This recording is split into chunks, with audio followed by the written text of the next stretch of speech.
Welcome to Fiction Audiobooks. If you enjoy the content, like and subscribing would be greatly appreciated. If you have any recommendations for novels, comment below. Please join my Patreon at https://www.patreon.com/fictionaudiobook. Chapter 362, Chapter 361 The Pirate General's Demands. According to Tracy's observations, there is a more mysterious and powerful entity behind the mysterious admiral, who does not seem to be entirely subordinate to the mysterious queen. Tracy had no choice but to change her strategy, and the conditions she offered seemed somewhat hasty, because they did not know what Odis, or the forces behind him, needed. This book was first published on the Taiwan Novel Network. Providing you with a reading experience without errors or disordered chapters. So the two sides just reached a cooperation agreement, which surprised Tracy. She then planned to use Pleasure to obtain Odis's bodily fluids in order to further control General of Mystery and prevent the disclosure of their transaction. Seeing that Pleasure wasn't working, Tracy played the card she had prepared for the mysterious queen, hoping to use the queen to temporarily appease the mysterious admiral so she could quickly return to discuss further cooperation plans. Upon hearing the question about the mysterious admiral, Tracy smiled and said, "It would be best if we could establish cooperation with both you and the queen." Odis pondered for a moment before saying, "If it involves the queen, I need to know further details about your plans so I can report this to the queen." "No problem." Tracy readily agreed. "We learned by chance that the mysterious queen has been searching for her father. The mysterious queen only needs to do one very simple favor to get a clue about her father." Odis laughed and said, "Are you putting pressure on the queen?" Tracy offered no further explanation of their plans, but instead elaborated on their understanding of the mysterious queen. This was actually a form of pressure, making Odis feel that they seemed to know a lot about the mysterious queen. But Odis wasn't buying it. "Let me guess what your so-called conditions are. I've heard that Trier was once an important battlefield of the Pale Age, and one of your original daughters even died there. I've also heard that the underworld there is extremely complex, influenced by the Blood Emperor and the Witch, and that the Archangel of the Sauron family is said to have perished there. Emperor Rozel's power rose in Trier, and he served as consul for so many years, he must have left some traces in the underworld there. But I must tell you that the traces left by Emperor Rozel will not be of any help to the queen. Or do you think that the queen who grew up in Trier is unaware of the special nature of the city's underground?" These words surprised Tracy, because much of the information Odis had just mentioned was known only to important members like herself, and there were even some that she herself was not entirely clear about. Moreover, the final remark from the mysterious admiral left Tracy speechless. At this point, Odis added, "If you want to seek cooperation, you must show sincerity. For example, what exactly do you want the queen to do? When will your plan take place? Where will it take place? What is the general objective?" "I don't know the full picture of the plan either," Tracy said honestly. "I'm afraid you'll capture me and use me for psychic communication." Odis asked, "Then answer as much of my question as you can." "We hope to have the queen use her mysterious reappearance ability in a special setting," Tracy said. "I'm not entirely sure about the exact timing, but it will probably be in about 2 months." Odis hummed in agreement and said, "I will report the truth." Then he asked, "How can I contact you if I get a reply?" "I will tell you how to summon my messenger." Odis nodded, "Okay." After leaving his contact information, the diseased lieutenant general got up to take his leave. She couldn't say whether this operation was a success or a failure. If she said it was a success, several of her own operations had failed, and she had also prematurely disclosed a lot of information that she shouldn't have. While it may seem like a failure, a deal was indeed reached. Watching the departing figure of the diseased general, Odis sat behind his desk, lost in thought. What is the witch cult trying to achieve? About 10 seconds later, Bernadette's voice suddenly rang out in the air, "You're right, I know some things about the underground of Trier." Odis was taken aback. "When did you arrive?" "You've only just begun your conversation," Bernadette said, appearing in the chair in front of Odis with a smile. "I'm curious, how did you resist the temptation of a witch?" "Because I know they were all men before," Odis said. "It's a tradition of the witch cult, as if it's only in this way that they can get closer to their originality." Bernadette laughed and said, "Just because of that. I feel they are more womanly than women. Isn't that enough?" Odis was somewhat surprised. "Sometimes I even forgot that Bernadette was an Intis. Emperor Rozel was the kind of person who could say things like, 'The witch tastes really good.' They seem to be more open-minded about this, at least in terms of their views, than the Rune people." So Odis didn't continue the discussion but instead asked, "Is there really any trace of Emperor Rozel in the underground of Trier?" "According to my investigation, there seems to be his mirror image there," Bernadette further explained. "There is a very special mirror world down there, which seems to have been formed during the Pale Age of the Quaternary period, or even earlier. Many people in Trier are special mirror images in there. The extraordinary individuals who follow the witch pathway seem to be particularly interested in that mirror world. I encountered members of the witch cult several times while investigating this matter. Bernadette then shook her head somewhat sadly. You were right just now, that person in the mirror isn't much of a help to me. The only possible effect is that she uses it to deduce that her father must still be living in a strange way, otherwise the person in the mirror would also be affected. Odis was taken aback. This was something he was unaware of. Bernadette asked, what are your plans regarding this collaboration? Instead of answering directly, Odis asked, what is your opinion on the witch cult? I don't have a good impression of them, Bernadette said, leaning back in her chair. Their presence always brings pain and disaster. But it hasn't reached the point of hatred yet. Odis smiled and nodded. That's about the same as what I was thinking. Only then did he answer Bernadette's question, agree to cooperate first, and then we'll discuss the specifics after we know their plans.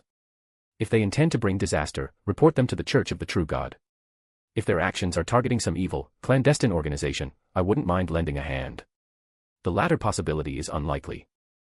Bernadette hummed in agreement with Odis's idea and cautioned, be careful during this time, their conversation just now didn't achieve their goal. They might send a demigod to find a way to blackmail you.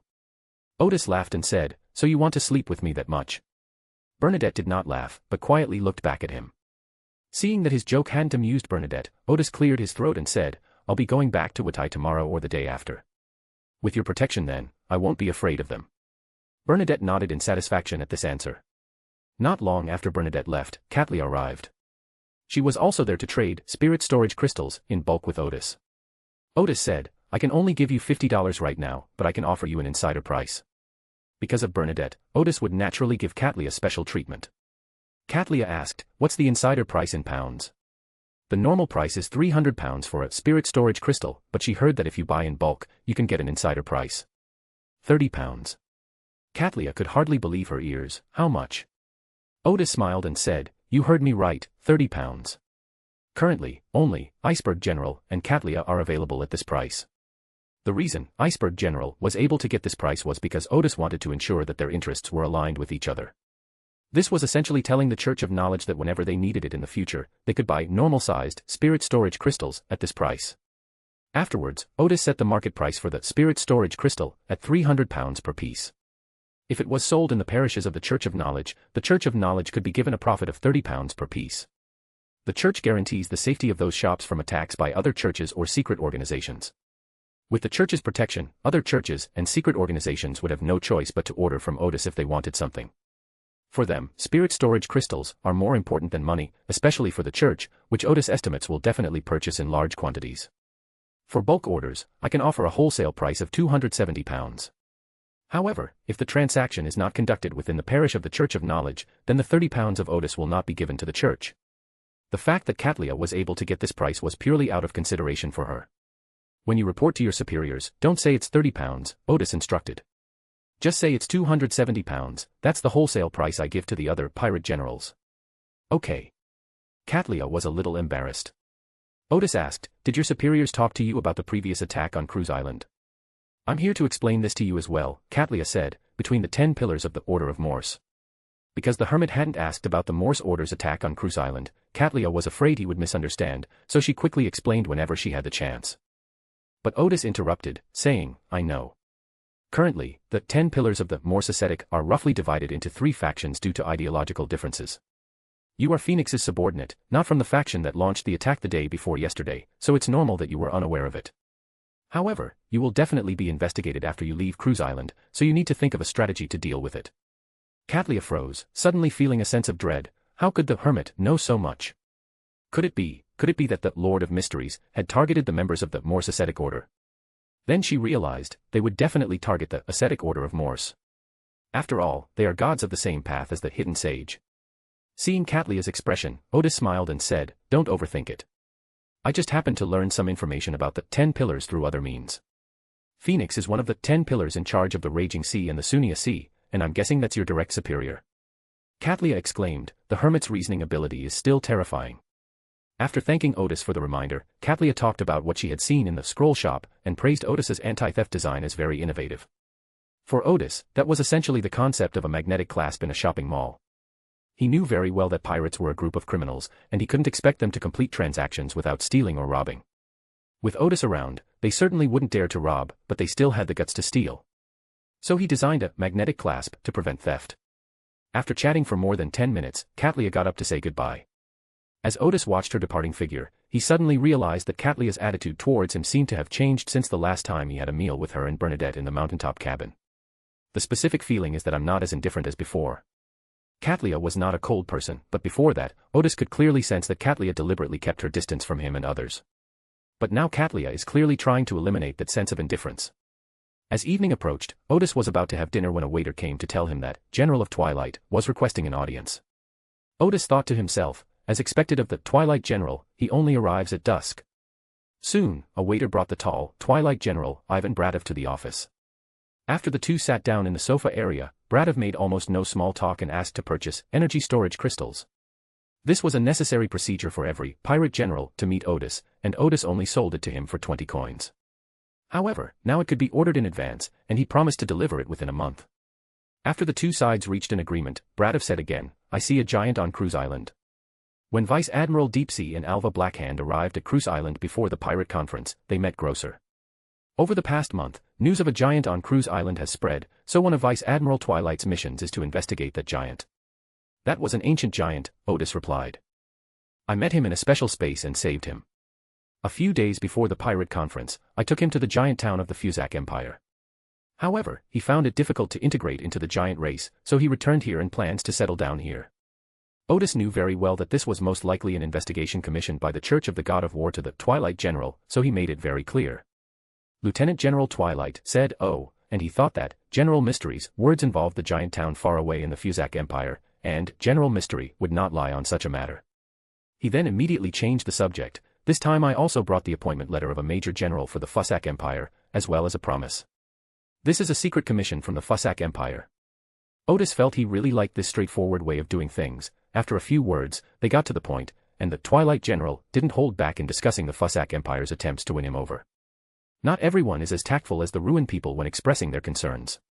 In other words, the best way to talk to pirates is to quickly state what benefits they can get, and then talk about your own demands. So he asked, "What promise?" "If you can launch a crucial attack on the Rune Navy's rear base," Bradov said, "the Fuzak Empire will hand over the management of the Raging Sea entirely to you after it gains control of Rune's interests in the Raging Sea." This was an immense fortune for Odis, but he was well aware that the Fuzak Empire had been defeated in the subsequent wars and had even ceded some of its current colonies. The latest novels are first published on 69 Shuba. Moreover, even without the War of the Gods, it would be very difficult for the Fuzak Empire to completely occupy the Raging Sea, which Rune had been cultivating for over a century. However, the lower the probability of something happening, the greater the promised profit, the more interested pirates with a gambler's mentality will be. Unfortunately, Odis didn't have a gambler's mentality, so he smiled and said, "I'm just a Sequence 5, I can't defend such a large sea area." "We can ask the forces behind you for help," Bradov said immediately. The Fuzak Empire originally planned to establish cooperation with the Mysterious Queen through the Mysterious General. However, after witnessing the battle the day before yesterday, Bradov changed his mind and decided to cooperate directly with the forces behind Odis. In his view, the Mysterious Queen might even be a subordinate of the evil god who bestowed power the day before yesterday. After thinking for a moment, Odis said, "I'm sorry, I cannot agree to this cooperation." Bradov paused for a moment before asking, "Aren't you going to reconsider?" "I, or rather we, have little interest in conquering the entire Raging Sea," Odis smiled. "However, we can continue trading as normal, and we will not stop all trade just because of a future conflict between Rune and the Fuzak Empire." Blatov breathed a slight sigh of relief, somewhat satisfied with the result. "Can we trade that machine gun that giant used the day before yesterday?" "Okay," Odis smiled. 6,000 pounds per door. Machine guns are also available for trade, 1,200 pounds each. A smile crept onto Bulatov's scarred face, and he immediately said, "I also need a large number of submachine guns and semi-automatic rifles." After he and his crew tried both guns, they fell in love with them. Odis thought to himself, "Look, here comes the first international order." He thought for a moment before saying, "We'll have to wait a bit. Our inventory is severely depleted right now. We'll order again in half a month. If you need a lot, I can even deliver it to your door." After seeing off Lieutenant General Twilight, Odis lay back in his chair, preparing to establish an organization that, on the surface, had nothing to do with him. After the war breaks out in the future, the weapons produced by the Mysterious General can be sold to Rune, and then sold to the Fuzak Empire and the Intis Republic through another organization. This is the experience that helped Americans build their wealth. Then Odis sensed the progress of the potion's digestion. Since the appearance of the Lord of Mysteries the day before yesterday, Odis had frequently felt obvious signs of the potion's digestion. Odis envisioned that the further digestion of the potion might be due to the impact of the Lord of Mysteries on the pirates, as well as the speculation and associations brought about by various extraordinary organizations. The former felt that the Lord of Mysteries was extremely powerful and very mysterious. The latter, after guessing for a long time, still couldn't quite figure out which deity it was. Could it be some ancient being? Although the Lord of Mysteries had appeared in the mountains outside Byam before, there were only a few people there at the time, so it did not attract much attention. This operation to defeat the Moor's penitentiary was the first public appearance of the Lord of Mysteries. These reactions were transferred to Odis through the Lord of Mysteries, causing the potion to be further digested. Furthermore, the pirates felt that the true identity of the mysterious admiral was becoming increasingly mysterious, prompting them to further digest the potion. After thinking for a while, Odis hummed a little tune as he went to eat.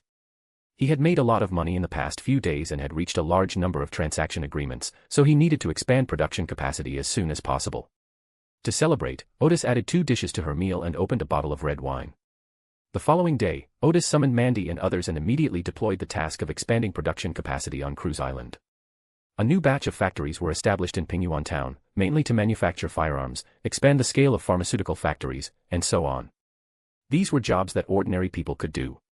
Odis also plans to open a parts factory in Lighthouse Town to produce parts for extraordinary weapons and extraordinary golems, as well as to carve runes. However, the work of filling the spiritual materials cannot be given to ordinary people, it must be transported to a secret base and completed by extraordinary puppets. Meanwhile, because the scroll shop was sold out, a group of pirates had already left Cruise Island. They needed to hurry to other islands so that they could definitely sell the things they had acquired for a good price. The business of selling miracle drugs and stolen goods continues, and the area will be bustling with activity for the next few days. After the departure of the 2 pirate generals, Vice Admiral of the Deep Sea and Vice Admiral of Twilight, who had a huge conflict with each other, Odis finally breathed a sigh of relief. With Grosser and the others present, there was no need for Odis here, so he took Longzil and returned to Watai Prefecture ahead of time. Mandy will remain here to deploy specific tasks for expanding production capacity. After returning to vote, Odis immediately began to suppress the bandits. In present-day Watai Prefecture, there are no longer large bandit groups, but there are still many small gangs of dozens or hundreds of people. Because these people are too small targets, they can hide in the deep mountains at any time, making them difficult to completely eradicate. This is the fundamental reason why the bandit problem is so hard to eliminate. This is a common problem for the entire western province, even the whole of Remberg, and even the country that occupies part of the central plateau. After wiping out the large band of bandits, Odis ignored the smaller bands, leading many to believe, with disappointment, that the new governor had also been stumped by this problem. What they didn't know was that while more than half of the countries in the entire northern continent were at a loss, Odis had many case studies to refer to. So Odis made careful preparations before taking action. As the new anti-banditry plan began, Odis also focused on developing policies to attract foreign capital, believing that more factories in Watai would create more jobs. Once people have jobs, they will no longer become robbers. A few days later, in the suburbs of Byam, Dainai's Deniva, with his sallow eyebrows, stared blankly at the faint light on the table in front of him. He couldn't believe that this fine, spirit storage crystal was only 600 pounds. He was recently in charge of transporting a batch of supplies to Byam's rebels, so he didn't go with the captain to the pirate convention. Today he heard that someone was selling a spirit storage crystal in Byam, so through an acquaintance's introduction, he found the pirate in front of him to inspect the goods. In one of the treasures, the pirate crew of Admiral Iceberg discovered a natural energy storage crystal, but it was of even lower quality than this crystal and sold for a high price of 2,000 pounds. The pirate who offered Danitz the spirit storage crystal seemed to be in a hurry for money and hoped to get rid of it as soon as possible. After Danitz conducted an inspection and confirmed that there were no issues such as curses, he completed the transaction. He guessed it was stolen goods, and that the pirate didn't know the true value of the spirit storage crystal, which is why he sold it for such a low price. But Danitz wasn't worried about the owner coming back, because he was a subordinate of Iceberg General, and was currently a respected guest of the rebels. Danitz then put away the spirit storage crystal, enjoyed his lunch in a good mood, and leisurely returned to the hotel for a nap. While he was sleeping soundly, Danitz had a dream in which he suddenly sat up and looked around in a daze.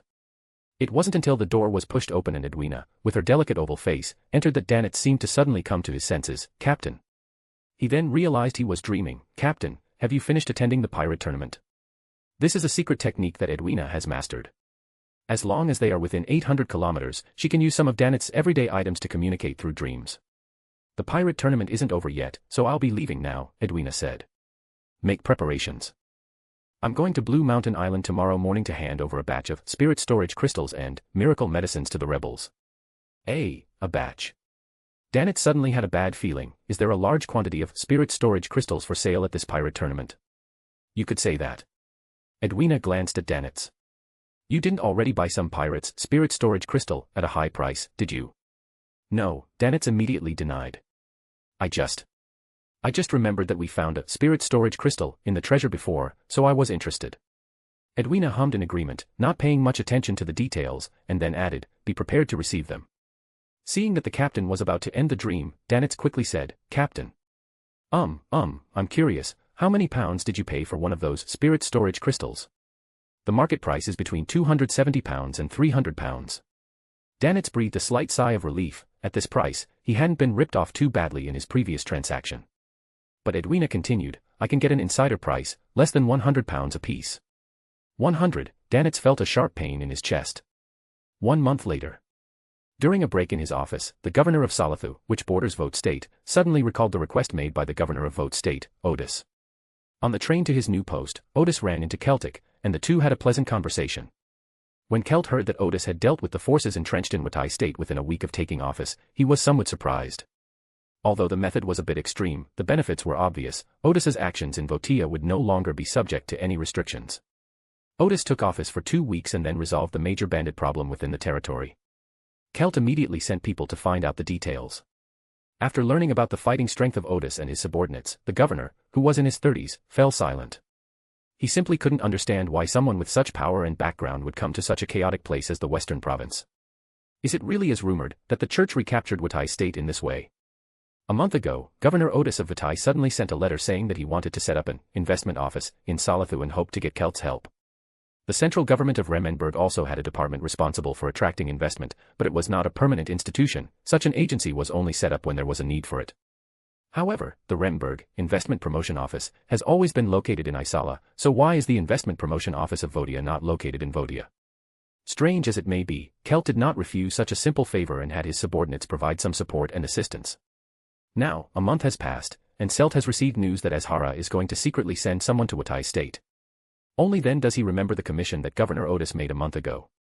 So he called his secretary to inquire about the situation at the Investment Promotion Office. Many businessmen have invested in Watai State because of this Investment Promotion Office, the secretary said. I've heard that there are similar investment promotion offices in Azhara and some other economically strong states in the east. Celt was taken aback for a moment, but quickly guessed that Odis must have used his connections with the Church of Knowledge to gain support. So he asked, are the conditions offered by the state of Watai quite good? Otherwise, how could a state that had just emerged from turmoil suddenly attract businessmen to invest? The secretary replied, I'm not entirely clear on the specifics either. After considering it carefully, Celt said, make the arrangements. I need to take some people to Watai State tomorrow. He was very interested in the changes in Vientiane and hoped to see them for himself. The secretary asked, is this a formal visit? No, Celt said. I just want to see what has changed there. The next day, Celt disguised himself as a merchant and led a guard of more than a dozen men in a carriage to Watai. The sights and sounds along the way completely exceeded Celt's expectations. Chapter 363, Chapter 362 The Invitation from the Remnantburg Progressives. The governor of Salathu, Celt, was very interested in the changes in the neighboring Vote State, so he secretly led a group to Vote State to see the changes for himself. Although Celt was disguised as a merchant, they did not have any goods, so the carriage traveled faster and soon encountered a caravan resting by the roadside. Surdi got off the bus and inquired, learning some details about Watai Prefecture. Their slogan at the safe station they set up at the Salathu State train station was, if goods are stolen, the state government will provide full compensation. Because prices were high in Vaditha, many caravans were willing to take the risk of transporting goods to Vaditha on a small scale. This book was first published on the Taiwan Novel Network. Providing you with a reading experience without errors or disordered chapters. The state of Votanay's emphasis on commerce has changed businesspeople's perception of the government. First, there are security teams escorting goods, and once they arrive in Votanay, they are provided with warehouses free of charge. There were also significant tax benefits, and the first group of caravans all made money. As more and more caravans transported more and more goods to Watai City, Watai Prefecture itself also seemed to be importing large quantities of various kinds of goods. However, some of their products are from Intis, some from Fenaport, and some from Rune. It's unclear which country Watai State specifically secured a cooperation opportunity with. Actually, those were goods that Odis brought from the island of Cruz to be sold by the pirates. Some of those goods were products dumped from various countries of the northern continent to the southern continent, while others were raw materials transported from the southern continent to the northern continent. The raw materials, Odis, were directly sent to the factory for processing, and the finished products were then transported to Remberg for sale. Because of the large influx of goods into Watai city, prices here quickly stabilized. However, merchants could still make money, and commercial activities quickly flourished. At first, the security team would send 30 soldiers armed with submachine guns to escort them, but the merchants soon discovered that the number of bandits in Watai prefecture had decreased rapidly, and recently they had even disappeared completely. Therefore, the escort team has been reduced from the original 30 people to 3 or 4 people. The caravans heading to Watai were several times larger than they had been initially. This prompted Selt, who was also a governor, to remark that it had taken him several years to revive the economy of Salathu, while Odis had achieved the same result in just 1 month. Afterwards, Selt found out the details of the investment promotion in Vote State. As long as investors were willing to invest in Vote State, the state government would be responsible for land acquisition and factory construction, and investors would only need to provide capital. Moreover, the procedures were very simple, with no exploitation by officials or obstruction from local powers. After the factory was built, the state government even helped recruit workers. As a result, the first batch of small factories invested in Vote State have started construction, while some large factories are still under construction. Shelter also heard that state government staff actually went out of their way to ask investors if there was anything else they needed help with. The meals served to state government staff don't need to be fancy, normal food will suffice. This left Selt somewhat incredulous. Could there really be officials and staff like this in the world? The governor of Salatha then recalled his conversation with Odis on the train, during which Odis said he would reorganize the ranks of officials. At the time, Selt didn't take it too seriously because he thought it was an impossible task. But now, faced with the facts, Kelt remained silent for a good 10 seconds before saying to his subordinates, "Go to Watai city as quickly as possible." So they traveled through the night and finally arrived in Watai city the next morning. Outside the city, Kelt had the coachman stop the carriage by the roadside. He quickly climbed up the mountain and saw that the downwind side of the entire city of Watai was a huge construction site. Large factories are under construction, and as the merchants in the caravan said, some smaller factories have already started production. Not far from these new buildings, a train building has already taken shape, and a large section of the railway has already been laid. Selt roughly calculated that there were at least 30,000 to 40,000 workers on so many construction sites. He even suspected that Odis had captured the bandits to do construction work, which was why the banditry had completely disappeared. But he felt that was unlikely, because even if that were the case, there would still be robbers. So Selt went to a village not far away and, under the pretext of taking a short rest, chatted with a few old men at the entrance of the village who were doing some handicrafts while chatting. They soon started talking about the governor's anti-bandit campaign, and Selt learned of a concept that felt both familiar and unfamiliar to him, the 10 household system. The general idea is that every 10 households form a small team, and if a robber appears in one of the households, all 10 households will be arrested and forced to work on the railway. At first, the villagers didn't take it too seriously. They continued to farm during the day and develop some side jobs at night or during the off-season. However, the police quickly tracked down a group of criminals and found that they belonged to 6 different squads. The state government showed no mercy, arresting all members of the involved team, regardless of age, and taking them to the railroad construction site. Soon, the news spread throughout Watai prefecture, and many villagers witnessed the scene of being escorted to the construction site. Upon hearing this, Selt guessed that the state government of Watai must have played a role in the rapid spread of the news. Furthermore, he suspected that the prisoners heading to the construction site had likely been transported throughout the entire state. After that, many people dared not be criminals anymore, and the police began patrolling the entire state, arresting large numbers of criminals whenever they encountered them. After only 4 or 5 arrests, the 10 households in a small team began to monitor each other.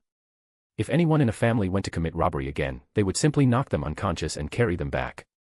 So in just over half a month, not a single robber could be seen in the entire Watai state. When Selt heard this, he was completely shocked. He had heard of a similar, collective punishment system, in the southern continent, but that was a way of exploiting the locals and could easily provoke resistance from the natives. Although the colonial army could easily suppress the resistance, this would worsen the local security situation, a stark contrast to the situation in Vauda. Continuing the conversation, Selt found the reason why Vauda was gradually stabilizing. The state government was also providing a large number of job opportunities. It is said that more than 30,000 people were recruited to build the railway. The railway was built in sections, with several construction sites working at the same time, which is why so many people were needed. The factory construction has hired another 10,000 to 20,000 people. Now, in most families throughout Watai state, one member is working. The state government presented people with 2 options, either earn a salary and have food and lodging provided on the construction site, or work as a construction worker. They'll either be arrested and forced to do unpaid labor. These two options are not difficult to choose between. With so many job opportunities and prices dropping to an acceptable level, the security situation in Vientiane improved dramatically. At this point, Celt was already somewhat impressed by Odis. The mobilization of so many people had been accomplished so seemingly easily. After a moment's thought, Celt realized that in addition to Governor Odis's sound policies, effective implementation was also crucial. Execution is inseparable from officials and civil servants. Celt was still very curious about how Odis had managed to cultivate so many seemingly eccentric officials in such a short period of time. So Celt said goodbye to the old men, got into a carriage and went into town, where he arrived at the Watai general store and met the owner, Connery. This was an intelligence station set up by Celt, which was responsible for collecting intelligence about the state of Watai before Odis arrived. Connolly was also quite surprised, not expecting Governor Celt to arrive so suddenly, and hurriedly ushered the group inside. Upon arriving at Connolly's office, Celt first commended Connolly for his work over the past few years before asking the question that had been troubling him. Since Governor Odis took office, has he made numerous appointments and dismissals of officials and recruited many new staff? Yes, Connolly replied, the state government and all its officials and most of its staff have been laid off over the past 2 months. Celt then asked, where did Odis recruit so many new officials and staff? Most of them were recruited from Watai City. What jobs did these people do before? Connery replied, most of them are refugees. Refugees. This answer surprised Celt. The so-called refugees were ordinary people who had lost their land and property due to previous banditry and were forced to wander in the city. How did Odis manage to enable a group of ordinary people to achieve such high efficiency in such a short time? The ensuing series of questions and answers allowed Celt to learn the truth of the whole matter. After Odis arrived in Watai and took real control of the city, he recruited the first members of the security force from among the refugees. Compared to the previous security team members, the homeless people cherished this job opportunity more. Moreover, they had once been at the bottom of the city and knew very well how difficult life was for ordinary people, so most of them were very competent. Of course, many people who suddenly became members of the security team began to vent their dissatisfaction and take revenge on the residents who had bullied them. This was essentially a screening, and the governor dismissed many people, including former sheriffs. The remaining group will serve as a reference for the large-scale recruitment that will begin later. Before Captain Odis took office, Connery had helped several homeless families, one of whom met the new governor's requirements and is now the new director of the Bureau of Industry. Connery learned a lot of inside information from him. While Captain Lonzel was going out of town to suppress bandits, the state government began a large-scale recruitment drive. The task was overseen by Ms. Mandy, the governor's assistant, who brought a large team to complete the recruitment and training. The training process was also unheard of. After passing the most basic assessment, people were given a lot of knowledge that they found unfamiliar, simply by putting on a helmet. The so-called training is simply teaching them how to utilize that new knowledge. After just 10 days of training, they clearly understood their purpose and responsibilities, as well as how to carry out their work. After these people were added to the state government became much more efficient. As a result, the governor laid off a large number of the original officials and staff. At the time, many people were prepared to see the governor make a fool of himself, believing that these newcomers would definitely mess up the job. Surprisingly, they were very efficient and quickly organized a large workforce to start building the railway, and also attracted many businessmen to start building factories. It seemed like everyone suddenly had a job, and no one could still smile at that moment. Everyone was filled with respect and admiration for the new governor. Everyone now says that the new governor is favored by the God of knowledge and wisdom, and that he must have mastered a way to enable many people to quickly acquire advanced knowledge. Of course, some people say that the new governor has adopted some methods that only evil gods would use, and that there are huge hidden dangers behind this practice of quickly giving people knowledge. There are various opinions circulating, but neither the state government nor the governor himself has offered any explanation or comment. After remaining silent for a good 10 seconds, Celt suddenly said, I want to see Governor Odis. The accompanying secretary immediately said, I'll arrange it right away. No, we'll go back to Salathu, issue the official written document, and then come back. Celt said decisively as he stood up and walked out. They returned to Salathu state as quickly as possible and then began the procedures. For the governors of 2 states to formally meet, there must be 2 procedures, an intention to meet and an invitation. The meeting process must also be documented. This is what is known as the procedure. 5 days later, Celt returned to Watai City with his guards. Captain Longsel greeted him outside the city, while Odis greeted him at the entrance of the government office. Odis treated this governor, who had provided assistance and with whom he shared many common ideals, with the highest honors due to a peer. After holding public talks and attending some events, the 2 governors visited a construction site in western Watai City, where they strolled and chatted. Celt noticed that the construction site was busy but orderly, and the location of the factory, the direction of the roads, and so on had been planned in advance. So although the construction site looks messy, it is actually quite orderly. Looking at the factory buildings, which were even taller than they had been 5 days ago, Selt remarked, I never imagined that Watai state would regain its vitality so quickly. Odis smiled and said, this state has always been very dynamic, but it has used that energy in the wrong direction before. Selt nodded and then said, do you remember the cooperation I proposed before? As long as you have the capacity, we can cooperate and try to solve the problems in the state of Shatra. The situation in the Chatter region is similar to that in the Vote region. Several bandit groups have been supported by foreign forces, and the region is no longer under the control of Remberg. Odis said, at the time, I wondered if, in the eyes of Duke Bowen and the high-ranking officials of Bichel, our actions might seem like acting on our own initiative. No. Kelt stopped in his tracks. Last year, I received the approval of Duke Bowen and other high-ranking officials. As long as we have enough strength, we can try to retake the state of Shattel. He shrugged and said, for them, as long as we take some action, it will be better than the current situation. Odis hummed in agreement, then I suggest that I take charge of the western part of Watai Prefecture, and you take charge of the eastern part. Selt was taken aback, aren't we going to act together? Odis smiled and said, if we act together, there will be a question of priority.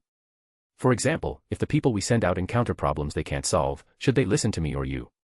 This will create a lot of rift between the two sides, and the cooperation will most likely end in the end. Selt suddenly said, your opinion can be the primary consideration. Odis was taken aback. He had previously thought that Kelt was a very powerful governor, but he did not expect that the other party would so easily hand over the initiative of the operation. Seeing Odis's expression, Kelt smiled and said, I hope to use this operation to learn about the training and management methods for officials in Watai state. Therefore, you can directly command this operation, and you can also keep most of the results. Odis thought for a moment before saying, no problem. However, the specific action plan still needs further consultation. The two then naturally began to talk about Odis's recruitment and training of officials and staff in Watai state. Selt frankly admitted that he had heard some inside information from Watai General Store. Finally, the two got to the most important part, training. Selt asked, I heard that you've been using some special methods to train qualified staff in a very short time. There's nothing to hide, Odis smiled. Since we live in a world with extraordinary powers, why can't we use those powers to achieve our goals as quickly as possible? Selt then asked, are there any side effects? I have used this technology to complete several knowledge transfers of different content, Odis explained. So far, the side effects are minimal. The headaches I experienced basically disappeared within 2 weeks, and the knowledge I gained was gradually absorbed into my work. Selt then asked, after using this technology, how much autonomy do they still have? In his view, this method is more suited to the use of evil gods, because learning and using knowledge is a gradual process. Suddenly acquiring a lot of unfamiliar knowledge will definitely have a huge impact on a person's cognition and thinking, and may even cause them to lose themselves. Odis smiled and said, I know what you're worried about. Unless knowledge is continuously instilled, their own consciousness is relatively complete. He paused for a moment and then said, in fact, when everyone learns new knowledge, their thinking and cognition will be affected to some extent by this knowledge. Otherwise, the knowledge learned will definitely be some unimportant knowledge. Moreover, while extraordinary abilities are useful, they are not everything. During the training process, we will observe those who are more in line with our values and give them important responsibilities. Others will also gravitate towards these people when they see them being given important positions. You see, it's relatively easy for people's thoughts to be unified. These words caused Selt to fall into deep thought after a brief moment of surprise. 10 seconds later, he breathed a sigh of relief and got to the point, if I want to introduce this training institution. Just pay up, Odis said with a smile. There are no other requirements. That's good. Selt glanced at his subordinates behind him and said to them, I need to have a private talk with Governor Odis. You can follow me later. Odis waved to his subordinates, signaling them to wait there. Everyone assumed the two governors would negotiate privately, so they went to the shade of the trees to smoke or chat. After Odis and Kelt walked a distance together, Kelt said, I have received news that the Lenberg government is secretly sending people to Watai state. Odis simply nodded and smiled in thanks, as his intelligence network in Azhara had also received the news. Clearly, the Remberg government has taken notice of what is happening in the Vote region. In order to prevent the newly recaptured Vote region from becoming Vote of Odis, they need to investigate whether the Remberg government needs to take over the region. Seeing Odis's expression, Kelt knew that Odis already had a strategy, so he didn't continue the conversation. Instead, he suddenly asked, what are your thoughts on the current situation? Odis was taken aback. The last person to ask this question was a member of the Twilight Hermits. However, based on his observation, Selt was not a member of the Twilight Hermits, so his question was probably meant to start a new topic. So he gave a vague answer, the world situation will become increasingly tense. Selt then asked, How should Remenberg position itself in the face of this increasingly tense situation? Odis smiled and said, I haven't thought about that. Based on my observations, your current approach will bring many positive changes to Remenberg, Selt said. You must also have ideas in mind to change some of Remenberg's problems, right? Odis glanced at the serious-looking Selt and suddenly realized that the governor in front of him should be considered a reformist, or rather a radical, in Remberg. Currently, most countries in the North Continent have completed industrialization, and each country has both conservatives and radicals. The latest novels are first published on 69 Shuba. However, in small countries like Remberg, the conservatives' power cannot be shaken in a short period of time, and the radicals have not yet formed a political force that is on par with the conservatives, like the radicals in Ruin. However, many nobles in Remnantburg should have realized that the nobility needs to make certain changes in order to adapt to the future situation. Odis recalled Kelt's resume. He must have been one of the Remberg nobles who wanted to do something for the country. After all, given the power of Kelt's family, he had no need to become the governor of a chaotic and impoverished state like the Western Province. It would have been easier and more promising for him to take an official position in Azhara. In an instant, Odis understood all of this, and then said seriously, I said before on the train that all current political systems have flaws. Such drawbacks cannot be completely solved. Often, as soon as a problem is solved, new problems will appear, and these problems may be even more difficult to solve. Selt felt that Odis had answered his question seriously, yet also seemed not to have answered it seriously. He smiled and said somewhat helplessly, You don't need to be so wary of me. He took out his cigarette case and offered it to Odis. After Odis waved his hand, he took out a cigarette, lit it, and said, I'm not one of those old fogies like Azhara. Selt took a drag of his cigarette and said, Sincerity is the best medicine to dispel doubts. I will show you even more sincerity. A group of Remberg residents hope to form a progress party and request the king to remove the position of Minister of State Affairs and appoint a president or prime minister to handle state affairs. At this time, the four major countries of the northern continent had basically completed the government reform that separated royal power from political power. The royal family became the symbol of the country, the king became the nominal head of state, and most of the military power was still in the hands of the royal family. Government affairs are handled by the government headed by the president, prime minister, and the parliament headed by the speaker. This essentially solved the problems of corruption and incompetence among members of the royal family, and the chaotic handling of government affairs. In smaller countries like Rembrandt, the conservative faction remains powerful, and the king is not only the head of state but can also arbitrarily interfere in government affairs. Almost all important positions in the country are held by members of the royal family. This created a very oppressive political atmosphere in Remnantburg, and even Azhara seemed to have lost all vitality. The king believed that Kelt's demands, were indeed radical. Odis did not respond after hearing Kelt's words. Selt continued, We must do something to make Lenberg stronger than it is now, lest it be dragged into an endless abyss by the great powers. Your idea is admirable, Odis finally said, but I cannot make any statement. Selt was taken aback. Why? Odis offered an unassailable excuse, it was Archbishop Douglas who recommended me to take the governor's exam. Actually, Odis didn't want to get involved in Remenberg's internal affairs. In his view, the progressive party like Selt didn't seem to have made much progress. He only wants a place where he can develop his power peacefully and steadily, and he currently has no interest in the political situation in Rembrandt. Upon hearing Odis's answer, Kelt was stunned again. He hadn't expected the rumors to be true, and that Odis had actually served the church. In that case, it would indeed be impossible to continue trying to win over Odis, because in such matters the church usually plays a neutral role and does not join either side. However, he didn't give up. Would it be alright if I wanted you to provide assistance behind the scenes? Odis thought for a moment before asking, for example, in what areas would the help be? Provide some weapons and training, Selt said.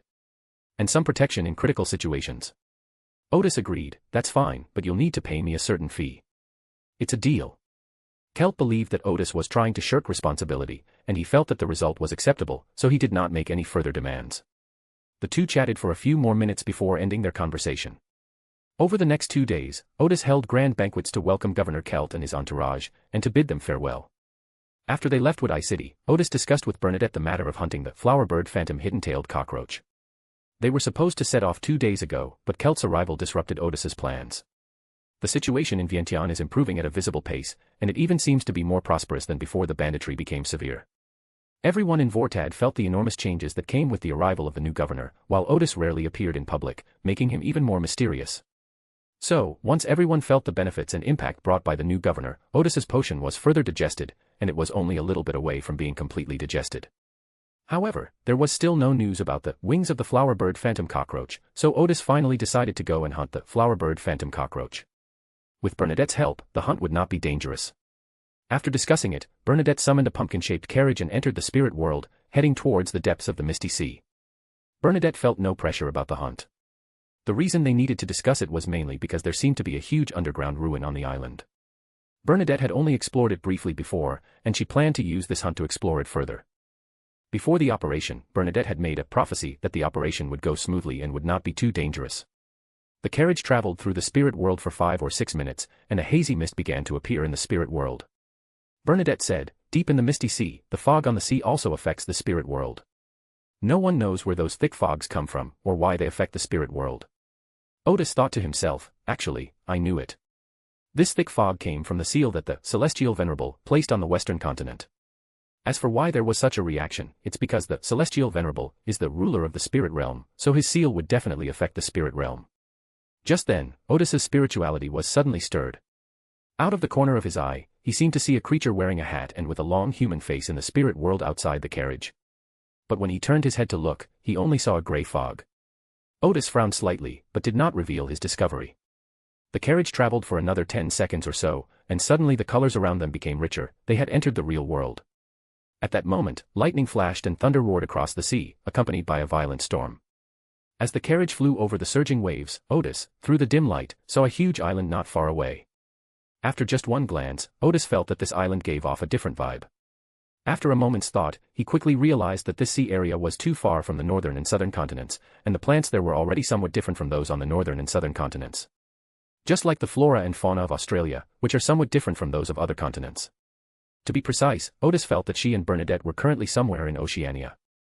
However, he was also unsure where the seal set by the Celestial Venerable was located, whether it encompassed most of the islands in the Pacific Ocean, or whether many of these islands had already sunk. However, it is certain that during the Age of Exploration, many people explored the Misty Sea, but human civilization was only discovered in the eastern part of the Misty Sea. Although many unfamiliar islands were discovered in the western part of the Misty Sea, no humans were found. Because few people venture here, the island is home to many extraordinary creatures. Bernadette found many extraordinary materials here for the spy pathway, including the phantom cockroach that she was going to hunt today. The carriage floated in midair and moved quickly, soon landing on the huge island. Bernadette continued in her pumpkin-shaped carriage, moving forward through the storm into the heart of the island. Odis noticed that the flora and fauna here were indeed quite different from those of the northern and southern continents, and it even felt like he had arrived on an alien planet. The only familiar thing here is probably the terrain. The carriage sped along, passing through a valley and arriving at a vast basin. Generally speaking, basins should be places with lush vegetation, but this basin is rather desolate, with only some weeds, and occasionally a fast-running animal or a lonely tree. When the carriage came to a huge rock, Bernadette raised her hand, and the carriage stopped. She said, "It's here." Odis looked out the car window but saw nothing unusual. Bernadette then opened the car door, and a dense rain fell, but not a single drop hit her. Odis also got out of the carriage, and no raindrops fell on him. Although he had no clue about the hunt, he didn't ask any questions and just followed quietly. Bernadette arrived in front of the boulder, casually waved her hand, and the boulder immediately levitated and flew into the distance. Beneath the boulder, a small cave was revealed. Odis was stunned when he looked into the cave, because there was a Gothic building at the entrance. However, compared to buildings in the human world, this building is a miniature version, only a little over half a meter tall, but it still exudes the oppressive feeling of Gothic architecture. The sudden disappearance of the boulder and the attack of raindrops seemed to have startled the owner of the building, and many ants about the length of an index finger crawled out from inside. They quickly formed an attack formation towards Odis and Bernadette. Bernadette lightly lifted her foot, and a stream of water flowed in from somewhere, pouring into the cave. The ants that were about to attack were also swept into the water. Bernadette did not take any further action, but instead carefully observed her surroundings. Odis knew very well that as a master of prophecy, Bernadette could absolutely suppress the flower phoenix-like veiled cockroach. A few seconds later, Bernadette grabbed Odis's arm and teleported to roughly the center of the basin. Bernadette raised her hand slightly, and a pea suddenly sprouted from the soil. The pea plant grew thicker and taller, as if it could pierce the sky if left unchecked. Each pea shoot and leaf brings up a rock and a handful of soil from the ground. Suddenly, an insect the length of an arm emerged from the rapidly growing peas and landed on the ground. It seemed it didn't want to come out, but it got tangled in the pea vines and was forcibly dragged out. This giant insect has a rounded body covered with colorful runes that are constantly changing shape. Odis felt dizzy after just one glance. It had 2 pairs of equally colorful wings on its back and a pair of human-like eyes on its head, a structure that made Odis feel very uncomfortable. At this moment, fear was evident in those eyes, and the entire round insect body was trembling violently. Unlike the death pathway, which allows for absolute suppression of lower sequences by higher sequences, the secret seeker pathway's extraordinary individuals do not exhibit this. However, these extraordinary creatures are extremely sensitive to the suppression of high sequences. Upon seeing Bernadette, the floater phantom cockroach was practically unable to move. It seemed to have mustered the courage to use its ability to make its body ethereal. But Bernadette immediately recreated an old spinning machine, its beautiful maracas flashing with an eerie light, and the flowerbird phantom burrowing cockroach immediately fell into a deep sleep. Bernadette produced a pair of golden scissors in her hand, and with a swift movement, cut off the head of the large worm. The small head began to harden, deform, and change color the moment it was separated from the body, eventually turning into a small polygonal crystal. Bernadette then quickly cut off the 2 pairs of wings, and with a wave of her hand, 1 pair of wings and the crystal flew toward Odis. Having done all this, Bernadette took a step back, and a strange mouth suddenly appeared from the illusion, swallowing the insect's corpse whole. That was a creature that had made a pact with Bernadette. It was helping Bernadette store these spiritual materials. Odis also put away the crystal and wings of the flowerbird phantom hidden-tailed cockroach, and he exclaimed, "That was so easy." He and Iceberg General had put in quite a bit of effort when they were hunting psychedelic red coral before. Bernadette smiled and said, "If you were to hunt it yourself, you would probably have a hard time being a match for it." Odis nodded. That was true. Just seeing the patterns on the flower sparrow phantom hidden-tailed cockroach made him dizzy. If a battle really broke out, he might only be able to put up a fight by using his high-level scrolls and level 1 sealed artifacts. Then, as planned, they arrived at a ruin that had been severely collapsed. The architectural style of this site is completely unrecognizable, and even the layout of the buildings is no longer discernible, as all that remains is a chaotic mess. The reason we are certain that this is a relic is because these piles of ruins are clearly not naturally formed, and what is very strange is that no vegetation has grown on the ruins. It is strange in itself that no vegetation grows on a tropical island. Bernadette explained, there is a tunnel underground that has collapsed severely, and there is a considerable space at the bottom of the tunnel. Although there was no obvious danger there, it always made me feel very uncomfortable. This is why she stopped exploring last time. Bernadette paused for a moment and then said, "Also, there are some strange words on the wall below. You can try to decipher them." Odis agreed, "Okay." Bernadette then used her ability once again, and the 2 of them instantly appeared deep underground. Using the dim light in the darkness, Odis saw that there was a spacious hall and a long corridor. On one wall of the hall, there were familiar yet unfamiliar letters. Some of the letters were larger than the others, and Odis was stunned at first glance because they were actually the English word, dangerous. Danger. Chapter 364, Chapter 363 English Words on Easter Island. On an island deep in the misty sea, Bernadette leads Odis to explore a ruin that extends deep underground. Shortly after entering the ruins, Odis was surprised to find an English word on the wall that meant danger. Bernadette understood immediately from Odis's expression, "You know these words?" She had tried to decipher the words on the wall, but because the text was too short and clearly not from the old Fussac language family, she was unable to complete the decipherment. Of course, Odis still remembered it. Closed tests, listening comprehension, reading comprehension, and so on, had tormented him for several years. Of course, he couldn't tell the truth, so he made up an excuse. "I've seen some of this kind of text in some documents given to me by the Lord of Mysteries." Bernadette thought this made sense. "Can it be translated?" "Yes." Odis translated as she read, "Danger. This place is extremely dangerous. All humans who come here must leave immediately, or you will become a mindless monster. We've committed a grave error. We've awakened something we shouldn't have. We finally understand that it wasn't the Son of God who was resurrected, but God himself. The name of this island is so fitting. But it's all too late, too late." After a few seconds of silence in the ruins, Bernadette made a logical guess. Did they awaken some evil god? Logically speaking, that should be the case. The problem is, these words are in English, which makes things very complicated. Odis made 2 conjectures. The first was that after the original creator awoke, a group of rational survivors, specifically from Europe and America, came to the island and built a huge underground structure for extraordinary research. However, it unexpectedly awakened something, causing everyone here to die and ultimately leaving behind this ruin. But the question is, do humans still have rational survivors and enough productivity to build such a large underground ruin? The second theory is that before the original creator awoke, someone on this island was conducting some extraordinary research, which resulted in the awakening of an evil god. Odis thought to himself, could it be that they have awakened the original creator? This hypothesis may sound a bit far-fetched, but it seems to fit human nature quite well.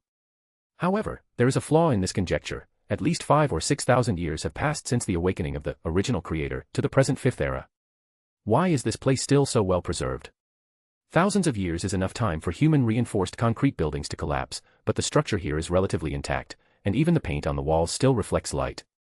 The words on the wall showed no signs of fading and remained bright and vibrant. This is very unusual. Because there were too few clues, Odis had no conclusions and could only continue searching with Bernadette. Besides the hall that Odis saw, there were also rooms in the corridor, some of which had their doors open.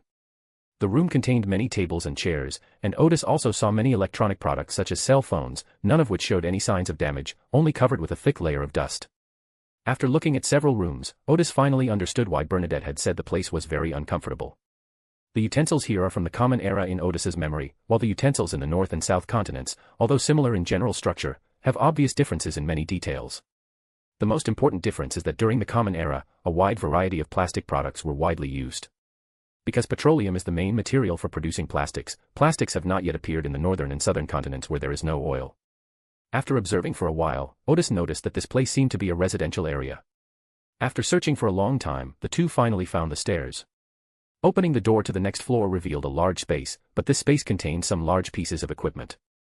Odis didn't know what most of the equipment was, but in one room he found a large computer. It wasn't the kind of computer you see in everyday life, with rows of tall, rectangular, or round cases, and a row of monitors in the center. All of this felt very unfamiliar to Bernadette, which is why she felt very uncomfortable here. She clearly felt that these things should have an important purpose, but she couldn't guess what they were used for. Odis was observing the displays and was surprised to find that it looked as if no one had been here for several months. This sent a chill down his spine. Just a year ago, a group of English-speaking Europeans and Americans lived here, conducting some extraordinary research. This looks a lot like an advanced civilization observing a less advanced one.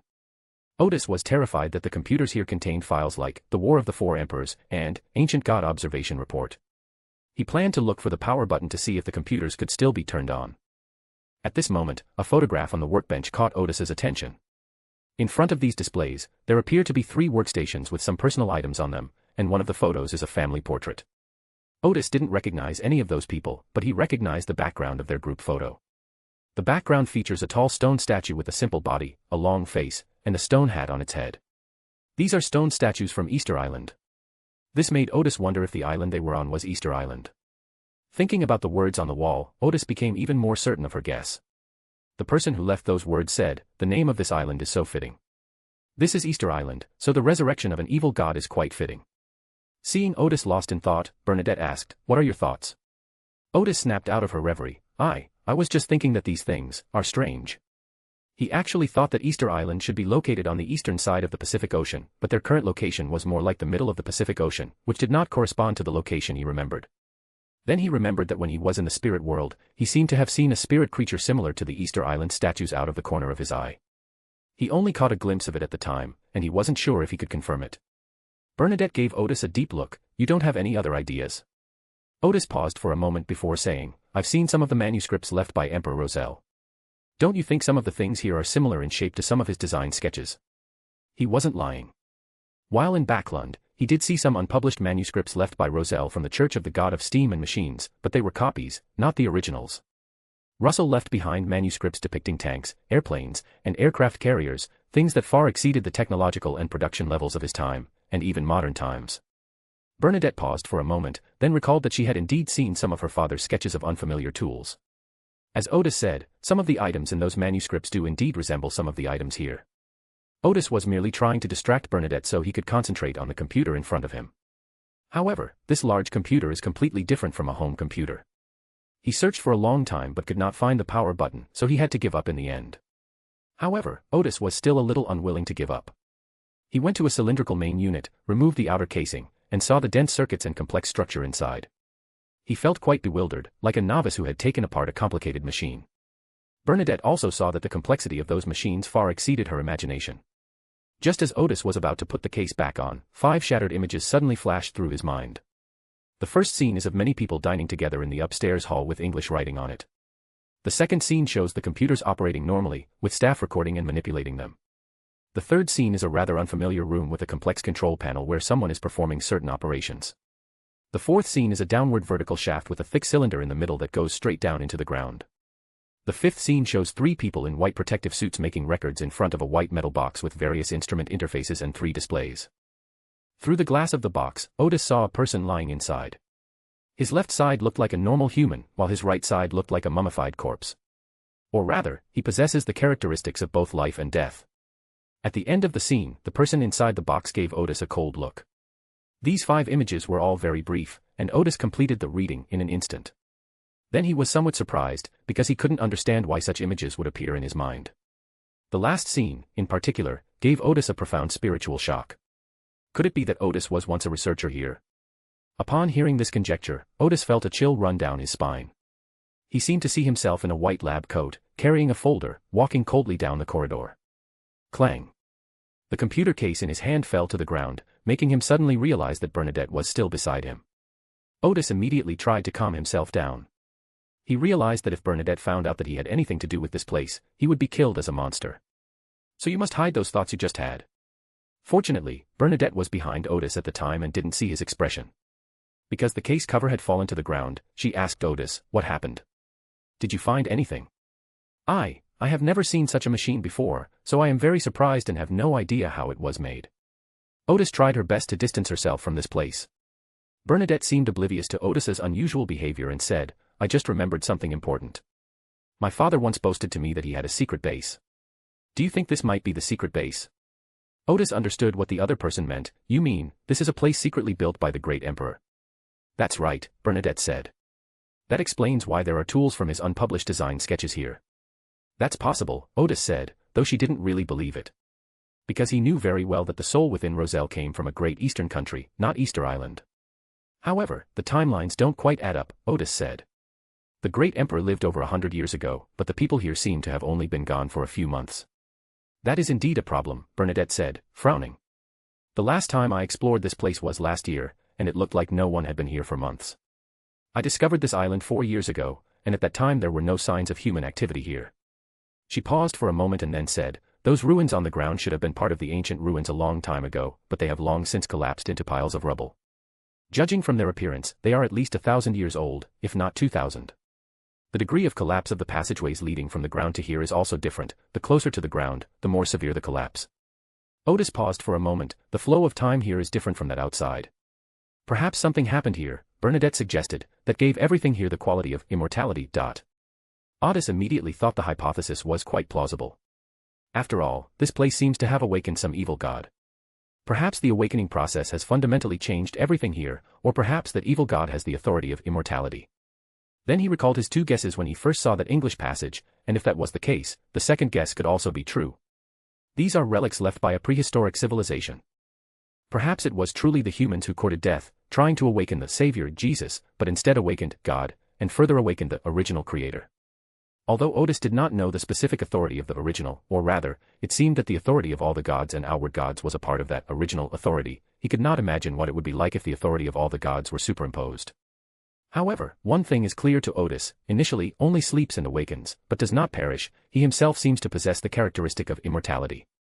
If the original state has truly been awakened here, then the awakening process has caused a qualitative change in everything here, making it less prone to decay, which makes sense. At the same time, Odis also realized that the images of this place that had just appeared in her mind were likely related to her time travel process. He had tried to recall the situation before he traveled through time, but those memories were all very vague.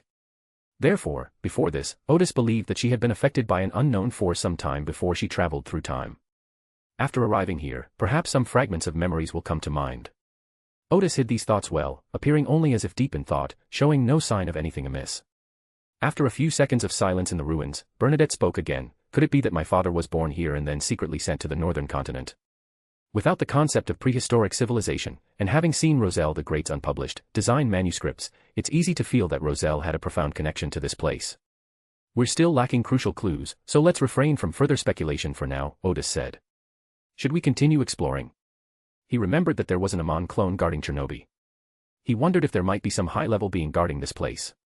Bernadette sensed it for a moment before saying, "I don't feel any danger." Odis hummed in agreement, indicating that they would continue exploring and leave immediately if any signs of danger appeared.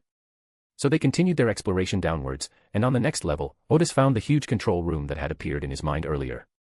But there is no trace of human existence here anymore. On this floor, Odis found an archive and read some of the materials inside. Odis said to Bernadette, "These materials are a record of drilling into the ground." Yes, the control room we just discovered turned out to be a huge drilling control platform. They drilled to a depth of about 8 kilometers underground. Bernadette was taken aback. So deep. With the current technology in the northern continent, we can only drill down to about 1,000 meters underground at most. Bernadette asked randomly, did they find anything? Odis looked through the records for a while longer, and then said, when we were about 7,000 meters underground, some strange things started to happen here. For example, hearing inexplicable and terrifying murmurs down below, or some people suddenly having strange pieces of knowledge appear in their minds, or mysterious sunlight appearing in the middle of the night. Whispers, knowledge, sunshine, the one who prays in secret, the reader, the one who sings praises. Odis thought to himself, it seems like we've stumbled into the Sea of Chaos. However, that should be the outermost edge of the chaotic sea, or perhaps just rocks that were slightly affected by the chaotic sea, which brought these rocks to the ground and caused the strange events. Bernadette asked, could it be that the evil god they awakened was slumbering deep underground? After reading through several more folders, Odis shook his head and said, they were very careful. At around 8,000 meters, many people experienced inexplicable mental shocks, so they stopped drilling. He realized that drilling downwards was just one part of the research here. Obviously, what happened here may be related to this drilling, but it may not be the main factor. Bernadette took a deep breath, let's go look around somewhere else. Since this place is so well preserved, there must be many other clues left behind. So they went down to a lower level, which was very spacious. In the center of the large hall, there was a striking red line that divided the structure of this level in two. The two carefully observed their surroundings as they explored forward. This floor is very quiet, in fact, not only this floor, but the entire underground ruins are very quiet. But the quietness on this floor seems a little different. Odis's thoughts wandered. For thousands of years, this eerie ruin had only had the two of them as visitors. A sense of loneliness and unease arose in his heart. At this moment, the two carefully crossed the red line. Their intuition told them that it was impossible for a red line to be drawn here for no reason. Really. As soon as they crossed the red line, they immediately felt very uncomfortable. The feeling wasn't dangerous, but it made their bodies, spirits, and mental states very uncomfortable. I can't quite put my finger on why I felt uncomfortable, but after crossing the red line, it felt like everything was different. After taking a few more steps, the uncomfortable feeling intensified, gradually turning into a sense of impending danger. So the two stopped. Bernadette waved her hand forward, and her invisible servant continued forward in her place. Then, through the invisible servant, she sensed danger coming from behind a steel door. The invisible servant could not pass through that door, and there was no glass or similar structure, so it was impossible to know what was inside. However, Odis realized that the fourth and fifth images she had just seen must have been behind that door. He had just guessed that the giant pillar pointing downwards in the fourth scene must be a drilling well. Although we didn't manage to reach the chaotic sea, it must have been very dangerous. The metal box containing various instruments appears to be the site of some extraordinary human experiments that were once conducted. If they hadn't drilled through the chaotic sea, these experiments would have been quite dangerous. Regardless of what lay behind the door, Odis had no intention of exploring further. Bernadette has no such plans, at least not now. The latest novel is first published here. So the two of them retreated to the other side of the red line, and the uncomfortable feeling immediately disappeared. Odis said, it seems that this line is the marker for danger. Bernadette nodded in agreement. The two searched the safe side and found another place that looked like a data room. However, there is only one computer with a large case here, which means that all the data here is stored on the computer. Still unwilling to give up, Odis opened the computer case. He felt that the things inside were somewhat familiar, such as the motherboard and hard drive. But it didn't work, there was no electricity. Odis immediately thought of a way. He could generate electricity like lightning, so could he generate electricity on the spot to turn on the computer? Or rather, the information stored inside is all data, and it's possible to read it using the information flow generated by the angel level through the peeping person pathway. Odis said to Bernadette, I think I've seen this in some documents. I'll try to see if I can open it. Bernadette paused for a moment, clearly not expecting Odis to know this. Okay. Odis took out the Gus staff and created small, stable electric arcs. Then he went to the power strip and carefully injected those arcs into the circuit. The computer made a soft, humming sound. Odis breathed a sigh of relief, it really works. So he pressed the power button, the computer started up, and the screen lit up. Bernadette took a small step forward, and she succeeded. But after a few seconds, the screen dimmed and then went out. The reason Odis couldn't provide a stable current wasn't because he lacked spirituality, but because he wasn't a voltage regulator and couldn't precisely control the current intensity. So it's weak one moment and strong the next. Although he was careful and tried his best not to let the current be too strong and burn out the computer, it was still very unstable. Odis tried several times but couldn't turn on the computer. Finally, Odis asked Bernadette, do you have a way to keep the current stable? Bernadette paused for a moment, then shook her head. Although the northern continent does not have large power plants, there are universities that conduct research on electricity. Academic geniuses like Bernadette certainly know what electricity is. What's frustrating is that while Bernadette and Odis can both generate powerful electric currents for combat, they cannot generate them precisely and continuously to turn on a computer. Odis said to Bernadette, I have another way, but I need to borrow your sage's ornament. Bernadette paused for a moment, then took out a wooden box from her pocket, opened the seal, and handed the sage's forehead ornament, with a huge diamond to Odis. With your spirituality, you can only use it for about 20 seconds. You do not yet possess divinity. Do not digitize yourself, or you will be unable to restore yourself. Odis remembered the tip well, carefully took the sage's forehead ornament, and solemnly put it on his forehead. In that instant, a disjointed voice appeared in Odis's mind, giving him an impulse to turn everything in front of him into a stream of information, and himself into a stream of information. Fortunately, thanks to Bernadette's reminder, he was mentally prepared and tried his best to resist the idea. At this moment, the staff of goose in Odis's other hand shimmered with dazzling starlight. After Odis saw the starlight, the disjointed voice in the sage's forehead ornament became much quieter. At the same time, Odis felt that the Gus staff was more like the sage's forehead ornament operating system, which made Odis understand how to use this level 0 sealed item. The next second, a thin stream of information emerged from the head of the Gus staff and entered the computer's hard drive. After adding a small current, Odis saw that the hard drive contained streams of information. However, without software, systems, or displays, Odis could only seek what she wanted through spiritual guidance. In just a few seconds, Odis had already found a lot of information. He then withdrew the slender stream of information that had been extending outwards, took off the sage's forehead ornament, and handed it to Bernadette. The moment Bernadette accepted it, Odis's spiritual pressure eased, allowing him to breathe a long sigh of relief. As Bernadette placed the sage's forehead ornament back into the box and resealed it, she asked, "How was it? Did it work?" "It can be considered a success." Odis raised the Gus staff in his hand, and the head of the staff suddenly emitted a bright light. This time the light was special, it shone on the opposite wall, creating a scene. Bernadette then saw 7 middle-aged men dressed in strange clothes sitting around a round table having a meeting. The language they spoke was distinct from the old Fussac language family, and Bernadette couldn't understand a single word. This is a video that Odis found on the hard drive. It can be played using the Gus staff, and it even has sound. What Bernadette considered strange attire was very familiar to Oedipus. It was a suit. Those 7 middle-aged men were either presidents, prime ministers, or chancellors. This was a secret G7 meeting. Odis had seen all of these people attending the meeting in the news. The video features a president from North America speaking, who is essentially saying that with the successive failures of strategies such as the pivot to Asia, the West is no longer able to contain the rise of the East. Since human intervention could not stop it, they decided to seek divine help. Just then, they found the remains of what appeared to be the savior and detected a powerful, unknown force within them. Through preliminary research, they discovered that God actually exists, but he seems to be asleep. So they plan to establish a secret research base on Easter Island, one of the research projects being to resurrect the Savior to help them solve the current crisis. Another research direction is to study the mysterious power within the remains of the Savior and use magic to defeat the East. Easter Island was chosen because the remains of the Savior showed a special reaction there, and mysterious forces were also detected deep underground. Through the remarks of other participants, Odis also learned that this was not their first secret meeting on this issue. Otherwise, the other participants would definitely question the plan.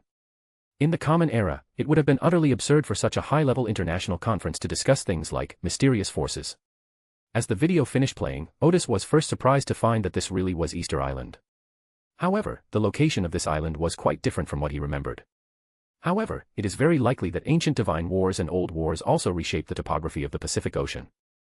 He then recalled his knowledge of Easter Island, where the indigenous people worshipped the sun before the colonists discovered it. Soon after Western missionaries arrived, Christianity was readily accepted here. The combination of words like sun and God sparked a flood of thoughts in Odis's mind. Bernadette, who was standing nearby, asked, "What did they say?" Odis snapped out of her daze. They're talking about resurrecting the Son of God." He pondered for a moment and felt that there was some information he could reveal to Bernadette, so he added, "If I'm not mistaken, these people should be humans from a prehistoric civilization." Bernadette showed obvious surprise. Prehistoric civilization. Odis nodded with a serious expression. At that time, it seemed that the extraordinary was not the mainstream. These people were the presidents of some major countries at the time. They wanted to obtain more extraordinary power, so they established this research institute. In their mythology, their god had a child who descended to Earth and saved the people of the world. They called him the Savior. The one they are preparing to resurrect is the Savior. Odis strongly suspected that the Savior nailed to the cross might be an incarnation of God. It's like the relationship between the ancient sun god and Adam. Bernadette had recovered from her shock and asked, did they succeed? It's not mentioned in the stored information here, Odis said. But I remembered what we saw in the hall earlier. Bernadette thought for a moment and suddenly felt a chill run down her spine. In the end, it was not the Son of God who was resurrected, but God himself. Odis hummed in agreement, which is why Odis believed that Jesus was an incarnation of God. If they did find the remains of this Savior and conducted some extreme research, it is indeed possible that they used the Son of God as a springboard to resurrect God himself. Bernadette frowned. Who exactly did they resurrect? Odis, however, said seriously, to this day, I have not obtained any history of the First Age. Bernadette paused for a moment, then immediately understood what Odis meant. The gods they had resurrected had created a new era.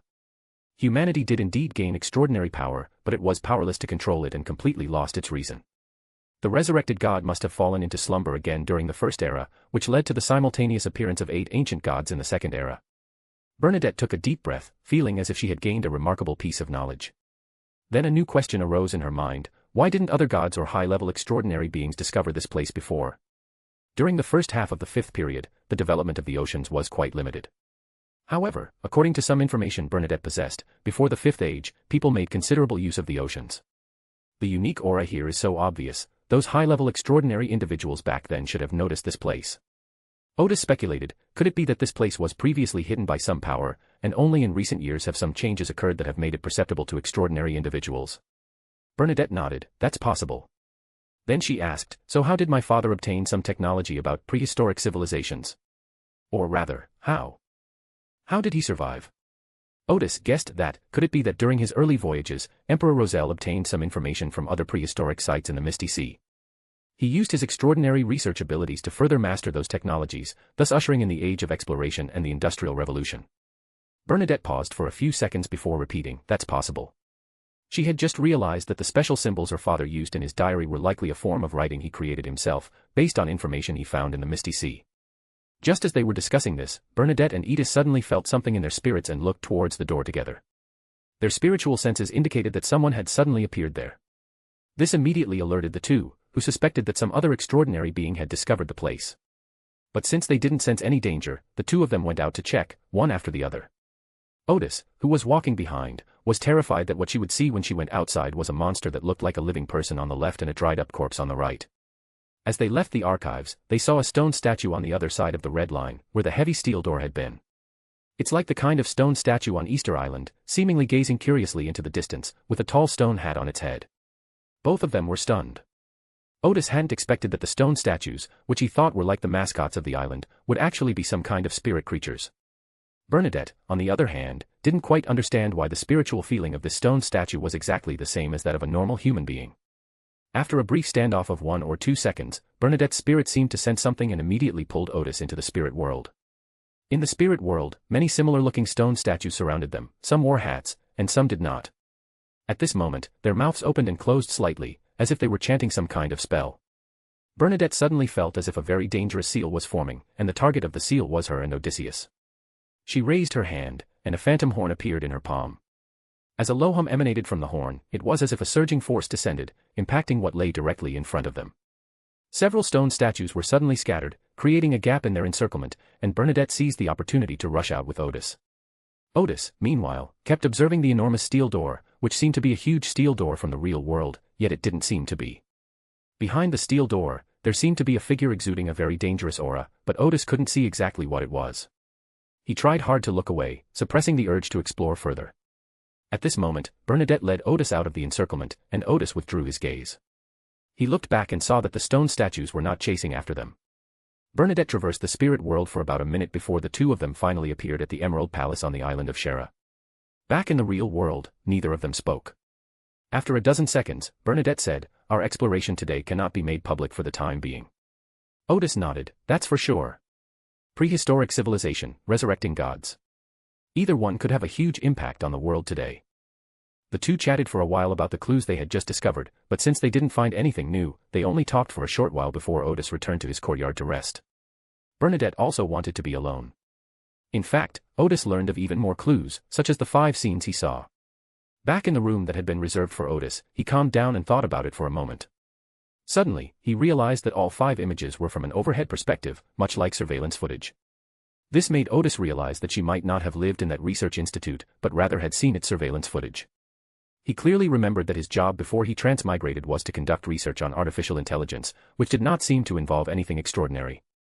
So it's very likely that they were affected because they accidentally saw some things they shouldn't have seen. Thinking of this, he shook his head, deciding that he could only investigate the matter when he reached a higher level. In addition, Odis actually obtained more information from the computer's hard drive. One of the documents caught Odis's attention. According to intelligence obtained by Western intelligence agencies, the gods of the East seem to be showing signs of awakening. That deity is heavenly venerable. Chapter 365, Chapter 364 Advancement to Mystic. According to some information Odis obtained from inside the ruins, before the first creator awoke, the celestial being and God seemed to have entered a period of activity. Odis doesn't yet know anything about the celestial venerable, but from what he's learned today about humanity's research on the Savior and God, he senses something is being orchestrated. Why were the remains of the Savior not discovered for 2,000 years, but were found shortly before the first awakening? So, were all subsequent studies influenced by God, or were they simply part of a script designed by him? Odis speculated that since the celestial venerable also showed signs of awakening, these two ancient beings had likely entered a relatively active phase ahead of time. Or rather, in the years before the initial awakening, human governments had already noticed the extraordinary existence and begun to pay attention to the research of extraordinary power. This is also reasonable, because according to some of the information that Odis discovered today, shortly after the research on Easter Island began, some magical phenomena appeared all over the world. For example, Chernobyl, where a giant crater suddenly appeared. Or oil, as if it had suddenly come to life, began to kill living people, and so on. This further proves that the initial awakening at that time was a process, but most people did not notice it. After reviewing the clues and information he had gathered, Odis roughly came up with a timeline for this matter. The incident began when, faced with the rise of the East, the West, realizing it could not stop it head-on, began to resort to underhanded tactics. Just then, they discovered the remains of Jesus, the Savior, and began a series of studies. While the research was underway, mysterious events began to occur around the world. At this time, the West received news that the Eastern deity Tianzun seemed to be awakening as well. So the Research Institute on Easter Island got a little anxious and started some extreme research. As a result, instead of waking up the Savior, it directly woke up God, which in turn caused the original to awaken prematurely. Of course, it cannot be ruled out that all of this was the original arrangement. After making his guesses and summaries, Odis began to consider the matter of promotion. Now that we have the main and auxiliary materials, and the blood of the mythical creature needed for the ritual, all that's left is to digest the potion before we can advance. Currently, there's nothing of great importance happening in either Watai state or Cruise Island. Odis plans to use this time to study the drop of blood and prepare for his promotion. With a simple plan in mind, Odis used meditation to enter the wilderness of knowledge. He had been very busy recently and hadn't had time to continue writing the Book of the Stars, but he planned to finish it today. Adonis, the special envoy of Duke Bowen, Minister of the Interior of Remnantburg, departed from Azhara. His mission this time was to secretly investigate the situation in Watai Prefecture, to determine whether the banditry had been completely eliminated, and to assess Odis's standing in the eyes of the people. Adonis knew very well that his task was to find evidence that Odis's power in Watai had become uncontrollable, so that the Remburg government could find an opportunity to remove Odis from his post as governor. After getting off the train in Salathu, Adonis went to learn about the security station set up there by Watai, and at the same time he had already come up with the first crime for Odis, to exert influence on the surrounding states. Adonis then traveled by carriage to the province of Vote, and along the way had his men search for information about the people's opposition to Odis's rule. He observed that Odis must have carried out a large-scale massacre to have wiped out the bandits so quickly, with the two dead barons being the best example. However, after inquiring around for a long time, his subordinates found that not a single person opposed the new governor's rule. Even in remote mountain villages, people are full of praise for the new governor. Because the new governor has been undertaking a large number of water conservancy projects across the state since last month. The construction workers were recruited from various villages, and the villagers earned a sum of money first. The completed water conservancy projects also brought them tangible benefits, with increased grain production. Adonis remained silent after hearing these reports, because he really didn't want to fabricate charges on this matter, and he was also well aware that Odis was a very competent governor in Remburg. Unlike Fenaport, Remburg's grain production was mostly only enough for domestic consumption, and in many years it had to import grain. The world's largest grain exporter is Fenaport and its colonies, but Remburg and the country are hostile to each other and can only barely maintain normal international relations. This makes it difficult for Rembrandt to buy cheap grain, which can easily lead to instability in domestic grain prices. However, the governors of each state focus their main efforts on developing commerce, because the development of commerce and industry is their important performance evaluation criterion. Therefore, few governors attach such importance to agriculture. As they continued forward, Adonis heard someone shouting in the distance, "No loitering, let's clear the mountain." Adonis stopped the carriage, intending to take his men to the construction site after the explosions that blasted the mountain were over. While in Azhara, he heard that Odis was building a railway, and from the Duke of Bowen to the railway department in Remberg, no one was very optimistic about it. First, the funding and technical aspects are difficult to solve, because Watai Prefecture is mountainous. Southwest, the manpower for road construction is also a major problem. Since he came to find out about the problems in Vote State, Adonis definitely had to go and take a look, because there must be problems with forced labor and poor working conditions on the railroad. More than half an hour passed, but the explosion still hadn't occurred. Adonis had seen the tunnels being dug when the railway was being built, first drilling holes, then planting explosives, and finally blasting them open and clearing away the rocks. However, the explosion he remembered never occurred, so he led his men to climb to the top of the mountain to investigate. On the other side of the mountain, there was a busy railway construction site. Workers transported crushed stones from the quarry to the designated railway line by horse-drawn carts, then laid sleepers, covered them with stones, and finally connected the sleepers to the rails with large screws. The whole process was well organized, and the workers used many tools that Adonis found completely unfamiliar. For example, workers laying railway tracks and sleepers used a machine that resembled a small crane. However, Adonis could not understand how the machine worked because he could not find a steam engine nearby. No large steam engines were found at the quarry, and the crushing process didn't seem to be entirely manual. The scene of digging tunnels inside the mountain was even more surreal. A worker was seen sitting on a large machine on the side of the mountain, which emitted a small, silvery white light. The beam of light actually pierced through the mountain and appeared on the other side. The light that pierced through the mountain had dimmed considerably, but it was still extremely sharp, easily slicing through all the trees it touched. A piece was quickly cut off, and from the outside it looked like a square stone the size of an adult's forearm. This means that a large section of rock was cut off from the entire interior of the mountain. At this moment, the thin, silvery white light on the large machine disappeared, and the operator blew a whistle to indicate that it was safe. Two other workers stepped forward and opened a thick metal rod on the large machine. The mechanical rod slowly extended forward, pushing the cut rocks out of the mountain. The mechanical rod is specially designed so that two workers can screw on a new mechanical rod from the back of the large machine, which allows the mechanical rod to be extended further, pushing out more rocks. On the other side of the mountain, people were already waiting there, in pairs, each holding a device that also had a silvery white glow. When a large rock was pushed out 2 or 3 meters, it was easily cut off as if slicing cheese. The horse-drawn carriage was already parked not far away. Workers used small lifting equipment to load the cut stones onto the carriage and transport them to the quarry. The entire operation stunned Adonis and his team. They had never seen tunnels mined in such a way.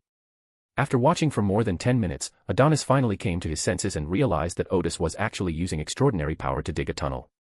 Immediately, a series of questions arose in his mind. Were those operators all extraordinary beings? Would an extraordinary person do this kind of work? These questions could not be answered simply by looking, so Adonis sent his men to gather information. But before they even reached the construction site, they were stopped by the security team. Adonis's men bribed him with money and cigarettes before they finally obtained some intelligence. These innovative machines were reportedly designed by the new governor. It only takes a maximum of 3 days to mine a 1,000-meter tunnel. The key is that even if they work day and night, only a dozen or so workers are needed to complete the shifts. Because digging tunnels saves a huge amount of manpower, the railway can be laid very quickly. Some people have even boldly predicted that the railway may be completed in 3 to 5 months. That night, Adonis couldn't fall asleep for a long time. His mind was filled with the image of digging the tunnel. He seemed to see the door to a new world opening towards Rembrandt. If Odis were transferred from Vought, these projects would likely come to a complete halt, and the gates that had opened to Remberg would slowly close once more. After a sleepless night, Adonis had a bold idea. The next day, the group arrived in Watai City and learned about the living conditions of the refugees, how the governor was suppressing bandits, and the current situation in Watai City. After that, Adonis's bold idea became a decision. He planned to report everything he had seen in Vaudhau to the Duke of Bowen and the king, and suggested that Governor Gard be transferred after the railway was completed. If they don't take his advice seriously, Adonis intends to publish everything he saw in Vote State. Odis has locked herself in her studio for 3 days. His studio is located in the mountains north of Watai City, a town that was once established by bandits. After the large bandit group was wiped out, the place was completely abandoned. Odis thus established the Remberg Institute here, which included several research institutes. Since the end of the pirate conference, Odis first went to Shara Island to recruit a group of extraordinary individuals with the general knowledge pathway, and then, having acquired a large number of extraordinary individuals with the secret seeker pathway, he cultivated a group of secret seekers. Then, Bivis, the third vice president of Dawnbreaker Sword, was in charge of establishing this research institute. At this time, most of the people in the research institute were low-sequence, extraordinary individuals. They were sent to various construction sites to observe the extraordinary tools designed by Odis, listen to the workers' demands, and find ways to improve them. At first, the extraordinary individuals who had taken the general knowledge pathway all planned to leave when they heard they were going to the construction site, but after seeing those extraordinary tools, they were all reluctant to leave. After working for a while, they were amazed by Governor Odis's brilliant design and devoted themselves wholeheartedly to their work. Those extraordinary individuals who followed the peeping to the secrets path did not have such complex psychological states. They, or their families, all lived much better lives than before after Odis arrived on Cruise Island or Vote State. They cherished the job opportunity that Odis offered them, and the salary was indeed very high, 30 sassons per week, equivalent to £6 per week. Such jobs are hard to find in vaudeville, and only Odis on Cruise Island offers such high-paying jobs. Odis's studio was located in a large wooden house at the Remberg Institute. Because he had only recently moved in, the studio was still quite empty, with only a few shelves and bookshelves, and not many tools on the workbench. Odis has been studying the drop of mythical creatures' blood here for the past 3 days. At the beginning of the study, Odis found that the research was going very smoothly because of her previous experience using the sage's forehead ornament. This drop of blood looks no different from normal blood on the surface. The only difference is that it will not dry out or deteriorate even if it is left on the workbench for a long time. With just a magnifying glass, one can see the still flowing stream of information contained within this drop of blood. Odis asked Bernadette if she had any insights into the research process. Bernadette replied that research must be conducted based on one's own ideas, and that following her research insights would not be of much help to Odis's promotion. In other words, this research process must be explored and learned through trial and error. So for the past 3 days, Odis has been observing this drop of blood using various methods. First, he tried to decipher the information stream, but he soon found it almost impossible. The information seemed to have a unique encryption method, which only the owner of this drop of blood could possibly decrypt. Alternatively, one needs to know the blood donor very well to decipher this information. Then Odis considered observing the drop of blood itself, studying the special characteristics of the blood of mythical creatures. After 3 days of observation and reflection, Odis decided to pursue his research in the second direction. Through microscopic observation and by comparing his own blood, he successfully discovered the characteristics of the mythical creature's blood. These experiments and observations included using bacteria and pathogens to erode 2 drops of blood and observing their different reactions. It also includes methods such as high-temperature heating and low-temperature freezing. As for the method of observation, Odis initially used only a microscope, but he soon discovered that he could not observe anything by simply using a microscope, so he began to use the microscope in conjunction with the eye of mystery for observation. He soon discovered that when the blood of mythical creatures encountered pathogens or bacteria, illusory mystical symbols would immediately appear in the blood. These mystical symbols will quickly arrange themselves in a certain order, rapidly killing germs and bacteria to ensure normal blood circulation. High temperatures and freezing temperatures can also stimulate mystical symbols in the blood, generating a mysterious power that resists the effects of excessively hot or cold environments on the blood. Odis even attempted to simulate the divine light, but this drop of blood might produce corresponding, extraordinary antibodies, rendering the divine light's high temperature and exposure to sunlight ineffective. Only when Odis launched her attack with the level 1 sealed artifact, Disaster Scepter, did she inflict some damage on this drop of blood. Odis discovered through careful observation that the blood of mythical creatures could also produce corresponding mystical symbols to ward off the attacks of the Scepter of Calamity. However, attacks from level 1 sealed artifacts can effectively disrupt the arrangement of these symbols and reduce their effectiveness. After intensive experiments and observations, Odis began to summarize. He believed that the power that produced those illusory mystical symbols was divinity. Furthermore, only divinity can attack divinity. This is something that is renewable, difficult to observe in normal times, but truly exists. Odis then divided his research into 2 topics: first, how the divinity within the blood of mythical creatures is regenerated, and second, the relationship between divinity, the extraordinary, and spirituality. Odis designed a series of experiments and eventually drew further conclusions. Through his spiritual observations, he discovered that the spirits surrounding the blood of mythical creatures were exceptionally active.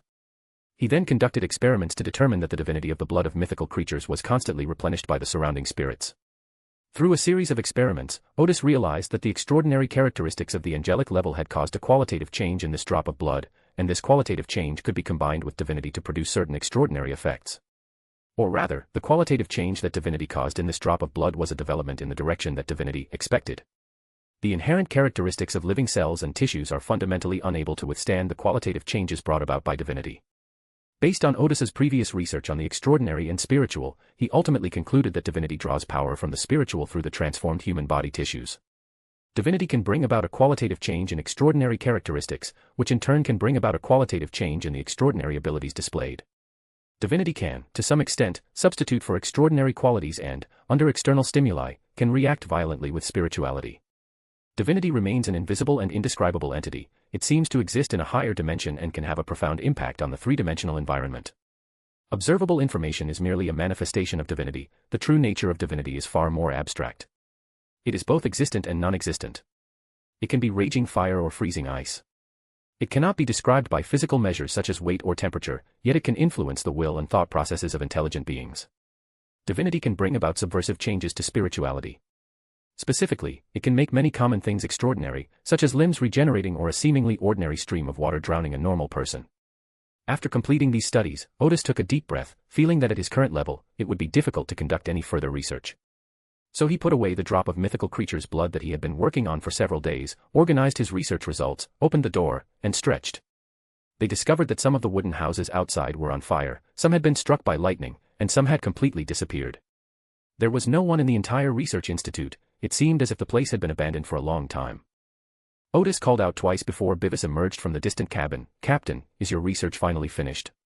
Odis pointed to the surrounding wooden houses. "What's going on with these wooden houses?" "I don't know either."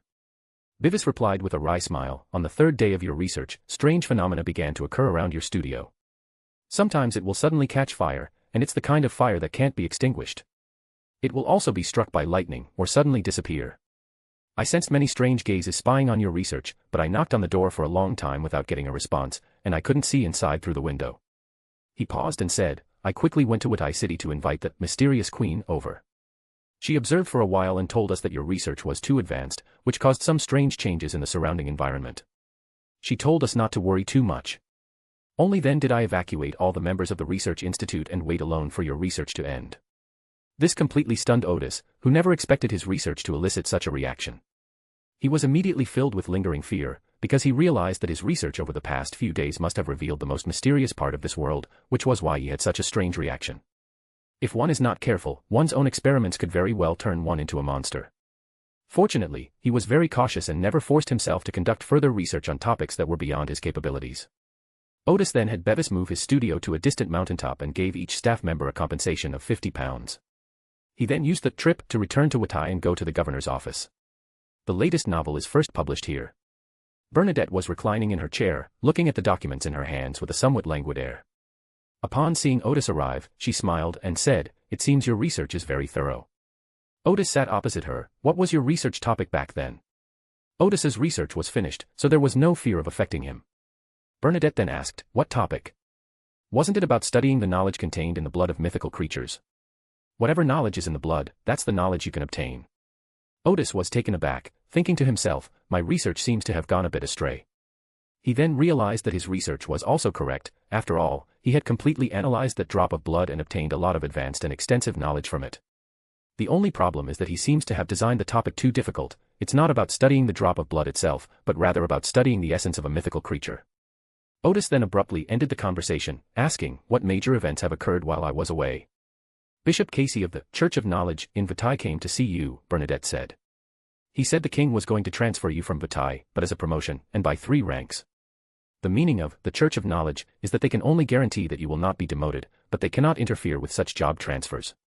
If you wish to remain in Watai, hurry and make a trip to Ezhara. The Church of Knowledge will help you network among the nobles." Odis smiled and said, "As expected." He paused for a moment and said, "I'd really like to see what position the king has prepared for me, preferably a high-ranking official position. However, that is almost impossible." Bernadette offered no comment, but added, "The clerk you hired, Roxanne, wants to speak with you privately." 3 clerks were hired at the time, and it has been confirmed that 2 of them were informants for other organizations. Now only Roxanne is still employed. Odis nodded, waiting for Bernadette to continue. Something else must have happened, because yesterday Odis's potion was suddenly completely digested. At the time, he was focused on his research and did not actively digest the potion, so he guessed that this should be considered passive digestion. It's possible that some things he previously spearheaded have changed, which has facilitated the digestion of the potion. "Sure enough," Bernadette said, "the Duke of Bowen's envoy came to Watai State, supposedly to find evidence of your crimes, but after returning, he strongly recommended that you continue to serve as the governor of Watai State." But the king and the Duke of Bowen did not heed his advice, so he contacted the newspapers and made the changes in Vaud province public. This resulted in him and the newspaper's editor-in-chief being imprisoned. Odis realized that it was the people of Azhara who, upon learning of the changes in Watai, further shaped Odis's mysterious image, thus allowing the potion to be completely absorbed. However, he was somewhat puzzled. Why would that special envoy do such a thing? I'm curious too, Bernadette said. So I just went to talk to him yesterday. He said he hoped Remenberg could seize this opportunity. Odis paused for a moment, then asked, is he a nobleman, and a young nobleman at that? Could this be a radical member? No, Bernadette said. He entered the Remberg government through examination and gained the appreciation and trust of the Duke of Bowen. But he was not an official, just a senior staff member. Odis nodded, meaning that his parents were likely ordinary people. It was probably because he saw the current vitality of the state and the state government's policies to benefit the people during his investigation of Watai state, and did not want the people of the state to fall into despair again after the governor left. This made Odis quite emotional. This was the courage shown by ordinary people in this world. Now that Odis had returned, Bernadette's duties as acting governor were over, and she returned to her residence to rest. Odis first glanced at the documents from the past few days, then had a waiter bring over the clerk Roxanne. What do you want to talk to me about? Odis had initially thought that Roxanne might be a spy for the Moors Penitentiary, but now that the Moors Penitentiary attack was over, she still showed no sign of leaving. Long Zaire had not noticed anything unusual during his previous observations of her. This made Odis quite curious. Who exactly sent Roxanne? Roxanne smiled and said, Mr. Governor, I would like to make a request to you. Odis hummed in agreement. Go ahead. He realized that Roxanne was about to lay her cards on the table. I would like you to open a valley in Vorta to Feniport, the other party said seriously. Odis was taken aback. This guy is one of Feniport's men. The first one who died, the clerk whose name I forgot, wasn't one of Feniport's military personnel. After a moment's thought, Odis immediately said, absolutely impossible. If he were to actually agree, it would be an act of treason. As long as he remains the governor of Votat, even the saints of the Remborg royal family would likely be aware of such a move. Moreover, he had just largely resolved Feniport's infiltration of Rembrandt, and then immediately reintroduced Feniport's influence, which was pointless. Now that he had fallen out with Feniport, Odis had no hope for them.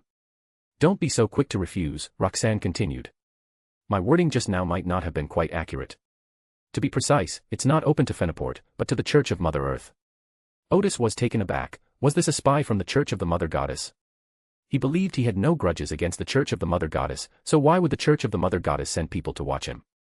He pondered for a moment and said, I need to know, what's the name of that valley? Why do you want that valley? The valley north of Krushi, Roxanne replied.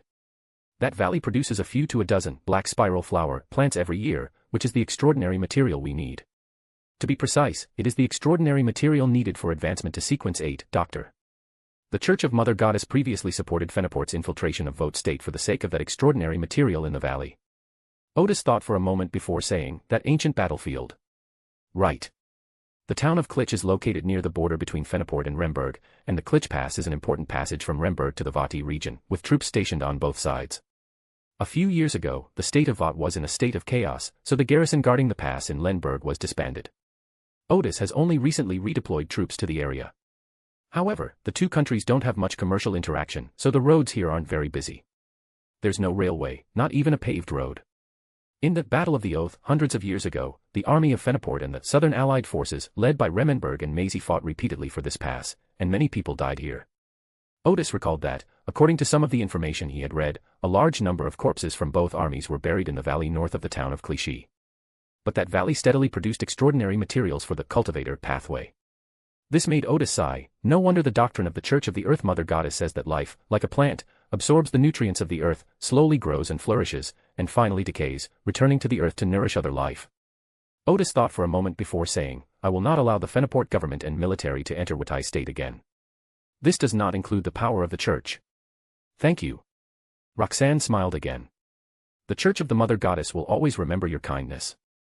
Odis asked, are you leaving too? No, I like working in Watai.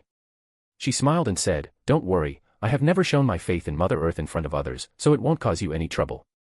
Odis smiled and said, well, have a good time working in Watai. He felt that leaving an informant within the Church of Mother Goddess wouldn't be bad, as he might need this channel in the future. Then Odis smiled and said, but I won't be governor for long. Roxanne replied, from what I've observed, you are unlikely to relinquish the power you have built in Watai. Even if you were no longer the governor, the affairs of the entire state would still proceed according to your will. Odis smiled and said, "You're quite professional when it comes to intelligence work." Roxanne continued, "There's one more thing. I'd like to order a batch of submachine guns and semi-automatic rifles from you." Although she did not specify, these were certainly weapons ordered for the Feniport government.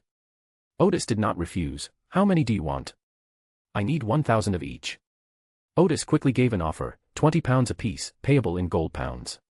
This price was £8 higher than the same firearms offered to the Fussac Empire, but given that they were still enemies at the time, it was already good enough that they were able to sell to them.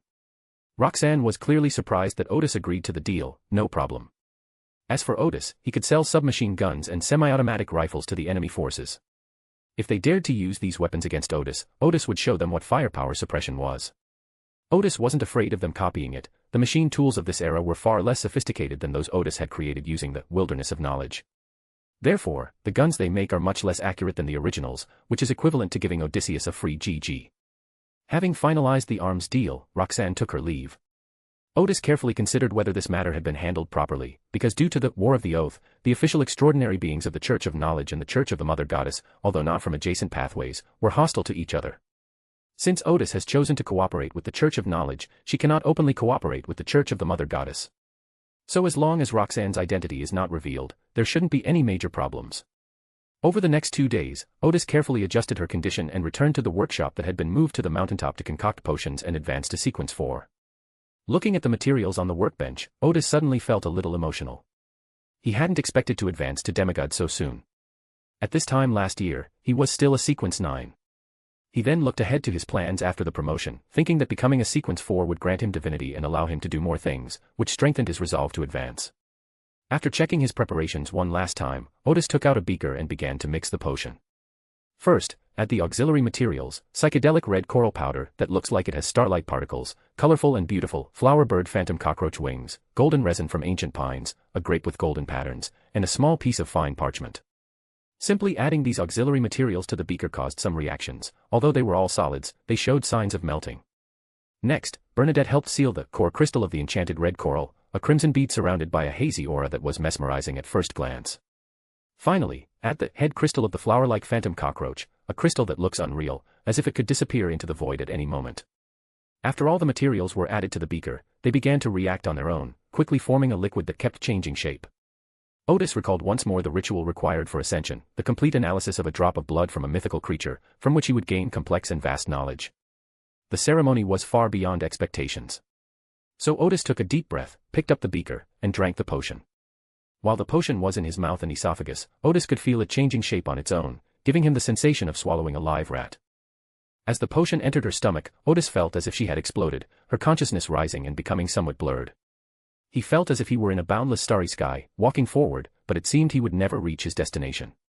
Just then, a cluster of stars in the sky suddenly formed a very special occult symbol. Odis instinctively interpreted it as meaning nothing or absence. Suddenly, all the research and information about the Gar runes appeared in Odis's mind, as if he had suddenly regained control of his consciousness. Odis looked again at the mystical symbols in the starry sky, and the other stars began to change, forming garbage runes. After a certain arrangement, the starry sky formed a simple magic circle representing the exit. In the blink of an eye, Odis returned to the real world and back into her own body. He saw that his body was covered with a layer of mystical symbols, symbols that he had observed when he was studying the drop of blood from the mythical creature. Odin suddenly realized that his previous research on the blood of mythical creatures was a form of protection for his body and consciousness. Moreover, the more advanced the research, the more comprehensive the corresponding protection. Through the process of advancement, Odis realized that the so-called divinity was the Garbular rune. Or rather, the Gar runes are a way to unlock divinity. At this moment, Odis suddenly gained a deeper understanding of divinity. Divinity has two levels, the physical level and the abstract level. On a physical level, divinity can be understood as a special kind of spirituality. It is not only extraordinary materials of sequence 4 and above that can generate divinity. In fact, one can utilize divinity to a certain extent even before becoming a demigod. Odis also realized that his ability to simulate other methods was actually a way of utilizing divinity through the Gar runes. Because only divinity is diverse, or rather, merely possessing the extraordinary characteristic of diversity can only result in a clumsy imitation of abilities from other sources, and its effectiveness will be diminished. Odis's simulation of other abilities can almost perfectly reproduce the original power of those abilities. This involves the abstract aspect of divinity. Odis believed that all divinity originated from the original creator, and as long as this original did not completely perish, and all the gods did not completely perish, divinity would still exist. Since divinity originates from the beginning, theoretically, by utilizing divinity, one can use all means, including all the abilities wielded by the outer gods. However, this is on the premise that it does not involve the corresponding authority. Odis suddenly gained a new understanding of omniscience and omnipotence. Chapter 366, Chapter 365 The Hidden History Stored in the Wilderness of Knowledge. Odis's thinking continued, and he soon realized that even in theory he could express all the abilities that did not involve authority. But he couldn't do that. Because if he did this, the original creator might very well awaken within him. Moreover, this is ultimately just theory. Even with the help of the Gus staff, it should only be able to express a portion of the sequence 4 level abilities, because many abilities require not only divinity but also the cooperation of extraordinary characteristics through corresponding pathways. He then began to contemplate the abstract aspects of divinity, including its influence on intelligent beings. Take Odis's promotion as an example. On the one hand, this influence modified and strengthened Odis's body to a certain extent, and on the other hand, it also affected Odis's thinking. Odis had never understood the basis of this influence before, but now he did. The process was as follows: the extraordinary properties of sequence 4 level modified Odis's body to a certain extent, and the modified body then possessed divinity. Because this transformation was ultimately carried out in the direction of the original, Odis possessed divinity because he had a very slight resemblance to the original at this time, and divinity appeared in his body. Saints, angels, gods, and beings of the past possess increasing divinity because they are getting closer and closer to the original state. The reason why divinity could influence Odis's thinking was that divinity covered a part of Odis's emotions. The part covered is the original spiritual remnant. Odis even thought that this was the reason why the first could always ensure that he would not perish, because every extraordinary being, once he became a demigod, would have the first resurrected one step at a time with each subsequent advancement. However, initially is currently in a dormant state and will not have a significant impact on extraordinary beings at the demigod level, nor will it actually awaken. Therefore, the spiritual remnants of other beings can be more profound than those of the original. For example, in the Black Emperor pathway, when Roselle ascended to the Black Emperor, because the consciousness of the original was in a dormant state, the spiritual remnants of his were not so obvious. The lingering effects of the previous Black Emperor, Solomon, were even more pronounced. But if the original were to awaken one day, it might simultaneously resurrect all the demigods, gods, and ancient beings, thus piecing together a more complete original. Odis took a deep breath, unwilling to continue thinking in that direction. Instead, he thought, my thoughts just now corrected a long-standing misconception.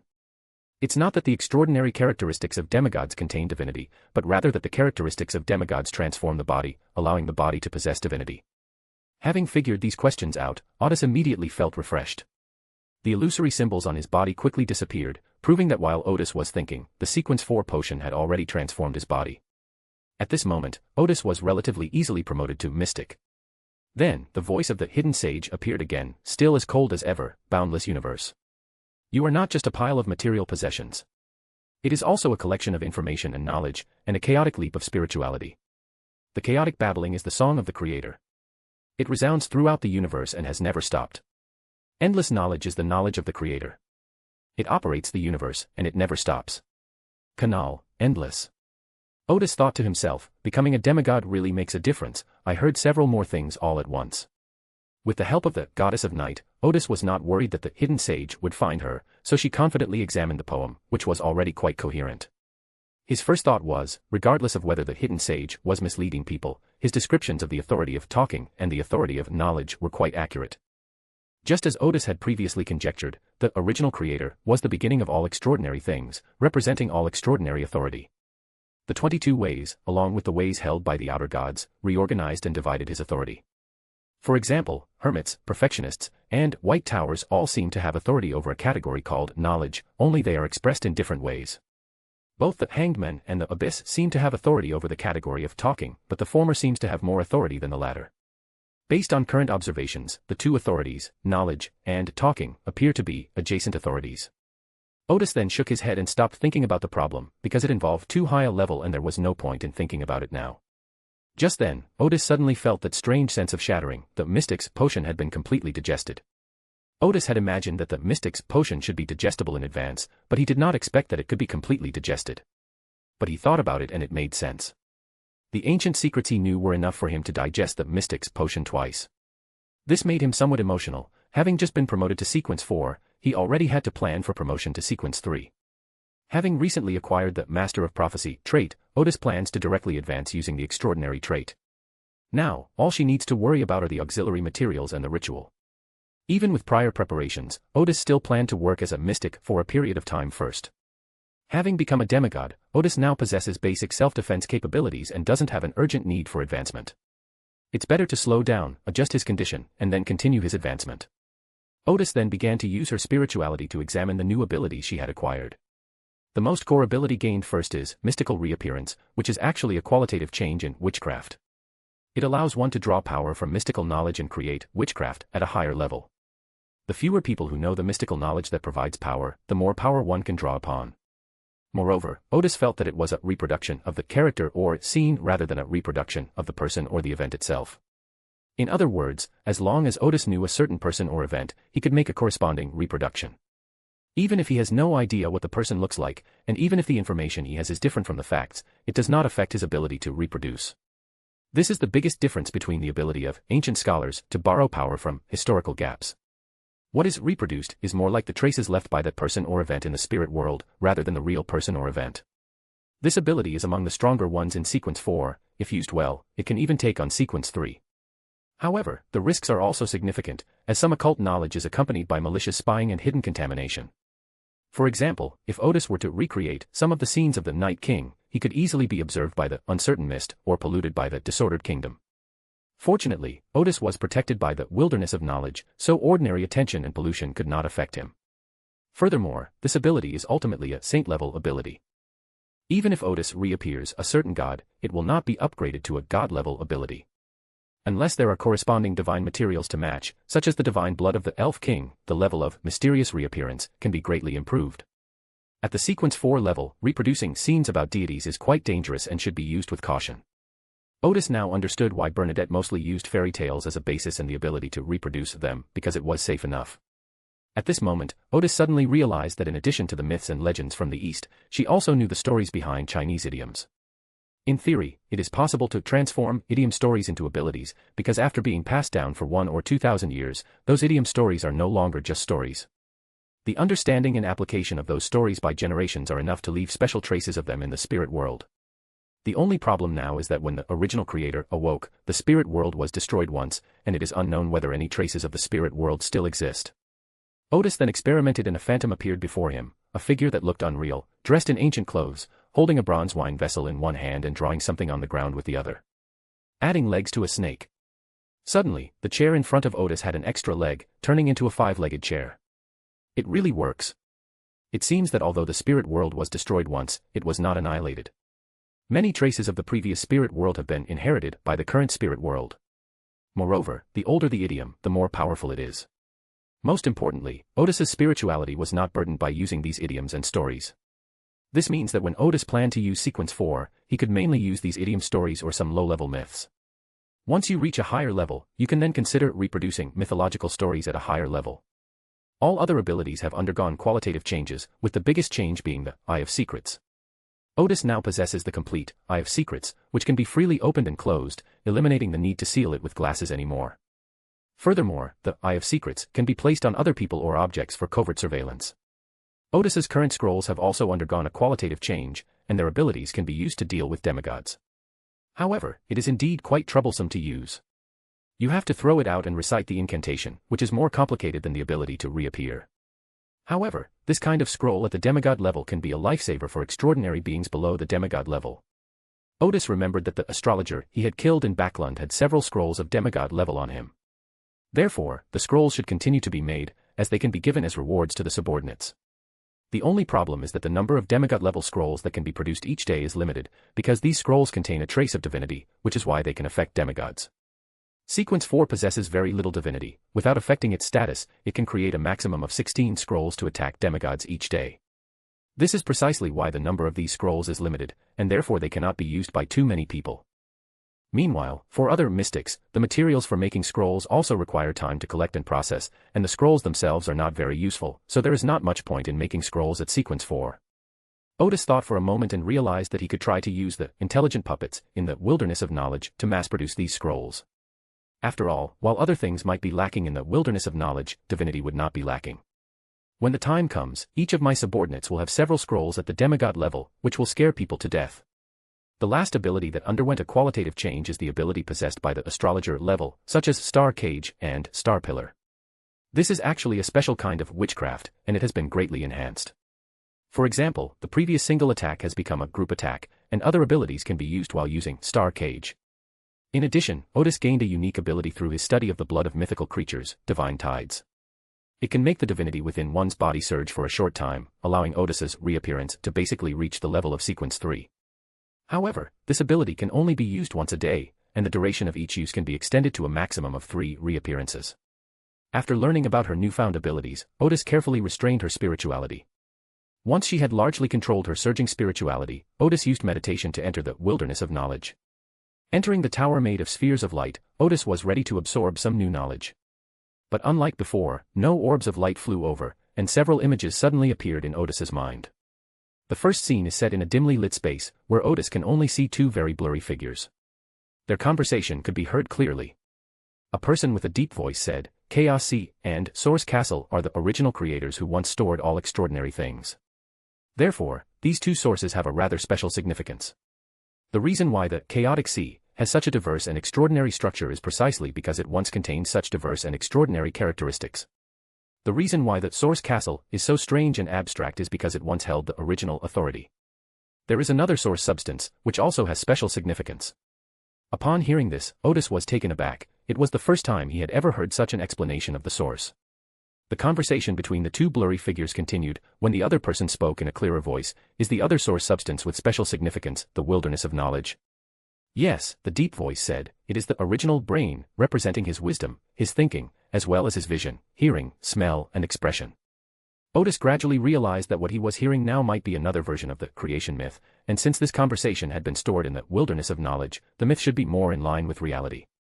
So Odis listened intently, and heard the clear voice say again, "Then the White Tower should be the adjacent path between the Hermit and the Perfect One, since it seems to represent vision."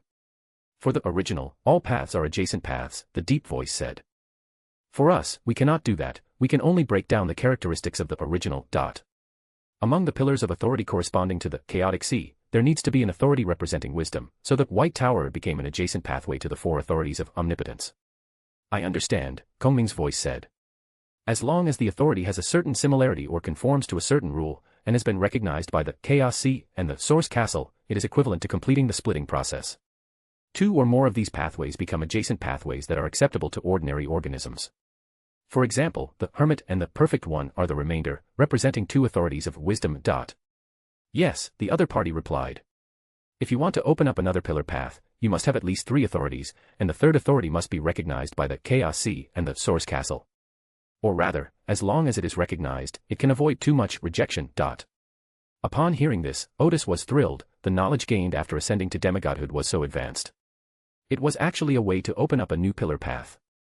At the same time, it was also describing the process of adjacent paths. Then he thought, so, besides God, Celestial Venerable, and Fallen Mother Goddess, there could be other pillars. In other words, could utilizing the wilderness of knowledge also be considered a pillar? Odis then gave a wry smile, because this required the recognition of the Chaos Sea and the Source Castle. Source Castle is manageable. Once he and Klein reach a higher level, they can discuss it with the Fool. The Chaos Sea is a bit more complicated, because in terms of the concept of adjacent authority, the White Tower and the wilderness of knowledge are the most compatible, but the holder of the Chaos Sea will definitely not let go of this adjacent path. In the end, Odis shook his head, feeling that it was too early to be thinking about this question. So Odis continued to look at the extra images in his mind. The conversation between the 2 blurry figures ended there, and Odis looked at the next image. Those were actually the blueprints for making the Gus staff. This blueprint was very comprehensive. Odis only glanced at it and understood the entire process of making the staff. This included how to handle the flesh and blood of the outer gods, and how to use divinity to shape the structure inside the staff. These were all advanced manufacturing techniques that Odis found very unfamiliar. At the same time, Odis also understood why the sage had outsourced the creation of the Gus staff to the elven race during the Second Age. Because high-sequence extraordinary individuals of the Hermit pathway are susceptible to the influence of the ramblings within the flesh and blood of the outer gods. The authority displayed by the Hermit is more like the brain, and the knowledge transmission from the hidden sage to those extraordinary in this path is more like a brain-to-brain information exchange. The authority corresponding to the original mode of expression is actually talking in one's sleep. Therefore, when facing the flesh and blood of the outer gods for a long time, advanced extraordinary individuals of the Hermit path are more likely to receive some highly polluted information. Even with the protection of the knowledge wilderness, this is probably not a very pleasant experience. Therefore, it makes more sense that the sage completed the design and outsourced the creation of the goose staff to a knowledgeable pathway angel. The third shot is clearer, but it's from a first-person perspective. Before me stood a man in his early 20s, with blonde hair, handsome looks, but with a somewhat nerdy air. The other person was wearing a crown and a magnificent classical robe. He must have been an emperor. However, his demeanor was rather polite at this moment, so, in other words, I can only find the land of chaos by using the uncertain mist. That's right, said the character providing this perspective. The land of chaos is currently sealed, and no one can break that seal, not even me. However, the uncertain fog still retains a part of the disordered kingdom, which can be used to establish a connection with the main body of the disordered kingdom, thereby controlling the complete disordered kingdom in an abstract sense and ascending to the status of the old days. The latest novel is first published here. I can help you design the specific process and seal the uncertain fog.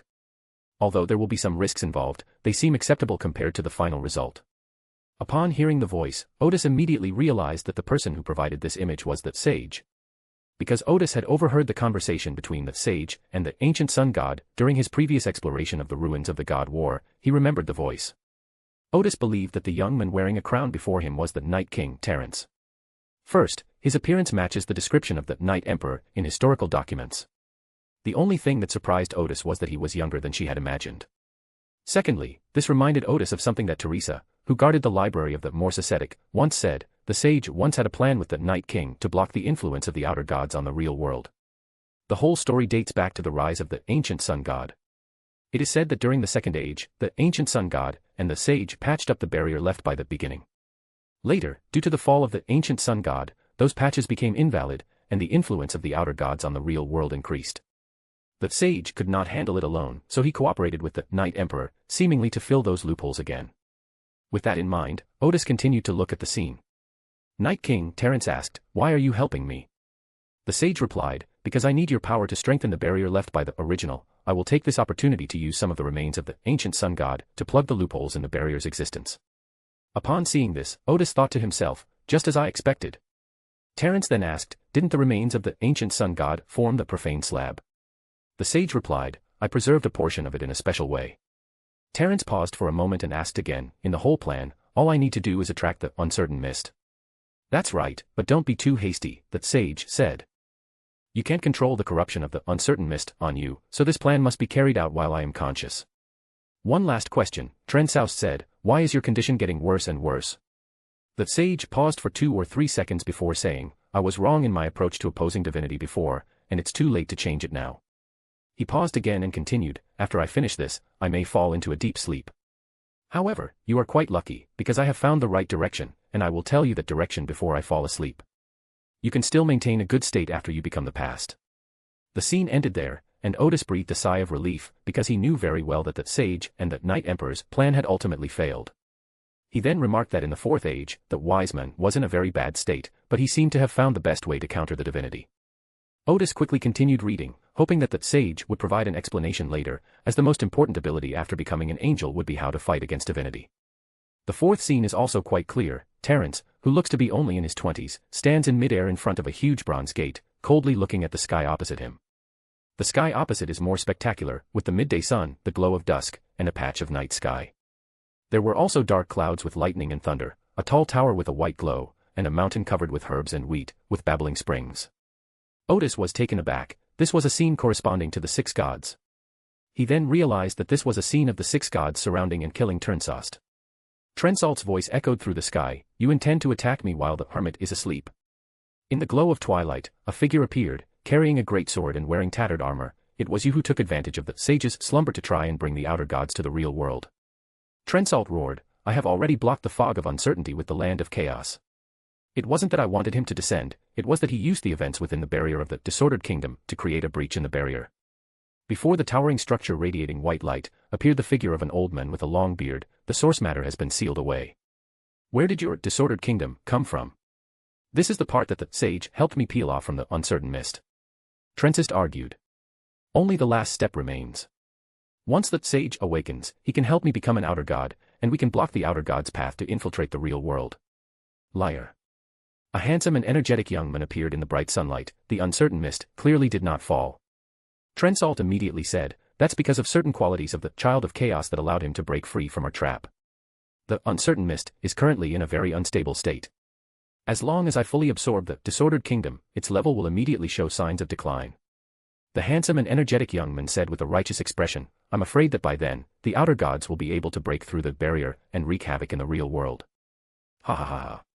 Trensist suddenly burst into laughter. "You're all just jealous. Jealous that the sage chose me instead of one of you." Instead of continuing the argument, Lucian responded with a surging tsunami, a scorching sun, and an exaggerated giant sword. Soon, the enormous bronze gate in midair disappeared. At the moment the gate vanished, it was clear that Terransost had not yet been able to contain the source matter and quickly perished under the siege of the six gods. Immediately afterwards, a blood-red vortex appeared in the sky, and malevolent gazes were cast from the starry sky onto the battlefield of the divine war. The next instant, a blood-red vine sprouted from the crimson vortex, with sharp, barbed tongues, eyeballs without eyelids, and strangely shaped teeth growing from it. The eerie vines quickly blossomed and bore fruit, and all the fruits opened at the same time, revealing a wooden female figure inside. The six gods immediately rushed forward, using their respective powers and abilities to suppress the growth of the vines. But at this moment, another crimson wave surged in from the crimson vortex. Just looking at the scene, Odis was worried for the six gods of the Fourth Age. Judging from the scene, it seemed that after the Land of Disorder was no longer blocking the way, the Mother Tree of Desire, and the fallen Mother Goddess poured into the real world from the starry sky one after another. At the level of the six gods, they simply cannot stop the erosion of the ancient level outer gods. At this point, Odis roughly understood the whole process of the six gods besieging Trensist.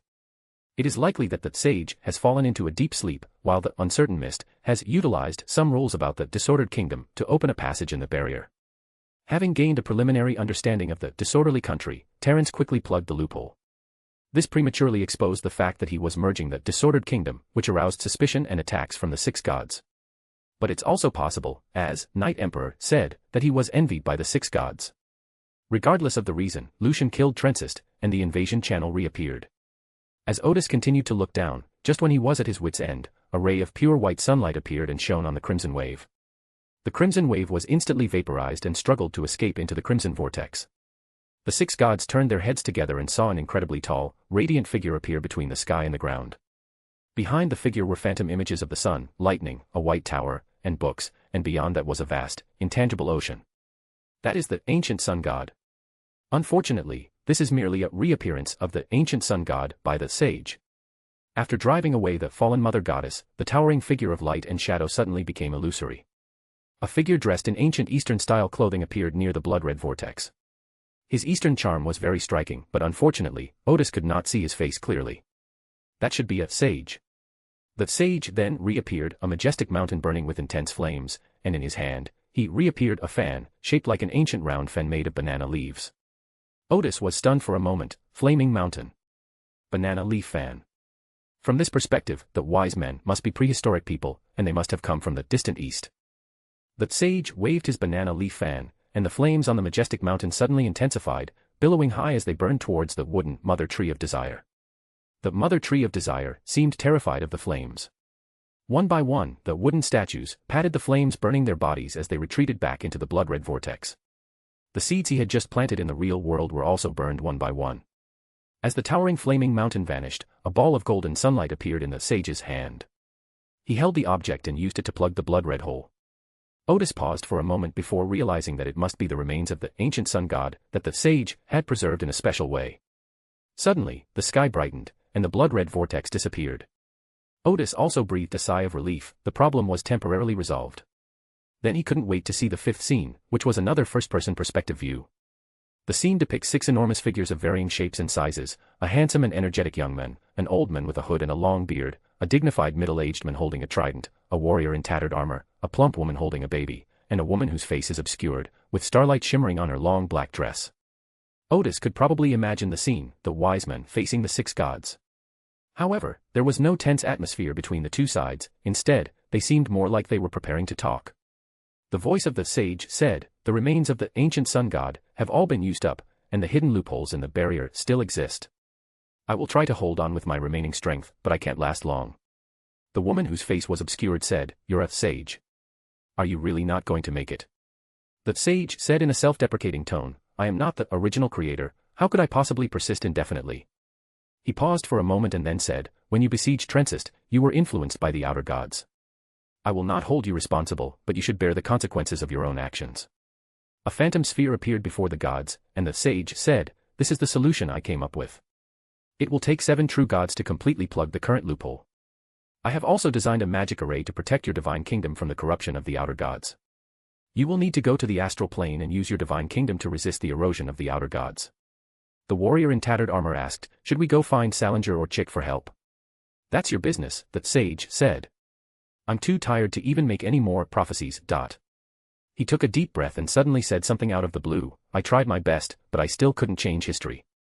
The main current of the river of destiny is already determined. Unless it is the beginning, even if one has the corresponding authority, one can only change some of the tributaries. At this moment, the scene suddenly fell silent. After a short while, the sage said again, I know what you are thinking. You are complaining that I did not choose you. Then the perspective shifts, and the scene turns to Eternal Sun, Lord of Storms, and God of Knowledge and Wisdom. If you choose any one of you, the other 4 will immediately join forces. Tell us yourselves, how much resistance would we face if we chose you? Then the perspective shifted to the God of War and the Goddess of Night. You should know that it's not that I haven't considered you, but with the Grim Reaper around, it would be difficult for you to accommodate the River of Eternal Darkness. Salinger is the most suitable candidate. I didn't choose to cooperate with him precisely because I considered your feelings. But it's too late now. He has already forcibly accepted the uniqueness of the Red Priest, making it difficult to take the next step.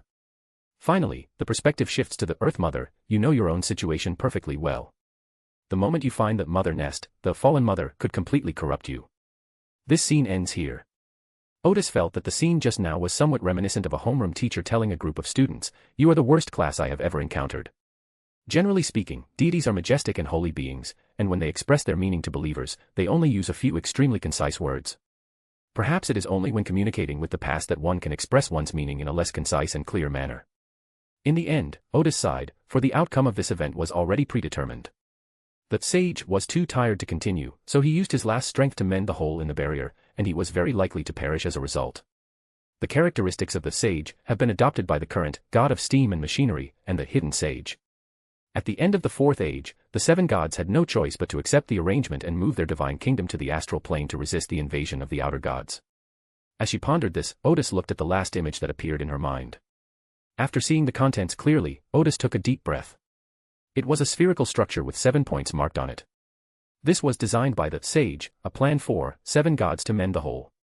Odis was greatly amazed when he saw the magic array that the sage had designed for the kingdom of the 7 gods to resist the invasion of the outer gods. In his eyes, it was simply a masterpiece of art.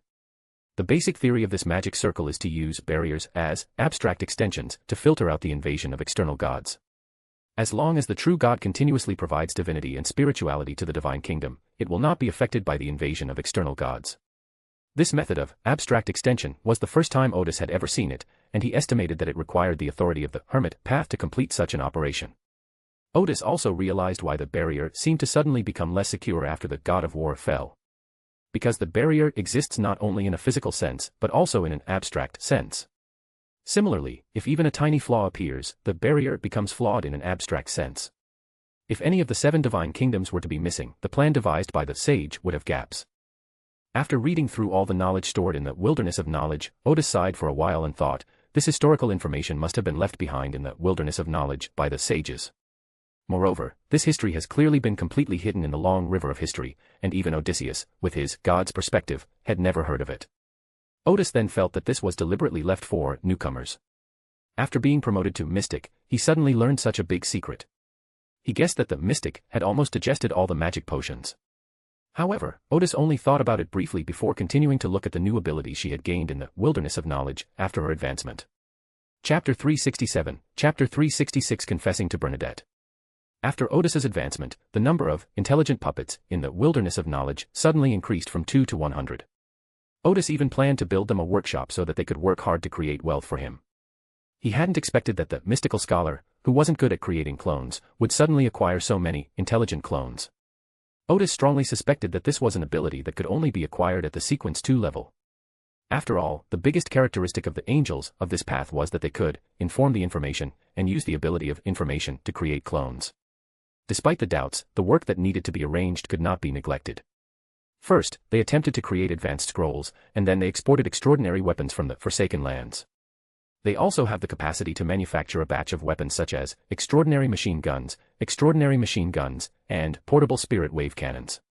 To minimize the risk of leaks, this kind of thing can be made in the knowledge wilderness rather than being manufactured elsewhere. Odis's second ability is to obtain extraordinary properties from the wilderness of knowledge, and he can know the corresponding potion recipe with just one glance. This means that he will no longer be restricted by potion recipes when developing his own power. The third capability is the protection provided by the knowledge wilderness, which is protection provided in the real world. From then on, Odis no longer had to worry that the Eye of Secrets would see things it shouldn't see and thus be corrupted. However, it cannot filter out all pollution and influences. The current upper limit of protection it can provide is at the level of a true god. Fortunately, if there is contamination from the ancient levels, the spirit will issue a warning, reminding Odis to close the Eye of Secrets. The fourth ability is that Odis can finally use the Wilderness of Knowledge to perform sacrifice and gifting operations. Source Castle grants Odis the abilities that Klein already possessed at Sequence 9 level. This makes the Lord of Mysteries seem more like a legitimate evil god. While none of these four abilities are particularly impressive, they are all highly practical. After confirming all her new abilities, Odis picked up the Hermit card from the shelf and looked at the Sequence 3 page. Sequence 3, the Prophet. Main materials, a pair of eyes of a colorful pterosaur, and the gaseous brain of a phantom multi-bodied insect. Supporting materials, 120 milliliters of blood from a colorful pterosaur, the liquid brain of a phantom multi-bodied worm, and observational records of the fates of at least 3 ordinary people. Ritual, based on the clues and conditions obtained, make a prophecy about the future world. The more accurate and clear the prophecy, the better its effect. Odis mainly observed the promotion ceremony so he could prepare in advance. When he saw the ceremony before, he felt that it didn't need any preparation. He could now predict that a world war would break out this winter and a far-reaching divine war would take place next summer. He could even predict the outcome of the War of Gods. But there is a question: since this was something Odis already knew, could it be considered a prophecy? This concept is actually quite vague. For example, Odis could have made a prophecy that ordinary people all over the world will eventually die. Is this both a prophecy and a fact? Can it be used as a promotion ceremony? Or rather, Odis's real question was whether this prophecy could be considered a prophecy at all. Odis pondered for a moment and felt he should consult Bernadette. With this in mind, the very proactive Odis simply returned to the real world, took a look around, and felt that her condition was not bad, so she directly traveled to the city of Watai. After arriving in Watai City, Odis belatedly realized that he could now use his reproduction ability to travel. For example, the ability to reproduce cloud release, water release, earth release, etc., is unknown. But now was not the time to think about that. He quickly went to Bernadette's door, knocked, and the door creaked open. There was no one inside. It must have been the mysterious queen who commanded the invisible servants to open the door. As soon as Odis entered, Bernadette, who was sitting on the sofa, looked at the clouds in the sky outside and said, "Congratulations." She paused for a moment and then said, "You are the person I have seen promoted the fastest. There is no other." As Odis closed the door, he said, "Just lucky." Luck is also an important ability. Bernadette smiled slightly. "It seems you have something you want to discuss with me." "Yes," Odis said, "I want to know what prophecy means." Then he voiced his doubts. Bernadette said, "All ordinary people will die," is a description of a fact, not a prophecy. She paused for a moment, then explained further, "So-called prophecy is, first and foremost, something that hasn't happened yet. It's a mystical prediction about the development of events and personal fate, rather than a description of facts that have obvious and strong regularities. For example, descriptions like, the sun will rise tomorrow morning, are regular facts and not prophecies.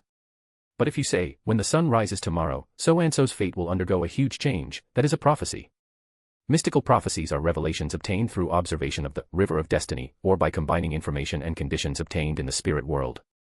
Such prophecies can leave certain traces in the spirit world.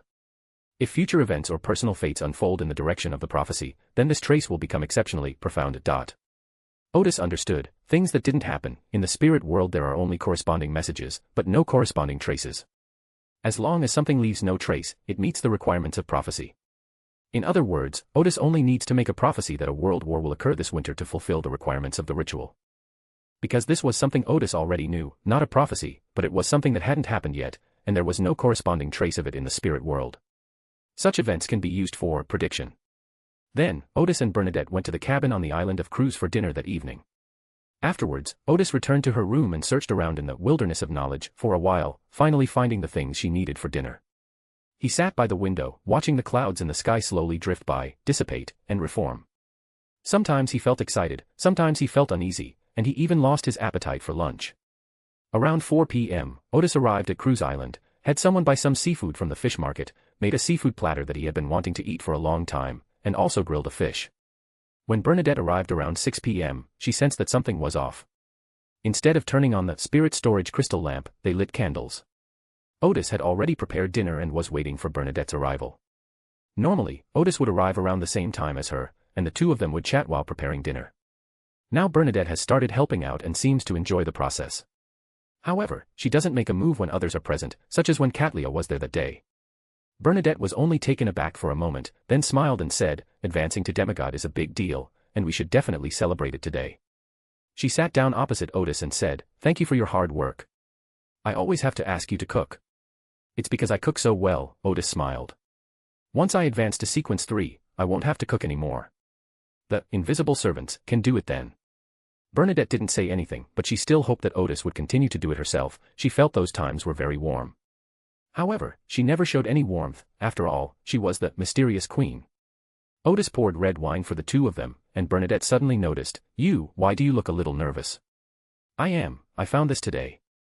Odis took out a painting in a frame. It was painted by an invisible servant when Bernadette and Odis had just met and were having dinner together. This painting is realistic, with very bright colors, almost like a photograph. It's clear that Odis was a bit reserved at that time, while Bernadette's demeanor was somewhat domineering, with the air of a queen in every gesture. The way the two get along now is very different from before.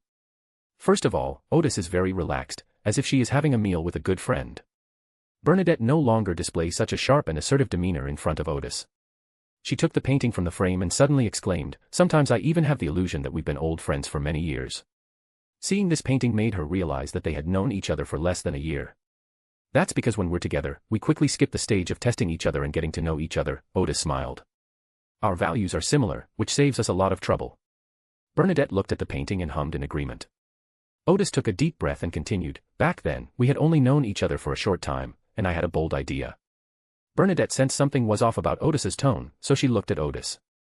Odis gripped her wine glass tightly and continued, "Back then, I thought that if you hadn't become an angel after I became a demigod, I would definitely find an opportunity to confess my feelings to you." Bernadette was suddenly stunned. In fact, she was in a panic. She had thought about taking her relationship with Odis to the next level, but she did not expect Odis to take the initiative so suddenly. She kept reminding herself to stay calm and not to show any joy. Then, with a smile on her face, she asked, "Why did you decide to confess your feelings to me?" "Huh?" Odis was taken aback, thinking, what kind of reaction is this?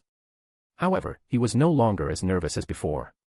After taking a sip of wine, he said, "Because only I can understand your aesthetic sense, and only you can comprehend my aspirations."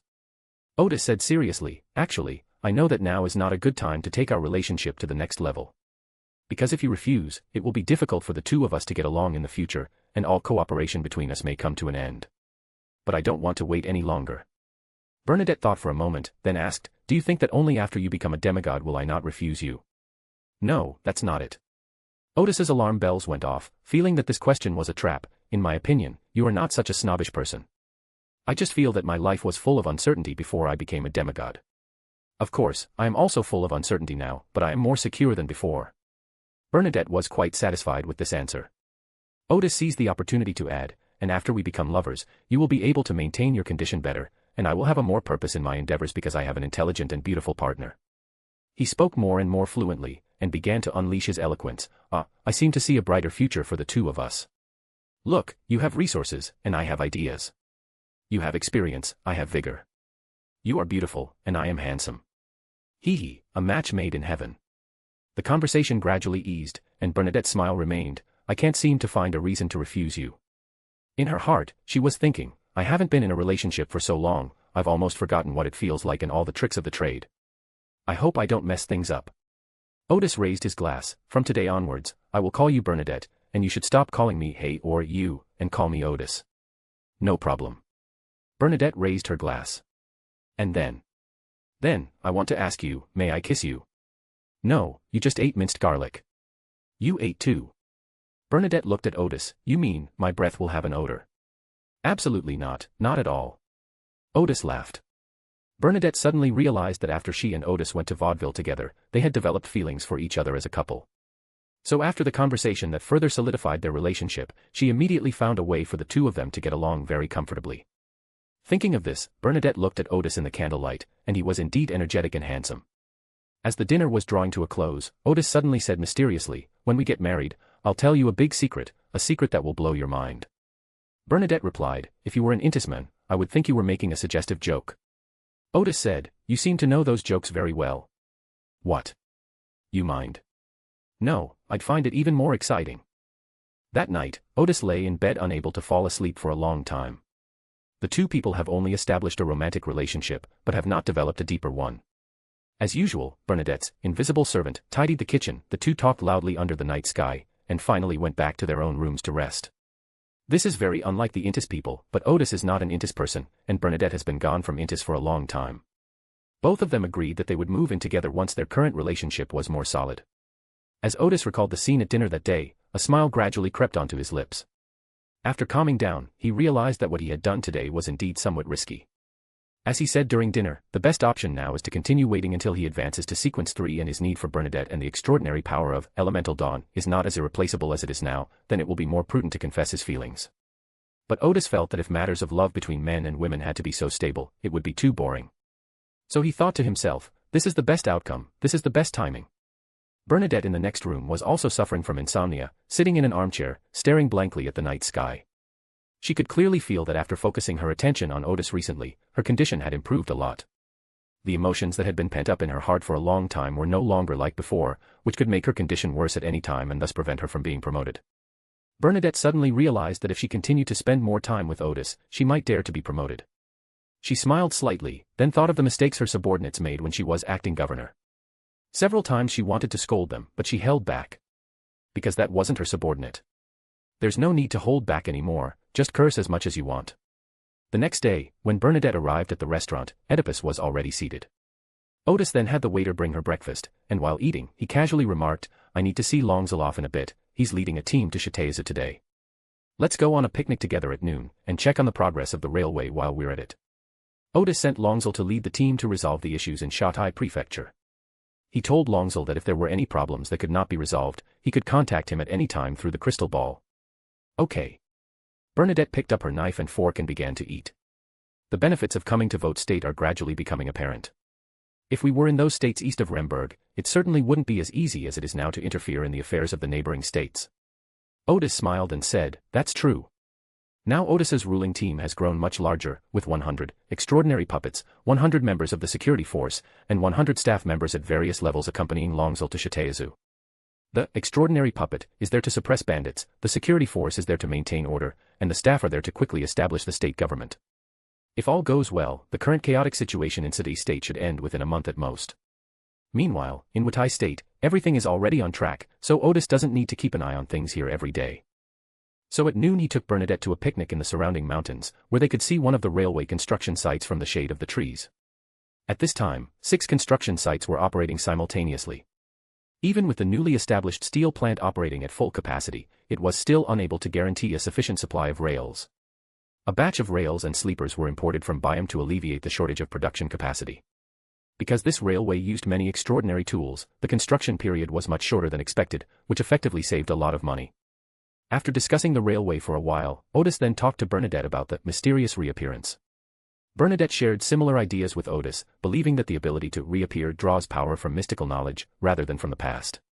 Since the power doesn't come from the past, it's very likely that it comes from the spirit world corresponding to that knowledge.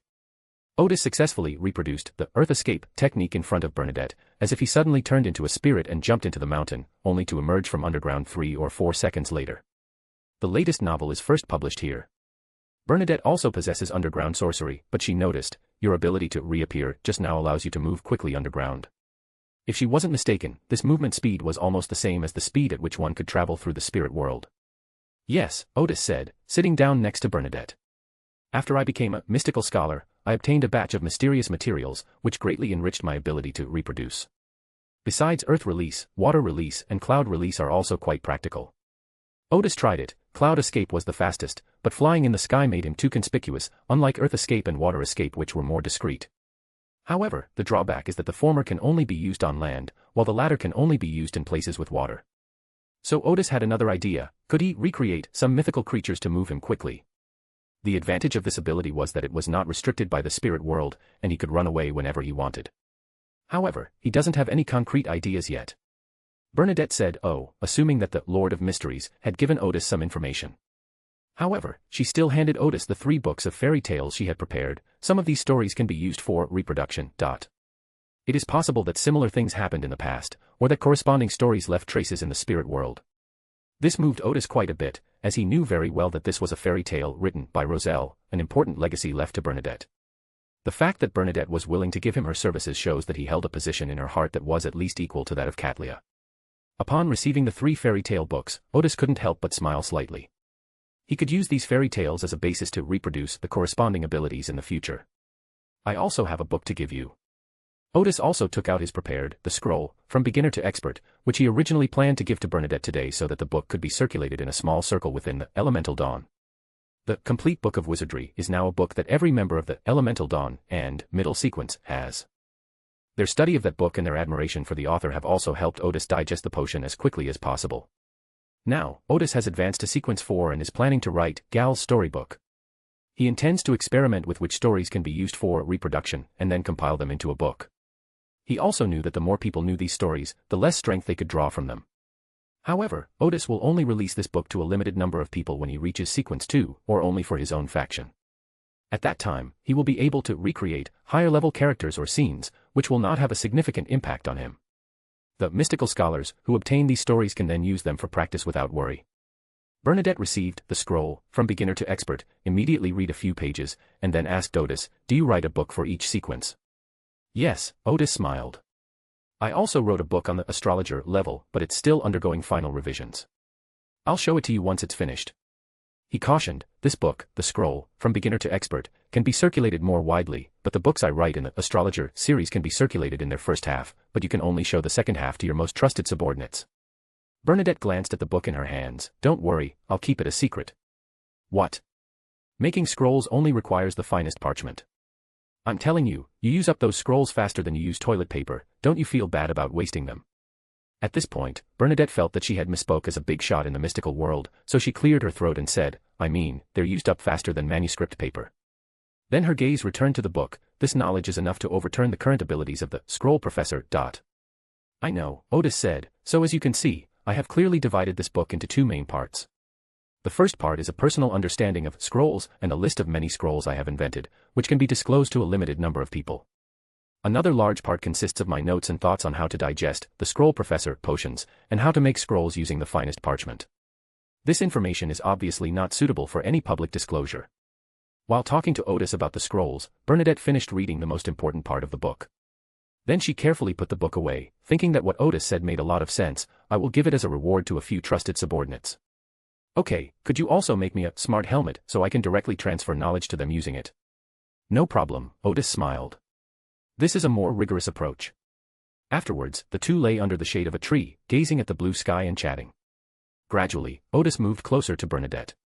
He turned around naturally, lay down on the grass, and put an arm around Bernadette, as if he were embracing her. Seeing that Bernadette didn't push him away, Odis chatted for a while and then leaned over to kiss Bernadette's cheek. Bernadette said, "This is enough." She felt her heart pounding wildly, and if she continued, she was afraid she wouldn't be able to control her expression and emotions.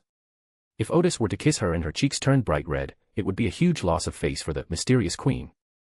Odis was very obedient and stopped there, but he tightened his grip on Bernadette's arm, and Bernadette snuggled closer into Odis's embrace. They continued their affectionate gestures and chatted idly until after 3 p.m. when they realized that they had come for a picnic but hadn't eaten a single bite of the food they brought. Odis remarked, "After becoming a Sequence 4, it seems that I sleep and eat less, but it doesn't affect my overall condition." "That's true," Bernadette said. "They usually eat only 1 meal a day and sleep for a maximum of 5 or 6 hours." Odis thought for a moment and roughly understood. Since he now possessed divinity, his body could obtain spirituality from the surrounding environment on its own, so the need to replenish energy was no longer so great. Odis had some work to do in the afternoon, so the 2 packed up and returned to Watai City. They spent several days like normal lovers, until the special envoy of the Remberg government arrived. In order to commend Odis for regaining control of the Vote region, His Majesty the King personally invited Odis back to Azhara to receive the commendation. Odis knew very well that as soon as he returned to Azhara, he would be immediately relieved of his post as governor. Odis declined the envoy's invitation, citing his busy schedule.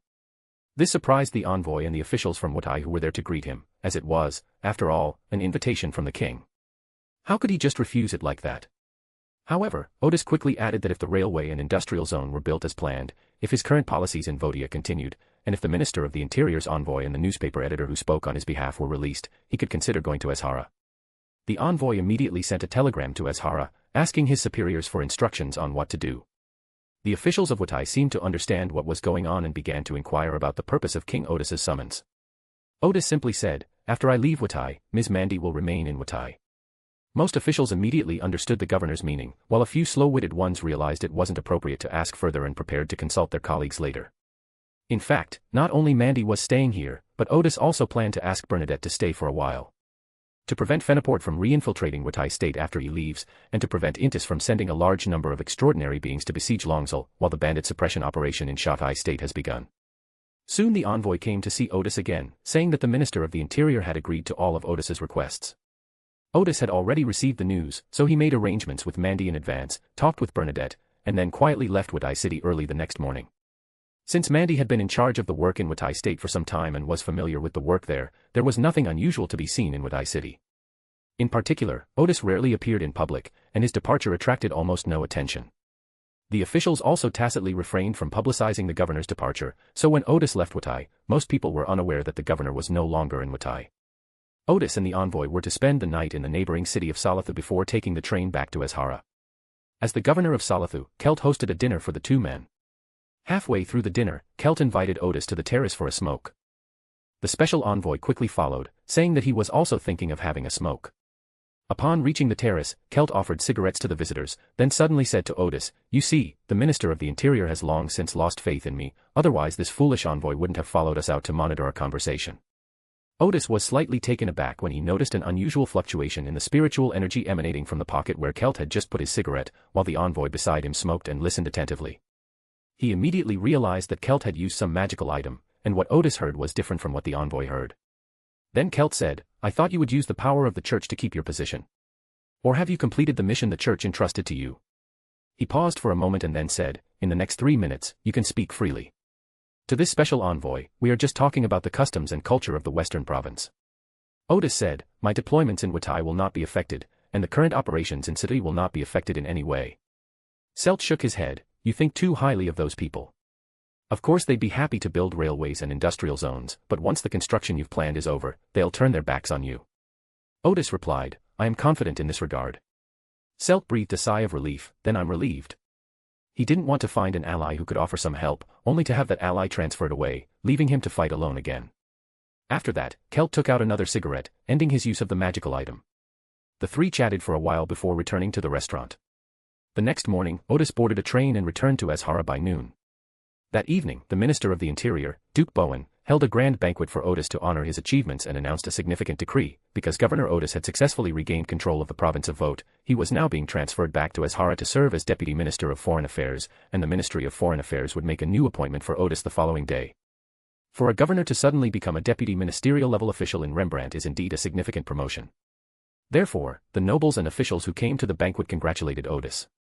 At this point, Odis returned to Azhara, and the king and Duke Bowen, no longer concerned, publicly announced the appointment without any prior notice.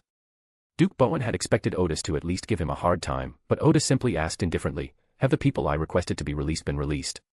Duke Bowen paused for a moment, then immediately said, "They will be released tomorrow." Odis added, "I have some business to attend to tomorrow and need to ask for a day off. I will see the king the day after tomorrow." Duke Bowen was taken aback again. The king's itinerary cannot be changed at will.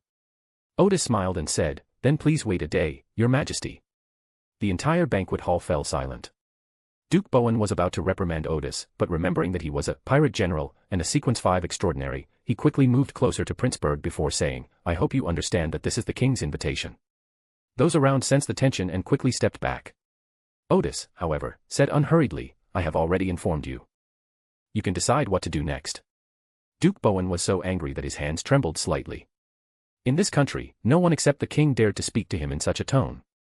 But then the Minister of the Interior realized that he had no way to deal with Odis. First of all, he was recommended by the Church of Knowledge, and he couldn't make things too ugly. Secondly, this is a sequence 5.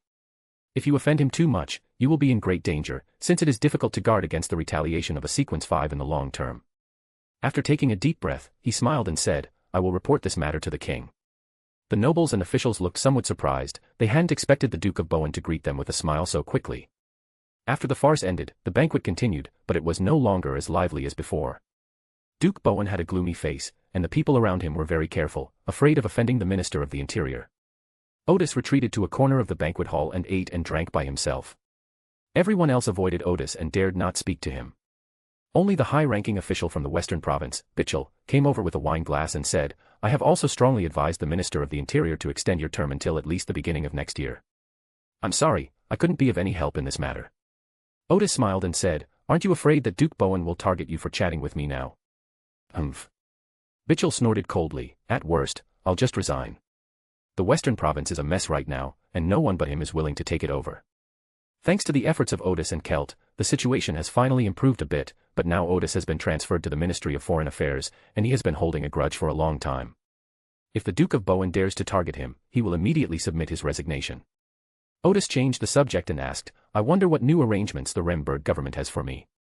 He had already received some information and was quite willing to take the new position. I heard you're being transferred to Backland to replace the elderly Earl Connery as Remberg's ambassador to the Kingdom of Loan, Bichel replied truthfully.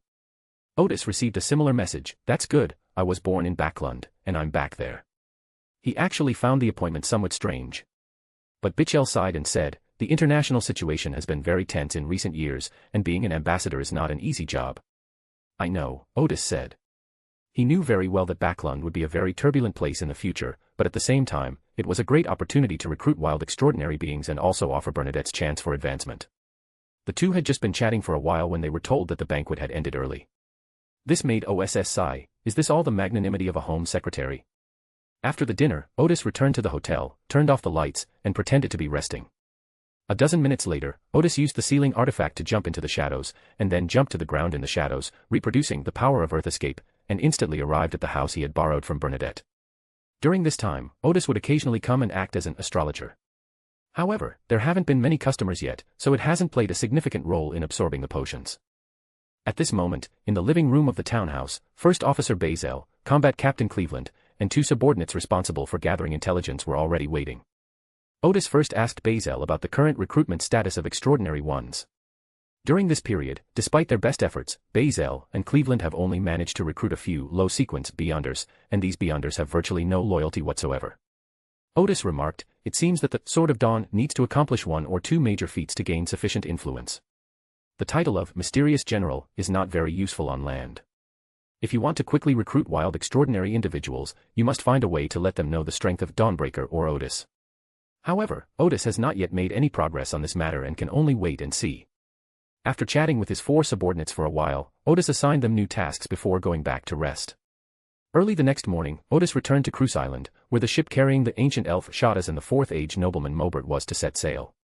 Chapter 368, Chapter 367 A Letter from the Hidden Sage. Odis once asked Bernadette how she had developed her power. The answer was, there was not much development. Once you become a demigod, power will naturally follow. Odis hadn't expected it to be so simple, but upon further inquiry, he learned that Bernadette's so-called natural success was the result of 2 or 3 decades of accumulation, which led to her having her own power. Odis felt that he didn't have much time left, since after the War of the Gods next year, the invasions of the outer gods would suddenly become more frequent, leaving him little time. In order to recruit people more quickly, Odis currently has 2 plans. The first is to recruit wild extraordinary individuals on a large scale after the war begins, while the official extraordinary individuals are busy. However, it's estimated that the official extraordinary organization will also recruit a large number of wild extraordinary individuals, so we might not be able to compete with them. Fortunately, there was another opportunity. After the war ended, the countries were overwhelmed and forced many of the extraordinary individuals recruited during the war to retire. This is also an opportunity, because the official extraordinary ones have already helped train those retired extraordinary ones in past battles, and they can be recruited immediately. Those extraordinary individuals who were forced to retire were not necessarily those with poor abilities, they were more likely those with insufficient connections. Besides these 2 opportunities, you also need to create your own. For example, Odis attached great importance to the voyage of Shadas and Mobet. He not only saw them off in person but also gave them the coordinates of some islands inhabited by elves, which he had obtained from Bernadette and Catlia. Bernadette had been operating in the Misty Sea for a long time and was quite familiar with the situation of the elves there. Odis had discussed this matter with her during a casual conversation. After Bernadette warned Odis not to provoke these temperamental ancient races, she told Odis everything she knew. The latter was something Odis had obtained from the Tarot Society, and now it was given to Shadas. Besides Odis, a group of people came to see her off, some of whom had received help from Shadas and others and came spontaneously to bid her farewell. Part of it was secretly organized by Odis. The point was to fill the docks so that Charlotte could see how much everyone missed her. The final result was very good. Shadas waved goodbye to the shore with reluctance and boarded the Ghost of the Dawn Sword to leave port. This was an opportunity that Odis actively created. Although he didn't go, his ship arrived, and the goodwill of the people of Cruz arrived. Odis certainly won't attack these elves now, but what about later? After Odis becomes an angel, the image of the Lord of Mysteries will be closer to that of a god, and perhaps there will be an opportunity to recruit the elven Prince Constantine. Therefore, we should extend goodwill to them now to create conditions for possible recruitment later. After seeing Shadas off, Odis stayed on Cruz Island for dinner and returned to Azhara in the afternoon. He guessed that the people the royal family had sent to keep an eye on him must have collapsed by now. A perfectly healthy person just disappeared without a trace, and they didn't know where he had gone all morning. In the afternoon, Odis arrived at a dilapidated hotel on the outskirts of the city, where she met Adonis. This man in his 30s was once a trusted subordinate of the Minister of the Interior. Not long ago, he was sent by the Duke of Bowen to collect evidence of Odis's crimes.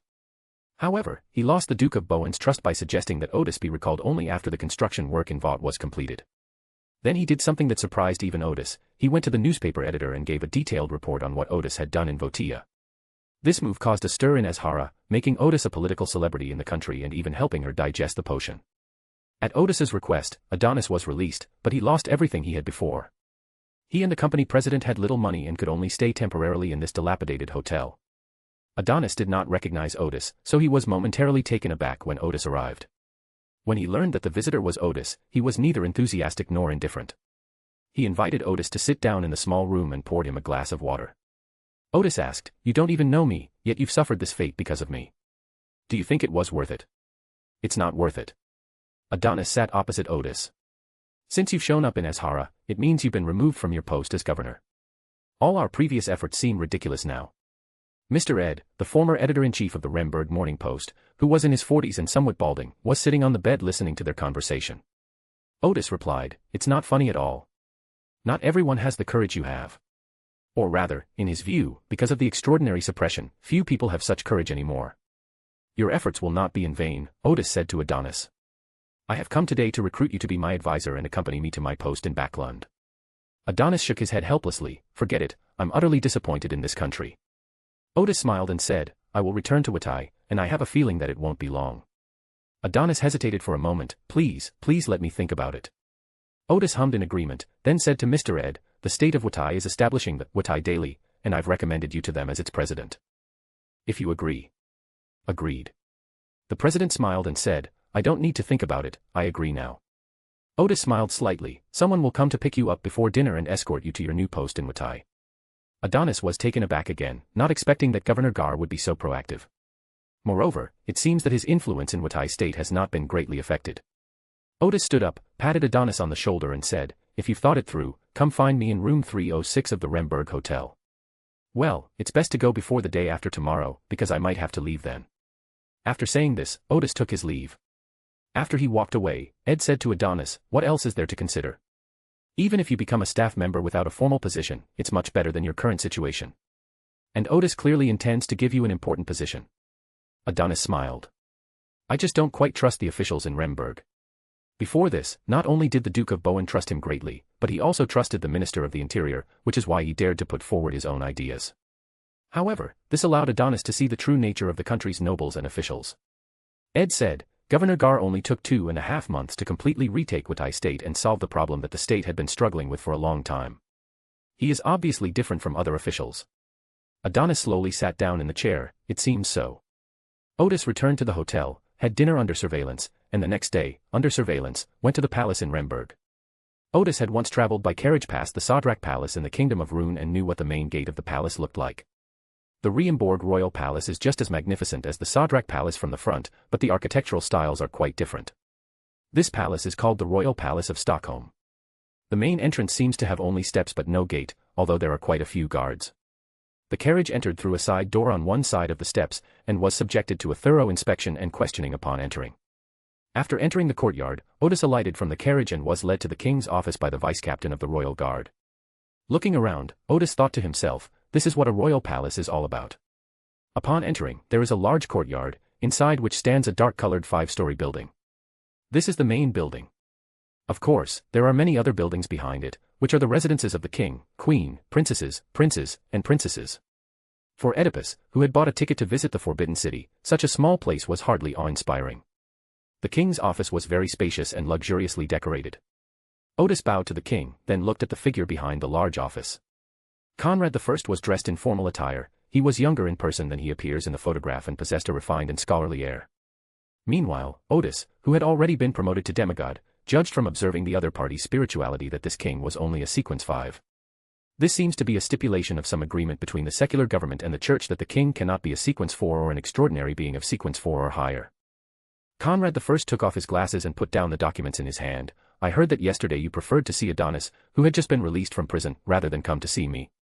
Odis replied neither humbly nor arrogantly, this morning, I met a very important person. He shrugged, that was a meeting that was arranged long ago, before I was even told to come to Ashara.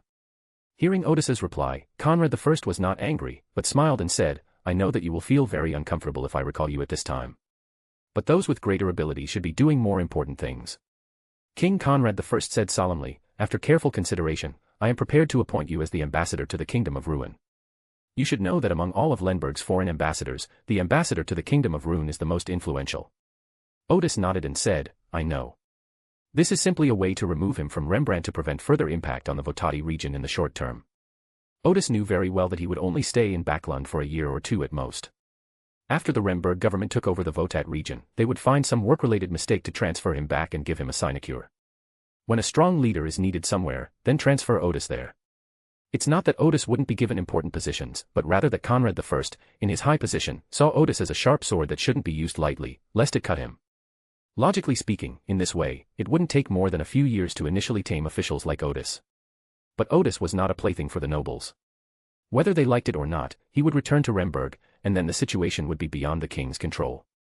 However, the international situation is still relatively stable, and Odis needs to stay in Backland for a while, so she has no intention of falling out with the royal family. Conrad I was somewhat annoyed by Odis's consistently indifferent attitude. After exchanging a few more words with Odis, he signaled that Odis could take his leave. A dozen seconds later, a senior male servant knocked on the door and entered, whispering at the desk, Your Majesty, the Duke of Stockholm says that Odis has already reached sequence 4. What? Conrad I jumped up, then said with a hint of fear, no wonder he had such a bad temper. There are 3 demigods in the Remberg royal family. The title of Duke of Stockholm is a shared title among the members of the Remberg royal family. Whoever inherits the sequence 3 extraordinary ability is the Duke. This sequence 3 individual has been living in the royal palace in Stockholm. The entire Remmenberg was the old Duke's territory, especially the royal palace in Stockholm, where the Duke could use his extraordinary abilities to obtain much important information about the palace. In Conrad I's view, a demigod was entitled to throw a tantrum in front of the king of any country. After that, he experienced moments of joy and moments of sorrow. The reason for the joy was that Odis was an official of Lenberg, so the demigod Lenberg could be summoned. The worry stemmed from the fact that Odis was not very loyal to the Remnantberg royal family, and it would take a considerable price to win him over. Conrad I was even considering whether to win over Oedipus through a marriage alliance. Or perhaps they should offer some benefits to the Church of the God of Knowledge and Wisdom, so that they would completely hand over Odis to the royal family. Up to this point, Conrad I had never considered Odis to pose a threat to Remmenberg, because he was a member of the Church of Knowledge, and he knew very well that the Church of Knowledge was not very interested in secular power. That's why he believed that he could tame this pirate general, using methods that had been effective before. The reason he was appointed as the ambassador to the Kingdom of Lone was mainly because the Loneberg royal family also realized that the current international situation was somewhat turbulent. Conrad I received intelligence that Odis might have an intelligence network in Backland, and his intention in sending Odis to Backland was actually to use his intelligence network to serve Remberg. Of course, Remberg also has an intelligence network, but in Lone, they dare not go too far, so Remberg's intelligence network cannot play a significant role in some sensitive situations. After returning to the hotel, Odis quickly received her official appointment letter, and officials from the Ministry of Foreign Affairs came to report to her on the current situation in Backland. The current ambassador of Remberg to the Kingdom of Lone is Count Connery, who is highly trusted by the king and has held the position for more than a decade without ever making any major mistakes. However, the Count was over 60 years old and repeatedly stated that he was no longer able to perform the duties and requested to return to his country. After Earl Connery returned, Backland still had two deputies, Viscount Dana Arthur and Karen Sidley. The former was a nobleman deeply trusted by the king, while the latter was a high-ranking official in the Ministry of Foreign Affairs. One chief envoy and two deputy envoys all had the power to report directly to the king, so Conrad I was not worried that Odis would act recklessly after arriving, as the main diplomatic work could be completed by the two deputy envoys. Often, Odis only needed to attend some balls or parties. In fact, this job did not require much skill. After all, true diplomacy is actually a clash of strength between two countries. If you are not strong enough, you can't expect to achieve much in diplomacy. As for the method of reporting directly to the king, it was through a radio that had been encrypted with extraordinary power. Odis and his two deputies each had a special watch whose hands would not move normally, but would only display the time when the radio was needed. Arranging the numbers in the order of hour, minute, and second will form a 6-digit password. This 6-digit password is required to open a special channel on the radio and report directly to the king. Although Odis had no specific diplomatic mission, the Remberg foreign minister had two basic requirements for him. First, to maintain the alliance with the Kingdom of Rune regardless of how turbulent the international situation was.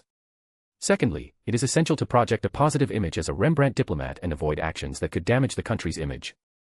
In response, the diplomatic official who came to communicate with Odis would accompany Odis to Backland to teach Odis aristocratic and diplomatic etiquette. Odis thanked the foreign minister for the arrangement and asked the official's name. After learning that the official's name was Darren, she confirmed with him that she would depart the next day. Darren hadn't expected to leave so quickly, so he hurriedly said goodbye and went back to make the necessary preparations. In theory, Odis should visit the Minister of Foreign Affairs at this time to personally express his gratitude and report some of his ideas. But demigods can be unreasonable. He had no such plans and instead went to St. Chester Church to visit Archbishop Douglas. After learning that Odis intended to recruit some wild extraordinary beings in Backland, the Archbishop gave Odis two contacts in the hope that they could help him. Both of these contacts were followers of the God of Knowledge and Wisdom, who lived in Backland. Although the Church of Knowledge has no right to proselytize in Lone, Backland is currently the largest international city, so the Church of Knowledge will naturally send people there to cultivate some of its own extraordinary forces and complete some tasks that are not suitable for the Church to handle. Among these two contacts was Detective Essinger Stanton. Odis expressed his gratitude for the Archbishop's sincerity. He was well aware that the Church of Knowledge had more than just this much power in Backland, but to reveal such a secret arrangement was indeed an effort to help Odis. In the evening, Adonis came to Odis and offered to become his advisor. Odis immediately gave him an advance on his salary so he could buy some decent clothes for the two of them, since they were leaving the next day. That night, Odis took Rupert to Ashara, intending to take him with him to Backland. Currently, with the giant grocer and the ascetic snowman on Cruise Island, Odis only needs to place an ordinary crew member there. Odis's important subordinates are all very busy right now. Longzil is suppressing bandits in the state of Shotwrath and will be staying there for some time. First Mate Bazel continued to build Odis's extraordinary influence in Ashara and was responsible for providing military support for intelligence operations in Lenberg. Third Officer Bevis is currently serving as the director of the Remberg Research Institute, and among the ship's officers, only Rupert is still available for deployment. Meanwhile, the other crew members were also very busy, with Combat Captain Cleveland assisting First Mate Bazel. The other crew members, including Bosun Selina, Boris, and Noy, are now extremely busy, taking turns on duty at Cruise Island, robbing merchant or pirate ships, and attacking Fenneport's naval vessels. The latest novel is first published here. Around 8 a.m., Odis and his entourage arrived at the station and boarded the train bound for Backland. Odis was the ambassador to Remenberg, an important diplomatic figure, so the Ministry of Foreign Affairs chartered the entire train and sent a dozen or so entourage members, as well as a company of guards. At 9 a.m. sharp, the special train escorting the ambassador to his new post departed from Remberg train station. Over the next 2 days and 3 nights, the train would travel through eastern Remberg, as well as western and central parts of the Kingdom of Lone, before arriving at Backland, located in eastern Lone. This journey is equivalent to traveling from the western part of the northern continent all the way to the eastern part. Odis and his two attendants each had their own separate room with a bed, a sofa, and a small dining table. Although the space is a bit small, it is still quite comfortable. After the train departed, Odis summoned the foreign ministry official named Darren and inquired about the major diplomatic events involving Lenberg and Rune. Through these major events, Odis easily understood the current state of diplomacy between the two countries. Rune was a major power in the world and had always firmly controlled the initiative in diplomacy between the two countries. Remberg desperately needed international support from Lone, so it had no choice but to ignore the huge trade deficit it had every year. Furthermore, Lundberg is actually a landlocked country that needs Rune's seaport to control its base in the southern continent. This is essentially the lifeline of the base, which is now in the hands of the Kingdom of Rune. So Remberg has always been very obedient, because he couldn't disobey. This is also why the foreign minister of Lundberg instructed Odis to maintain good diplomatic relations with the Kingdom of Rune. At this point, Odis was still somewhat puzzled as to why Conrad I had appointed him as ambassador. Wasn't the king afraid that this diplomatic novice would mess things up? Since she couldn't figure it out, Odis stopped thinking about it. The king had his thoughts, and Odis had her plans. With the cover of being Ambassador Remnantberg, Odis was able to more easily evade investigations by official extraordinary individuals when carrying out some of his plans. On the special train to Backland, Odis talked with Darren until noon, and then they went to a restaurant for lunch together. In the afternoon, Odis declined all visits and conversations, citing a lunch break as the reason. Because it's Monday, he needs to prepare for a tarot reading session. Back in his own carriage, Odis lay on his bed and began to plan his journey to Backland. Suddenly, his spirit was stirred, and he looked at the table beside him. Suddenly, a piece of paper appeared there, taking less than a second from nothing to something. Odis suddenly stood up, his intuition failing to detect who had placed it on the table. He immediately made the action of opening the Eye of Secrets, and did not notice any spiritual obstruction, which means that there is no danger in opening the Eye of Secrets. Because of the protection of the wilderness of knowledge, even if Odis were to witness pollution at the level of gods, he would not suffer much harm. So Odis opened the Eye of Secrets, almost without hesitation, but still found nothing. Then he turned his gaze to the letter, on which were a few lines of hastily written words: although your special nature prevents Stiano and me from truly facing you, and from making any arrangements specifically for you, once you become a demigod, the distance between us will be closer. I can indirectly arrange some interesting things for you. I wish you a pleasant time in Backland. Odis frowned and turned his gaze back to me and Stiano. That was the true name of the god of steam and machinery, which proved that the person who wrote this message to Odis was probably on a similar level to the god of steam and machinery, or at least an archangel. He wondered if this was a letter written to him by the hidden sage. Odis read the contents of the letter again. There were some contradictions in it. It said at the beginning that there was nothing that could be done against Odis, but later it reminded Odis that it would find something for Odis to do. Moreover, even though he said he could not truly face Odis, he still sent this letter.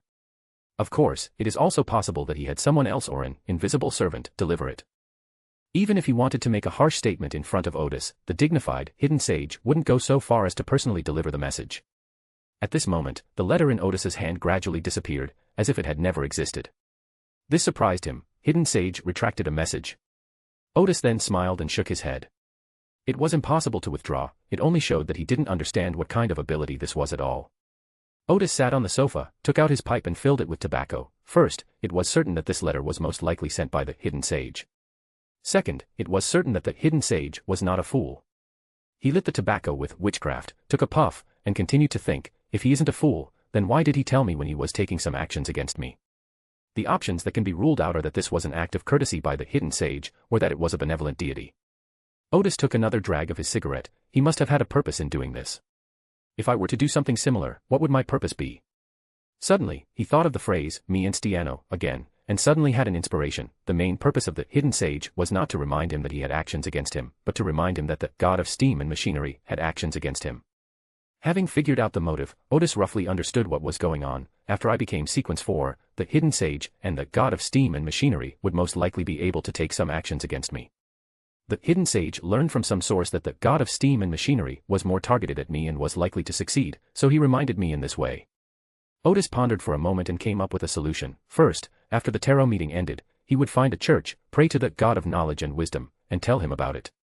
The second thing is to go to the church of the goddess of night as soon as you arrive in Backland and tell the goddess of night about this.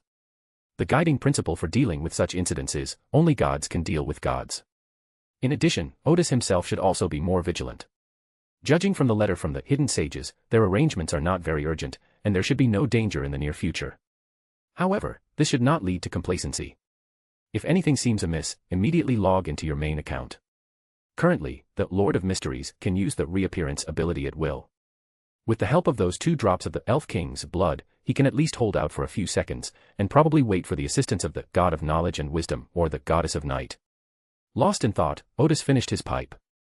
He knocked off the ash and began pondering his final question. The hidden sage said that because of my unique nature, neither he nor the god of steam could truly face me. Is this statement true? Or false? After a moment's thought, Odis concluded that it was most likely true. He recalled his time in Backland, where, although he was controlled and monitored by the Steam Church, he had never been in great danger. At the time, Odis believed that the god of steam was unable to remove the wilderness of knowledge from him, so he mainly focused on surveillance. He has now changed his mind. The god of steam may really be unable to face me or have any influence over me. Otherwise, he could have captured me and taken me to his divine kingdom to study me slowly. But he only sent people to monitor me, which is actually very risky. However, the god of steam couldn't explain this too clearly to the angels and demigods of the Steam Church. He could only ask them to pay close attention to his movements. Having thought this through, Odis felt he had figured out many things. He thought to himself, this is a bit like a newbie protection period. Now Odis only has one last question: who gave me this newbie protection period? Is it because of the special nature of the knowledge wilderness? Then Odis thought of the scene he had seen in the wilderness of knowledge not long ago. Could this be some arrangement by the sage? Odis did not thank the sage for this, but became wary, because it meant that his promotion process so far had been relatively smooth, which was very likely all part of the sage's plan to resurrect. Following this line of thought, Odis considered many things, but couldn't grasp the essence, so he eventually gave up trying. He figured he could only take it one step at a time. After resting for a while, when the clock hands pointed to the number 3, Odis, who was lying on the bed, suddenly had his vision covered by grey fog. In the blink of an eye, he had appeared in a magnificent hall. Justice Audrey bowed to the fool Klein, who was shrouded in grey mist, and said, "Good afternoon, Mr. the Fool." Upon hearing this greeting, the other members seemed to instantly enter a tarot club state. Klein paused noticeably before nodding with a smile in response to Justice's greeting. He had just noticed that the Hermit hadn't manifested the glasses that obscured the Eye of Insight, which immediately made him realize, could this guy have advanced again? I secretly opened my spiritual vision and took a look. Sure enough, I saw that Odis's spirit body had undergone a great change. A ball of starlight had formed in the center of the spirit body, which looked a bit like a miniature version of the Milky Way. It was quite spectacular. He really did ascend to demigod status. Klein found it somewhat unbelievable, which is why he paused noticeably before responding to Miss Justice. Because the Hermit's advancement speed was just too fast. When he joined the Tarot Club, he was only sequence 9, but in less than a year, he had already surpassed him and become a demigod. Klein even wanted to ask the Hermit, besides the acting method, do you know of any other ways to combat the potion's distortion? Between the two of us, who is truly the protagonist of the era? As Klein drifted into thought, the greetings ended, and Audrey spoke first. Dear Mr. Fool, I have collected 3 pages of Russell's diary. This was obtained by her newly established Ruin Antiquities Collection and Conservation Foundation, and as the initiator and main funder, she easily had the opportunity to make copies. This is also why Audrey is happy, because this is the power she has built that will surely play a greater role in the years to come. Very good. Klein smiled and nodded, indicating that Miss Justice could materialize the diary. The priestess Catlia remained silent. She hadn't received a diary from the Queen for 2 weeks, which was somewhat unusual. She was, of course, unaware that since last week, the Queen had embarked on a passionate romance and had no time to think about the diary. After receiving the 3 pages of Miss Justice's diary, Klein's lips almost twitched, because the first entry was Russell's romantic encounters. This made him realize that compared to the diaries carefully selected by the mysterious Queen, and containing a lot of information, the diaries received by the other members were often not so important. Klein casually flipped through the diary and found that only one entry was worth reading carefully. It was a diary entry about speculation and discussion on mental imprints. Russell discovered that extraordinary properties of sequence 4 or higher could easily leave some mental residue if not crushed. In more serious cases, after taking the potion for a period of time, the advanced user may experience personality splitting or other issues. It could even evolve into a spiritual Frankenstein's monster, as if the high sequence extraordinary one who provided the characteristics had been resurrected in the Ascendant. Klein thought to himself, for wild extraordinary individuals, they should try to use extraordinary materials to advance as much as possible without using extraordinary characteristics. At this moment, he glanced at the Hermit out of the corner of his eye, unless he had mastered the channel or method to shatter extraordinary characteristics. After a brief moment's thought, Klein made the diary disappear from his hand and turned to Miss Justice. What do you want in exchange? Audrey was currently waiting for potion ingredients and had nothing to lack, so she didn't hesitate to satisfy her curiosity. Respected fool, is that extra card you have in your hand the blasphemy card? May I ask which one it is? They had already discussed the concept of blasphemous cards at a previous tarot meeting. The Hermit Odis had also noticed that card. He knew very well that it meant Klein and Alger had completed their exploration of Adam's backyard. This was the question Klein most wanted Justice to ask. He casually flipped over the blasphemy card, Tyrant. Alger, the hanged man, spotted the Emperor Roselle wearing a triple crown first and thought to himself, sure enough, Gehrman Sparrow handed it over. He had obtained the potion recipe for the disaster high priest, and figured out what kind of ritual was required. He was in a great mood, feeling that although there were obstacles on the road ahead, it was full of hope. Audrey stared intently at the card, trying to see every detail. Unfortunately, this card is not open, so we can only see Roselle's tyrant image. After Mr. Fool put down the card, Audrey immediately noticed that the hanged man, representing the sailor route, showed no surprise or shock. Recalling a previous tarot gathering, the hanged man once stated that he wanted to explore a mysterious island with the world. During last week's tarot reading, the world and the hanged man had a private conversation. Therefore, Audrey boldly guessed that the exploration was completed last week, and this card was one of their spoils. After seeing the blasphemous card, the other members also had their own associations, but most were quite happy, which meant that the tarot club had once again grasped a divine path.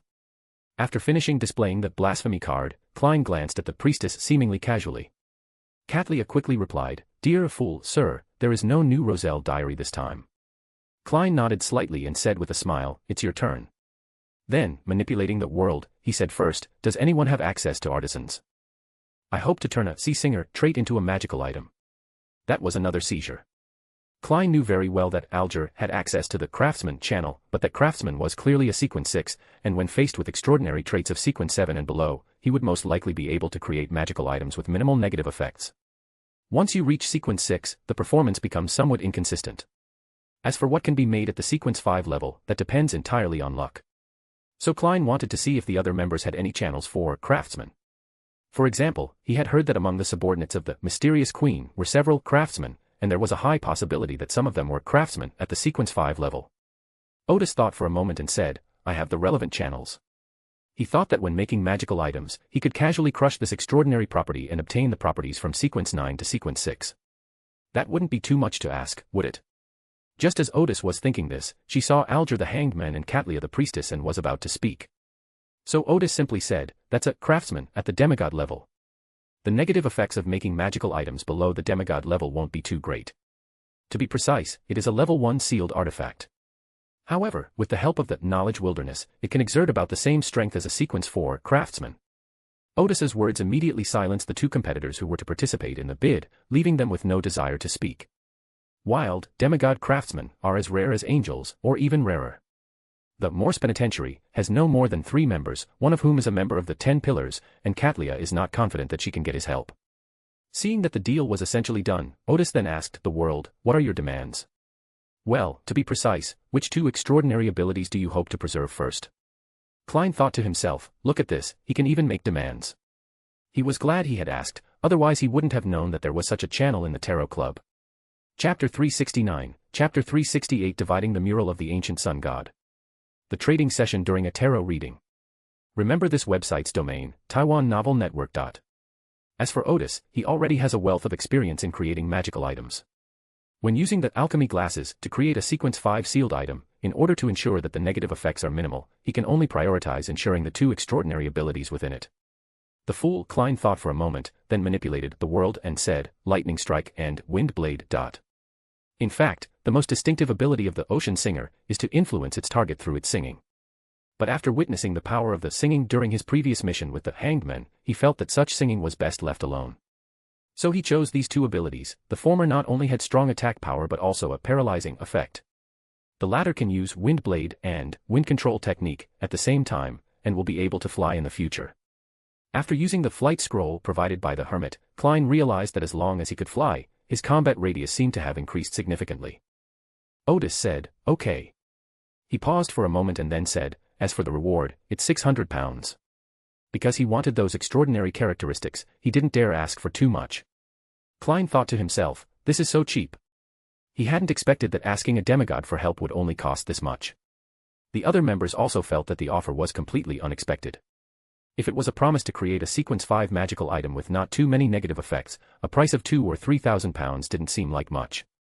After the deal was finalized, the world then added, "I have another one here, the extraordinary trait of Chaos Mentor from the Black Emperor Pathway, sequence 5. Anyone interested?" Justice Audrey was slightly taken aback. "Another one? Another sequence 5? Mr. World and Mr. Hanged Man's exploration last week yielded such a rich haul." The magician, Furs and the moon, Emlyn both thought to themselves, "I wonder which sequence 5 has been killed this time."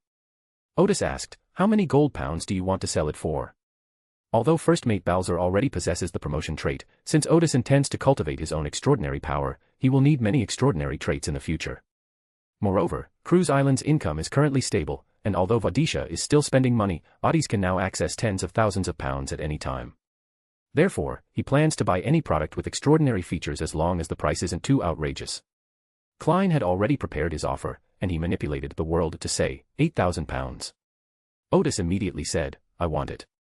The other members were stunned for a moment, and the deal ended cleanly and efficiently. The magician first thought to himself, I haven't even had a chance to find out the name of the potion that corresponds to this property. Justice Audrey also sighed, I originally wanted to ask what the specific abilities of this characteristic were, to see if I should buy it and then entrust the Hermit to make it into a magical item. Just then, all the members heard the world Gehrman Sparrow say again, there is also a sequence 5 trait of the cultivator pathway. For a moment, the entire giant palace fell into an eerie silence. Even Audrey still doubted her own guess, could these extraordinary properties not have come from the exploration of the island? Or from the 3 extraordinary individuals who had actively challenged the world? Or had the world found some extraordinary treasure? Furs had already imagined a series of stories in his mind. After a couple of seconds, the priestess Catlia finally spoke, name your price. The reason why Catlia did not speak immediately was because she was conflicted. She bought this extraordinary item simply to help her first mate, Frank Lee, get promoted. However, as the captain of the future, Catlia was more aware than anyone else of the danger she posed to Frank.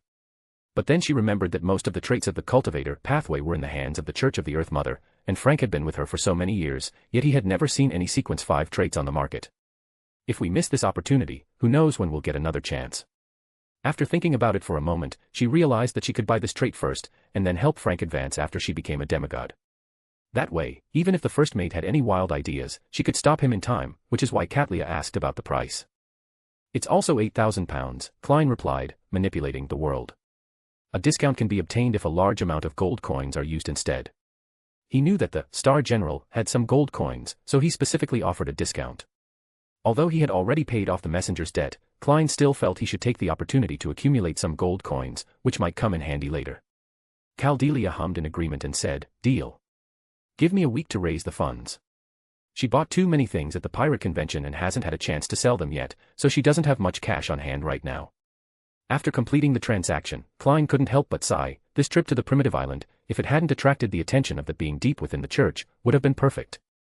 In less than half a night, he had acquired a blasphemous card that couldn't be measured in gold pounds, a magical item of sequence 5, and a potential 16,000 pounds, all tax-free. Even robbing a bank wouldn't have been this fast. It's a pity that the original island is gone, otherwise, I could have gone there for a visit when I was short of money. At this point, Audrey, the justice, asked the hanged man with some uncertainty, do you have the fruit of the psychedelic bell tree yet? She had initially thought that if the world and the hanged man had explored a mysterious island together, then the extraordinary materials she needed should have been obtained by the hanged man. But then the world made 3 consecutive moves with 3 sequence 5 extraordinary attributes, making her a little unsure whether they had explored together the previous week. Alger the hanged man chuckled and said, I was just about to tell you that I have obtained the fruit. Audrey couldn't help but smile. The psychologist's potion had been completely digested, and now that all the materials were gathered, she could try to advance. She asked, what do you want to exchange it for? When Alger was promoted to sequence 5, he was in a state of financial strain, and what he lacks most now is gold pounds, 2,200 pounds. Deal. Audrey immediately agreed to the offer, which included a slight premium. As the transaction between the two concluded, a brief silence fell over the venue. Klein manipulated the world to first look at the priestess, then at the hermit, before saying, I wish to see the mysterious queen. Catlia was slightly taken aback, and was about to ask what business she had with the queen. The hermit asked first, what do you want with her? Audrey sat up abruptly, noticing that the word her was used instead of queen. Then she thought of some speculations about the identity of the mysterious admiral that she had seen in the Ross Daily. One of the reports said that there was a rumor circulating among the pirates that the mysterious queen had helped the mysterious admiral, and there were even rumors that the two had a very ambiguous relationship. At the time, Audrey didn't take it too seriously. After all, Pirate General was somewhat like a socialite and great artist from Backland, so it was normal for him to have scandals. But at that moment, Audrey suddenly realized that those rumors might not be unfounded. Her expression remained normal, but she felt somewhat uncomfortable inside. The other members, lacking the keen observation skills of the audience, did not see anything wrong with the hermit's question. Alger had heard long ago that General of Mystery seemed to be a subordinate of Mysterious Queen, and other members had also heard about this in their exchanges at the Tarot Club, so when he heard the Hermit's answer, he didn't find anything wrong with it. Upon hearing the Hermit's question, Klein manipulated the world to reply, "Don't worry, it's simple, but you'll need her help." Odis thought for a moment. Klein was preparing to enter Misty Town, no, to enter St. Samuel's Church. He said, "I will report this matter and give you an answer in a few days." Before leaving Watai, he had discussed with Bernadette that he would go to Backland first, and then Bernadette would go to the capital of the Kingdom of Rune for a couple of days. However, she still needed Bernadette's help to look after things in Vod, so after staying in Backland for 2 days, she returned to Vod. Klein then asked, "What kind of compensation do you need?"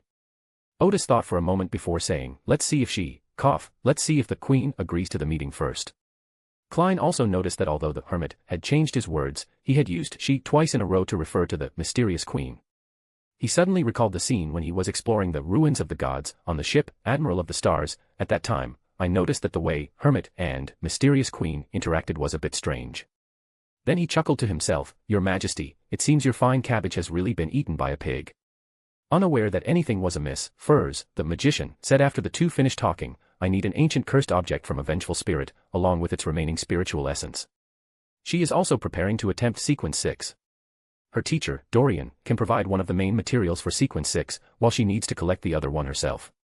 After all the members promised to keep an eye out for Miss Magician, Moon Emlyn cleared his throat and said to Hermit, "After careful consideration, I intend to buy the item that matches the characteristics of Vampire Viscount." The two had already discussed the transaction several times before the tarot sessions, and after more than a month of fundraising, he finally raised the money. Moreover, the Vampire High Command has already agreed to help him prepare the ritual and supporting materials. Odis nodded, "No problem, I quoted a price before, £7,500. Emlyn raised his chin, "Deal." This was a large transaction, so of course he wanted to be proud. At this moment, Alger realized that the transaction volume of this tarot meeting was already very large. There were as many as 4 extraordinary characteristics of the Sequence 5 level alone. He suddenly recalled when he first joined the Tarot Club. The first meeting was just about trading some basic knowledge of mysticism and the recipes for Sequence 9 potions. As things have progressed step by step, most members are now striving to become Sequence 5 or Sequence 6. He himself has even advanced from Sequence 8 to Sequence 5 and learned a great deal of information about the ancient world of the extraordinary realm. Who could have imagined that the whole process hadn't even lasted a year? Alger was momentarily dazed before realizing there were no new transactions. This brought him back to his senses, and he cleared his throat, looking at the world. "Gehrman Sparrow, could we share that mural with everyone?" When he saw the mural, he was deeply shocked and made some bold guesses. It wasn't until the exploration process was over that he thought he could share it with other members at the tarot meeting. Actually, it was mainly for the Hermit to see and for him to interpret the content of the mural. Klein had similar thoughts, so he had the world respond, "I have no objection." After obtaining permission from Mr. Fool, Alger, the Hanged Man, materialized the mural depicting the King of Angels devouring what appeared to be the creator of the Silver City. The mural was dark in color, with blurry figures in the background and a long table as the main subject. Lying on the long table is a figure bearing a glorious cross, surrounded by 3 people shrouded in shadow. One of them was handsome and energetic, the other was dignified and heroic, and the other had a white beard and appeared very wise. But those 3 pairs of eyes all exuded an indescribable eeriness, because their actions were respectively, one tore off the figure's arm, one held up the head, and one dug out the still-beating heart. A long, wide gash opened in the chest and abdomen of that figure, revealing a sinister, dark-skinned infant sitting cross-legged inside. The bloody, evil, horrifying, and dark scenes left the members of the Tarot Club stunned. It took them a while to regain their senses, and from that radiant cross, they recognized that the victim lying on the table might, perhaps, be the creator of Silver City, the ancient sun god, from mythology. Most members felt extremely shocked and instinctively suspected that someone was distorting and slandering the image of the true god. Once everyone had come to their senses, Catlia asked, "The kings of angels?" She recalled the statue of Lucian that she had seen during their previous conversation, and it seemed that she saw a corresponding image in those 3 relatively normal figures. "Yes, at least the 3 around him are," Alger gave a definite answer, but he himself was unsure who the dark-skinned infant sitting on the chest and abdomen of the Silver City creator represented. As he spoke, Alger glanced at the son and noticed that the boy's gaze was vacant, as if he were lost in thought. At this moment, the son Derek's mind was filled with pain and despair.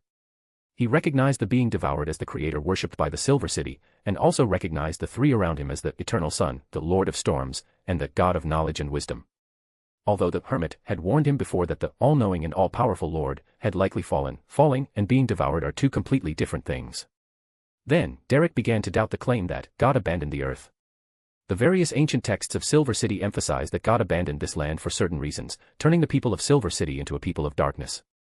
Therefore, as long as everyone sincerely repents and prays for forgiveness, one day God will truly return and let the sun shine on the whole world. He thought to himself in despair, no matter how much I repent, no matter how much I beg for forgiveness, Silver City will never be redeemed. Because God died, was eaten, and will never return. At that moment, he seemed to see generation after generation of residents of Silver City struggling in the darkness, sincerely praying for the sun to shine again on the barren land.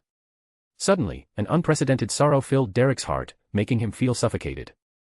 Seeing that the sun was completely stunned and unable to provide any useful information, Alger the hangman asked the hermit, Mr. Hermit, who does the baby sitting in the middle represent? Odis did not answer immediately, but paused and stared at the mural for a second or two before saying, let's trade for the remaining half of the information about the Third Age. The reward is £10,000. The latest novel is first published here. The other members were taken aback at first, then immediately became excited and began discussing how to distribute the rewards. Recalling the first half of the intelligence they had previously acquired, it was truly astonishing. They had been eagerly awaiting the hermit to trade for the second half. Because they were very clear that the latter part of the intelligence contained the reason for the fall of the ancient sun god and the process of the Great Cataclysm. Even if the reward is £10,000, they feel it's well worth it. When the son Derek calmed down a bit, Justice had already decided to contribute £4,000 and the priestess £2,000. The remaining 5 members received only £800 each. The deal began once Derek had largely calmed down. Odis said, the information we are going to trade today is quite astonishing. After we complete the transaction, we need Miss Justice to hypnotize everyone so that they don't think about that information when they are outside. Their expressions grew increasingly serious, yet their hearts were filled with anticipation, for they knew they were about to hear one of the most closely guarded secrets of this extraordinary world. First, I need to give a general explanation of what above the gods means, Odis said. I can't explain the specific concept clearly, but based on my observations, those beings who have reached above the gods all possess multiple pathways. Klein, behind the grey fog, took a slight breath. Sure enough. Above the true god, there is another level. Alger sat bolt upright. This is £10,000 worth of intelligence. Such important information was released right from the start. Above the gods. Haha, at first I aimed for demigods, and after hearing the hermit talk so much about gods, I aimed for angels. I never imagined there was a level above the gods. After frowning, Gadria thought to herself, this must be information obtained from the Lord of Mysteries. She knew very well that the mysterious queen couldn't possibly know such high-level information. The other members remained silent. Although they had briefly discussed information about above the gods before, they were still somewhat surprised after learning the general concept. First thought to himself, how powerful must the plural divine way be? Then she thought to herself, I'm just a mid-sequence extraordinary being striving to advance to sequence 6, why do I have to know such advanced things? Emlyn, the moon, lowered his head slightly, because he sensed that the progenitor of the vampires did not seem to be at the level of above the gods. Odis gave everyone a few seconds before continuing. According to the information I have so far, there are very few beings who have reached the level of above the gods. The Emperor of the Underworld, of the Fourth Age is one of them. After becoming the god of death, he used some special methods to forcibly accommodate the uniqueness of the hunter path. Although these two pathways are close, they are not adjacent, so the Emperor of the Underworld is in a very bad state. During the Third Age, or at the end of the Second Age, there were 2 beings who were at the level of above the gods. One of them is the creator worshipped by Silver City, also known as the ancient sun god. To be precise, both of them are quasi-former rather than former. However, whether it is quasi-old days, or pillars, they can all be called above the gods. This is a general term without a specific concept, let alone an accurate name. Gadria thought to herself, as expected, this information was obtained from the Lord of Mysteries. Then she was puzzled, why would the Lord of Mysteries reveal such high-level information to his subordinates? Alger thought to himself, only the gods could know such high-level and secretive information. Klein suddenly wondered, did the Lord of Mysteries also have authority over secrets? Otherwise, how would he know so much about the hidden history of ancient times? Just as Odis was about to continue her description, Justice Audrey asked, Hermit, why did you say that the death path and the hunter path are similar paths? Is there some extraordinary concept involved? These 2 paths are rather special, Odis further explained. To be precise, out of the 22 paths, 5 are rather special. We all know that the so-called adjacent paths can generally be interchanged after becoming a demigod. For example, there are 2 paths, hunter and witch, as well as 3 paths, sleepless, corpse collector, and warrior. But I also learned something rather strange, all 5 of these paths can be interchanged in a certain sequence. Everyone was stunned. At the head of the bronze table, Klein, behind the grey fog, first thought, the poet classmate could actually switch to the witch pathway. Audrey pressed further, why is that? I don't know either, Odis said with a shrug and a smile. I only know that such things happen. He roughly knew the answer to this question. Odis believed it should be related to the fourth pillar, but such a question was not suitable for discussion at this time. Then Catlia asked, at the end of the second age, two beings above the gods appeared. Who was the other one? Odis said, it is the wise one. A sage. Most of the members were taken aback. They had heard of this deity at a previous tarot gathering, but they did not expect him to be of such a high level. Odis did not provide a specific explanation, but continued, ancient sun god, corresponds to a mystic, audience, sailor, singer, and reader, 5 paths above the gods. It is said that he also once mastered the uniqueness of the thief's path. 6 ways. The other members were stunned again, as if they suddenly felt the power of the ancient sun god. Just as Klein was about to manipulate the world to inquire about why he had given up the uniqueness of the thief path, Odis continued, so many advanced characteristics and uniquenesses concentrated in one person. In one god, his pressure is also immense. In order to maintain his state, the ancient sun god had 2 children with an archangel, namely Adam and Ammonius. At the time of their birth, they each possessed the uniqueness of the spectator pathway and the thief pathway respectively. Having largely emerged from his grief, Derek, the son, slowly nodded. It turns out that Adam and Ammon were born because the Lord wanted to maintain a certain state. Klein thought to himself, why do I feel like I got this as a free gift with a phone top-up? At this point, Furs asked curiously, the Hermit, who was the archangel who was the mother of Adam and Ammon? The other members were also very interested in this question. They had heard a lot about Adam and Ammon, and for some reason, they found it strange that these 2 kings of angels had a mother. Odis pondered for a moment before answering, his name is Elbera Stiano. Stiano. Isn't that the surname of the family of the gods of steam and machinery? Meanwhile, Catlia, who had once explored the Stiano family's secret realm with Odis, had already asked, could it be the sister of the god of steam and machinery? Odis nodded and said, yes. Catlia remembered that the sister of the goddess of steam and machinery was the messenger of the Hermit. At that moment, she suddenly didn't know what expression to use to express her inner emotions. To be honest, Gadria had already guessed that the messenger's identity was not simple, so she wasn't that shocked when she heard the news. She wouldn't say she was envious. Gadria knew very well that even if such a messenger were given to her, she wouldn't dare to accept it because her level was too low. Such a messenger was more like a time bomb that could kill her at any moment. She believed that the Hermit must have had the help of the Lord of Mysteries to successfully sign a contract with such a messenger and was not afraid of the messenger's backlash. No one noticed the priestess's complicated expression at that moment, because they were all quite surprised. Klein was already wondering, could it be that the Stiano family rose to prominence because they served the ancient sun god? Odis still didn't offer further explanation, but continued, according to the information I obtained from the great Lord of Mysteries, even though the ancient sun god established 2 unique identities, by the end of the 3rd age, his condition was still gradually deteriorating, and so. At this moment, the son Derek couldn't help but interrupt, the Hermit, why is the Lord's condition getting worse and worse? The other members, including the fool behind the grey fog, also kept their eyes fixed on the Hermit, awaiting his answer. After a moment's thought, Odis picked out some information he could share. It's said to be due to residual mental energy. Previously, when the world was searching for a way to eliminate the mental residue of extraordinary characteristics, the other members probably understood what mental residue meant. However, apart from Odis, only Klein, Alger, and Catlia could understand the specific concept of spiritual remnants. Klein was taken aback. Was this a coincidence? In the diary he received today, Russell was discussing the issue of mental remnants. But then another question came to his mind, where did the spiritual remnants of the ancient sun god come from? After pondering for a moment, Klein raised his question, is the spiritual remnant within the ancient sun god derived from the elf king and the imaginary dragon? The reason he asked this question was because he further considered that 2 of the advanced characteristics and uniqueness within the ancient sun god were obtained after defeating the ancient god. And today he just learned from Russell's diary that once someone becomes a god, their spirit is immortal. When the ancient sun god possesses the uniqueness of 6 pathways within his body, at least 2 ancient gods already reside in his spiritual world. That should be a factor, Odis replied. I can't give you a definitive answer right now. Well, I'll share my guess in a bit. Klein immediately understood what the Hermit meant. There was more to this story than the Hermit had not yet obtained accurate information, which was why he said that. Then a question came to his mind, if it wasn't the remnants of the ancient god spirits, then whose spirits were they? Catlia and Alger understood Odis's meaning one after the other, and then fell into deep thought. Emlyn, the moon, then asked the Hermit, what exactly do you mean by spiritual remnants? Are they difficult to remove?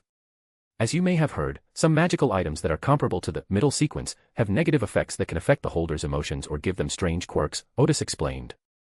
This is a manifestation of mental residue. When you reach the demigod level, if the extraordinary characteristics used for advancement are not properly processed, they will retain the spirit of the original owner, and may even make the person advancing more and more like the previous owner of the extraordinary characteristics.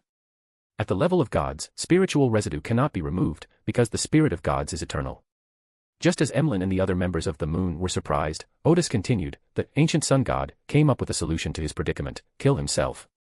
Chapter 370, Chapter 369 The Cause and Course of the Great Cataclysm. At the tarot reading session, important information about the fall of the ancient sun god is being traded.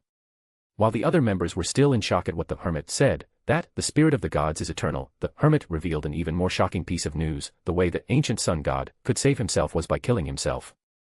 Hidden behind the grey fog, the fool Klein first thought, could it be that the ancient sun god hopes to solve his problems through resurrection, similar to Roselle's method? That's not right. Roselle was trying to solve the problem of the non-adjacent properties within his own body, as well as the problem of his own contamination. That's completely different from the situation encountered by the ancient sun god, isn't it? The priestess Catlia had a similar thought, and she also wondered, is this a routine operation of the gods? Using resurrection to change their condition. Then she thought of the 5 paths, including secret prayer, none of which seemed to be similar to the lawyer path of exploiting loopholes. Could the resurrection of the ancient sun god also cleanse the spiritual residue of extraordinary characteristics within the body?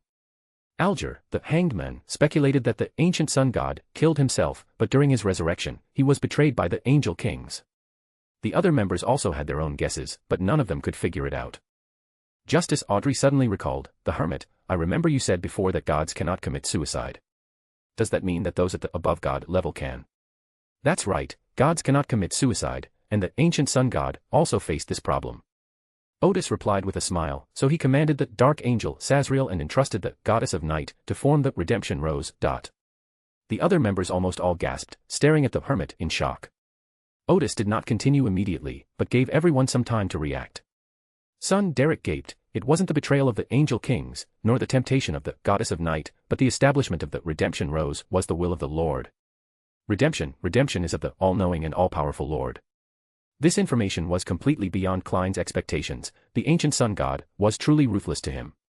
He gathered most of the ruthless people at the time, just to kill him. Magician Furs leaned back in his chair, feeling he needed to catch his breath. I had previously suspected that the ancient sun god might have been betrayed by the angel kings. Well, based on the content of the murals, he may indeed have been betrayed, but what I didn't expect was that the cause of all this was that the ancient sun god was in a bad state. After her initial surprise, Gadria calmed down before asking the Hermit, could this be because the ancient sun god is in a bad state, and it's not an order from his own heart?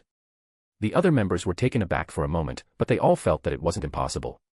When you're in a bad state, you might make decisions that aren't from your heart. Furthermore, Gadria had another question. After a slight pause, she asked, since the ancient sun god is at a level above the gods, why is he troubled by the spiritual remnants of the true god level? The other members, including Klein, were taken aback again. This was a relatively unfamiliar line of thinking for them. Alger had to admire the priestess's clear thinking. How come I didn't think of that? Under normal circumstances, a level 2 sealed artifact can have its negative effects relatively easily avoided as long as it is one sequence higher than its counterpart. The ancient sun god is at least half a level higher than a god. Could the spiritual remnants of the ancient gods really make his condition so bad? So everyone looked up at the Hermit again, waiting for his explanation. Odis smiled and said, there are indeed some other reasons behind this. You've all heard of the concept of divinity, haven't you? After becoming a sequence 4, one will possess a faint divinity. As one continues to advance, the divinity will become more and more obvious. It is said that when one becomes an angel, divinity is already an important part of one's spiritual composition. Klein and Gadria nodded slowly, they had already learned similar information. Most of the other members only knew the general concept of divinity and did not know what divinity meant. Odis continued, regarding the question of divinity, I have some conjectures. I don't know if these ideas are correct, but the logic should be sound. I suspect that all divinity comes from the original creator, or that an important part of divinity is the spiritual remnant of that original. The other part comes from the previous holders of the internal characteristics. Under normal circumstances, the former should not be active, because according to legend and actual performance, the original should be in a dormant state at present. The latter should be able to achieve a certain balance. After all, there is no record of any god in a good state gradually turning into the image of an ancient god after becoming a god. Therefore, I believe that most deities, unless there are problems left over from their ascension or problems inherent in the process itself, should be able to maintain a good state relatively easily. Everyone nodded in agreement. After all, there were 7 righteous gods in good condition, while only 3 evil gods seemed to be in poor condition and were relatively active: the true creator, the primordial witch, and the hidden sage. Other demon kings and bound gods rarely appear. Moreover, in the history of the extraordinary, most of the gods were in good condition. For example, among the 4 emperors, only the Blood Emperor was not in good condition, while the Underworld Emperor was in a pretty good condition at the beginning. The ancient gods can't be included here, since they became gods in a crazy era, when they probably didn't even have a concept of being in good condition. Of course, the key issue is that their problems mainly stem from the characteristic of non-adjacent paths, while the problem of mental residue is secondary. Odis continued, I think there should be some special cases regarding spiritual remnants. For example, at the level of the ancient sun god, has the original divinity within him risen to a point where it needs to be strongly resisted? Or has it become so serious that if no action is taken, the person might awaken to some extent in the initial stage? The most important thing is not that the original needs to awaken, but that the original or God needs to awaken. Odis planned to find another opportunity to explain the beginning and original. Everyone was stunned again. Klein was the first to react. This guess was indeed very logical, and it could only be a guess, because apart from the ancient sun god himself, no one knew the troubles faced by beings at this level. He took a deep breath. What does the hermit think about every day? How can he make such high-level guesses? Klein's sigh stemmed from his lack of awareness that Odis possessed a godlike perspective, and these speculations, made from the perspective of bottom to top, indeed seemed like an impossible task. However, if you understand concepts such as original or primordial, this kind of question is not too difficult to understand. Even someone as learned as Catlia was momentarily at a loss for words, while the other members marveled at the awakening of the original creator. It was terrifying to even think about. Odis paused for a moment, then continued, with this premise, everything that follows makes sense. The ancient sun god did not want to kill himself, but rather the being awakening within him, who wanted to take his place. Therefore, most of the angel kings, including those angel kings who were very loyal to him, responded to the call and joined the redemption rose that he secretly established. Hearing this, Alger took a deep breath, feeling so shocked that his senses were almost numb. If it weren't for the hermit's analysis, who would have thought that the underlying cause of this matter was like this? Justice Audrey thought to herself, my knowledge is still too limited. After learning about the redemption rose, I made many guesses, but I never made this one. Or rather, because I have no concept of mental residue, I simply didn't think of this. The other members were also expressing their amazement at the twists and turns of the matter. Odis patiently waited a few seconds before continuing, and so, in the giant's court, the angel kings and the gods began their conspiracy. Although they were numerous and powerful, they were not confident enough to defeat the ancient sun god. Everyone looked at Sun, remembering that Little Sun had once shared his experience of exploring the afternoon town near Giant's Court in Silver City. At that time, they encountered a strange clergyman who kept saying that the kings had begun a conspiracy, and that the goddess of night had seduced the angel kings and made them betray the ancient sun god. I have not received any specific information about their planning process, Odis said. As we have said before, it is secret. However, I received an amazing message from the great Lord of Mysteries. Dark Angel Sazriel is an angel king with 2 sequence 1 traits from the mystic pathway. Alger immediately made the connection. Did the black baby in the mural refer to the Dark Angel Sazriel? Amidst everyone's confusion, Odis continued, Sazriel is an avatar of the ancient sun god. To be precise, an avatar primarily formed from his humanity. What? A clone. Silence fell over the hall once more. After a few seconds, Gadria couldn't help but sigh inwardly. Why does the course of events always seem to defy my, or rather, our expectations? Just now, it was the same. The most logical guess was that the Angel King betrayed the ancient sun god, but that Redemption Rose was actually established under the ancient sun god's instructions. This is completely beyond the comprehension of normal people. At this moment, Gadria felt a pang of envy for the Hermit, who had access to such advanced knowledge through channels like the Lord of Mysteries. Only with a wealth of advanced knowledge could the Hermit make such a bold conjecture. Klein exclaimed, the ancient sun god sent his clone to kill the original. And it actually succeeded. Ha. Even novels wouldn't dare write something like this. Then he thought, could the true name of the true creator be Sazriel? At this moment, Little Sun was filled with shock and no longer felt any sadness. After seeing that everyone had mostly recovered from their shock, Odis continued, having learned this crucial information, I have some new conjectures. It is very likely that at a very early time, such as during the Second Epoch, the ancient sun god was not in good condition, and designed this clone in order to maintain his condition. The general theory is that the ancient sun god left behind his divinity to fight against the being that was about to awaken within him, and used the identity of the Dark Angel to isolate his humanity. In this way, the Dark Angel as a human being can continuously provide spiritual power to the divine aspect of the ancient sun god, while the Dark Angel Sazriel will not be affected by the struggle between the divinities. Upon hearing this, Alger immediately thought to himself, this is the same principle as watertight compartments on a ship. And it was also because after learning this information, the plan for redemption rose to fight against ancient sun god was developed, Odis said.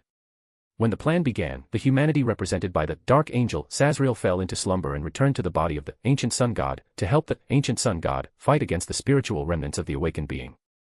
At this moment, the other members of Redemption Rose immediately launched an attack. Odis took a deep breath and continued, according to information I obtained from other sources, the battle seems to be going relatively smoothly.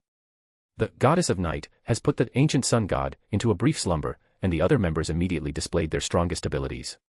In the ruins of the War of Gods at the end of the Sunia Sea, the rule that one must immediately fall asleep when night falls seems to be related to the attack of the Goddess of Night and the reaction of the ancient sun god. Furthermore, I've heard that within the ruins of the War of Gods, there is a region containing the dream of the ancient sun god, which is extremely dangerous and no one is allowed to explore it. Upon hearing the mention of the ruins of the god War, Klein immediately thought of the divine power that existed there. At the time, he couldn't understand what kind of god War would possess such complex divine power. Now he understood, one side of the war was the ancient sun god, who was above the gods, and the other side consisted of most of the gods at the time and the king of angels.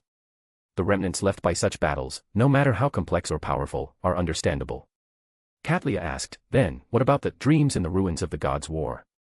The dreams that can drive even demigods mad.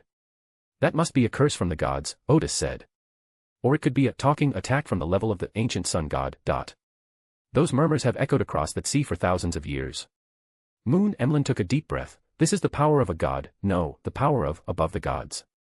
Other members echoed similar sentiments, gaining a deeper understanding of the power of the gods and the power above the gods. Odis continued, after the ancient sun god was attacked and defeated by the members of the Redemption Rose, the gods temporarily left the battlefield, giving the ancient sun god enough time to recover its uniqueness and characteristics. At this moment, the pure white angel, wind angel, and cherubim suddenly betrayed the ancient sun god, stealing their respective uniqueness and sequence 1 characteristics from him. Alger took a deep breath, as expected, things are developing in this direction. Then he suddenly realized that it wasn't surprising that the Lord of Storms had become a god in this way. He then realized that he had already had such thoughts in his subconscious, and now those thoughts were being confirmed, so he didn't find the result surprising. The other members also seemed to feel a sense of relief, they had all had this suspicion to some extent before this. Little son Derek was no longer so grief-stricken, thus, in the early quaternary period, 3 of the 7 gods became gods. Audrey, the Justice, seemed to realize belatedly that the origins of the 7 gods were now clear. The Goddess of Night was once a servant of the ancient god, Destroyer Wolf, and the Earth Mother Goddess and the God of War were once servants of the King of Giants. These 3 gods became gods in the late Second Age and have now gone through 4 ages. Furthermore, the Lord of Storms, the Eternal Sun, and the God of Knowledge and Wisdom were all important subordinates of the ancient sun god. At the end of the Third Age, they received uniqueness and characteristics from the ancient sun god, and became deities at the beginning of the Fourth Age. The last, God of Steam and Machinery, became a god in the late quaternary period. Audrey breathed a sigh of relief and suddenly smiled, I can't believe I already know so much secret information. Odis continued, I also obtained some intelligence, which shows that the sage also participated in this battle. He originally wanted to stop the 3 angel kings, but it seems that he was blocked by a force that appears to be an outer god. In the end, the result of this war of the gods was that the uniqueness of the 3 pathways and the sequence 1 characteristic of the ancient sun were taken away by the 3 angel kings respectively. This interrupted the process of the ancient sun god's resurrection and disrupted his resurrection plan. Silence seemed to be the dominant emotion in the main hall today. The latest novel is first published here. After a second or two, the magician first remarked, the gods the Hermit speaks of are quite different from the gods I know. The gods the Hermit speaks of also had a period of weakness, and even used some despicable means to become the gods they are today. Other members shared similar thoughts and exclaimed in their hearts, if this were my first time attending a tarot meeting, I would definitely point my finger at the Hermit and yell at him for blaspheming. Then Klein suddenly realized, the Hermit did not explicitly say that the ancient sun god had fallen. Just as he was about to ask a question, Odis continued, gentlemen, I know what you're thinking. Don't you feel that the upper structure of the extraordinary realm is very dark, and that the gods aren't as wonderful as you originally imagined?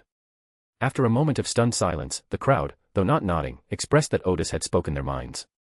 Odis said, "Gentlemen, I don't know if you remember a concept I mentioned before. After becoming an extraordinary person, you must be prepared to accept that you can be killed by others as prey at any time, and that your extraordinary characteristics will become the wealth of others." Everyone was stunned again, especially Alger and Gadria, as if recalling a rather dark experience. Odis continued, "The so-called path of the gods is a fiercely competitive struggle. We've discussed this issue before. In order to suppress competition, the Church of the True God doesn't even disclose the playing method, causing many extraordinary individuals to die in vain." He paused for a moment and then said, "In my opinion, although the pure white angels and wind angels followed the ancient sun god very early on, they should also be very clear that the chance of becoming gods is very, very small. Especially in cases like theirs, if the ancient sun god were to complete the resurrection process, they would have no chance of becoming gods for a very long time to come. I don't know which of the three started it, but I can guess that they were very in sync on this matter and carried out the action together without even discussing it." After hearing this, everyone fell silent. They knew very well that the Hermit was not trying to exonerate the three gods, but was simply stating the facts. Little son Derek pondered for a moment, then seemed to muster his courage before saying, but they can't become gods through betrayal. That would be too despicable." The other members didn't say anything, because they didn't think that choosing to support or oppose Little Son was the right answer. Even Audrey, the righteous one, felt that the actions of the three angel kings were definitely wrong, but she sensed in her heart that they were not evil. At this moment, Odis asked Little Son Derek, if Silver City finds a way to the outside world, but it means sacrificing your Silver City chief and everyone you cherish, do you think it's worth it?" Derek replied almost reflexively, "It's worth it. Because they were taught from a young age to restore light to Silver City at all costs. In such a repressive living environment, personal gains and losses, and even life itself, are insignificant. It was precisely because of this determination that Silver City was able to persevere in the darkness for thousands of years." Odis then asked, "Do you think this is morally right?" Derek paused for a moment, seemingly understanding the meaning of Hermit. Odis shrugged and said, "I just want to say that we are also extraordinary beings, and we also face cruel and fierce competition. In such competition, it's already quite good if we can stick to our principles. People with moral fastidiousness are destined to be eliminated quickly. Therefore, none of us need to criticize the methods that the gods used to become gods, because when we were in that position, we might not have done any better than them. This is not self-deprecation, but facing one's own desires and acknowledging them." Everyone fell silent again. Soon, Justice Audrey realized, no wonder the Hermit was in such good condition, his inner strength was truly remarkable. She knows very well that most people can't face themselves. Catlia remarked, "This makes me think about some philosophical questions, such as whether it is moral to sacrifice one person to save two others." She suddenly smiled, looking back now, these thoughts are ridiculous, or rather, when I was pondering these questions, I had already fallen into a moral trap. The Hermit, on the other hand, seems to have no such concerns at all. Such open-mindedness requires courage, because before that, one must first recognize that, sometimes I can be a despicable person, and I am not as kind and righteous as I perceive myself to be. Klein suddenly recalled some Taoist ideas he had come across before. "All right, let's leave this topic here for now," Odis continued. "Let's go back to what we were talking about earlier. The process of the ancient sun god's resurrection was forced to stop, and the uniqueness of the three pathways and the sequence 1 characteristic were stolen. Under such circumstances, he urgently reclaimed the uniqueness and sequence 1 characteristics of the mystic pathway, and together with his humanity, he formed a deity, namely the true creator. What? How did the true creator come to be?" This once again exceeded the expectations of the other members. It even shocked everyone. Undoubtedly, the ancient sun god was a righteous god in the Third Age, but because of him, an evil god was created. Immediately afterwards, the members came up with many details. Catlia frowned. No wonder the Hermit once said that the true creator inherited most of the legacy of the ancient sun god to a certain extent. And in this way at all. Klein also recalled some things that the Hermit hadn't explained clearly when they were trading information about the Fourth Age. For example, why did Solomon always receive the support of the true creator? Because Solomon was originally a subordinate of the ancient sun god, and after he became the Black Emperor, he would definitely receive the support of his old master. There are many more clues like this. For example, why did Mr. Men stand firmly on the side of the Solomon Empire in the beginning? Because Mr. Men was also a subordinate of the ancient sun god in the Third Age. The reason why the Emperor of the Underworld always chose to ally with the Solomon Empire is that the ancient sun god defeated the Phoenix ancestor in the Second Era. He likely possessed the unique death god pathway, which was exactly what the Emperor of the Underworld needed. Besides Klein, the other members also thought of some details about the Fourth Age, such as how Red Angel Medici and Fate Angel Eurolius never left the Redemption Rose and chose to pledge allegiance to the true creator, which was equivalent to continuing to be loyal to the ancient sun god. As everyone's thoughts were racing, the son Derek was momentarily confused and simply asked, "The Hermit, the omniscient and omnipotent Lord, has he truly fallen? If we say it has fallen, then what is the true creator, anyway? To say that he didn't perish is an understatement, he truly no longer exists." Odis countered, "Can you accept becoming a devout follower of the true creator, falling into depravity, causing damage to Silver City, being forced to leave, and finally seeking the true creator's divine kingdom through devout worship?" Derek replied almost without hesitation, "No." Odis smiled and said, "Then the Lord you worship has fallen." Derek took a deep breath and suddenly felt enlightened. Klein sighed. Thankfully, the Hermit was a member with a clear mind and good communication skills. If this matter had not been explained clearly, Little Son would have been stuck in a long-term dilemma, which might have even affected his performance. While the other members were also marveling at how effective this method of persuasion was, Odis continued, "The fall of the ancient sun god had a tremendous impact on this world. When the ancient sun god had just fallen, it is very likely that all life forms in the world were affected and impacted to some extent. In the eastern continent of our world, the natural laws almost completely collapsed in a very short period of time. After that, it became a place where sunlight could not reach, unless the uniqueness and corresponding characteristics of the sun pathway returned to that region." Derek immediately asked, "The Hermit, is that possible?" Odis did not answer the question directly, but took a deep breath and said, "Currently, the 5 pathways that the ancient sun god once mastered are respectively with the true creator, the eternal sun, the lord of storms, the god of knowledge and wisdom, and the imaginary angel. In my opinion, it would be very difficult for the ancient sun god to reclaim these unique characteristics. Moreover, although the 3 gods, including the eternal sun, have certain conflicts with each other, they may join forces when threatened. They formed an alliance during the Fourth Age. The other gods might not necessarily want the ancient sun god, who is of a higher level than them, to return."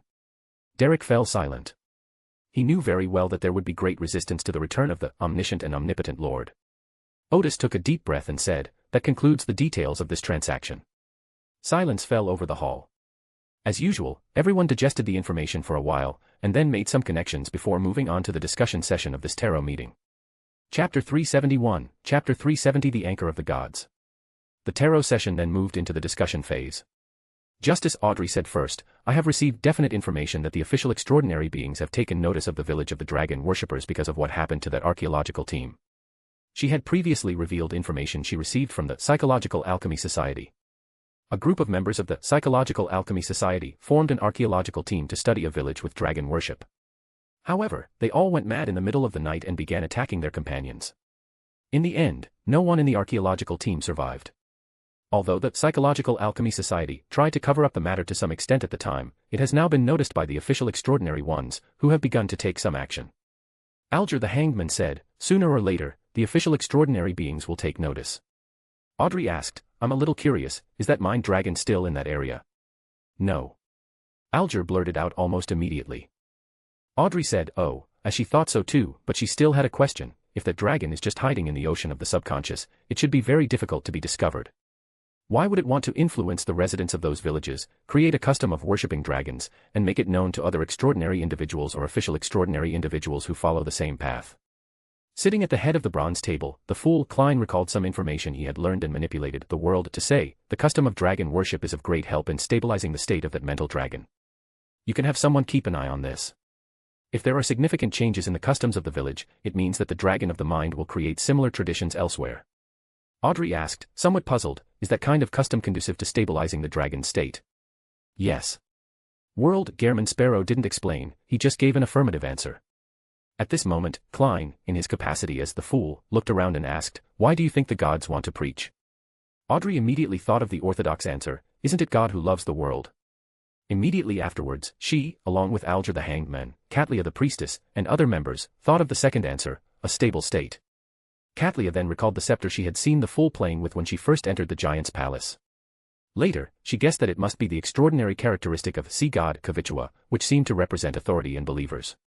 At this point, she further guessed, did it mean that Mr. Fool needed a large number of believers to stabilize his state, so he managed to acquire the characteristics of Kavichua and replace sea god to gain a large number of believers? Having seen the mural, Alger no longer felt the same trembling fear when he heard such things again. Instead, he began to seriously consider why faith could stabilize the state of a demigod-level being. Only Odis the Hermit thought to himself, "You fooled me again." Since Mr. Fool did not provide further explanation, the other members turned to Odis, with Audrey asking directly, "Mr. Hermit, do you know the underlying logic? What reward is required to obtain the corresponding answer?" Klein, the fool behind the grey fog, also glanced at the Hermit out of the corner of his eye, because he was also unclear about the underlying logic. However, from the diary of Russell that he had obtained today, he had a rough idea that it should be related to spiritual remnants. His explanation was meant to pique the interest of the other members, encouraging them to consult the Hermit so he could find the answer to the question. When Odis heard Audrey's question, he smiled somewhat helplessly. He knew that this would be the final outcome. After a moment's thought, Odis said, "I can't give a precise answer to this question, but I can tell you my guess. Since we don't know if those guesses are accurate, we won't charge anyone for their services." People were not disappointed because the Hermit's speculations were logically sound and satisfied their curiosity. Odis organized his thoughts before saying, "First, we need to understand one question: why is the state of the gods unstable?" Everyone was taken aback, feeling that the Hermit was speculating about the gods right in front of Mr. Fool. They glanced at Mr. Fool and breathed a sigh of relief when they saw that he was not angry. Klein was in a bit of a dilemma. Logically, he should give the Hermit a warning, but that would prevent him from getting the answer he wanted. After a moment's thought, Klein smiled with satisfaction and nodded encouragingly, as if to show that he was very magnanimous and that the Hermit should not hold back and should speak his mind. Seeing Mr. Fool's expression, the other members were finally relieved. While admiring Klein's adaptability, Odis thought to himself, "Young man, I see you have extraordinary talent, you're good material to become an evil god." He then continued, "Actually, we've already discussed this issue. The problem with the normal state of deities is most likely due to spiritual residue, or simply, spiritual imprint. Such imprints come from two aspects. One aspect is that the higher the sequence, the closer it is to the original creator, so the imprint left by the original in the characteristics will appear. Secondly, there are the mental imprints left by other high-sequence extraordinary beings. For example, the goddess of night, in her divinity, theoretically includes the mark of the original and the mark of the destroyer wolf. Odis paused briefly before continuing. The original, spiritual imprint should be biased towards the order in which this universe operates. It is very cold and inhuman. The spiritual imprint left by the gods who follow the same path is more like a distorted and maddening thing. If these spiritual imprints are too severe, they will make the gods indifferent, crazy, and twisted.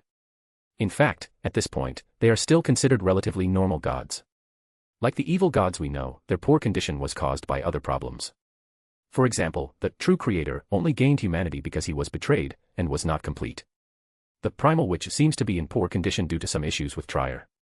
Demon kings have the characteristic of having adjacent pathways in their bodies. In short, the reason why they are in such a bad state is mostly due to some lingering problems. Of course, the problem of psychological imprinting also exists, but it is not the most serious one. The main problem with the seven gods is the issue of their spiritual imprints. The other members listened intently, never expecting to gain so much high-level information during the exchange. Odis continued, "My guess is this: believers recite the names of gods and pray to them. Even if they don't receive a response from the gods, they should still have established a certain mystical connection with them. This kind of connection is more like opening one's spirituality and mental body to the gods. I have this idea because I think that if you pray to an evil god, you will be spiritually polluted or severely affected.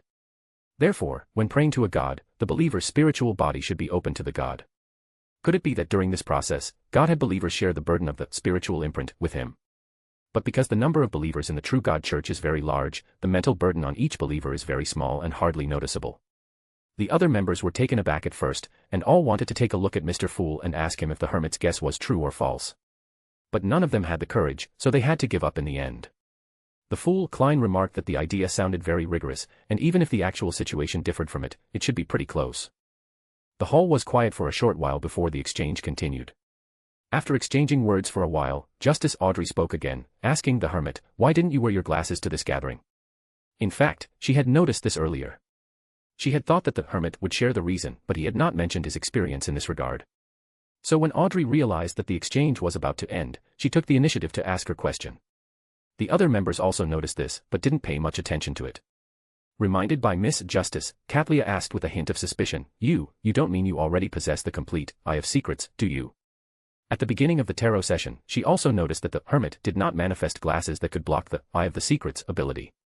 At the time, she also wondered if the Hermit had already been promoted. But then she realized it was unlikely, because if she remembered correctly, the Hermit had only been promoted to astrologer for 2 or 3 months. It was impossible for him to have been promoted so quickly. It should be noted that it took her 2 years to fully digest the astrologer's potion. Therefore, at this moment, Gadria's tone was full of uncertainty. She even wondered if the Hermit had found a better way to seal the Eye of Secrets. Odis replied to the priestess with yes. Catlia almost rushed over, grabbed the Hermit by the collar, and asked, "How did you do that?" At this point, she had acquired the characteristics for advancing to Sequence 4, and the ceremony was ready. She had been adjusting her state in the past few days in preparation for the advancement. But she never expected that the Hermit had already completed the advancement. Audrey seemed to understand the question and answer between the Hermit and the priestess. "So, Mr. Hermit has already ascended to the status of a demigod." The other members looked at the Hermit with disbelief, and Alger, the hanged man, even felt a sense of absurdity. Did this guy cheat? How could he advance so quickly? Odis gave a clear answer, yes. The other members all took a deep breath, the first demigod among the Tarot Club members, besides Mr. Fool. Then everyone reacted differently, and Alger suddenly felt that his joy at obtaining the demigod potion recipe had come to an abrupt end. The magician first simply exclaimed, "Wow, that's fast." The son Derek encouraged himself, half human, half god. "I must also strive towards that goal." Emlyn, nicknamed the Moon, remarked, "He was promoted so quickly, how come he's still in such good shape?" Audrey, on the other hand, felt as if the distance between herself and the Hermit had widened further. The topic ended in silence once again, and Odis asked Audrey, "Has anything noteworthy happened in Backland recently?" After the letter from the hidden sage was delivered to him, Odis planned to inquire with Justice to see if there was anything noteworthy. Perhaps that was the arrangement of the hidden sage or the god of steam and machinery. Audrey thought for a moment before shaking her head and saying, "Aside from what I discussed before about the mind dragon, I haven't heard anything else of noteworthy importance." Odis then looked at the magician, and first thought for a moment before saying, "I haven't heard anything particularly noteworthy either." Odis finally looked at the Moon, Emlyn, who was clearly taken aback. "How did you know I was in Backland?" Klein almost covered his face. "Many of the things you said in our previous conversations have already revealed that you are in Backland." For a moment, some of the other members seemed to be suppressing laughter, while others tried to put on a serious expression. Odis could only say, "You should know that I am very good at analyzing intelligence." "You are indeed very skilled," Emlyn said with a smile. "You even saw through my disguise." Alger immediately turned his head away, his shoulders seemingly trembling. But the ladies opposite Emlyn were harder to avoid. Audrey took a deep breath and used some of the characteristics of the audience ability to hide her emotions well. Both Catlia and Fur stared intently at the bronze table, as if the modeled patterns on it were a fascinating novel or some profound knowledge. Odis could only say, "Yes, it took me quite a bit of effort to figure it out." The other members felt they had reached their limit. Emlyn raised his chin, then considered for a moment and said, "The unexplained spiritual fluctuations discovered in the East District, does that count?" Everyone then took a deep breath, leaning back in their chairs to listen to the conversation between the two. Odis asked, "Could you be more specific?" "That was something I overheard when I was reporting to the Marquis alone," Emlyn said. "It is said that the Marquis sensed a strange spiritual fluctuation in the direction of the Eastern District. But the Marquis himself is not entirely clear on the specifics of the problem. Actually, he went to the Marquis to borrow money that day, and the Marquis happened to be discussing the matter with several viscounts, so he overheard a few words." Odis nodded. "I understand, thank you. It's also possible that it's a spiritual anomaly caused by some action being carried out by believers in the primordial moon. Such general information makes it impossible to speculate." Emlyn waved his hand, indicating that it was nothing. Next, Odis and Derek traded extraordinary materials and weapons as usual. During the previous transactions, Little Sun was so shocked by the information from this tarot meeting that he forgot about this routine transaction for a moment. After exchanging ideas for a while, the fool Klein announced the end of the tarot session. Back in the real world, Odis stared blankly at the ceiling of the train carriage for a while, then got up and went to the small dining table to prepare for the ceremony. First, he sacrificed the pre-bundled extraordinary weapon and a Crimson Scholar trait to Mr. Fool, asking him to deliver them to Little Sun in the Forsaken Land, and to Emlyn in Backland. After a short wait, Odis received a large sum of cash, extraordinary materials, and 2 items with extraordinary properties at Sequence 5 level. At this gathering, Odis received a total of £9,200 for the deal involving information about the Cataclysm, and Derek, as usual, paid his share with extraordinary materials. The latest novel is first published here. Additionally, he received £7,500 for the extraordinary properties he traded with Emlyn the Moon. He was also rewarded £600 for helping Klein craft magical items. However, at this tarot gathering, he also spent £8,000 to purchase the Chaos Mentor perk. He eventually received £9,300 in cash. As for those two extraordinary traits, one was the trait that Odis bought, and the other was the Ocean Singer trait that the world wanted to use to create magical items. Odis did not rush to the wilderness of knowledge to craft magical items. Instead, he roughly counted the gold pounds and the large amount of extraordinary materials he had obtained from trading extraordinary weapons, and put all of these things into the wilderness of knowledge. After settling matters after the tarot meeting, Odis continued to consider the matter of the hidden sage. He suddenly realized that he had never felt any urgency to advance before, but now he did. After receiving the warning letter from the hidden sage, Odis once again felt pressure from gods of the same path as well as gods of neighboring paths. Only by advancing quickly and becoming an angel can one have the ability to protect oneself. Of course, the so-called self-protection ability is only the ability to sense danger in time and escape when one of the two gods wants to deal with him. In any case, becoming an angel greatly expands the scope of one's actions. Next, Odis began to consider the issue of promotion. First, she started to try to purchase the two auxiliary materials.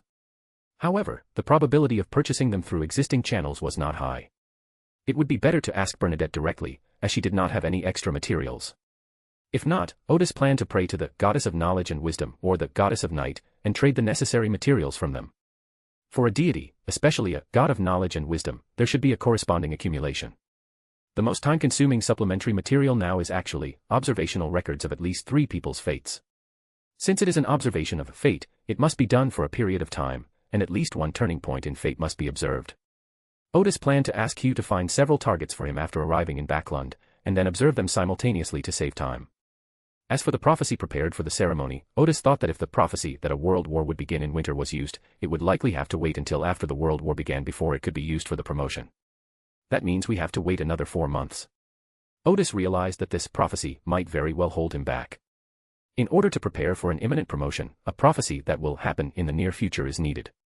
Odis began to ponder what major events might occur recently. First, he thought that Silver City seemed to have stopped the mutation of the former chief, which was equivalent to stopping the connection between the artificial death god in the real world and the former chief of Silver City. If we were to make a prediction about this matter, it would involve a sufficient number of levels. The requirement for becoming a master of prophecy is to make a prophecy about the future. The more accurate and clear the prophecy, the better its effect. Odis's understanding of this ritual was that the emphasis was on the world scope, meaning it was either a global event like the start of a world war, or the prophecy had to involve at least the level of angels. The artificial Grim Reaper can be considered a unique activation of the Grim Reaper pathway, and its level is sufficient. Then Odis thought that it seemed Klein was about to take revenge soon. Although the battle of his revenge was only at the level of a demigod, it involved Adam and the goddess of night, so it was safer. The problem is that this prophecy should ideally avoid mentioning Adam. If the prophecy involves Adam, the other party will likely notice it immediately. Of course, if the prophecy involves the goddess of night, she will certainly be able to sense it, but since she is a potential ally, there is no need to worry that she will bring down divine punishment. Odis pondered for a moment before taking a deep breath and saying, "The resurrected Avenger tolls the death knell for the traitor, causing him to die in agony. The pen of nightmares will fall into the embrace of the Creator, and misfortune reveals its victorious smile." This prophecy avoids mentioning Adam and the goddess of night, as well as details such as nightmare strokes and misfortune, and should therefore meet the requirements of the ritual. He thought back again and realized that this event was likely to happen in the next month or 2, and it would soon be confirmed. In order to make full preparations, Odis then made a prophecy that a world war will occur in late October of this year, and that Silver City would soon sever the connection between the artificial death god and the Forsaken Land. If the prophecies about the artificial Grim Reaper and Klein's revenge are ineffective, then we can only wait for the prophecy of World War to occur before we can advance. After making a plan, Odis went out and told his staff that he wanted to stop briefly in the city ahead so that he could pray to the god of knowledge and wisdom. This request is reasonable, since if the train continues its journey, it will leave Remberg tonight and enter the territory of the Kingdom of Lone, where there will be no church of the god of knowledge and wisdom. Therefore, it is not unreasonable to ask someone to pray to God in a church before leaving the country. After another half-hour, the train stopped at the Glarus train station, an important city east of Remberg. Odis, accompanied by 2 attendants and a squad of guards, took a horse-drawn carriage to the nearby church. The church was about to close, so Odis had the guards wait outside, went inside, found a corner, and quietly prayed to the symbolic symbol of knowledge. After reciting the name of the deity, he whispered several times about receiving the warning letter. Seeing that the god of knowledge did not react, Odis was about to get up and leave. Suddenly, he felt as if his spirit had been elevated. Then, Odis seemed to be in the middle of a series of imaginary bookshelves, and suddenly a book flew towards him. Before Odis could react, the book suddenly turned into a soft ball of light. The light quickly disappeared, but at the same time, Odis's mind was filled with a lot of knowledge about the higher sequences of the generalist and secret seeker pathways. The feeling of being elevated vanished instantly, and Odis opened her eyes to find herself still in the church. He took a deep breath, sincerely thanked the God of knowledge and wisdom, then left the church and took a carriage back to the train station. On the carriage, Odis began to savor the knowledge that the God of knowledge and wisdom had given him. First, he knew that after an extraordinary being in the generalist path became a sequence 2 knowledge mentor, they could use the corresponding authority of knowledge to influence extraordinary beings in adjacent paths. This effect occurs primarily because this sequence happens to be closer to the authority of the higher sequences in the Peeping Men pathway. Although the authority wielded by the knowledge mentor is not extensive, it is sufficient to influence extraordinary beings below the level of angels in adjacent pathways, although this influence is so subtle that it is generally difficult to detect. But Odis knew very well that the influence of angels was relatively small, and that the influence at the level of true gods might still be minimal. In other words, under normal circumstances, the god of steam and machinery can have a certain influence on extraordinary beings below the level of angels in adjacent pathways. This is indeed a problem that Odis should pay attention to. Another piece of advanced intelligence revealed by the God of Knowledge is that the Enlightener can use forged knowledge to overturn the opponent's established perceptions. The Sequence 0 Perfecter can then use these altered perceptions to break down the target's rationality, turning them into a phantom of light composed of numbers, information, and knowledge. At this point, the Perfectionist can proceed with further actions. This series of actions could be an attack completed instantly in battle, or it could be a seed of enlightenment planted in advance, which would suddenly explode when needed, catching the target off guard. Odis felt that if the god of steam wanted to deal with him, he would probably do so by secretly planting the seeds of enlightenment so that they would suddenly erupt at a crucial moment.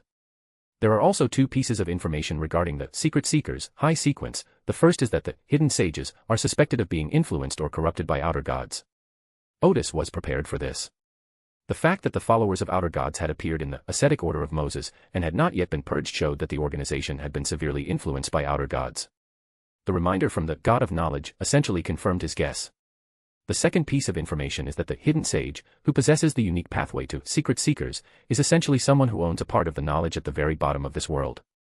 He can use this authority to infiltrate the target without them realizing it, and make the target be influenced by him. In other words, anything related to knowledge can be used by the hidden sage. Or, as long as Odis possesses a certain amount of knowledge, the hidden sage can use that knowledge to invade Odis's mind. This reminded Odis of how Bernadette had almost been invaded by the hidden sage when she was being promoted. However, with the help of the goddess of night and the protection of the newbie period, Odis is temporarily unable to find him and find it difficult to invade his territory. These are all the gains from this prayer. Odis took a deep breath and began to consider how to deal with the problem. After thinking for a while, he felt that he could use Bernadette's sage's forehead ornament to examine himself. After becoming Sequence 4 and possessing a faint divine quality, Odis can briefly transform herself into an information stream when using the sage's forehead ornament. If one has been planted with the seeds of enlightenment, one should be able to detect it through such self-examination. Another strategy is to pray in churches more often. In Lone, go to the church of the goddess of night, and in Remberg, go to the church of the god of knowledge. As the saying goes, only gods can defeat gods. After having some ideas, Odis was no longer as nervous as when he first saw the warning letter. After boarding the train again, Odis locked himself in his room, pondering how to investigate the arrangements of the hidden sage and the god of steam and machinery. Now Odis is certain that he does indeed have a newbie protection period. Because whether it's the hidden sage or the god of steam, with their authority, dealing with Odis would be very easy. They must have had some concerns that prevented them from intervening when Odis was weak. In particular, regarding the god of steam, Odis had a somewhat vague concept of gods when he was at Sequence 9, and always felt that the other party had not attacked him because of his concerns about the wilderness of knowledge. After receiving clear intelligence from the god of knowledge, he realized that the god of steam had many ways to bypass the wilderness of knowledge and exert influence on him. Based on this, Odis believed that since neither the hidden sage nor the god of steam could directly deal with him, their arrangements must be somewhat roundabout. If one paid close attention, one should be able to find some clues in advance. As night deepened, Odis found himself sleepless. He watched the scenery outside recede rapidly in the distance, took a deep breath, and suddenly smiled. At the tarot meeting, I just told little son that the extraordinary path is a brutal race, and now you're already lamenting the pressure from higher sequences. Thinking of this, a surge of courage seemed to rise within him, growing stronger and stronger, gradually dispelling Odis's unease and confusion. Soon, Odis fell into a deep sleep. Over the next 2 days, the train left the mountainous region of the central plateau, passed through the flat Tarkwell plain, and then crossed the Balkas Mountains, which are only a few dozen kilometers wide from east to west, before the city of Hope, Backland, came into view. Chapter 372, Chapter 371 The First Dance with Audrey. Looking at the familiar city before him, Odis smiled. Backland, I'm back again. Moreover, this time he is returning in an official capacity, so there is no need to worry about MI9 or the Church of the God of Steam and Machinery making things difficult for him. At least on the surface, they won't make things difficult for the Lemberg ambassador to the Kingdom of Loan. After the train arrived at the station, Odis thanked the guards for escorting him and disembarked with 2 attendants and a dozen diplomats. According to the agreement between Rune and Remberg, unless the King of Remberg himself visits, the accompanying guards are not allowed to disembark from the train. If they get off the train, it would be tantamount to an invasion of Rune territory. Of course, when an ambassador from a country takes office, the Kingdom of Rune must also show corresponding respect, especially for an ally like Lundberg. The formalities must be properly observed. The station had already been taken over by the Ruin police, and the Deputy Minister of Foreign Affairs of Ruin was on the platform to greet them. Outside the station, a carriage was ready. Escorted by the police, Odis went to the Remberg embassy in the Western District to hand over his duties to the previous ambassador, Count Connery. The main buildings of the Reimsburg embassy consist of an office building and a reception building. The former is the office space, and the latter is the place for holding talks and receiving guests. Behind the 2 buildings is a sizable courtyard, and behind that courtyard, separated by a wall, are several residential buildings where the staff live. There's not much to hand over. Recently, there have only been 2 transnational cases between Remberg and Run that require the Remberg ambassador's coordination. Then it would be best to hold a dance party at the end of this month. Since Earl Connery had already attended many balls, it was customary to reciprocate at the end of the month. Finally, Connor introduced the main officials of the embassy, including 2 deputy envoys, a military attaché, and 6 civil officials, and Odis shook hands with each of them. The elderly Earl Connery made no stop. After the handover ceremony, he boarded a carriage and headed to the train station, where he would take the same special train that Odis had used to return home. Afterwards, as was customary, Odis went to the Ministry of Foreign Affairs of Run, had a brief meeting with the Minister of Foreign Affairs, and presented the credentials of the Run government. This concludes the entire process of the Remberg ambassador's appointment. In the evening, a ball was held inside the Rembrandt embassy to welcome the new ambassador. The day's activities finally came to an end around 10 p.m. Odis did not rest immediately, but instead used his Earth Escape ability to move swiftly underground like a ghost. He soon arrived near Pesfield Street, emerged from a corner of the street, used a magical artifact to change his appearance, and then entered the Church of St. Samuel on that street. All the churches of the Church of the Goddess of Night stay open until late at night, and there are usually many believers who come to pray at night.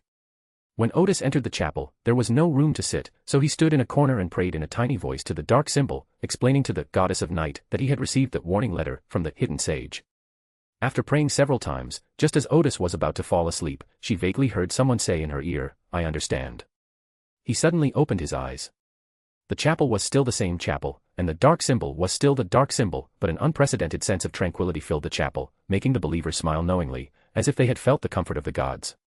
Odis scratched his head. It seemed that the "I understand" was the reply from the Goddess of Night. Having achieved his goal, Odis quickly left the church.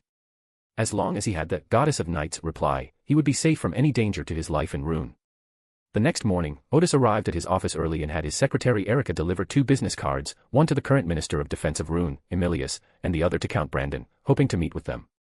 The former was a high-ranking member of the Kingdom of Rune's navy whom Odis had met in the Raging Sea, while the latter was someone Odis had helped resolve the curse problem in his family when he was still a wizard. When Odis left Backland, he asked Count Brandon to protect the bamboo ballroom, and Count Brandon kept his promise.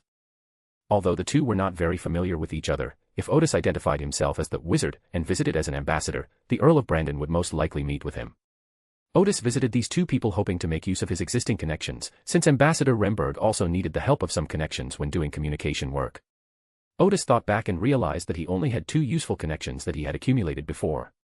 The former were high-ranking officials, while the latter were relatively prestigious nobles. As for Hughes, Mysticism Research Society, and Cusenwood Ballroom Intelligence Network, they certainly couldn't visit them openly. Just as Odis had predicted, Emilius readily agreed to the request for a meeting, and Count Brandon, after learning the details, also agreed to meet with Odis. When the staff of the Remberg embassy heard that both men had agreed to the ambassador's request to visit, they took it very seriously and began preparations on their own, without Odis's orders. Because these 2 are the true elites of Backland, and even the entire Lone region, it is rare for ambassadors from small countries like Remberg to see them outside of balls. At the same time, the staff realized why the king would send a young man as an ambassador. It turned out that this young man had certain channels and connections in Backland. The next day, Odis visited Emilius as promised. Upon seeing Odis, Emilius laughed a few times before saying, "I never expected that we would meet in this way." Ambassador Remenberg. That doesn't seem like the kind of job you'd like. When Emilius was transferred back to Backland, he tried to persuade Odis to return to Backland with him, but Odis declined. Meeting in this way at this time is indeed quite dramatic. The two talked for over an hour, and Emilius even escorted Odis to the door. The meeting with Count Brandon was quite formal. The Count Brandon, who was in his 30s and dressed in fine clothes, was taken aback when he saw Odis. When they met before, Oedipus was dressed as a wizard with a long beard, dressed similarly to Gandalf. Now, standing in front of the Earl was a handsome and cheerful young man in his 20s, so he was naturally a little confused. The rest of the conversation consisted of normal pleasantries and lasted only about 20 minutes before Odis got up and left. Before leaving, Odis received an invitation from Count Brandon to attend a ball 3 nights later. Odis readily agreed, because the ambassador's itinerary did not include the Count Brandon's ball, meaning that the Count had not invited the previous ambassador from Rembrandt. Back at the embassy, Odis took the invitation and asked her secretary, Erica, to add the ball 3 days later to her itinerary. During dinner, Odis overheard people discussing the matter in the dining room, so he asked the 2 envoys, Viscount Dana Arthur and Karen Sidley, is there anything special about the Earl of Brandon's invitation? Viscount Arthur, a nobleman of Rembrandt, said, the Earl of Brandon is a very prestigious political figure, this must be a high-profile ball. Odiston had some doubts about the abilities of his predecessor, Earl Connery, who had been in Backland for over a decade but had never managed to break into the top circles of Backland. That night, Odis went to 19 Pinster Street in the Jowood district to visit Hugh and Furs. While it's not ideal to visit the 2 ladies' residence at night, it's certainly not suitable to visit during the day. Odis first inquired about the digestion of the potion and promised that once it was fully digested, she would receive the extraordinary properties of Sequence 6 Judge. She could then start collecting the auxiliary materials for Judge. This made Furs extremely envious, and at the same time happy for a friend. It was only after having the help of the Abraham family that she realized that the process of advancing to the level of an extraordinary person was not as difficult as she had imagined. Now that Hugh has gained a powerful backer in the extraordinary realm, Furs is very happy for her. Then Odis said, I will be staying in Backland for the foreseeable future. This news surprised Hugh and Furs. Hugh immediately asked, should I pay special attention to the movements of Mi9 and the Lever Church? Hugh knew very well how much trouble Odis had caused in Backland. No need, Odis smiled. I'm returning to Backland as the Remberg ambassador, so there's no need to worry about them causing trouble. What? Ambassador to Rembrandt? Both of them were stunned. Hugh couldn't immediately connect the pirate general with Ambassador Lenberg. Furs knew that the captain was the Hermit because he remembered that the Hermit was the governor of Remberg just last week, and he didn't know why the Hermit suddenly became the ambassador of Remberg. Odis smiled and explained, this is indeed an unexpected appointment, but King Renenberg must have had his reasons for doing so. However, Odis didn't pay much attention to what King Lenberg was specifically considering. After becoming a demigod, Odis had much more confidence when facing these secular regimes. Especially in small countries like Rembrandt, there are no angels, and the number of demigods can be counted on one hand. As a demigod, Odis already had the right to overturn the table. If the king's ideas went too far, Odis would simply resign and return to Vortat to be his superior governor. Hugh quickly calmed down and asked Odis, what do you need me to do? There are 2 things, Odis said. Help me compile information on 8 ordinary people. It doesn't need to be too detailed, just tell me their general information and addresses. There is only one requirement, their lives may change in the near future. Well, I need to make an observation, so these 8 people should ideally come from different social classes, and include both good and evil individuals. I will not hurt them, but if they do something really bad in front of me, I will stop them. He paused for a moment and then said, the second thing is to keep an eye out for anything noteworthy happening in Backland recently. I've heard there are unusual spiritual fluctuations in the East District. Could you keep an eye out for me? Odis specifically instructed, don't inquire proactively, just keep an eye out for me when listening to your subordinates' reports. You should write to me with the information and intelligence. Furs, standing to the side, paused for a moment. She remembered that the Hermit had asked about this matter at the tarot meeting. Then she guessed that something big was about to happen in Backland, and that the Hermit had received some information. Otherwise, why would he have come to Backland? Finally, Odis gave Hugh a crystal ball. As long as I am in Backland, if you infuse this crystal ball with spirituality, I will be able to sense that it is you contacting me. If there is any emergency, you can contact me this way.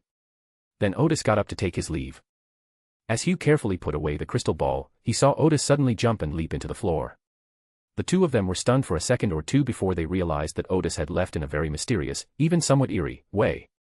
Hugh suddenly said, I don't know why, but I always feel that a captain will suddenly pop out of the ground again. He's not a groundhog, why would he come back? Furs said, but in his heart he was thinking, this is the power of a demigod. I can't understand what kind of power this is at all. Odis recreated the most secretive Earth escape technique and returned to the embassy. He then prepared a simple altar in his room, summoned the messenger, and told her to deliver any letters to the embassy office. Because he is the favored one of the night, even messengers cannot locate him. Therefore, whenever Odis wants to go to a new place to develop, he must first summon the messenger and tell her the new address for receiving mail. The messenger grunted in acknowledgement, then scrutinized Odis for a moment. You have already ascended to the level of a demigod. Odis then remembered that the two of them had made a promise that after he became a demigod, he would help the messenger further restore his strength. This is another thing I want to tell you, Odis said without batting an eye. Once I've stabilized my condition after a while, I can fulfill our previous promise. The messenger said, all right, no rush. After saying that, she disappeared from Odis's room. Because they had already cooperated once before, Odis trusted the messenger. However, she cannot act with the messenger for the time being. After all, this is Elbera, the sister of the god of steam and machinery. Although she was betrayed by the god of steam, once she reaches the high sequence of the extraordinary path, she cannot use common sense to speculate on such personal grudges. If this is an arrangement by the god of steam, then it will be troublesome. After all, Odis doesn't know Elbera and can't be sure if the messenger's identity is real. Therefore, Odis planned to either become a master of prophecy or find out what actions the god of steam had taken against him before fulfilling his previous promise. The next morning, the messenger delivered the information that Hugh had collected for Odis. Odis glanced through the list and found that all 8 people met his requirements. He then chose his first target, a bakery owner. The bakery owner, Godfrey, has been running a bakery for over a decade, and recently he's been using his savings to open another one. His business expansion means his fate is indeed likely to change in the near future. After Odis summoned his secretary Erica and confirmed that there was nothing else to do that day, he left his office, returned to his room, changed into clothes that were easy to move in, and took with him the leather bag containing the scrolls and the Gus staff, and quietly went to the outside of Godfrey's bakery. Odis used invisibility to conceal his presence, then entered the bakery and stood in a corner, quietly observing the Godfrey family. Like most bakeries, Godfrey was in charge of baking the bread, while his wife sold it at the counter. Because this bakery has been open for many years, it has many customers who come to buy bread. Godfrey's wife treated them very warmly, listened to their needs, packed bread for them in paper bags, and thanked them for their patronage. Occasionally, when there are no customers, the couple will talk about the newly opened bakery. The new bakery is currently under renovation, and they go there to check on it every day after the local bakery closes. They plan to hire a bread baker after the bakery over there opened, with Godfrey's wife running the shop there and their daughter selling bread at the bakery here. The latest novel is first published here. Listening to their plans, Odis also sensed the hope in their lives. It wasn't until after 4 p.m. that Odis left and returned to his office to record his observations for the day. They observed at a leisurely pace for 2 days, and soon the day of the Earl Brandon's ball arrived. Around 5 p.m., Odis, dressed in a high-class formal suit, rode in a carriage to attend the Earl of Brandon's ball. As for that high-end formal suit, it was naturally not paid for by Odis himself, but rather paid for by the embassy. Odis originally wanted to ask for several tens of pounds more, but considering that he was now quite wealthy, he didn't do so. As the 2 deputy envoys of the embassy said, the ball was a very high-end event with only about 100 attendees, many of whom were family members brought by the invitees. After a brief observation, Odis discovered that nearly half of the attendees were nobles who had successfully transitioned to other professions. In other words, these were nobles who gained substantial benefits during the Industrial Revolution and whose political leanings were towards reformism. The other half consisted of lords or the very wealthy, whose net worth was in the millions or even tens of millions of pounds. They would be big shots elsewhere, but here they were simply there to serve the reformist nobles. High-ranking nobles, through their own channels, found or discovered a way to make money. They would often not make the money themselves, but would instead partner with several other nobles and wealthy individuals to run the business.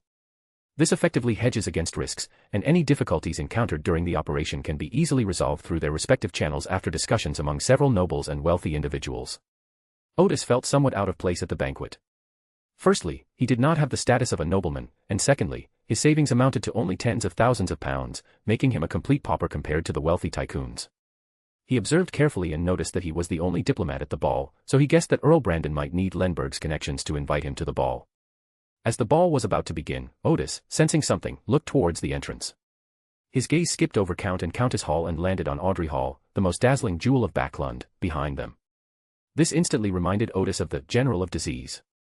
It wasn't that they had anything in common, but rather that every time Odis saw Audrey, the image of the witch would always come to mind. He thought to himself, luckily, Justice isn't a witch, otherwise who could resist her allure? If you look closely, Audrey's appearance and temperament far surpass those of the ill-stricken general. Odis thought to herself, the witch's appearance seems to be designed to complement her bewitching abilities, while Audrey's looks are not meant to complement any extraordinary ability, nor to cater to anyone's aesthetic preferences. That's why this noble lady has such an extraordinary air about her. These thoughts formed instantly in Odis's mind, so he didn't stare at Audrey but quickly turned his head away. Staring at a woman for an extended period of time is considered very impolite. Upon arriving at the ballroom, Audrey's spirit was stirred, and she immediately discovered Odysseus. This discovery immediately pulled her out of her spectator mode, and she briefly showed a surprised expression. Was that the Hermit? How could he be here?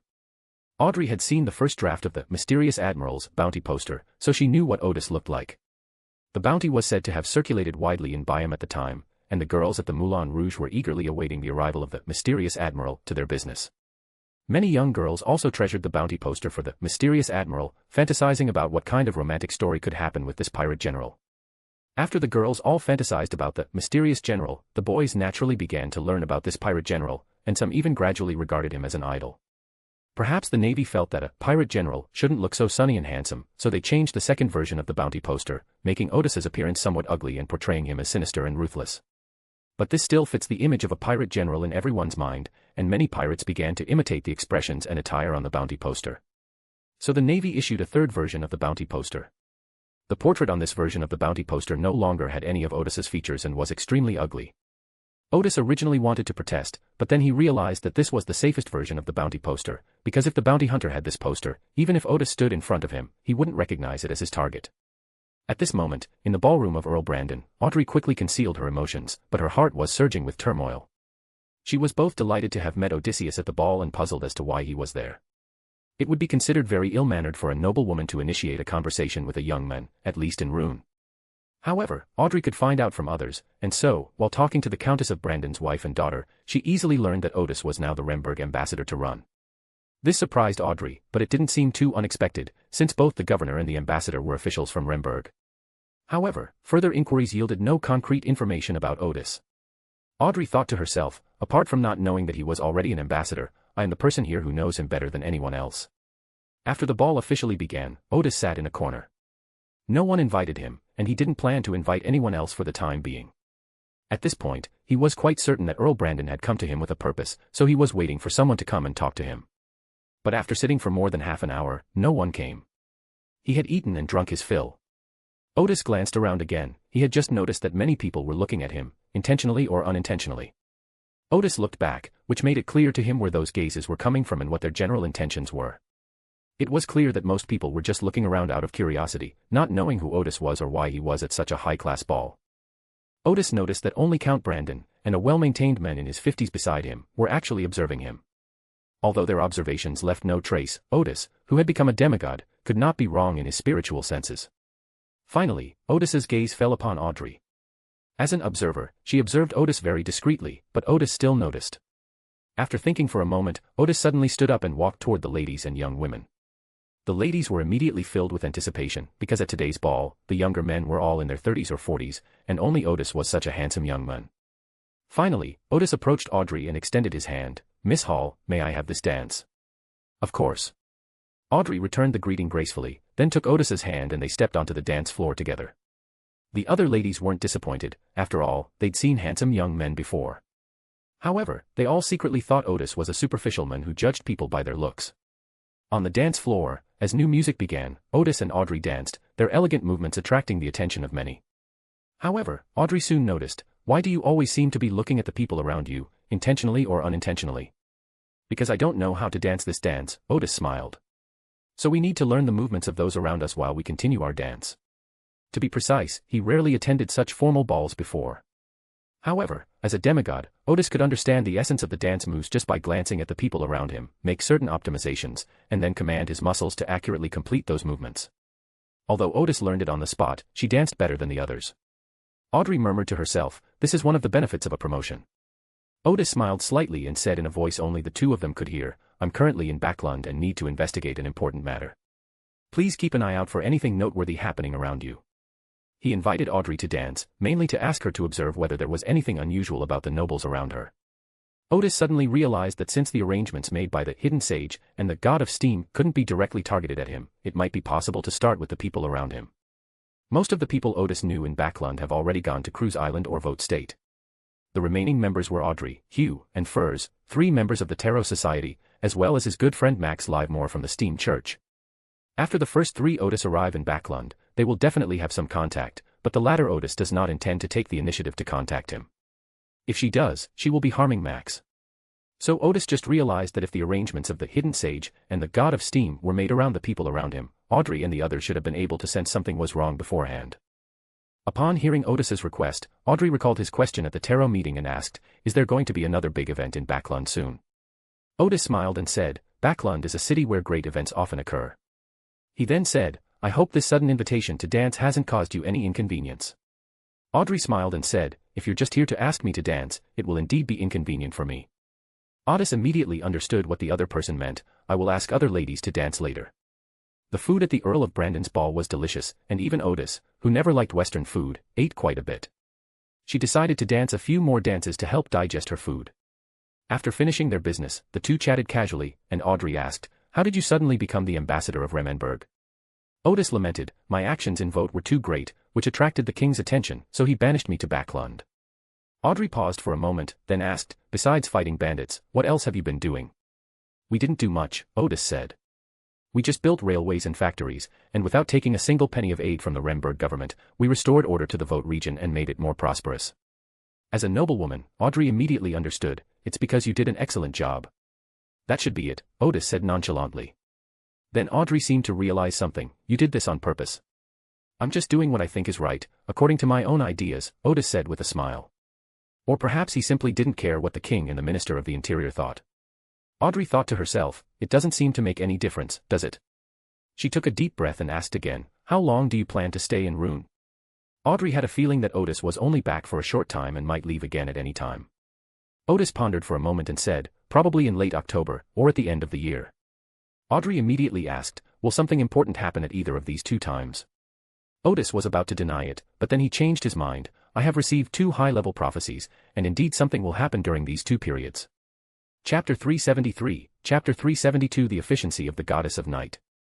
At the Earl of Brandon's ball, Odis and Audrey danced gracefully on the ballroom. However, just as Audrey was still chatting happily, the music ended, and she and Odis could only exchange slight bows and leave the stage together. Afterwards, Odis invited 2 other ladies to dance. The charming and witty Odis left a deep impression on them.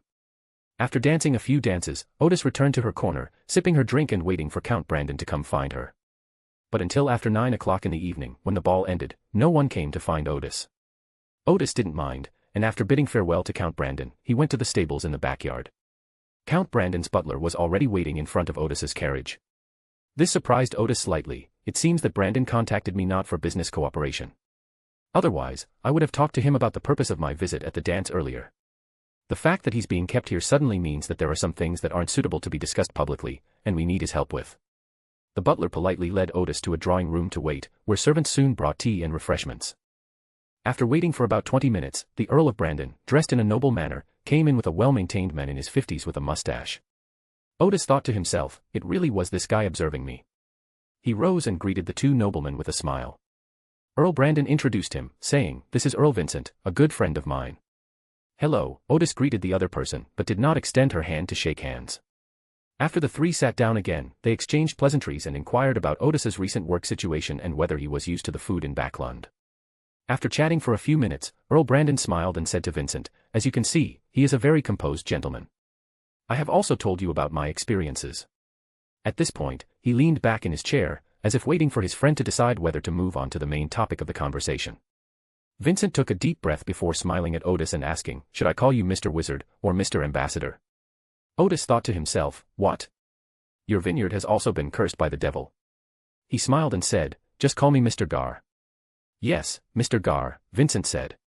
"I hope you can keep the following conversation confidential." This reminded Odis of some of the bizarre requests he received when he was playing the role of a wizard. "You don't suspect that your son isn't your biological child, do you?" His outward demeanor, however, suggested a completely different person. He said earnestly, "No problem. My children have been acting strangely lately," Vincent began. "I mean my eldest son, Alexis. 3 days ago, I discovered that he was frequently meeting with a blind girl. Yesterday, the 2 of them even went into the sewers together and stayed there for 2 or 3 hours before coming out. Odis was taken aback. The nobles play such elaborate games.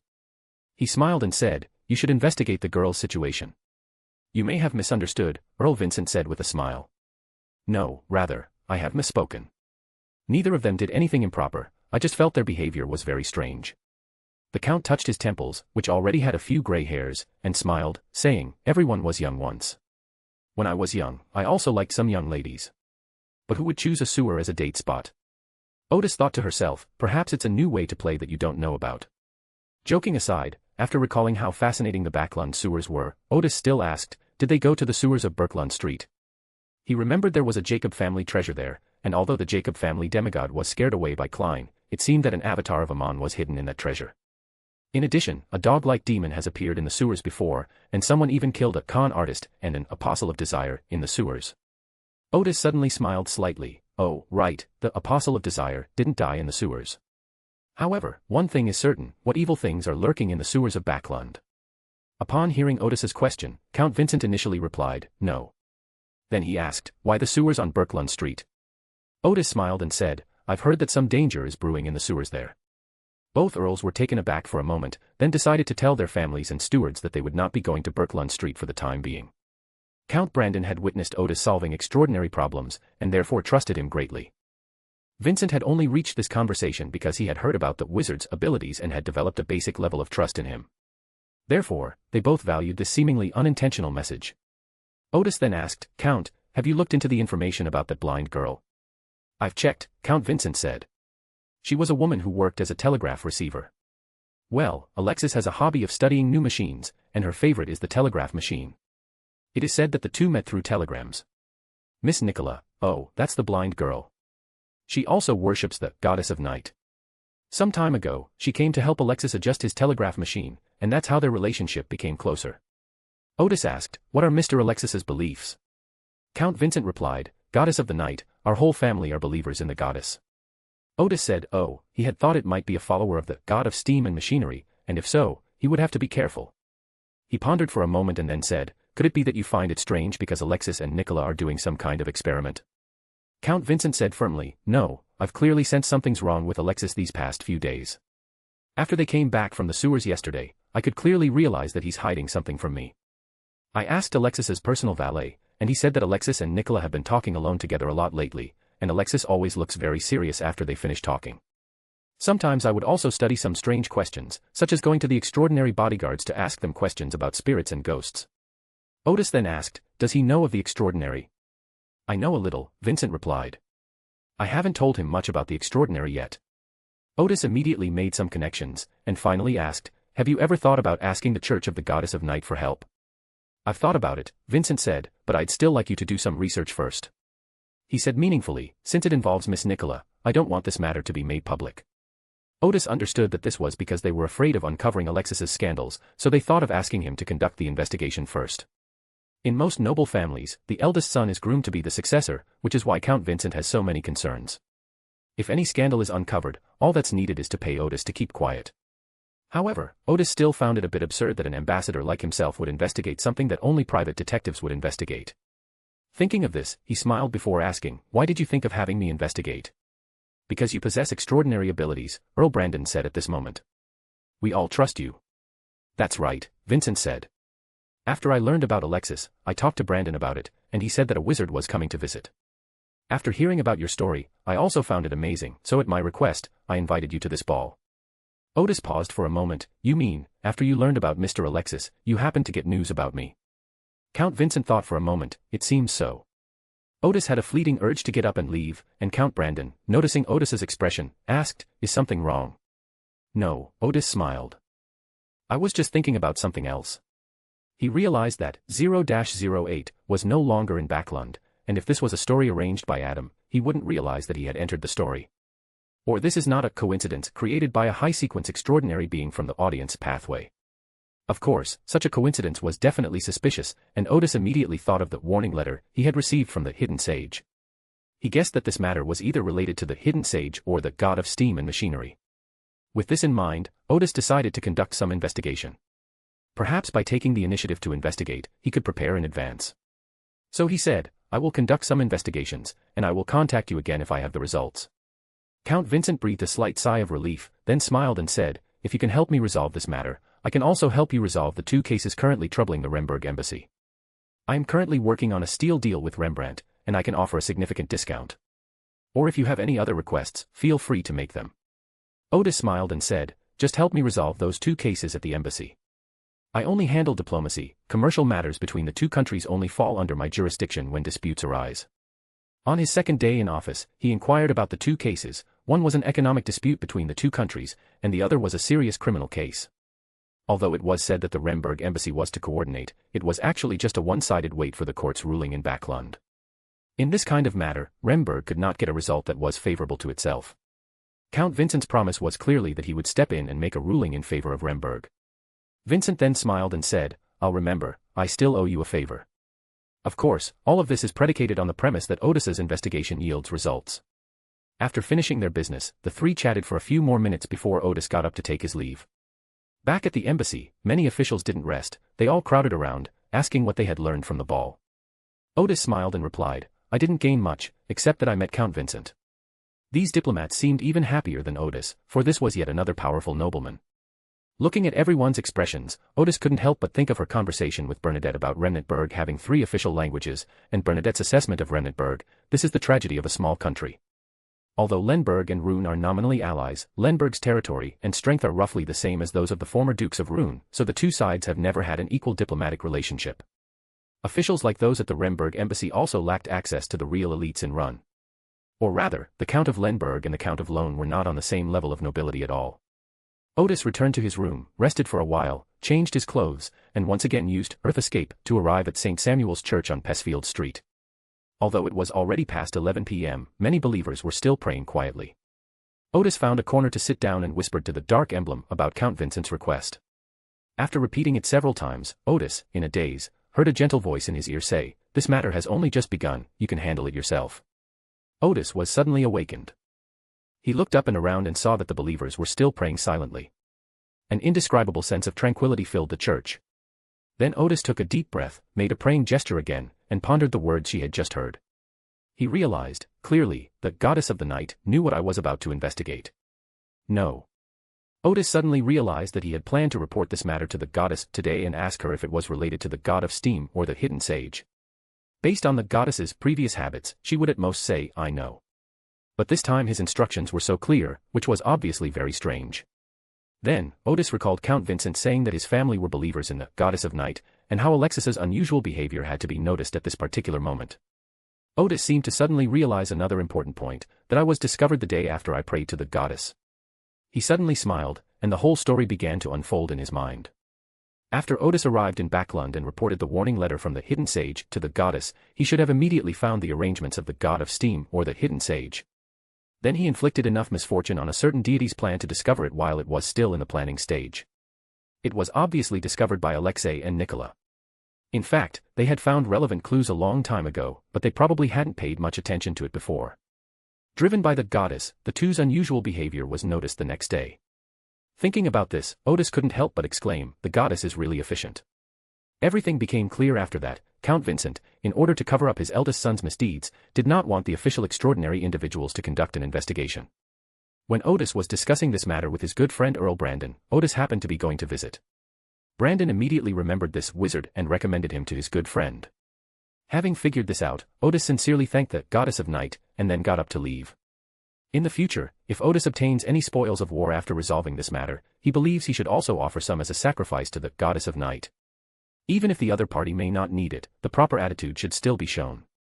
Back in his room, Odis made a quick plan. He intended to conduct a preliminary investigation the next day, and he could finally get a good night's sleep. However, to Odis's surprise, things didn't go as planned. The next day, while Odis was having breakfast in the restaurant, he suddenly had a spiritual experience. He saw the stunningly beautiful Bernadette openly and honestly enter the real world from the illusion and sit next to Odis. Odis shared a small dining room with several important officials, but the other diplomats seemed completely unaware that there was another person in the room. With a wave of his hand, Odis advanced to sequence 4. He could use witchcraft without summoning star sand. At this moment, he used the witchcraft he invented that could briefly create a space for conversation. Then he asked Bernadette, "Have you had breakfast?" "I've already eaten," Bernadette said, crossing her legs. "You don't seem surprised at all." the latest novel is first published here. She arrived a day earlier than the agreed time. Odis smiled and said, I should be surprised if you arrive later than the agreed time. Bernadette hummed in agreement. That was a satisfactory response. She said, the reason I came early is because Catlia wrote to say that she had completed her promotion and wanted to ask me some questions about mysterious reappearance and other related issues. Odis was taken aback, then immediately understood, you plan to have me present as well? Right. She's asking you for advice, Odis confirmed. Bernadette suddenly looked at Odis and said, among all my subordinates, Catlia is quite special. When I first met Catlia, I foresaw that she would become an angel in the future. So I took Catlia, who had become an orphan, with me, raised her with great care, and poured a lot of affection into her. Whether she later became an angel or not is no longer important. Odis nodded slowly, it means that he raised Catlia as his daughter. But he still didn't quite understand, I don't have much experience with the ability of mysterious reappearance. Bernadette continued to look at Odis, think about it again. Odis cleared his throat, feeling the other person's gaze gradually becoming more oppressive. He then realized that Bernadette was obviously going to introduce to Catlia, I've found you a stepfather. So Odis quickly said, I will definitely prepare a gift for her that she needs most. He finished speaking with a hint of helplessness, as Catlia was actually a few years older than him. But now, Odis's generation has suddenly increased by 1 generation. Odis quickly finished his breakfast and took Bernadette to his office. After chatting for a while, Odis said, do you remember that fool's follower, Gehrman Sparrow? Bernadette thought for a moment and then said, I remember. He contacted me recently, saying he wanted to meet you, Odis said. I asked him what it was about, and he said it was something very simple for you. Bernadette nodded slowly, then asked, where is he now? Odis replied, according to my intelligence, he is currently in Backland. Okay, have him wait for me near Backland Bridge tomorrow night at 8 o'clock. Okay. Odis added, I heard there's a nice food alley in the Bridge district that's open until the early hours of the morning. Shall we go check it out? Bernadette paused for a moment before smiling and saying, okay. Odis stretched and began talking to Bernadette about his recent experiences. To avoid worrying Bernadette, he didn't say that the god of steam and the hidden sage had taken direct action against him, but only that the steam church and the Moor's penitentiary had taken action against him, and that he needed to conduct some investigation. Bernadette said, I don't have anything to do either, I'll go with you. Odis paused, then said, this kind of investigation is quite tedious. It's more boring for me to stay in your office by myself, isn't it? That's true, Odis said. Let me briefly explain the situation to you. He mentioned the nobleman's commission and learned from another source that the commission was actually related to the issue he was investigating. Odis then explained the general investigation method. First, he planned to use invisibility to track them and eavesdrop on Alexis and Nicola's conversation at close range. If he needed to intervene, he planned to pretend to be a mysterious wizard, casually display his power to intimidate them, and then, in the manner of an elder, help them solve their problems and investigate the truth of the matter. After explaining his plan, Odis noticed Bernadette's serious expression and asked, is there something wrong with it? Bernadette glanced at him, it just occurred to me, how come you're so adept at this process? Odis was taken aback, really? Have. Odis chuckled and said, I rarely use such tricks to deceive people. Bernadette, hey. After having a rough plan, Odis returned to her room, took out the Wilderness of Knowledge, and put on the Wilderness of Knowledge outfit that she had found long ago. Then the two used invisibility, and each used their own methods to sneak into Count Vincent's house. A demigod-level invisibility technique can last for several hours unless one actively uses extraordinary abilities. Furthermore, they can use witchcraft to eliminate their own sound and avoid making any noise. As one of the nobles of Backland, Count Vincent was protected by the Church of the Night, which sent a Sequence 6 and several lower Sequence Beyonders. The Vincent family also has some extraordinary members, and they have hired some extraordinary bodyguards. However, they were only at the Sequence 5 level at most, so they couldn't detect that two demigods had already infiltrated. Soon, Odis and Bernadette found Alexis and followed the nobleman silently, observing his every move. In appearance, Alexis looks a bit like Count Vincent, but seems to be more wiry than the old Count. After observing for a while, Odis commented that he was efficient and decisive, suggesting he was a rather intelligent nobleman. They observed until the afternoon but found nothing unusual. Moreover, from Alexis's conversation with those around him, they learned that he was busy with work today and did not have time to study the telegraph machine. So, around 3 p.m., Odis and Bernadette left Count Vincent's house and returned to the embassy. As Odis took off his wizard's robe, he said, I'll observe that girl named Nicola again tomorrow. Bernadette hummed in agreement, clearly intending to go along as well. After quickly changing his clothes, Odis said, I thought at noon that I could record my observations of Alexis and Nicola as supplementary material. It was at that time that he realized that these two young people, having encountered such an extraordinary event, would surely experience significant changes in their fate in the near future, which aligned with his observation criteria. Bernadette didn't say anything, clearly thinking there was nothing wrong with what Odis did. So Odis went to the office again, and just as he was about to finish making some simple notes, he found a letter on his desk. Upon opening it, I found it was from Bosun Selina. Selina had been on duty at Cruise Island recently, and the reason she suddenly wrote was that Admiral Disease had come this morning and hoped to meet with Admiral Mystery. Previously, General of Disease, Tracy had proposed a collaboration to Odis, but when Odis learned that the terms they offered were not attractive to either her or Bernadette, she deliberately ignored General of Disease and never contacted her again. After glancing at the letter briefly, Odis handed it to Bernadette, who was standing nearby, and then calmly took out his notebook to record what he had observed that day. After he finished writing, Bernadette handed the letter back to him. "What are your plans?" "It mainly depends on their sincerity," Odis said with a smile. "If they're not sincere, there's no need to continue the discussion." Bernadette had no objections. Odis glanced at the clock. It was already past 4. He then got up and told his secretary, Erica, that he had to go out that evening and that the kitchen didn't need to prepare his dinner. He was using this method to tell the embassy officials that he wouldn't be at the embassy that evening. Afterwards, Odis returned to her room and rode in the pumpkin carriage that Bernadette had recreated to reach the island of Cruise. In his spacious office on Cruise Island, Odis had his secretary summon Bella, who was now in charge of the office's operations. Bella had previously been Mandy's assistant and was now capable of handling things on her own, while Mandy spent most of her time in Vote State. Bella reported on the recent situation on Cruise Island. First, the gun factory was completed, and because the pirates' demand was so great, the orders were already booked until next month. She asked if the gun factory should be expanded further. Odis said, "No need. We'll consider expansion after the orders are booked for 2 months. This is tantamount to actively creating scarcity. In addition, given the number of pirates, the market will be saturated in a year at most.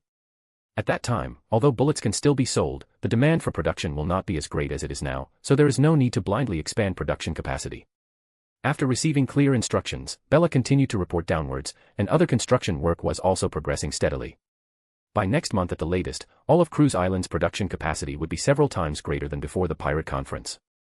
After Bella left, Odis had his secretary summon Selina to inquire about the situation in the port town.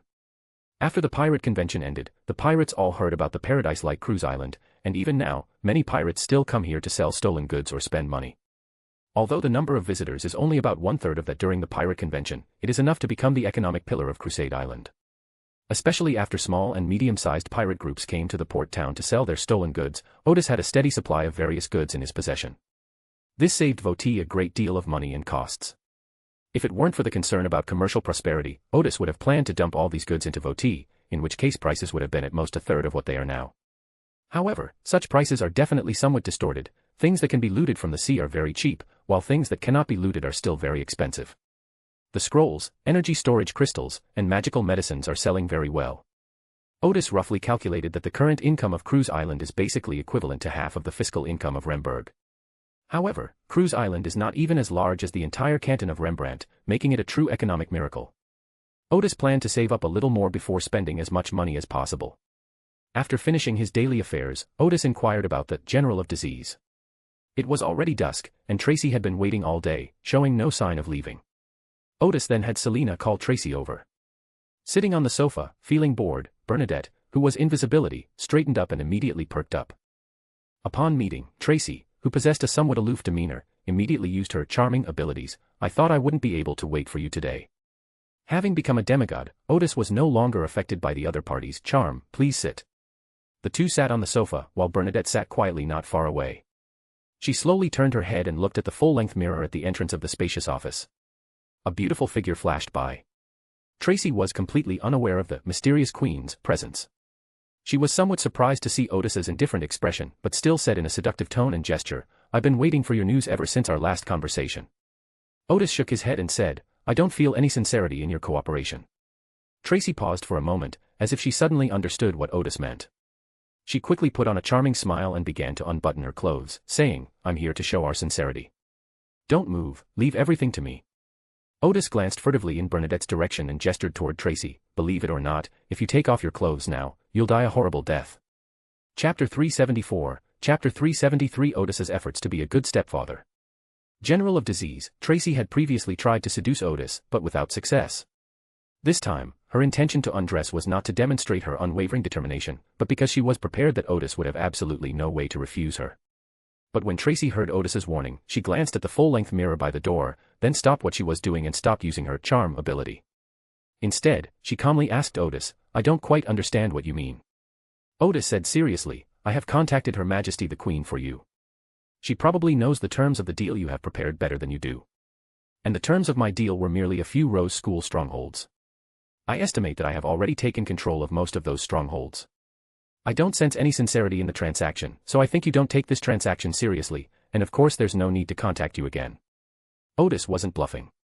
He deduced the approximate locations of several strongholds of the Rose School from the intelligence he was constantly receiving from Alan, who was currently presiding over the intelligence exchange meeting. However, due to the loss of 6 Sequence 5 members in the previous 2 operations of the Rose School, there were not enough manpower to send to the Raging Sea for the time being. Therefore, Odis did not intend to attack those strongholds now, but to wait until they had deployed a stronger force before launching an attack. Tracy said, "Please let me think about it. I will prepare more attractive terms."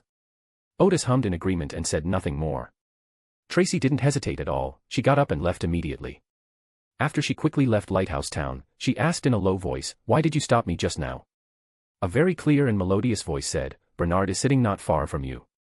This is White Saintess Katarina Pell, this is Tracy's secret weapon, the enchantment she uses today, which Odis absolutely cannot resist." Just once, Odis could completely succumb to the pleasure of an ageless witch. Upon hearing her mother's words, Tracy couldn't help but take a deep breath, she hadn't sensed the mysterious queen's aura at all. Katarina added, "Moreover, Odis is now a mystic. Tracy's gaze sharpened, he's already a demigod. No wonder my charm had no effect this time." She took a deep breath and asked, "What should we do now?" Katarina let out a crisp laugh, "Of course, it's about offering conditions that will win Odis's heart." "Yes, he can use the mystic reappearance ability now as well," Tracy said. "It's always easier to win over a Sequence 4 than a Sequence 3. "That's one aspect," Katarina said. "I also observed something very interesting. Anything that can move Odis is equivalent to moving the mysterious queen. She wouldn't misjudge something like this." Lighthouse Town, in the mayor's office. After Tracy left, Odis once again used the witchcraft to create a small conversation space. He asked Bernadette, who was standing next to him, was there a demigod witch hiding in the mirror just now? "That's right." Bernadette smiled slightly. "I've seen that witch before. She's Katarina." "So Tracy is her daughter?" "No, her son." Odis scratched his head, "Didn't I hear that the higher-ups of the witch cult are basically all women? Why are they so interested in me?" Bernadette looked at Odis, "What do you think?" "Ha." Odis felt the dagger-like gaze, "Of course, it's because I'm of use to them." At this moment, his inner monologue was, "It's not my problem, I don't have the ability to charm." Bernadette gave Odis a, "You know what's good for you" look, then frowned slightly, "What do they plan to do with the reproduction ability?" Odis secretly breathed a sigh of relief, she would have to be more careful with her words when it came to witches in the future. Once you're associated with a witch, it'll be hard to clear your name. At this point, Bernadette added, "Finding a sealed artifact of the mystical scholar would be easier than asking us for help." Odis joined the discussion, "It seems that only one mystic or prophet can be present." Bernadette nodded, "Let's see what terms they offer first." Odis hummed in agreement, he thought so too. After finishing their work, Odis and Bernadette went to the fish market to buy seafood. The vendors were all locals, and some of them knew Odis. They gave her a little bit here and a little bit there, and soon they had a full basket. Odis originally didn't intend to accept it, but seeing everyone's eager looks, she had no choice but to accept it. This is also why he rarely buys things himself. Firstly, it would damage his mysterious aura, and secondly, he finds it difficult to refuse such hospitality. However, Odis no longer needs the mystery to digest the potion, and his occasional visit is also a way to check on the situation on Cruise Island. Some vendors were curiously observing the beautiful, tall woman beside the mayor. They felt that she was as beautiful as a legendary saint, but it was not surprising that the mayor had such a woman by his side. Since he was there, Odis inquired about the management of the fish market. The vendors did have some complaints about the market's management. For example, the fish's internal organs had to be properly cleaned and could not be dumped on the beach. Instead, they had to be sent to the deep sea the next day when they went fishing, so that the larger fish there could eat them. For example, there are hygiene requirements for items such as knives and cutting boards used for killing fish, which were not required before. Odis explained with a smile that this was a regulation designed to prevent the outbreak of disease. After chatting for a while, Odis picked up the basket and left with Bernadette. After leaving the fish market, they used their extraordinary abilities to reach the cabin on the mountain. Odis began preparing dinner, while Bernadette went to fetch Catlia. A few minutes later, led by Bernadette, Catlia appeared for the second time in the small but cozy cabin. Odis greeted her with a smile. "You've arrived." Catlia paused for a moment before humming in response. Perhaps feeling that this answer was too simplistic, she said, "Yes, I'm coming." Odis then said, "Go wash your hands over there and help me wash the oysters." He was using this method to tell Catlia not to treat herself as a guest, thereby creating a relatively harmonious atmosphere. Catlia paused for a moment, feeling that the atmosphere today was different from when they dined together last time. She glanced at Bernadette and, seeing that the queen did not stop her, carefully began to process the oysters. The embarrassing thing was that, despite being at sea for so many years, she still didn't know how to handle this thing. Odis glanced at her and immediately sensed something was wrong. Just as she was about to tell her to go and rest, Bernadette came over and began teaching Catlia how to clean herself. Bernadette has been helping out in the kitchen lately and has learned how to handle most seafood. This is why she invited Catlia here for dinner instead of choosing a fancy restaurant. She felt the atmosphere was better and it was easier to express herself clearly. Odis breathed a slight sigh of relief. He had almost messed things up. In fact, he also found his relationship with Catlia to be difficult to manage.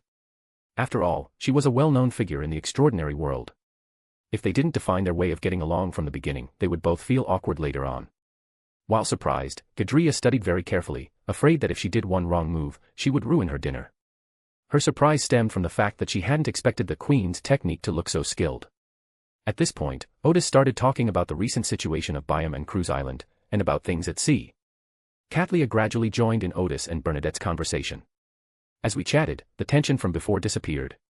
In addition, Odis's frequent jokes gradually made the atmosphere very relaxed. The three of them worked for almost half an hour, and a sumptuous dinner was served. After the meal, Catlia once again marveled at Odis's culinary skills. The seafood he prepared was unlike any she had ever tasted anywhere else. Unfortunately, they didn't make pineapple fried rice this time. After having pineapple fried rice last time, Catlia asked the ship's chef to make it for her, but the chef said he didn't know how. Because she was so excited to suddenly meet the queen last time, Catlia didn't pay close attention to the preparation process and didn't know how to describe the delicious dish to the chef. Although the pineapple fried rice I'd been craving wasn't available, there was seafood fried rice. It looked like a phenabot dish, but the taste was completely different. This is thanks to the transformation of world cuisine by a certain major Eastern country. Some dishes still have the same name as their place of origin, but the taste is completely different and has been thoroughly adapted to the tastes of domestic people. So much so that when many people go to the place of origin to eat authentic food, they question whether they are eating a counterfeit. At the dinner table, Bernadette first talked to Catlia about the ability of mysterious reappearance, and told Catlia that some of the fairy tales she had heard since childhood could be used for reappearance.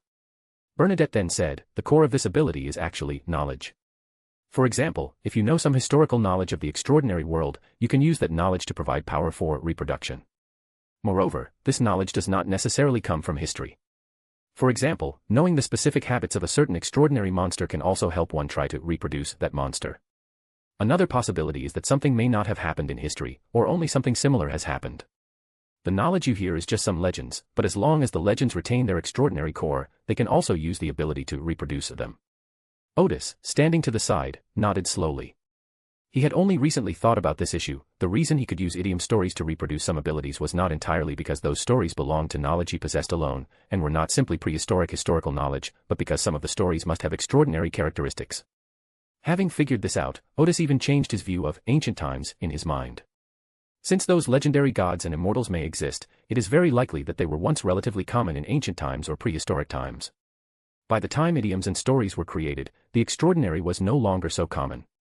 Therefore, many stories were described from the perspective of ordinary people, but those stories actually involved extraordinary elements. Although it has been passed down from the perspective of ordinary people, its extraordinary core has not been lost, so it can be reproduced. After discussing the topic of mysterious reappearance, Odis smiled and said, to celebrate your promotion, I have also prepared 2 gifts for you. Well, let's start by talking about the history of the Quaternary period. Catlia immediately understood what Odis meant. Because of the long-standing information exchange within the Tarot Society, Catlia discovered that she had basically digested all her potions as soon as she advanced in rank.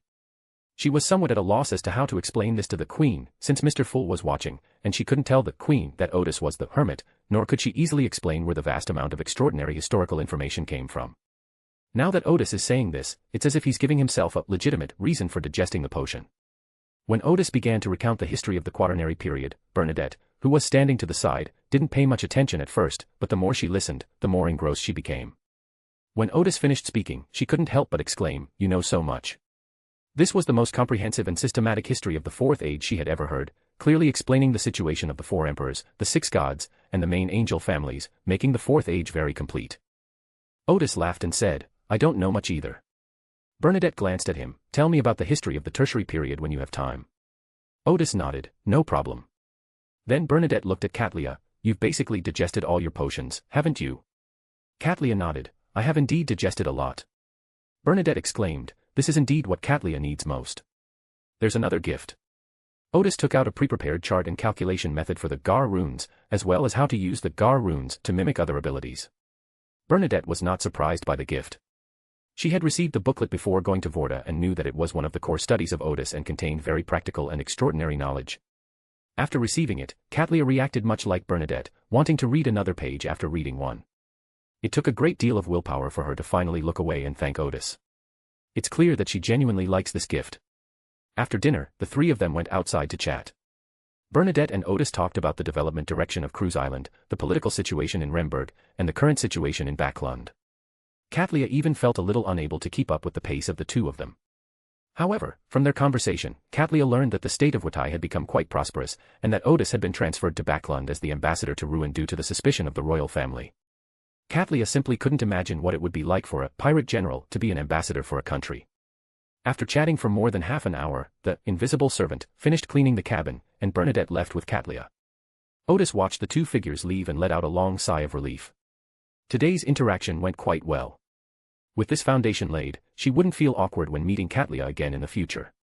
Bernadette did not take Catlia directly back to the ship, but instead went to a small, uninhabited island. Bernadette glanced at the beach under the night sky, then said to Catlia, "Let's take a walk together." Catlia nodded, "Okay." The two walked forward at a leisurely pace. After a while, Bernadette said, "One day a few years ago, I suddenly saw in the long river of fate that the world would soon undergo tremendous changes. Based on this, I hope to make more detailed predictions, but I failed. This means that at my current level, I am simply unable to participate in that upheaval. Or rather, in that massive event, I would only be a pawn." Caldelia was completely stunned and could only reflexively follow behind the queen, never expecting such a thing to happen. Bernadette continued, "When I first met Odis, I noticed that his fate was somewhat special. After I got to know this person better, I realized that he would be one of the people who initiated that upheaval." Catlia opened her mouth, but then she quickly realized that this was not surprising. After all, he was the Hermit of the Tarot Society and a follower of the Lord of Mysteries. The latest novel is first published here. "I have always wanted to find my father," Bernadette continued. "This has become a psychological barrier for me, but as I spend more time with Odis, I find that this psychological barrier is gradually disappearing. I have to admit that he improved my condition a lot and became a very important person in my life." Then, the two fell silent again, and the only sound on the beach was the sound of the waves. After a few seconds, Catlia said, "I understand." She said, "Whether Odis will launch that great upheaval again is no longer important." "No, it's still very important," Bernadette said. "Although he never mentioned it, I know very well that it was his ambition. I will do everything in my power to help him achieve his goal. Because I also really want to see what the new world he created will look like." The phrase, "new world," once again revised Catlia's assessment of Odis. Bernadette said with great certainty, "Yes, the new world." Silence fell on the beach again. After a few more seconds, Catlia said very solemnly, "I understand." This time she truly understood what the queen meant. Odis is currently the queen's boyfriend, and that's just the first thing. The second thing is that anyone who appears around Odis has a high chance of becoming the one who creates a new world. The queen is very certain of this. The third thing is that the queen was with Odis because she liked him, not because Odis would change the world. For Catlia, the third thing was the most important, or rather, in her view, the queen's will was the most important. Odis sat in the cabin on the mountaintop for a while, and Bernadette returned about half an hour later. Odis quickly stood up, "So, Catlia doesn't has any issues with me, right?" Bernadette smiled and said, "Is there any need to be so nervous?" "There's nothing I can do," Odis said. "My power is still too weak. It's fine when the two of us are together, but I'm still a bit insecure in front of Catlia." Bernadette sat on the wooden bench and glanced at Odis. "As long as we enjoy each other's company, it doesn't matter what others think." "That's well said." Odis grinned and leaned in. "Give me a kiss as a reward." Seeing that Bernadette did not refuse, Odis kissed her cheek and sat down, embracing her and chatting until late at night before they went back to rest. Odis stayed on Cruise Island that day and appeared in his office around 8 o'clock the next day. A few minutes later, Bernadette arrived silently and then went into stealth mode again. Both of them were very curious, what exactly was the witch cult up to? And what kind of reward could they offer? Around 8:30, the secretary came in and reported that Lieutenant General of Illness, Tracy, was requesting an audience. After inviting the other person in, she first looked around the entire office and didn't find anyone else besides Odis. But she also knew very well that the mysterious queen was still in the room, silently watching her. Once again seated on the sofa, the secretary served tea, and the two began their third round of negotiations.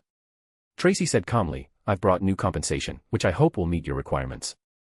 Odis smiled and said, "You still don't understand. I never had any objection to your compensation, rather, I felt that you had no sincerity in cooperating." These words completely disrupted Tracy's preparations. She asked, "How are we supposed to express our sincerity? You've come to me for help, shouldn't you let me state my conditions first, and then see if you can meet them, or if it's worth meeting them?" Odis said seriously. "But you've never thought that way, you've just been making preparations on your own. As it turns out, none of these preparations were what I needed, and they made me seriously doubt your sincerity." At this point, he shrugged and said, "You might think that the witch cult is very powerful and doesn't need to compromise with me. But I don't think so, because among my partners are two righteous churches, and the witch cult is obviously not as powerful as the righteous churches." Tracy took a deep breath, as if she was trying her best to suppress her anger, and the slight arrogance that had appeared when she came and disappeared. While in stealth mode, Bernadette couldn't help but sigh again. Odis is a master negotiator. His words not only disrupted the other party's preparations but also dampened their arrogance. After a few seconds, Tracy asked, "What kind of reward do you want?" "Let's not talk about payment yet," Odis said, breaking with convention. "I need to know the whole story before I decide whether or not to help." Tracy said, "I'm not entirely clear on the whole thing either." Odis interrupted, saying, "Then find someone knowledgeable to come and talk to me." He laughed and said, "I'm busy every day, I don't have time to waste with you. If we can't continue this discussion, then I'm sorry, I have some things to attend to and I need to leave Cruise Island first. As for when I'll be back, I can't say for sure. Anyway, he's not in a hurry." This time, Tracy finally couldn't hold back any longer. "If you don't help, I'll go to the Moor's penitentiary. If we cooperate, it will be a fatal blow to you. Then hurry up and go." Odis casually crossed his legs. "I've always hoped that the Ascetic Order of Moors would make a move, otherwise how am I supposed to find those demigods who are so well hidden? Let's work with them quickly. That way, I'll have something to do." Tracy leaned back in her chair and said nothing more, not because she was trying to suppress her anger, but because she realized she seemed to have messed things up. At that moment, the full-length mirror at the office door suddenly rippled like water, and a woman with glossy black hair, blue eyes that seemed both mature and innocent, and an overall elegant and beautiful demeanor walked out. That was none other than the White Saint, Katarina Pell. Odis felt a sudden jolt in her heart, as if she had seen her long-lost first love. Although they had been separated for a long time and had never even confirmed their relationship, she was still captivated and unable to extricate herself. He took a deep breath and used his spiritual power to concentrate so that he wouldn't let his mind wander. With a sweet smile, Katarina politely said to Odis, "I'm sorry, it was indeed our oversight." Odis found himself reluctant to use those rhetoric with the other party. He glanced at Bernadette and, seeing that she was still in stealth mode, gestured for her to sit down. "Please sit down. The negotiations can finally begin formally." Then he realized that the ageless witch had unknowingly had a certain impact on his mind, otherwise he wouldn't have looked at Bernadette. Because at this point, the person behind the General of Disease was forced out by Odis. Odis had gained the upper hand in this negotiation. At this point, Bernadette's continued concealment is tantamount to maintaining her advantage. If the negotiations still don't go smoothly, that will be Odis's trump card. After calming down, Odis looked at the coffee table and said, "Let's get down to business as soon as possible. I will tell you the general background of this matter," Katarina said politely, "and I hope you can feel our sincerity." Odis simply grunted in response. "You already received the relevant information. The great, primordial one had a daughter who perished during the fourth epoch," Katarina explained. "We have recently found a way to resurrect that angel, but it requires a large-scale ritual. One step in this ritual is to recreate death, so we hope you can help us." Odis then looked up at the other person and said, "You should know that it is very difficult for a demigod to reproduce a god, and the process is very dangerous. Leave this to us." The White Saintess explained, "We have found an extraordinary individual with the Sequence 3 death pathway to cooperate with. He has a scepter that the Grim Reaper once used, which will help you recreate the Grim Reaper, and by using that scepter, you will transfer the risks you bear to that Sequence 3. She promised, I can guarantee that you will not be in any danger during the reproduction process. Because we desperately need your reappearance to complete the entire ceremony, we will definitely ensure your safety." Odis pondered for a moment and then asked, "What reward have you prepared for me?" Neither of them explicitly mentioned that OS had been promoted, but the main focus of their negotiations had tacitly shifted to Odis rather than Bernadette. Katerina replied, a sealed artifact comparable to the Iron Knight, with minimal negative effects. Odis probed again, I demand that I receive the sealed artifact the day before the ceremony. If the negative effects are too strong, I will ask for another one, or simply ask for different compensation. No problem. Katerina smiled brightly. But after you get that sealed artifact, you must be under our surveillance. Odis nodded slowly, feeling that the other party's answer was reasonable. If the other party had agreed immediately without any conditions, then there would have been a problem. So he asked, when will the operation begin? And roughly where will it take place? It will be in 2 weeks, Katerina said. About a week and a half later, Tracy will come back to confirm some details with you, including the location of the operation. All right, Odis smiled. Then we'll see you in 2 weeks. The negotiations concluded smoothly. After seeing Katerina and Tracy off, Odis set up a small conversation again. This ageless witch wasn't telling the truth. Bernadette nodded, very good, you weren't swayed by her words. She took a deep breath and said, I have a feeling they're about to carry out a crazy operation. Bernadette then paused for a moment and said, I didn't expect you to agree so readily. Odis laughed and said, since you become involved with death and have a sequence 3 from the death pathway, it's enough to make the Church of the Goddess of Night take you seriously. To maximize the effectiveness of the operation, it is best to have someone involved in their operation to understand exactly what they are trying to do. Bernadette smiled and said, after hearing about their plan, you intended to contact the Church of the Night to sabotage their operation. Yes, Odis said, we can't just watch their plan proceed smoothly, can we? Bernadette pondered for a moment and then said, the risk is too great. As far as I know, there are quite a few demigods in the witch cult. They may not threaten your life, but they could very well affect your plans. Odis, however, said solemnly, the power of the Lord of Mysteries has been further awakened. This is Odis's true source of confidence. The current Lord of Mysteries is not afraid of the angels of the witch cult at all. If he cooperates with the Church of the Goddess of Night, he might even be able to severely damage their angels. Chapter 375, Chapter 374 Initial Resolution of the Hidden Sage's Arrangements. After concluding negotiations with the witch cult, Odis and Bernadette returned to Backland. Odis went to the Church of St. Samuel alone and, in a prayer, reported the plan that the witch cult had mentioned. Odis believed that the witch cult might have realized that he had a cooperative relationship with the Church of the Goddess of Night, but they would never have imagined that he could report directly to the Goddess of Night. If they had known this, they certainly wouldn't have sought to cooperate with Odis. Having a cooperative relationship with the Church of the Goddess of Night and being able to report directly to the Goddess of Night are two completely different things. There are many extraordinary individuals who cooperate with the Church. Even if Odis leaks the witch cult's plan to the Church of the Night, as long as Odis is carefully observed, the cooperation can be terminated immediately once anything unusual is discovered. After all, White Saintess Katerina gave a general outline of their plan, but she did not reveal the specific time or location of the ceremony. Although there are risks involved in cooperating with Odis, they are bearable for them because, under normal circumstances, a demigod would value a reward like a level 1 sealed artifact. If Odis and the Church of the Goddess of Night only have a cooperative relationship, there is a high probability that she will choose that level 1 sealed artifact. After all, with such a sealed artifact, one could create a small extraordinary family. However, being able to report directly to the Goddess of Night is different. It means that Odis is a favored one of the Goddess of Night, and can apply for high-level support from the Church.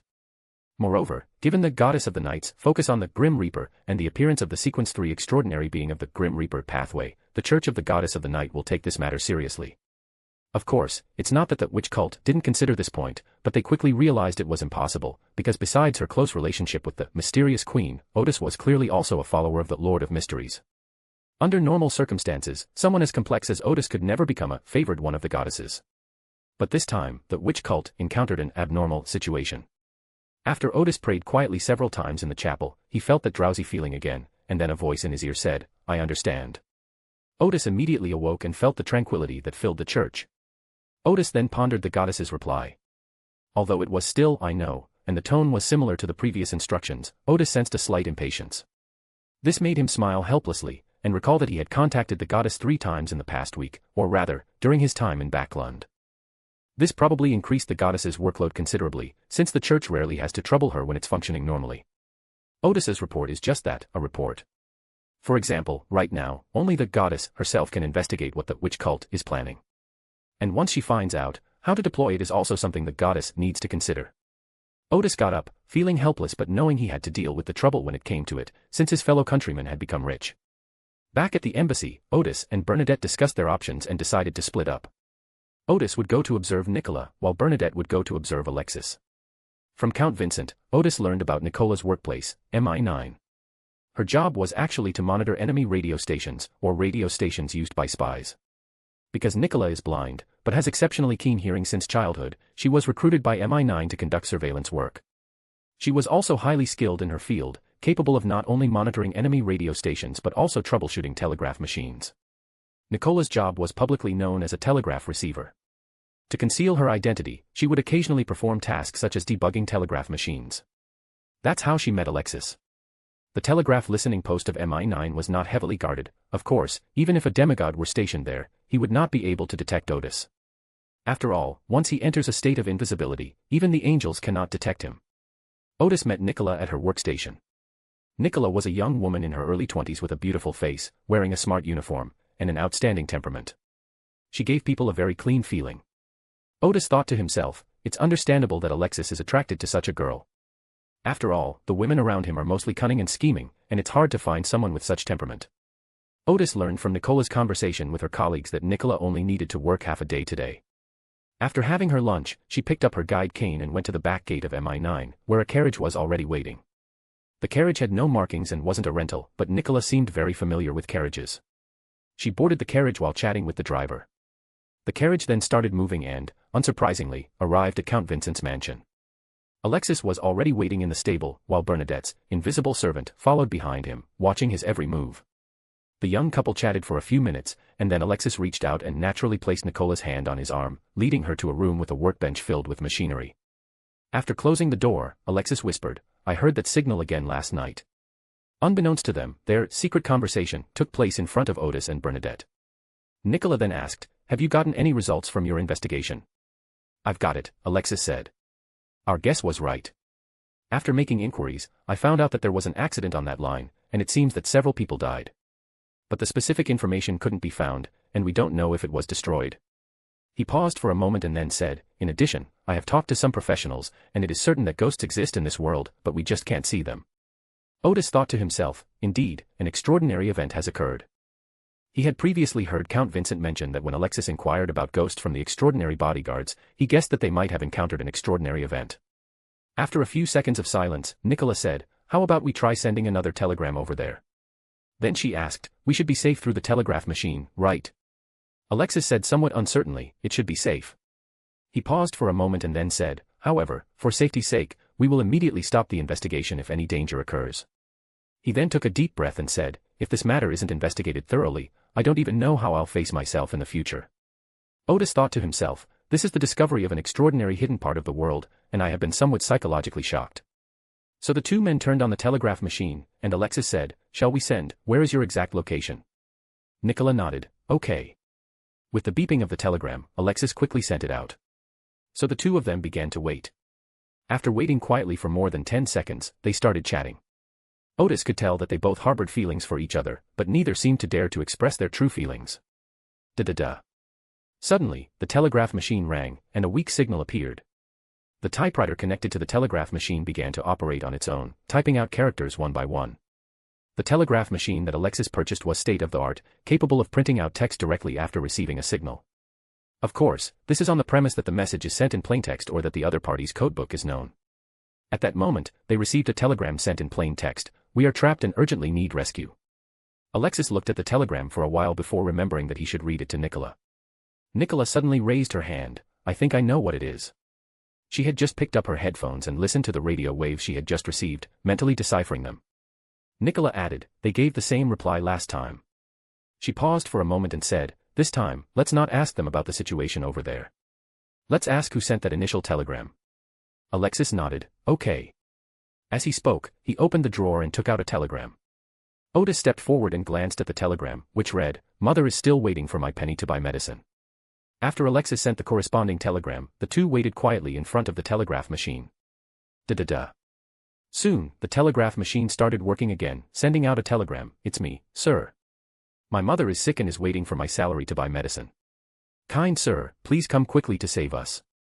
Our family needs us, and even more so, they need our salary." After discussing with Nicola, Alexis asked again, "What's your name? How old are you?" What kind of work were you doing that got you trapped? Seconds later, they received a new telegram. Sir, my name is Buck Bruce. I am 13 years old. We were working underground repairing cables when a cave-in occurred, and we have been trapped for some time. Fortunately, there is a telegraph line in this cable well, so we can contact the outside world. Alexis glanced at Nicola before realizing he couldn't bring himself to look her in the eye. He then took a deep breath and said, "We received that telegram 12 days ago. They must have really perished." Da-da-da. At that moment, the telegraph machine suddenly started working again and quickly received a new telegram. Sir, are you sure you're not mistaken? The first telegram I sent was clearly 3 hours ago. After Alexis read the contents of the paper, he immediately stood up. They can hear our conversation. Da-da-da. The telegraph machine crackled with increasing urgency. Sir, we can not only hear your conversation, but we can also see what's happening over there. I see a terrifying force in your room. Get out of there. Get out of there. Upon seeing the new content, Alexis felt goosebumps rise all over his body. He quickly looked around, but saw nothing. He then stammered and asked Nicola, Did you hear any strange noises? Nicola had already overheard the telegram through eavesdropping. Her face turned pale as she listened intently for a few seconds before saying, No, we didn't hear anything. Da-da-da. The telegraph machine started beeping rapidly again. Sir, it's right behind you, very, very close. Alexis practically jumped off his chair, grabbed Nicola's hand, and cried for help while looking around. But to his horror, he found that he had only opened his mouth, but no sound came out. I'm sorry, if I let you call for help, it will only make things worse. Odis, dressed in a wizard's robe, ended her invisibility. Neither Bernadette nor Odis expected that those seemingly undead beings could see the two demigods while they were invisible. However, it is highly likely that they saw Bernadette's invisible servants, because Odis is difficult to detect when she is invisible. Odis ignored Alexis and Nicola, who were trembling with fear, and instead raised the staff of Gus. Instantly, the staff's head shone brightly, and a beam of starlight enveloped the telegraph machine, completing the basic seal and preventing the undead from seeing this side. At this moment, Odis smiled kindly at Alexis and Nicola and said, Have you heard of Gandalf the Wizard? He had obtained relevant intelligence. Stories about Gandalf the Wizard circulated among the nobility, and Alexis must have heard of them. Sure enough, after hearing Odis's words, Alexis was stunned for a moment, then immediately nodded. But to Odis and Alexis's surprise, Nicola also nodded. Odis snapped his fingers. All right, you can speak now. But if you shout, your voice will still disappear. Alexis immediately asked, Sir, are you the wizard Gandalf? I've heard of your deeds. He initially thought they were all fabricated stories, but after witnessing the wizard's miraculous, sudden appearance, he realized that the stories were all true. I am that wizard. Then Odis asked Nicola with some curiosity, How did you know about me? My mother had heard that you had cured some children of strange illnesses, so she inquired about your deeds, Nicola replied. When Odis played the role of a wizard, she did indeed help several children treat illnesses caused by extraordinary factors. He also quickly realized that Nicola's mother wanted to find Gandalf the Wizard in hopes of curing her daughter's blindness. Odis then said, I have come to notice what you are investigating. The situation has now exceeded your capabilities. You can leave the investigation to me. But before that, you must tell me what happened to you. Alexis glanced at the telegraph machine that covered the layer of starlight before saying, No problem, but I have one condition. We would like to be involved in the subsequent investigation. He continued, We won't cause you any trouble. If you tell us to run, we'll run. If you tell us to stop, we'll stop. We just want to know what's going on. Odis thought for a moment before saying, Okay, no problem. So Alexis and Nicola took turns speaking and explained their findings. 12 days ago, Nicola received a telegram while helping Alexis set up the telegraph machine. The telegram read, Mom is still waiting for my copper penny to buy medicine. At the time, both of them found it very strange and thought that someone had sent the wrong telegram. But Odis keenly noticed, I advanced to sequence 4 13 days ago, and the corresponding bizarre event occurred 12 days ago. The god of steam and machinery, or the hidden sage, those two are fast enough. With that in mind, he continued listening to the two people's descriptions. A few days later, they received the same telegram again, which finally caught their attention. However, the two discussed this issue for a long time but could not reach a conclusion, so they could only continue to observe how things developed. When they received the same telegram for the third time, they made a bold decision to inquire about the situation. They received astonishing news: 9 workers had encountered a landslide during construction and were now awaiting rescue. Alexis took the telegram and immediately went to report it to the police, thinking that the matter was over. Just a few days ago, he asked a friend in the police force to inquire about the case. After investigation, the police found no such accident and the investigation yielded no results. Alexis immediately realized that the company involved was likely concealing the accident. If a death occurs due to an accident during construction, the company will have to pay a large sum of money in compensation. However, if the accident is concealed and the people are deemed missing, only a few tens of pounds in compensation will be required. Just as he was telling Nicola about his discovery, they received the same telegram again. Alexis assumed there were still survivors and immediately asked for their approximate location. Instead of sending anyone to rescue her, he saw it as a good opportunity to take a risk, so he took Nicola to the location indicated in the telegram, entered the sewer pipes, and searched for the incident site. As it turned out, they didn't encounter any collapsed areas, or even find anything noteworthy in the surrounding area. Upon hearing this, Odis remarked that these two people were incredibly lucky to be alive. He estimated that this was the result of the intervention of the goddess of the night, and without this intervention, it is conceivable that the young couple would not have returned. Based on the clues they left behind, Earl Vincent would send people to search for them, and it is estimated that most of these people will never return. Next comes the search by the police and official extraordinary individuals. If a few more people die, they will probably have enough power to cause an extraordinary event that could threaten Odis, who seems to have nothing to do with this matter. Odis learned what happened next. Their exploration yielded no clues, and they realized that they might have encountered some scientifically inexplicable events. So Alexis began to inquire about some extraordinary information and asked a friend to ask the relevant telegraph company for information. Sure enough, he found a record of an accident, but he could not find any specific information about the accident. Backland had a highly developed telegraph system. The city was so large that transmitting information by telegraph was much faster than by horse-drawn carriage. However, since this world does not use electricity, there are naturally no telephone poles, so telegraph lines are generally run underground in dedicated cable wells. Odis pondered for a moment, then went to the telegraph machine and released the seal on the starlight. Then have Alexis issue a report. Where exactly are you located? How many people survived? The telegram was sent, and after a few seconds, a click-click-click sound automatically rang out indicating a new telegram had been received. Who are you? The danger we just saw did not come from you.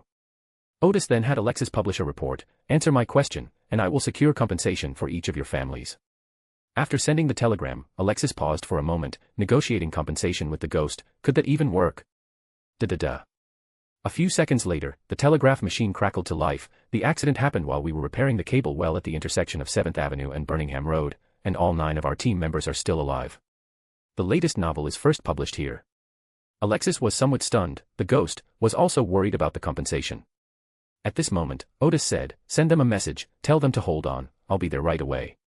Alexis was completely convinced and immediately sent a telegram as instructed. Da-da-da. The telegraph machine was moving much faster than before. The message from the other side read, we know you're different from others. If you come here, we might die and never see our families again. You demon, don't come any closer, SKJ #GN and FG **% *HTKBH and. Upon seeing the garbled text, Odis quickly raised the staff of Gus to conceal the characters being typed by the telegraph machine. Alexis only watched a short segment, and his head was already throbbing. If he watched too much, his mind would definitely be corrupted. I have the address. Odis took out the paper, turned off the transmitter, and then asked, do you want to come along? Alexis immediately stood up, go. Odis nodded, when you come back, destroy the transmitter, otherwise it may still receive strange telegrams. Alexis nodded immediately, yes. He thought to himself, they really are professionals at solving these kinds of strange events, they even thought of such details for us. Then Alexis remembered to ask Nicola if she wanted to continue the investigation. After receiving an affirmative answer, he was about to prepare the carriage when Odis stopped him. The journey ahead may be a bit magical for you, so be prepared. As she spoke, Odis's staff once again emitted a dazzling starlight, enveloping the 3 of them. Alexis felt a blur before her eyes and suddenly shrank, appearing in a wondrous space. In just a second or two, Alexis's gaze suddenly rose, and he saw a bustling street with people coming and going, newsboys waving newspapers, and 2 rows of orderly carriages.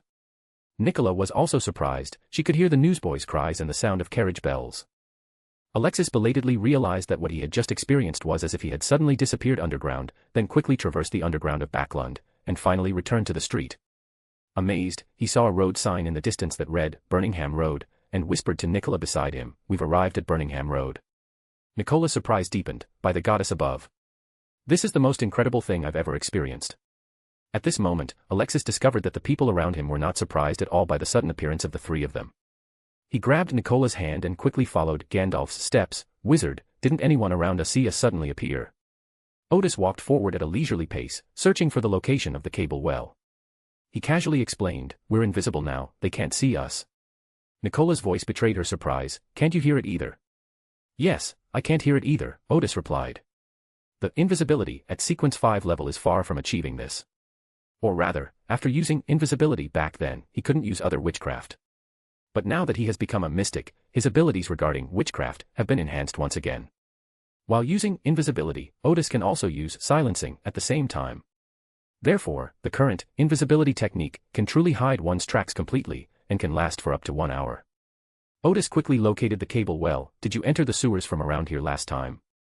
Alexis replied, this is about it. Odis grunted in response, and the head of his staff once again shone with starlight. Alexis's vision blurred again, and when he came to his senses, he found himself in the sewers.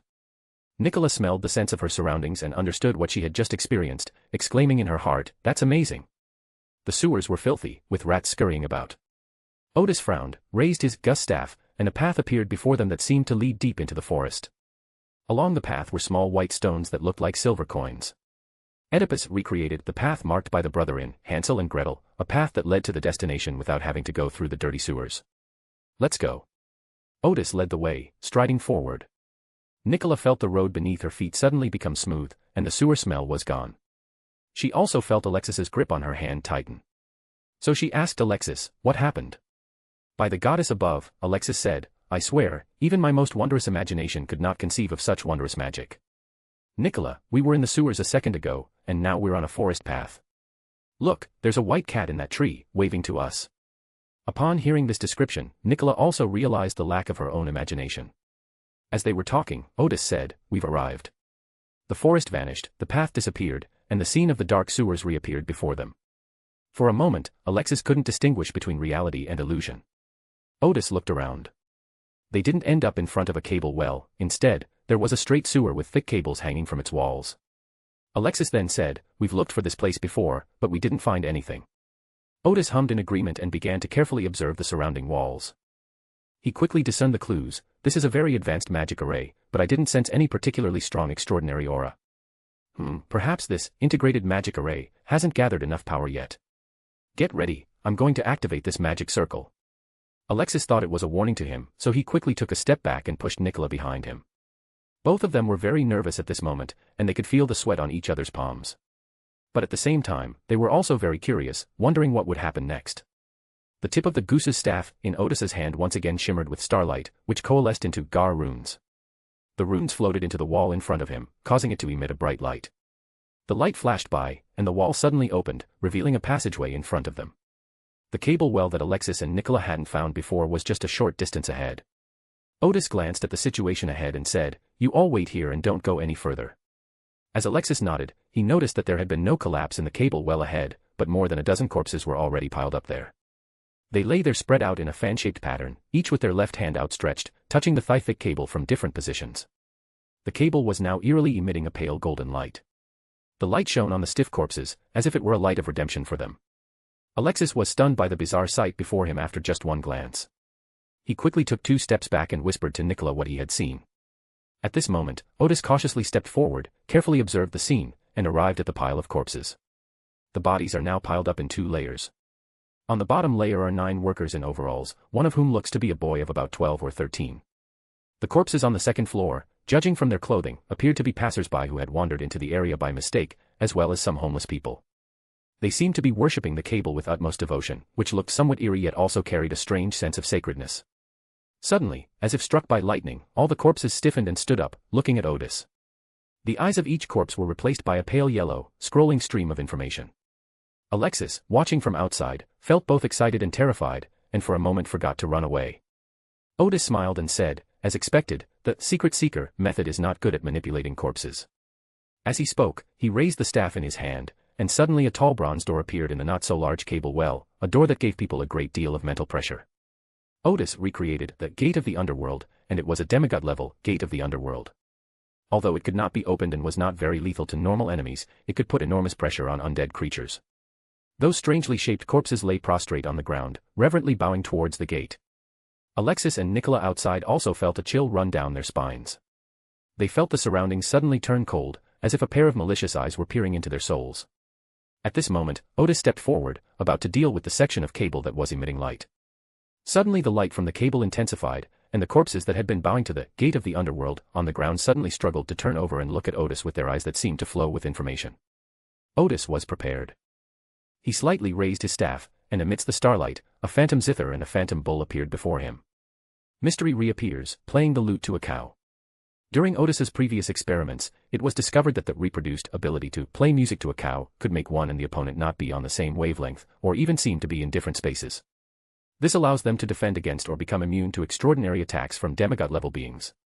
At this moment, the combined attack launched by the fiber optic cable and the corpse had absolutely no effect. While becoming immune to the attack, Odis also opened the Eye of Insight, seeing through the extraordinary attack launched by the cables and the corpses. The pale golden light emitted by the cable was actually an illusory magic circle, which seemed to have been connected to the brains of the corpses beforehand. All the memories, knowledge, thoughts, and other information from the brains of those dozen or so corpses were concentrated and instantly launched towards Odis. In Odis's view, this attack theory is somewhat like a computer virus. The massive amount of information overwhelms the target's brain, causing it to crash or even lose normal thinking, turning it into a madman. Unfortunately, they have only accumulated information on a dozen or so people, which is barely enough to launch a single demigod-level attack. Moreover, the ability that Odis reproduced was very suitable. No matter how good the effect of the attack was, Odis could not understand it. At the same time, he was also a little scared. If this cable were allowed to gather more information, reaching hundreds or even thousands of people, the problem would be difficult to solve, and it might even be able to launch an angel-level attack on Odis. Immediately after Odis finished the attack of the cable, the Gus staff flashed with new starlight and quickly solidified. With a wave of his hand, Odis sent solidified starlight, like the sharpest blade, severing the section of the cable. He then took out a sealing array drawn on cloth from the wilderness of knowledge and wrapped it around the cable. Without the pale golden light of the cables, the corpses fell together, the information flow in their eyes disappeared, and their eyeballs were nowhere to be found, leaving only dark eye sockets. Odis examined the corpses before quickly leaving and arriving outside the sewers. Alexis asked hesitantly, "Is the problem solved?" Odis hummed in agreement and said, "Let's go back first and talk about it later." Alexis never expected that the problem that had been troubling them for more than 10 days would be solved so easily. At this moment, he and Nicola had many questions in their minds, but before they could ask them, a bizarre scene appeared before them again. When they came to their senses, they were back in the room with a telegraph machine and other machinery on the workbench. Shortly after they left, on the street above the cable well, a homeless man lying on the ground suddenly got up, and the moment he opened his eyes, it seemed as if a stream of information flashed through his pupils. Then he whispered devoutly, "The essence of knowledge is the hidden sage. I will continue that great unfinished task and spread this storm of knowledge." After saying that, he suddenly stood up and quickly left. Upon returning to Count Vincent's residence, Odis said, "Ask me any questions you may have." Alexis immediately asked, "Wizard, what happened to those corpses?" Odis patted the sealed section of cable in his other hand. This section of cable was influenced by an evil god, and it has become somewhat aggressive. It killed some people and turned their corpses into its puppets. He felt that what he encountered today was most likely a surprise from the hidden sage. Nicola was incredulous. A section of cable, affected. Why was the story she heard that evil gods could influence those who were not devout in their faith in the gods, as well as those with evil thoughts, turning them into mindless demons? But now this wizard is telling her that even a piece of cable without intelligence can be affected by an evil god and has already killed more than a dozen innocent people. Odis did not explain concepts such as the authority of knowledge to them. The information transmitted in the cable represented knowledge modified by humankind, which conformed to the corresponding authority of the hidden sage. He said to Alexis, "Now let's discuss the aftermath. I'm not really suited to handle this kind of thing. I hope you can step in and secure compensation for the workers and those who died in the accident. You should also know that the youngest worker is only 13 years old, and his mother seems to be sick. We don't know if she has recovered yet. It is very likely that his family has gone bankrupt. This compensation should actually be sought from the hidden sage, but Odis couldn't find this evil god, and even if he did, he wouldn't get any compensation and would have to pay it himself. He felt that having the telegraph company provide the compensation would align with the concept of robbing the rich to help the poor, so he felt no psychological pressure. Alexis immediately replied, "I will handle this matter and will definitely give you a satisfactory result." He hesitated for a moment, then asked, "Wizard, could you please heal Miss Nicola's eyes? I can pay you." Chapter 376, Chapter 375 The Grim Reaper's Contract. Odis was not surprised to hear Alexis's request. He looked into Nicola's eyes before saying, "Healing her is not difficult, but Miss Nicola, would you like to see this world?" Alexis immediately replied, "Of course I'm willing, I certainly am." Just as Odis had expected, Nicola replied, "I don't want to." Alexis froze, then looked at Nicola, "Why?" This world is too dark, so I can't see anything, Nicola smiled. There are still many beautiful things in my eyes right now, so let me keep some of the beauty. Odis had long observed that Miss Nicola was a rather clear-headed person, so she would not accept his treatment, at least not now, nor would she accept Alexis's kindness. Because in her current state, she can still get along with Alexis with a relatively equal mindset. Alexis's eyes were filled with tears, but I want you to see me.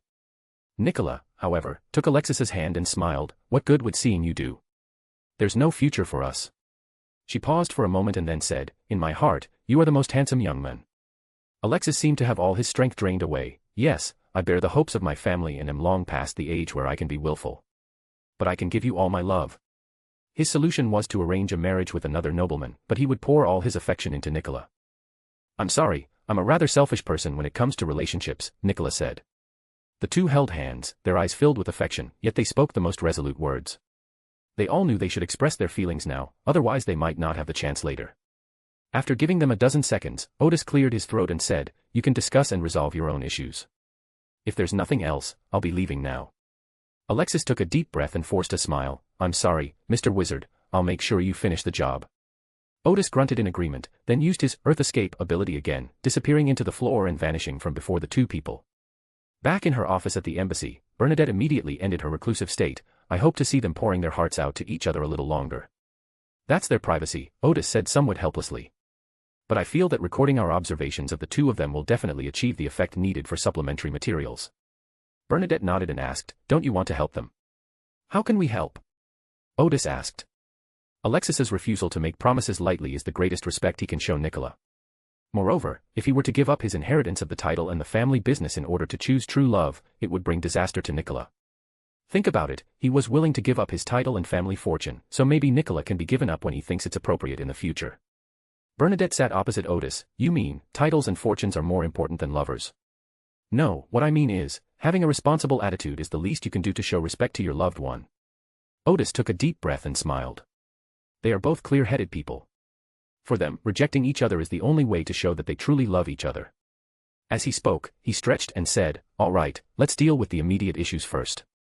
I got a piece of loot, and I even have to let the person who gave me the information choose first.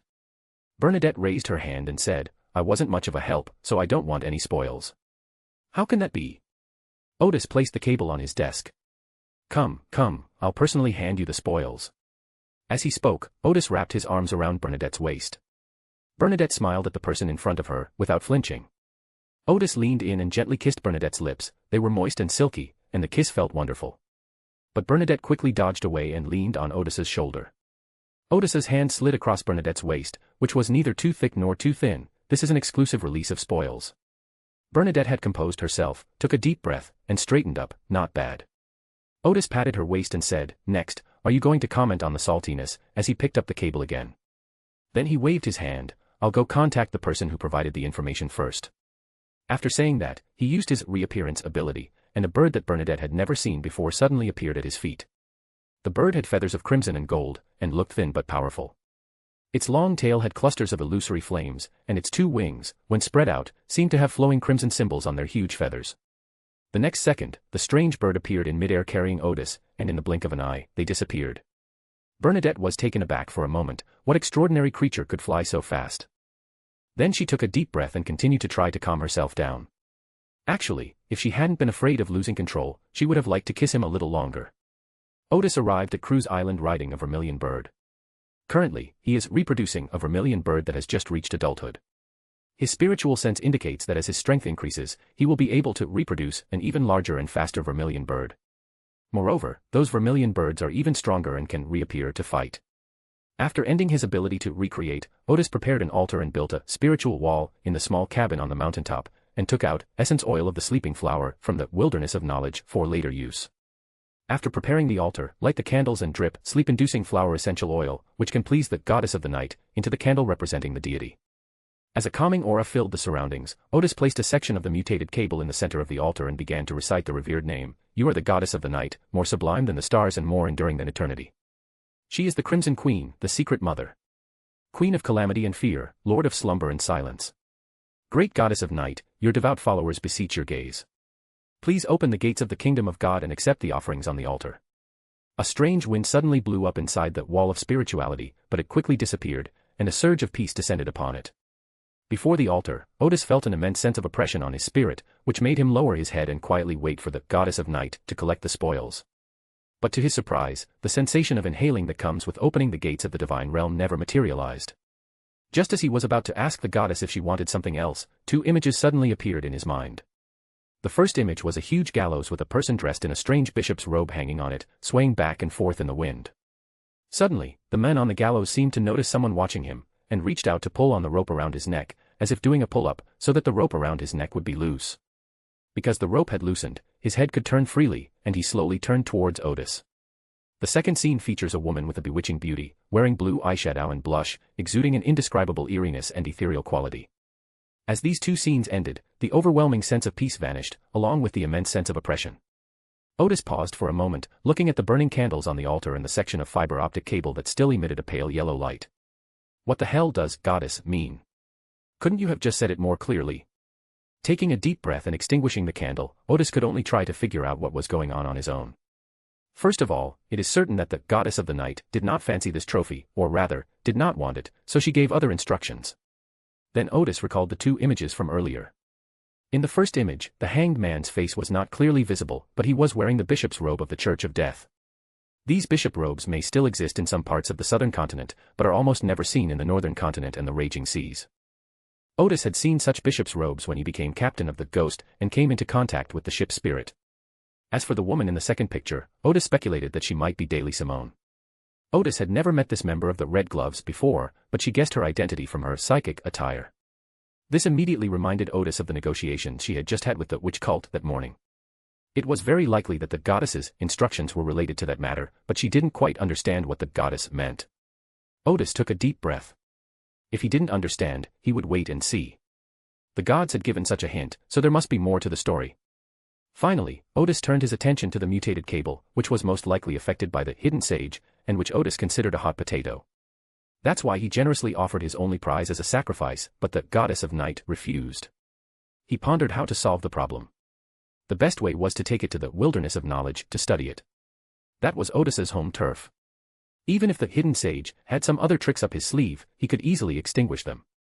However, Odis feared the hidden sage's backup plan, which was to have him take the cable to the wilderness of knowledge so that he could take control of the source matter.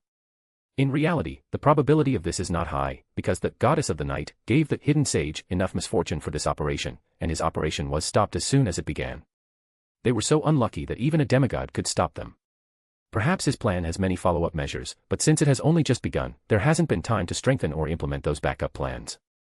However, since it involved the wilderness of knowledge, where Odis made his living, he could not take the risk.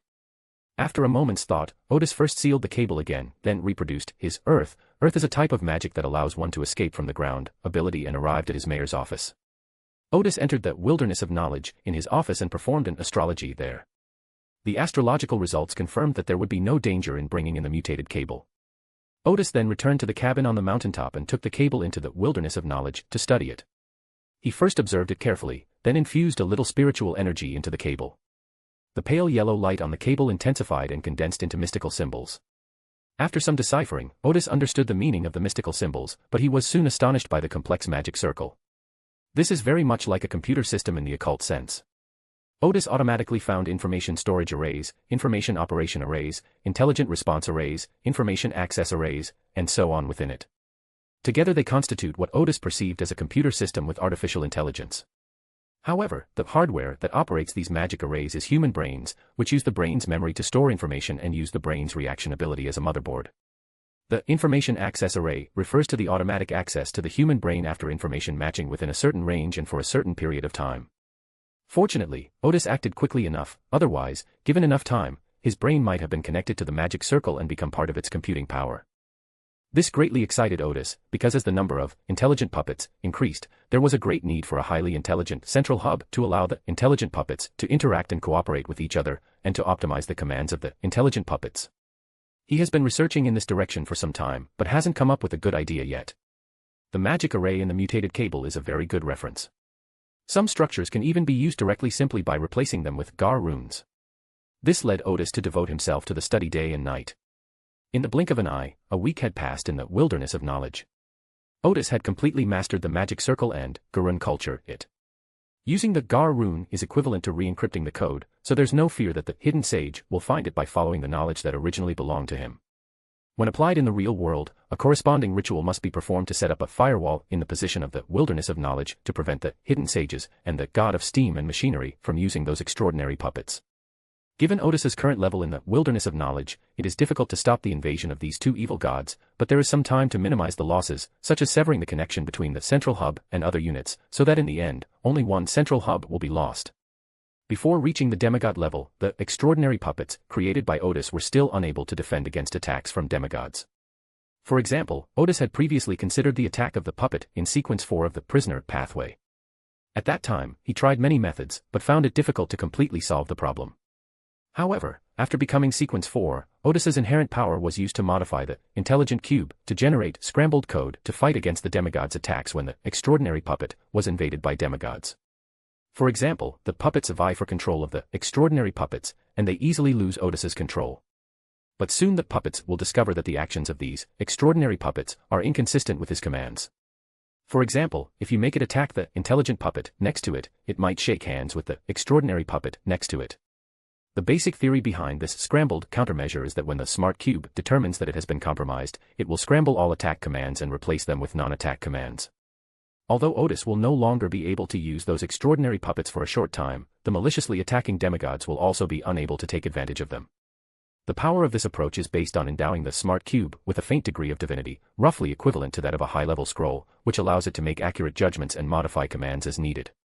If it were someone else, at the Mystic Scholar stage, they could only produce a maximum of 10 such extraordinary puppets per day, and the faint divinity bestowed upon them would disappear after 6 months. Odis, however, was an exception. With the help of the wilderness of knowledge, the number of extraordinary puppets he could create in a day was limited by the production capacity of the oxen and horses in the wilderness of knowledge. Moreover, after the intelligent Rubik's Cube is made, the wilderness of knowledge can be used to solidify the divinity on it. Theoretically, the divinity on it will not diminish for decades. In a few decades, that would be enough time for those extraordinary puppets to be scrapped once. Currently, Odis is fully engaged in producing these extraordinary puppets in the wilderness of knowledge, while the foundries in reality are working at full capacity to produce metal parts in order to keep up with Odis's manufacturing pace. They have basically replaced the extraordinary puppets that lack the ability to fight against demigods. If attacked by an angelic force, unless the Lord of Mysteries fights for control, the enemy will still exploit the situation. However, that's not a problem that can be solved now. Odis estimated that he would only be able to solve this level of problem after he became an angel. Moreover, enemies at the angelic level are unlikely to vie for control of the extraordinary puppets, because they have more efficient ways to attack Odis, and the attacks of the extraordinary puppets are nothing to them. Odis then ordered the intelligent puppets to enter the verification phase and produce a sample set to test its reliability. Finally, when Odis was summarizing the knowledge of this magic circle, he suddenly realized a problem. After killing more than a dozen people, this mutated cable should theoretically have used those people's brains to form a highly autonomous, intelligent agent. However, the intelligent entity was not in the magic circle, which means that it most likely escaped. Thinking of this, Odis planned to return to Birmingham Road immediately to search, but after returning to the real world, he abandoned the idea.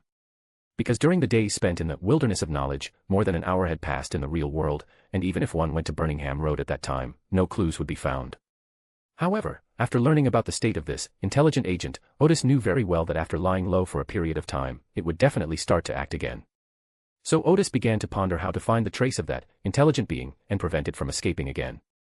On board the Red Spider in the southern part of the Furious Sea. This is a pirate ship, and the pirates are having a wild party. The crew members are drinking heavily on the deck and in the cabins, loudly boasting about the role they played in yesterday's operation. Yesterday, led by the first mate, they mutinied, killing the captain and the crew loyal to him.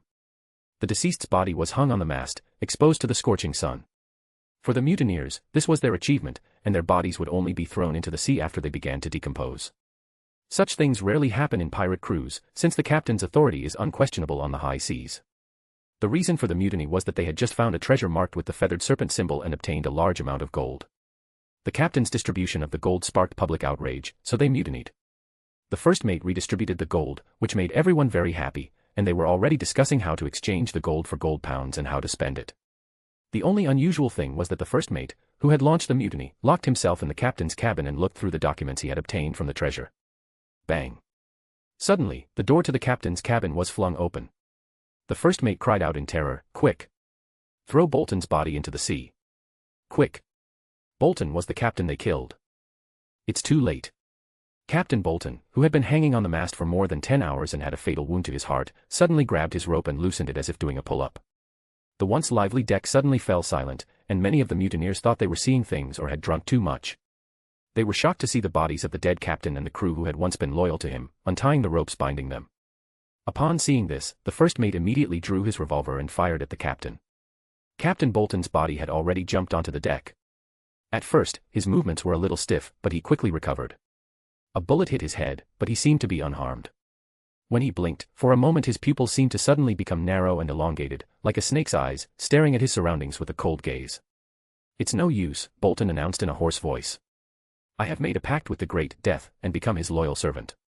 And your filthy souls are the first sacrifices I offer to Death."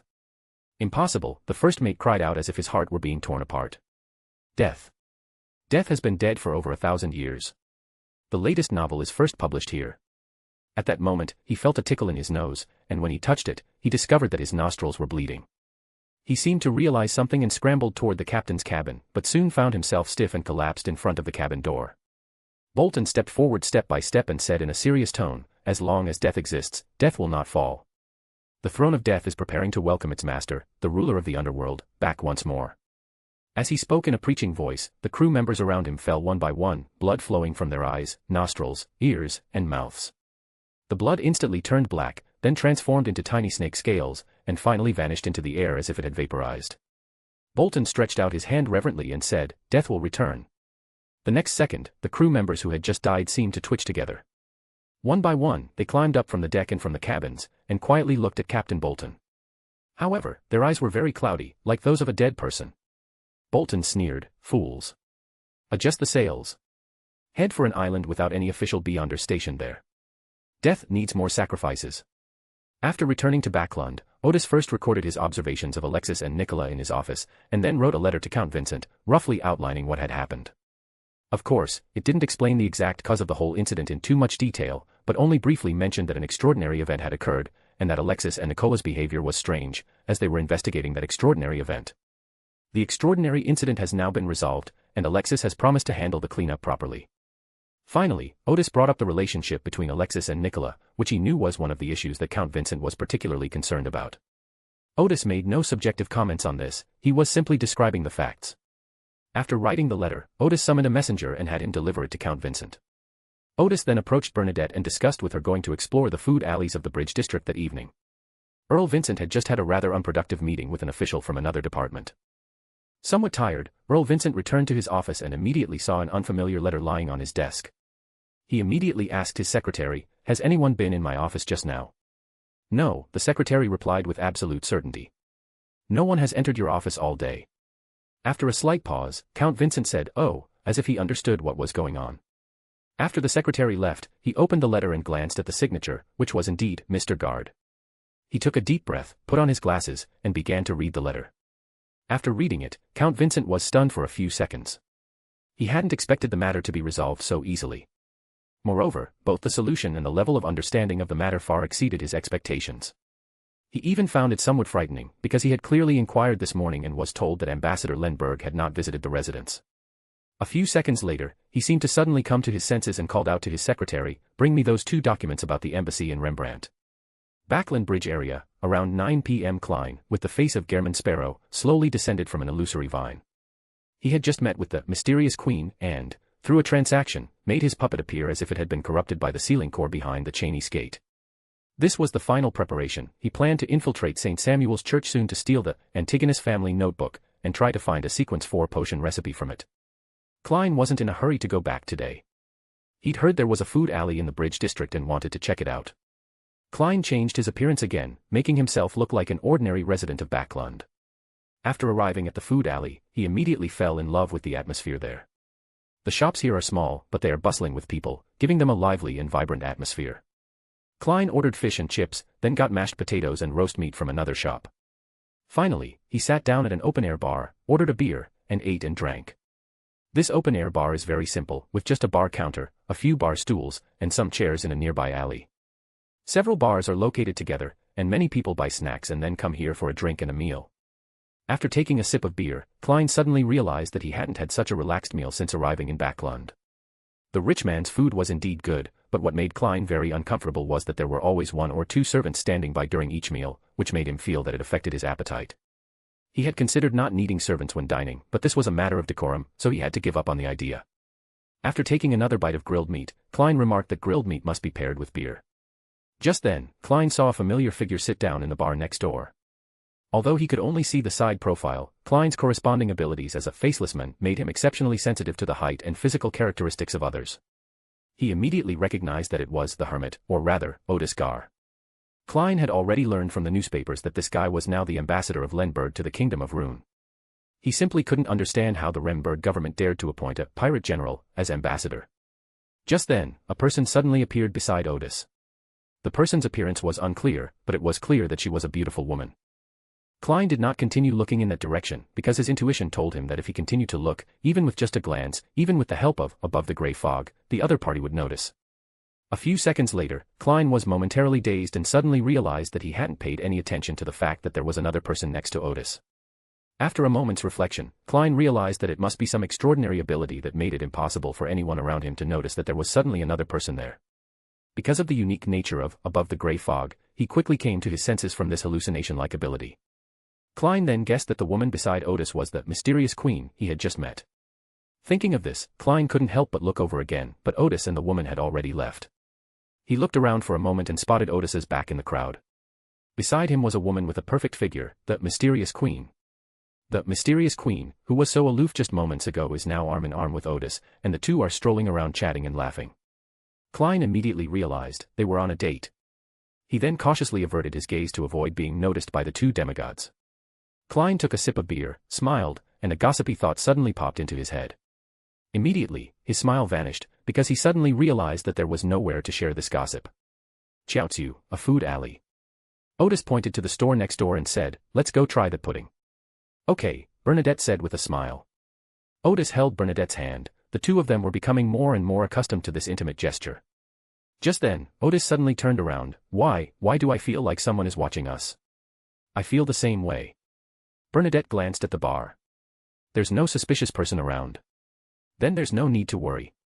Odis smiled and said, "In this situation, if the other party is at a higher level than us, we would sense the danger if they have malicious intent. Either they're not high level, but they're very good at hiding themselves, and they know one of us. There's no need to bother with that kind of situation. Given their spirituality, even if there were archangels on this street who wanted to harm them, their spirituality would most likely have given them a warning." While enjoying the pudding, the two carefully observed their surroundings but found nothing unusual, so they continued strolling around with peace of mind. After trying snacks at several other shops, Bernadette observed, "The food here tends to be heavily seasoned and a bit oily. If I had to pick something special, it would be the relatively cheap prices. Yes, those who come here to spend money are obviously middle class from Backland." Odis also expressed his opinion. "This is not surprising. The transportation in the Bridge District is very convenient, and many middle-class people pass through here to commute to and from get off work. Especially when you get off work in the evening, coming here for a snack will make many pseudo-middle-class people envious. Overall, the local population provides a sufficient market for these snacks." The two sat down in a shop, ate French fries with ketchup, and started talking about Vientiane. Bernadette will be returning to Vaud tomorrow and won't be back in Backland until next week. The new governor should arrive in Watai City in the next couple of days, Bernadette said. Odis smiled and said, "Just leave it to Mandy to handle." He paused for a moment and then said, "I have met the king, and to be honest, even if the king went to Watai, he would not be a match for Mandy. According to Odis, Bernadette should only be responsible for matters of the extraordinary, while everything else could be left to Mandy. There's something I'm curious about." Bernadette changed the subject again. "Mandy is so capable, good-looking, and worked under you for so long. How did you maintain such a close yet distant relationship?" Odis paused for a moment. "I hadn't noticed this until you mentioned it." He thought for a moment and then said, "Don't be angry if I tell you the truth." "Okay, I'm not angry." "You look like you're about to get angry." Bernadette smiled in a formulaic way. "I'd love to hear the truth from you. Remember, tell the truth, or your nose will grow longer." "You've misunderstood," Odis said with a helpless smile. "I suddenly remembered that when I rescued Mandy just now, she did express her desire to be my woman." "Yes, that's exactly what I want to hear." Odis twitched his lips. "I think you want to bite me. All right, listen to me. At the time, I was quite proud and felt that I couldn't agree to such a thing under those circumstances. Later I had so many things to do, and you should know that it's not easy for a Sequence 9 to establish such a power in Backland. Moreover, I had a lot of research to do at the time, and before I knew it, a year or two had passed. Mandy and I had gotten used to that way of getting along, where we trusted each other but also had clear boundaries. At this point, Odis smiled and said, "Later I met the fascinating, mysterious queen, and after meeting her, I felt that her shadow filled my entire world." Bernadette said with a smile, "The last sentence sounds too fake. But you like listening to this, right?" Odis said with a smile, inwardly thankful that she had rarely gone to the Nanma ballroom since she met Bernadette. East Bayran, on the northern coast of the port of Duskan. Few people come here, and very few boats come. Because it is a coastline with jagged rocks, ships are easily blown aground on the black rocks whenever strong winds blow. Strong winds are common here, and even people can easily be blown over and get injured on the rocks where there is no vegetation or even moss. There is a rumor that if blood is spilled on this coast, it will be cursed, and something terrible will happen in no time. That evening, the greedy Gale brothers, taking advantage of the absence of others, came to this coast.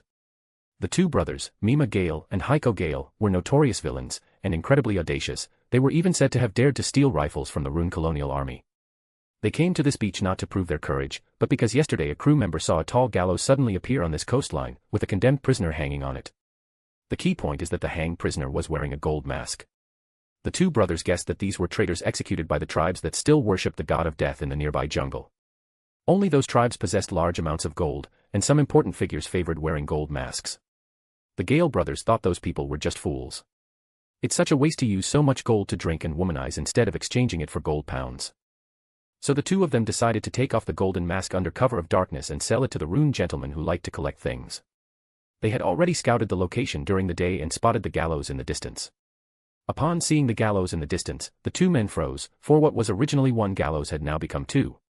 But they quickly cheered up, because it meant they would have doubled the harvest today. Almost as night fell, the two brothers arrived at the gallows. A strong wind made the two robed corpses sway as if they were performing a strange dance. After seeing the corpses' clothing clearly, they became even more certain of their guess. It was a robe worn by priests in a tribe that worshipped the god of death. Without the slightest hesitation, each of them took a gallows and began to climb up. The two gallows were 5 or 6 meters high. They were puzzled. Why would they need such tall gallows to hang someone? Heiko, the younger brother, had already crawled to the corpse's feet. He was just a couple more steps away from getting the golden mask when he suddenly realized that his older brother, who was on the other gallows, had disappeared. He thought his brother had run away in fright and was planning to laugh at him when they met. Soon, Heiko obtained the golden mask, but in that instant, he let out a scream and fell from the gallows. Beneath the golden mask, the person hanged was none other than his brother, Mima. Chapter 377, Chapter 376 Audrey was used as a secret weapon. East Bayran, Duskan Port. The day after the Gale brothers stole the golden mask, a madman appeared in the port. That was the former villain Mima Gale, who told everyone that the priests of death had appeared and that his brother Heiko had been killed by them. Not only his younger brother Heiko, but also his own life was taken away by the priests. Everyone laughed and asked him how he could still be on the streets of the port if he was already dead. Mima Gale was stunned, as if she had encountered the biggest problem of her life. Backland. The events at the Raging Sea and Duskan Harbor had no impact on the peaceful and prosperous life here. For several days in a row, while serving as ambassador to Remenberg, Odis also kept an eye on the people that Hugh had provided to him. He felt that he hadn't put in much effort, yet he had already gained a high reputation at the Reynoldsburg embassy. The reason is simple: 2 cases that had recently troubled the embassy have had unexpected outcomes. The court in Run has fully protected Remberg's interests and shown sufficient respect for Remberg. The staff of the Ministry of Foreign Affairs made a few inquiries and learned that Count Vincent had played a significant role in it. So the 2 deputy envoys suggested that they express their sincere gratitude to Earl Vincent and try to establish good relations. As the chief envoy, Odis naturally did not object, and instructed his deputy, Viscount Dana Arthur, to prepare gifts and go to Count Vincent's residence to express his gratitude. Both deputy envoys felt that the arrangement was somewhat inappropriate and that it would be better for Ambassador Gar and one deputy envoy to go together to express their gratitude, so as to show respect for the Earl. But then they thought again that they might not even be able to see Earl Vincent, so they carried out the arrangement. Surprisingly, Count Vincent personally entertained Dana Arthur and even accepted some gifts, leaving the Viscount from the small country feeling flattered. During the conversation, Viscount Arthur heard Earl Vincent say that he and Ambassador Odis Gard were friends and that it was only right for them to help each other. Viscount Arthur then learned that Ambassador Gar had resolved the issue through his channels. When the deputy envoy returned, everyone at the embassy was completely convinced of Odis's arrival as the newly appointed ambassador. Even the foreign minister of Remberg sent a telegram praising Odis. It is said that even the king praised Odis's competence and remarked that he had not misjudged him, and that Odis was indeed suitable to be the ambassador of Remnantburg. It's no wonder that things are so exaggerated in Remburg, because Count Hall, Count Vincent, and Count Brandon are three of the top nobles, the cream of the crop among the entire lone nobility, and even more influential than most dukes. Leaving aside their political influence, they were richer than the king of Belorussia in terms of wealth alone. So soon after Odis arrived in Backland, he appeared at Count Brandon's ball and established a good relationship with Count Vincent, which Remnantburg considered a huge diplomatic victory. However, Odis had no interest in his so-called diplomatic endeavors. He was not only busy with the auxiliary materials for his potions, but also concerned about the situation of the wild extraordinary beings in Backland. To make it easier for her to go out at any time, Odis appointed Adonis as her ambassador's assistant, and Adonis was responsible for all the day-to-day operations. Odis spent his days observing the lives of those people, and his evenings taking Rupert for a stroll around Backland, helping the second mate quickly familiarize himself with the metropolis. As for the people Hugh provided information about, the Godfrey family at the bakery that Odis had previously observed, the results are already in. Their branch had just opened when Godfrey's wife caught a cold. At first, Odis didn't take it seriously, but things developed in a way that greatly surprised him. At first, Godfrey's wife planned to tough it out, because the newly opened bakery had already exhausted all the family's savings, and they had no extra money to see a doctor. "I only went to the hospital when I couldn't bear it anymore, and it turned into pneumonia." Godfrey believed there was something wrong with the hospital's treatment, but the hospital said that Godfrey's wife arrived too late, which is why she developed pneumonia. In the era before antibiotics, the mortality rate of pneumonia was quite high. But Godfrey didn't give up. He sublet the newly opened bakery and got some money, but it still wasn't enough. He had no choice but to sublet the bakery he was running, and as a result, his wife's illness was not cured and his family was on the verge of bankruptcy. During this observation, Odis remarked that the fees at private hospitals were shockingly high, while the fees at public hospitals were much cheaper, but patients had to wait up to 2 months to see a doctor. This is one of the main reasons why the middle class is so prone to bankruptcy. If it's just a cold, it's not so bad, but once the illness worsens, their savings will definitely be exhausted, and they will have to sell their few remaining assets to pay for treatment. At this point, Odis intervened and had Hugh help the family. First, he sent them a miraculous medicine that could cure pneumonia, and then he helped them rent back their bakery. This was Odis's custom. He knew he couldn't help everyone, so his principle was to help those in need who were worthy of help, and if it was something that could be done easily. The situation he encountered at this time was in line with his principles. First of all, the cost of a few bottles of extraordinary potions was not high, and renting a bakery would not cost much either. Of course, Odis was now wealthy, so he felt it was just a small favor. If it were last year when he was in Backland, his savings would have been only a few £100s, enough to at most cure Godfrey's wife's pneumonia. Odis has basically gathered the necessary materials for the promotion, but to be on the safe side, he still intends to observe a few other individuals. The other 7 people Hugh provided included a member of parliament, a fallen aristocrat, a government employee, an intelligence broker, a gang member, a factory worker, and a child from the East End, making for a fairly diverse group. Before we knew it, it was the end of the month, and it was Ambassador Remnantburg's turn to reciprocate by inviting the dignitaries from Backland. The Remnantburg embassy invited 4 distinguished figures, Defense Minister Emilius, Count Vincent, Count Brandon, and Count Hall's eldest son, Hilbert Hall. Odis and Hilbert had met at a ball before. Odis danced with Audrey again, which caught Hilbert's attention. He chatted with Odis for a while to learn about the new ambassador of Remnantburg. The two got along very well, and when Odis extended an invitation, Hilbert gladly accepted, and Audrey also agreed to attend the ball together. The arrival of these important figures immediately excited the embassy staff, who seemed tirelessly busy, not allowing any mistakes to occur. Odis, however, ignored these matters and instead focused on figuring out a reasonable way to reimburse the expenses incurred in helping the Godfrey family. Before the ball began, Odis greeted the guests at the door. His assistant Adonis had already prepared for him, including the guests' personalities, unique hobbies, and opening remarks. Odis only glanced at it, but memorized it all and performed quite well, at least in terms of etiquette. This is what the gentlemen of Backland value most. After the ball began, Odis, having no partner, followed Backland's custom and invited a courtesan to dance the first dance. After the dance, the courtesan wanted to talk to Odis for a while longer, but Odis politely declined because he strongly suspected that the courtesan was a witch. For the second dance, Odis invited a woman in her 40s who had inherited her husband's title. Only when it came to the third dance partner did Odis invite Audrey to the dance floor. As the music started, the two dancers once again attracted a lot of attention. Audrey asked in a low voice, "What did you and Hilbert talk about at the ball at the Celtic Viscount's house last time?" "We talked about guns and cigars for a while," Odis said with a smile. Mr. Hilbert seemed quite interested in guns. Audrey thought for a moment, "That's true. But she continued, you must have talked about other things too. She knew very well that, given Hippo's personality, it was impossible for him to develop feelings for someone just from chatting about a topic he liked. Odis had no choice but to tell the truth. In addition, I also used a little witchcraft to increase Mr. Hilbert's trust in me. Audrey seemed to have expected this and was not surprised. She simply said in a serious tone, I forbid you from using any extraordinary abilities on my family. What am I supposed to do if I don't use my extraordinary abilities? Odis said with a hint of helplessness. Back then, Hilbert subtly warned me not to get close to you. Besides, that witchcraft won't harm Mr. Hilbert at all, and its effects will disappear after a while. The conversation didn't start off pleasantly, but Odis didn't indulge Hilbert. Instead, she used a magic spell that could alter the target's endocrine system to increase their trust, which made the atmosphere of their conversation much more harmonious. Audrey paused for a moment, but then reiterated, you cannot use your extraordinary abilities on my family again. All right. Odis smiled. If Mr. Hilbert has any objections to our conversation at the ball, I promise him that we will not have any further communication. He won't come to you about this again, Audrey said. If something like this happens again, I will persuade him. Odis twitched his lips, I'm not allowed to use it, but you can use it, right? That was the end of the topic. Audrey had only intended to set her own bottom line. Taking advantage of the rare free time for conversation, she whispered, I have successfully been promoted. Odis nodded, I can tell. After becoming a mystical scholar, Odis was able to capture a great deal of information without needing to activate his Eye of Mystery.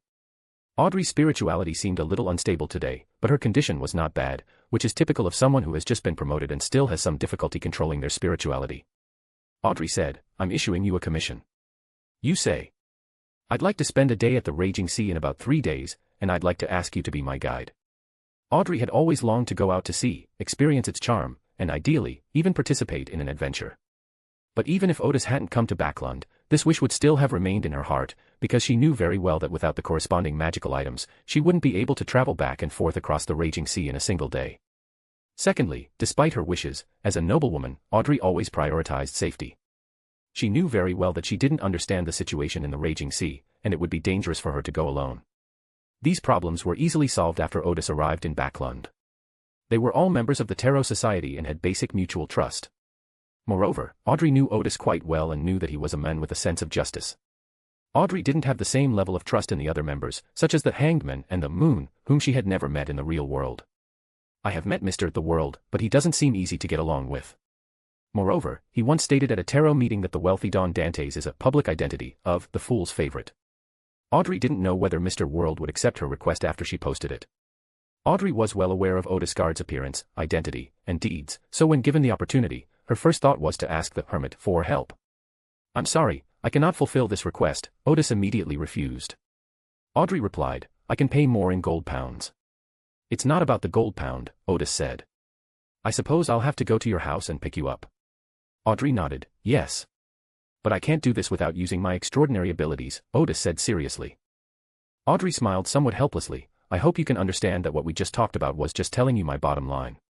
Odis hummed in agreement, I understand, so I respect your bottom line and will not use any extraordinary abilities in your home.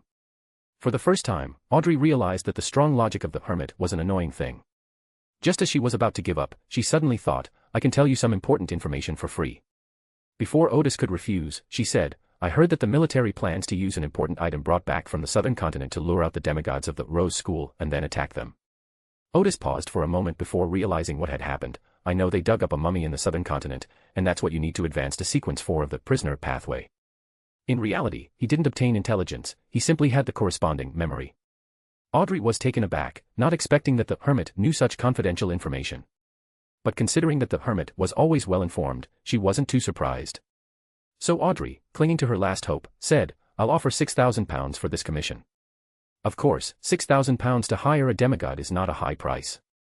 Audrey originally intended to ask Odis for help because they were both members of the Tarot Club. Odis replied without hesitation, deal. Audrey opened her mouth and said to herself, Audrey, you should have told me about the reward you had prepared earlier. Odis agreed so readily, not entirely for the gold pounds. He hadn't agreed immediately because he was hesitant.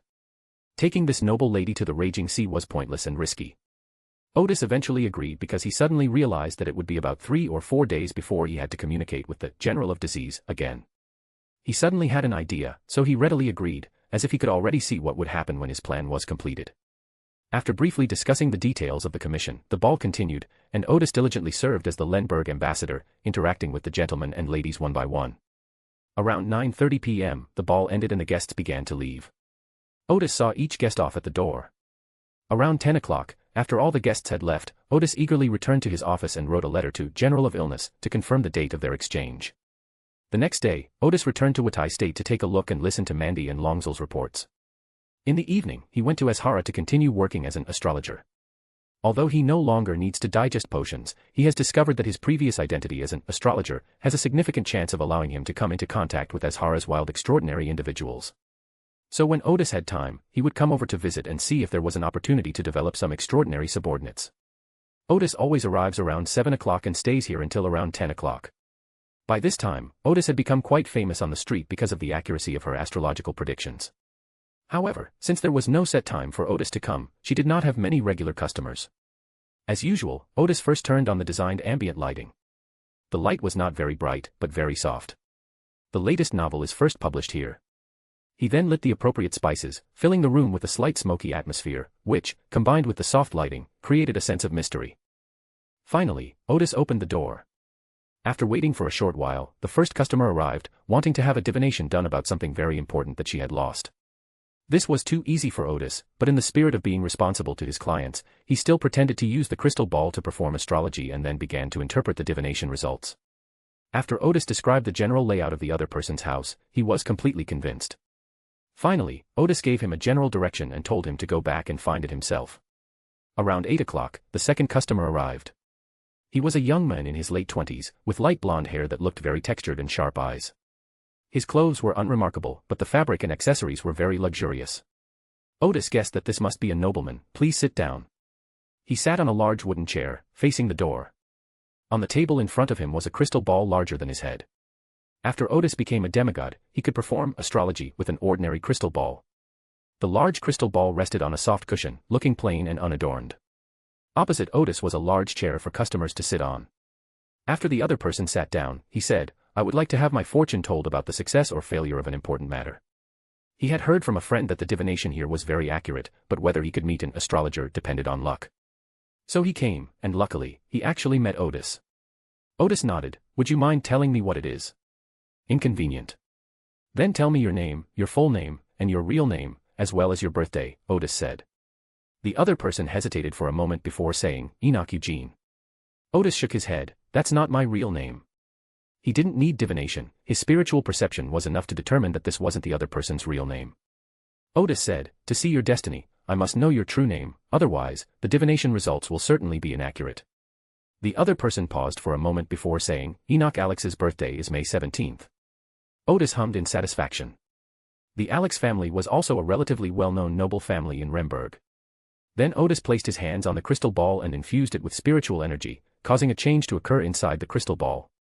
When Enoch saw the starry sky appear in the crystal ball, which had been perfectly normal just moments before, he knew that the person in front of him must be an extraordinary diviner. This made him even more hopeful about the divination results. After Odis clearly saw the constellations, he instantly completed the interpretation, but he still pretended to be serious and said after more than 10 seconds, "The matter you are trying to divine will ultimately end in failure, and you and your companions will be in mortal danger. But then you will encounter a mysterious person who will help you escape danger." Enoch frowned. "It'll fail." Odis laughed and said, "Before you came for astrology, weren't you prepared to accept the results of astrology?" He paused for a moment and then said, "Or, let me ask you another way, would you stop your long-planned actions after knowing the result of this divination?" Enoch answered almost without hesitation, "No." Odis smiled and said, "Fate cannot be changed, because a person who has made up their mind will not change their mind because of a divination result. If he changes his mind, it only means that he hasn't made up his mind enough." Enoch took a deep breath. "I can give you more Kinseson, can you help me?" Odis smiled and said, "I am just an astrologer, I cannot change other people's fates. I can only give you one piece of advice, a dagger won't solve the problem." Enoch jumped to his feet. You know what we're going to do." "The meaning of a dagger is, most of the time, assassination." Odis pointed to the crystal ball in front of him. "I only gained some insights from the divination just now." Enoch breathed a slight sigh of relief and then took out 5 100 gold Sasson bills. This banknote is equivalent to 25 pounds, and such a large denomination banknote is rarely used in circulation. Enoch said seriously, "I don't want you to mention today's divination to anyone." Odis took the banknotes. I am just an astrologer. Enoch nodded, then turned and quickly left.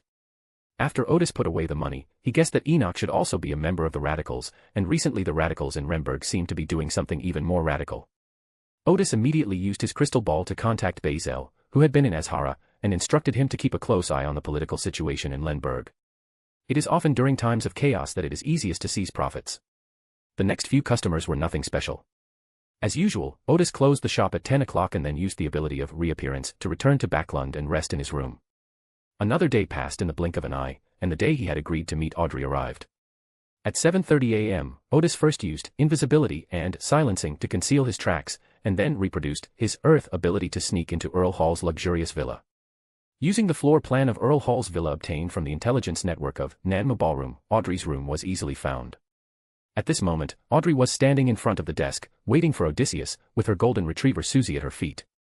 "Admiral Mystery, you're right on time," Audrey said in a sweet voice.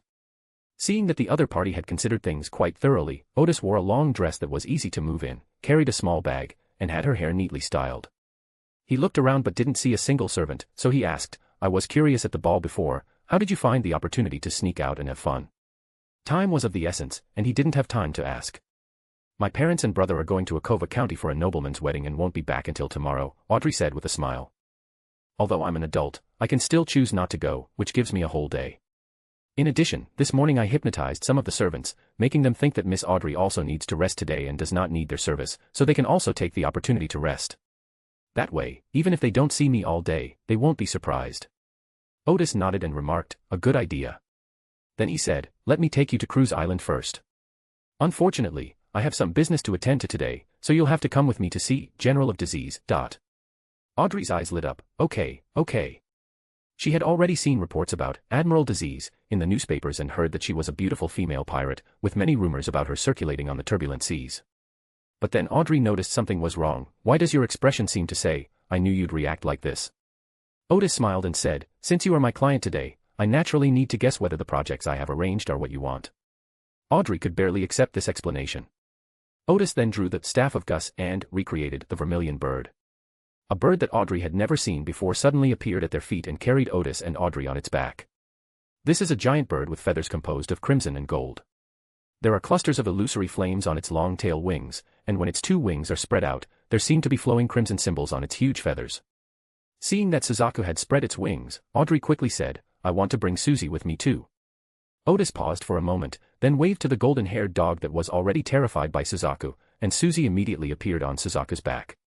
The next second, Suzaku appeared in midair carrying them. Before Audrey could even exclaim in surprise, the surrounding scenery began to rush past. Odis recalled a description of Suzaku's speed. In the blink of an eye, he was already 10,000 miles away. They arrived at Cruise Island in just a few seconds, faster than travel. As Audrey dismounted from Suzaku's back, she thought to herself, the 6,000 pounds was well spent. Seeing that there was still time, Odis used Earth Magic to take Audrey to the top of the mountain and gave her a brief introduction to Cruise Island. Audrey gazed at the boundless sea, the beautiful beaches, the bustling port town, and the peaceful plain town. A hill separated the two towns. On one side was a pirate's paradise, filled with foul language and hearty laughter, while on the other side, farmers worked leisurely in the fields. Construction is underway on the hill in the middle. A brand new town with trenches and machine guns is rising from the ground. This was a sight Audrey had never seen before. She watched quietly for a few minutes before inquiring about the construction progress of Lighthouse Town. She found it incredible to learn that just a few months ago, the place was a desolate wasteland. At the same time, she experienced for the first time the changes that Odis had brought to this sea. Around 8 o'clock, Odis used Earth Escape again to bring Audrey to the mayor's office and told the secretary outside to have General of Disease come over. The secretary was already used to the mayor's elusive nature and was not surprised at all by his sudden appearance. However, when he saw the beautiful Audrey, he stood there stunned for a moment, completely overwhelmed by Audrey's beauty. It took him 2 or 3 seconds to realize what was happening, and he went to ask the Disease Lieutenant General for help. After the secretary left, Audrey asked, "Should I pretend to be someone else?" "No need." Odis sat on the sofa, crossing her legs. "This is just fine." Audrey didn't insist and sat down on the sofa as well. Soon, there was a knock on the door. Odis, with anticipation in her heart, said, "Come in. You're very punctual today." Lieutenant General of Disease, Tracy smiled with a slightly aloof air. "You didn't let." When she saw Audrey, she was completely stunned. "Good heavens, am I hallucinating?" How can there be such a beautiful lady in the world? Look, that golden hair, it's like dazzling sunlight. That pure and noble temperament, eyes like the purest gemstones, and a flawless face, it's simply a miracle. Seeing the General of Diseases reaction, Odis couldn't help but smirk. How about it? You're traumatized now, aren't you? Let's see if you still have the confidence to use your charm ability in the future. Today he will show these annoying witches that all their abilities are nothing but pretense in the face of truly beautiful people. Chapter 378, Chapter 377 Audrey's Great Adventure. Looking at the illness general before her, Audrey admired the woman's beauty while also finding the way she was being looked at somewhat strange. Odis's reaction was even stranger. She looked as if her scheme had succeeded. Odis, with his legs crossed, smiled and said, "Now we can talk. Where will the operation take place in a few days?" "Go to the Byam North District." Lieutenant General of Disease, Tracy stammered for a moment before seeming to come to her senses. 3 days later, go to the Sea Lion Bar in the Byam North District and tell the bartender that the mermaid introduced you. He will take you to the back of the bar, and you can just follow the people there. Only after she finished speaking did she belatedly realize that what she had just said was confidential and should have been kept from this beautiful young lady. Yet, she seemed completely oblivious to this fact. Seeing the other party's absent-minded appearance, Odis felt secretly pleased. "I understand. I will go to the Sea Lion Bar you mentioned around 9 o'clock in the morning 3 days from now. Please be prepared." Next, Odis began to chat with the other person. Tracy went from being absent-minded at first to being restless and uneasy later on. Because she initially hoped to strike up a conversation with Audrey, but Audrey's demeanor and appearance made her hate her current state. In the end, she felt that her appearance and manners were inferior to Audrey's, and thus felt ashamed. Odis felt that he had more than accomplished his goal, and the corners of his mouth couldn't help but turn up slightly as he continued to chat about some trivial things. He knew very well that he had ruined a witch today. What Tracy resented at this moment was becoming a woman and missing out on the beauty of Audrey. What frustrated her even more was that even if she hadn't become a woman, the beauty of Audrey wouldn't have belonged to her. What shattered her confidence was that even though she was a witch, she had no advantage over Audrey. Odis brought Audrey here today to demonstrate against the witch cult, to defeat their prized beauty, which they obtained through magic potions, with true beauty. By the time Tracy realized what was happening, she quickly made up an excuse and ran away. After Tracy left, Audrey looked at Odis and asked, "Did you just use me? What did I take advantage of you?" Odis smiled. "Just now you were just sitting there quietly. I didn't ask you to speak or do anything. Or you can tell me yourself, what did I ask you to do?" Audrey straightened her back. "Your body language and repetitive words just now show that you are guilty." Odis took a sip of tea before saying, "I apologize, I must admit I was indeed distracted just now, because I was considering whether the next activity should be taking you to fight pirates or visiting the giant guards on the island." "Don't interrupt." Audrey pouted rather unladylike, about to express her anger seriously, but after hearing Odis's suggestion, her pout immediately relaxed. "What giant?" Odis sighed. "This noble lady hasn't had enough of a beating from society." He smiled and said, "Of course, a giant 3 or 4 meters tall with vertical pupils." Audrey opened her mouth. "Can we visit the giants first, and then fight the pirates?" "Of course," Odis replied immediately. The pirate hunting project was something Odis had just added for Audrey because he felt she had done a good job with her mission. He glanced at Audrey and said, "You're too beautiful. You need to disguise yourself, otherwise I'll be very busy with work when we get out." Audrey was slightly taken aback. "Didn't you just say that I didn't need to pretend?" Odis simply replied, "You misheard me." Audrey replied, "Susie, you heard that too, didn't you?" The golden retriever was stunned for a moment, not expecting that the two people's bickering would suddenly involve it. It could only open its mouth and bark, "Woof." That was just now. Odis had forgotten about this witness, and then he said seriously, "You just met a pirate general. How can that be the same as an ordinary pirate? Hurry up, I'll help you." To Odis's dismay, despite his efforts to help disguise the situation, the noble lady's condition did not improve much. No matter how hard he tried, Audrey could always show her beauty from different angles. This made Odis a little jealous. Let it be. Just as they were preparing to depart, the secretary came to report that Mr. Tim requested an audience. Tim was an officer sent by the Navy to monitor Dawnbreaker. Later, after the Navy changed admirals, Tim had no choice but to rely more on Odis in order to keep his current military position.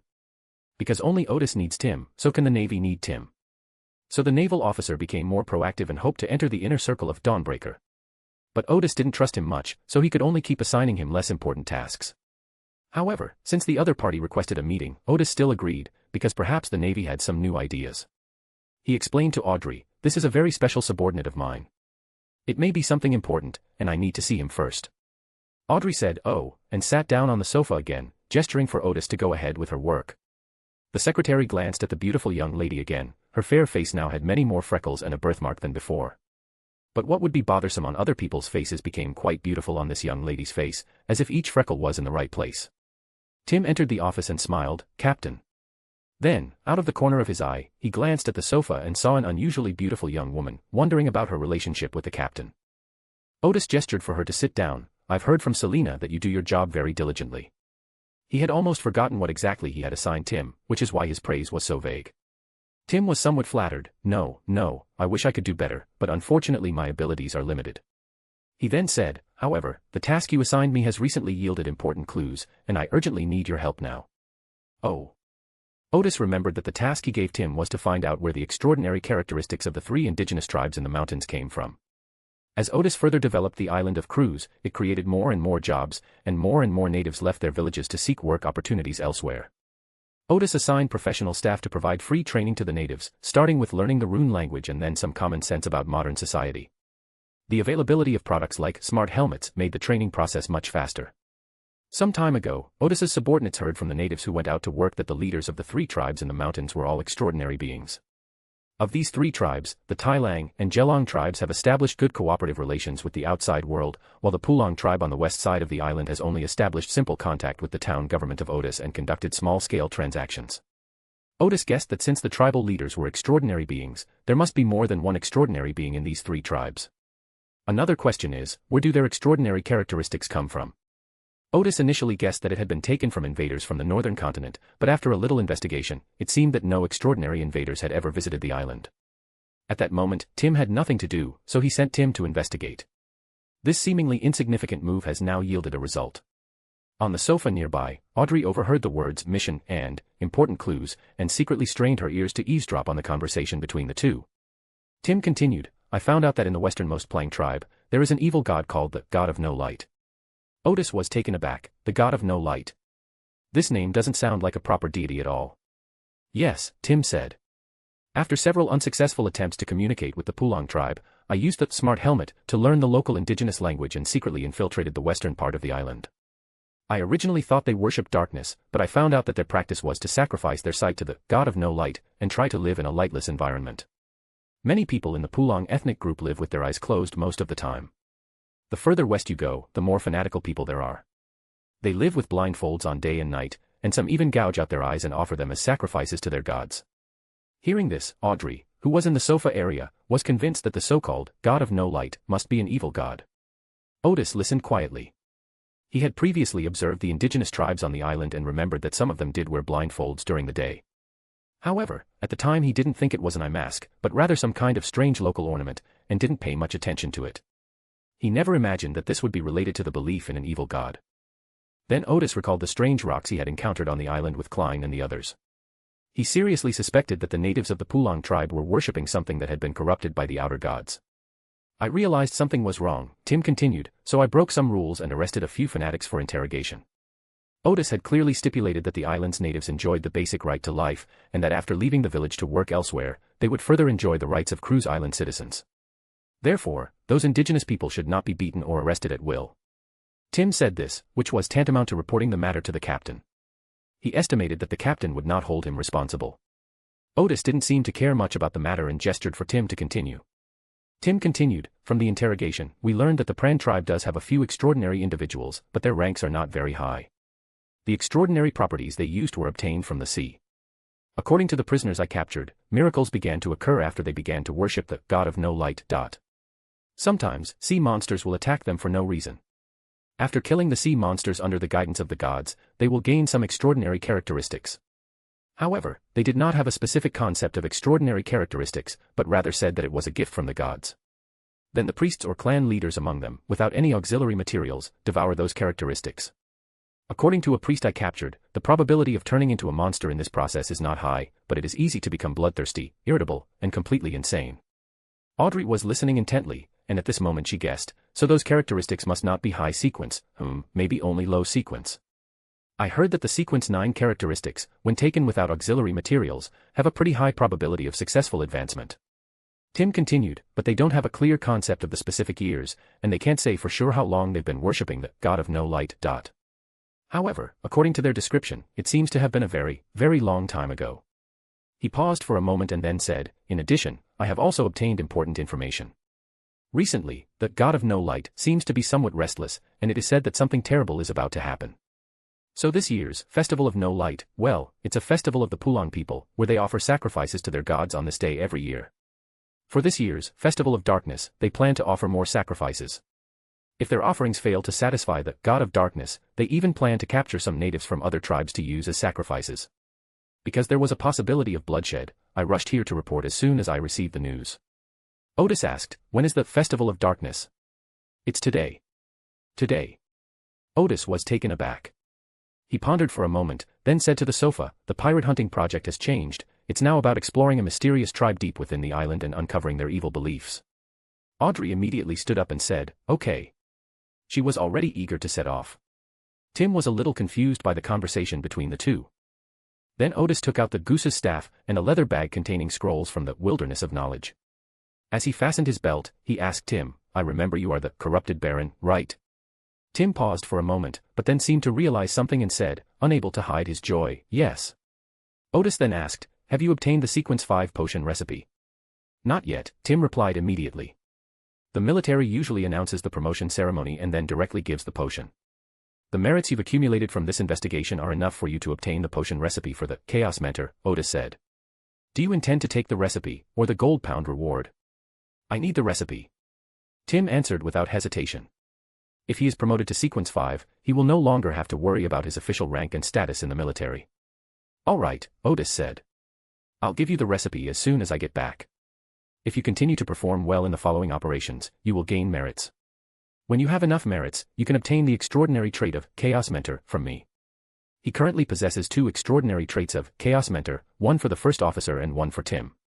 Tim beamed with delight, yes. If that's really the case, he wouldn't mind staying a pirate forever. What excited him most was that these rewards from Odis were an affirmation of his abilities and a sign that he had been accepted as a full-fledged member of the Sword of Dawn. Then the tip of the Gus staff in Odis's hand lit up, and he reproduced his Earth Escape ability, taking Tim, Audrey, and Susie with him and disappearing into the ground. 2 seconds later, Odis and the others appeared on the mountain peaks in the western part of Cruz Island. Only the southern and eastern coastal areas of Cruz Island are plains, the rest of the island is mountainous. The island is actually quite large, and a significant population is hidden in the mountainous areas. From the mountain peak where Odis and the others were, they could see several westernmost villages of the Pulong tribe. One of the villages was quite large and was probably the village where the chieftain lived. Because the island is in the tropics, it is covered with lush vegetation at first glance. However, the houses in the villages, the farmland that is basically integrated with nature, and the people picking and working all remind Odis and his companions of the changes that humans have made to this island. The latest novel is first published here. Tim immediately understood upon seeing this location. The captain had previously come to observe the Pulong tribe. Odis asked Tim, does the Pulong tribe have any sacred sites or altars? Generally speaking, these 2 places are found in areas where there is a belief in evil gods. The former is usually where the evil god first appears, while the latter is where the evil god frequently appears. Yes. Tim immediately reported to the guide, the Pulong tribe has a sacred place, in a cave over there, which is said to be guarded by hundreds of people. Moreover, they are all granted special permission to keep their eyes open. The altar was located on a cliff, and it was said that it was guarded. However, I was not familiar with the surrounding area at the time and was alone, so I did not explore it. Odis grunted in agreement, then used invisibility and silence spells, and told them, we are now invisible. Moreover, the voices we speak are only audible to a few of us. Unless we shout, it would be difficult for others to detect our presence. Audrey smiled and said, that's amazing. She knew that Odis was now a demigod, so she wasn't surprised by such abilities. Susie let out a soft woof, indicating her agreement with Audrey's opinion.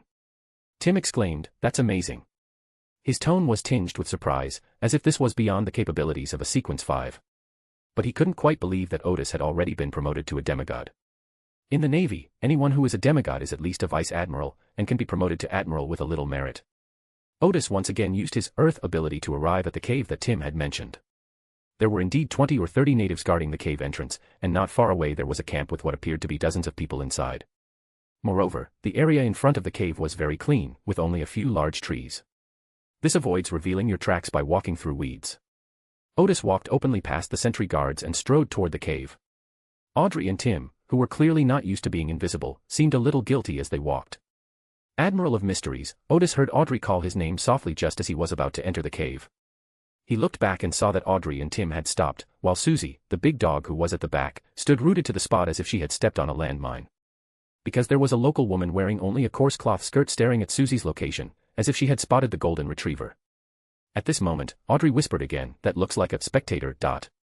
Odis smiled and said in a normal voice, "Have some faith in my witchcraft, normal speech won't be heard." Audrey quickly looked around and breathed a sigh of relief when she saw that the local tribesmen around her did not react. In fact, the psychological invisibility at sequence 6 level is enough to completely hide oneself. However, Audrey hadn't used it much, so she wasn't used to the invisible state. Odis glanced at the native, who seemed to have indeed noticed some changes in the road ahead, but from his perspective, there was nothing there, so he was just staring at it. Odis pondered for a moment, then suddenly waved his hand, using a witchcraft that could create wind. A gust of wind blew out from midair, causing the natives to close their eyes, including the spectator. At the same time, Odis waved to Susie, and the dog immediately understood and ran to the cave entrance. The group entered the cave safely. Even if these natives discovered Odis and his group, Odis had plenty of ways to prevent them from making any further moves, but that would destroy the atmosphere of adventure. The environment inside the cave is relatively dry, and there are hardly any people inside, making it safer than outside. Audrey whispered to Odis, "Why don't you use your ability to move quickly underground and just appear in the cave?" "Because I'm not sure if this cave is safe," Odis said. "This is the safest way to come in." Audrey paused for a moment, realizing that she lacked experience in adventure and hadn't even thought of such a simple principle. After giving a brief explanation, Odis led the way, venturing deep into the cave. After walking for a short while, murals appeared on the cave walls.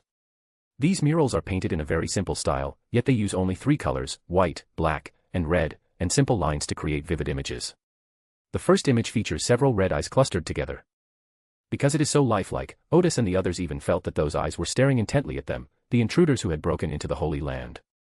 In front of this pile of red eyes, there are several figures made of lines, worshipping the pile of eyes.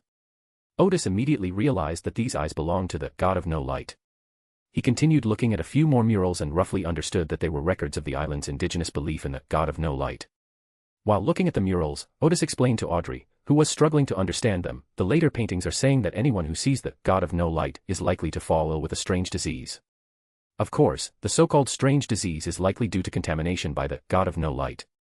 The island's natives do not have the concept of being contaminated by anything extraordinary, so they use the term disease to describe the phenomena they see. Audrey opened her mouth, because the so-called way of describing the illness consisted of a few simple figures, some clutching their heads, others coughing. Their minimalist features conveyed expressions of pain. Without Odis's explanation, she would not have understood what it meant at all. Tim listened quietly from the side, with an "I-see" expression on his face. Odis continued, "The mural that follows has a cross over the eyes.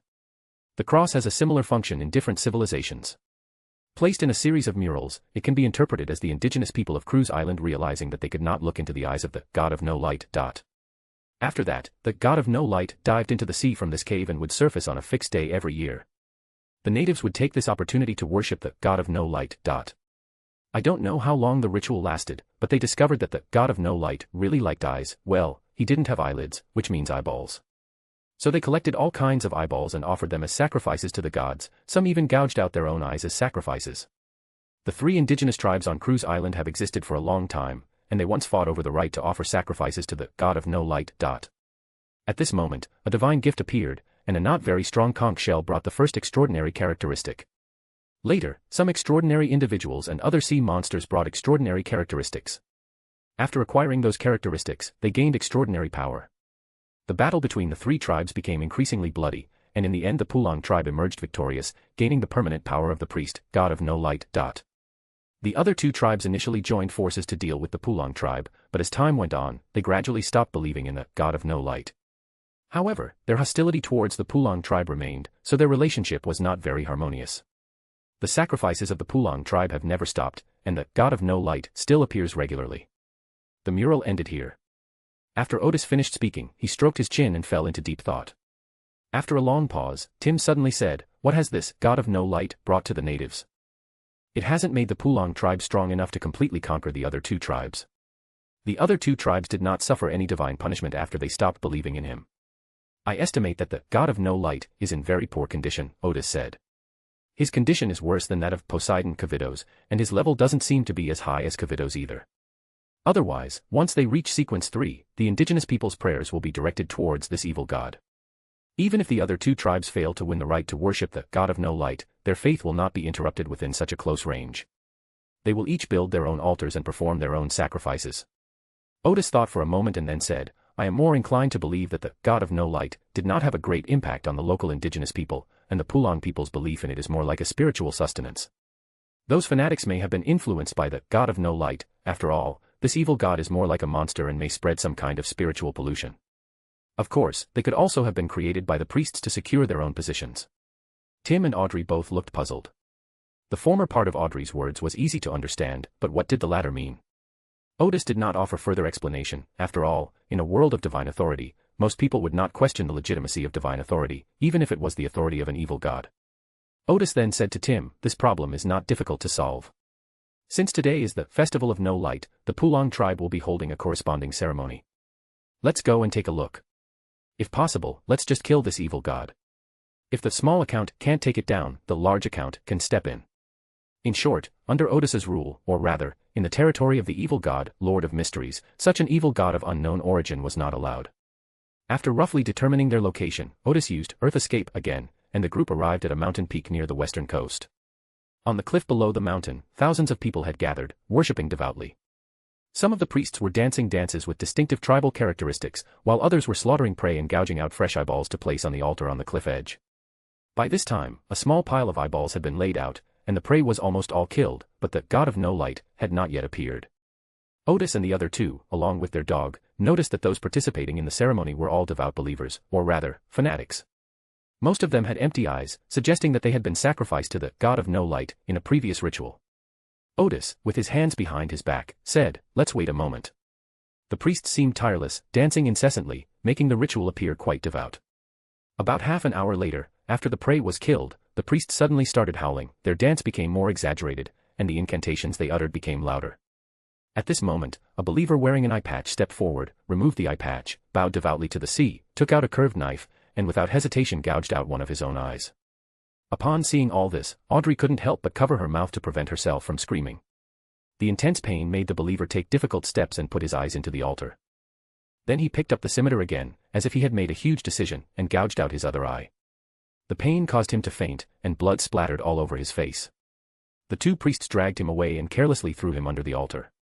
Then, another devout believer stepped forward, removed his blindfold, and repeated the process of the previous believer. By the goddess above, Audrey said, I had only heard about how bloody the sacrifices to evil gods were before, but today I truly understand the extent of their bloodshed. Odis thought to himself, there's more to come. Audrey then asked, why did they gouge out their own eyes? If I understand correctly, Odis said, they thought that sacrificing only the eyes of their prey was not devout enough, which is why the gods did not appear, so they began to sacrifice human eyes. Audrey gasped. So, this sacrifice will continue until that so-called god of no light appears?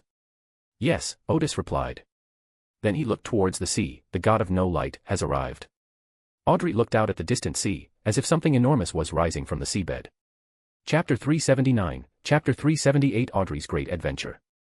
Standing on high ground, Audrey noticed that something seemed to be rising rapidly from the sea.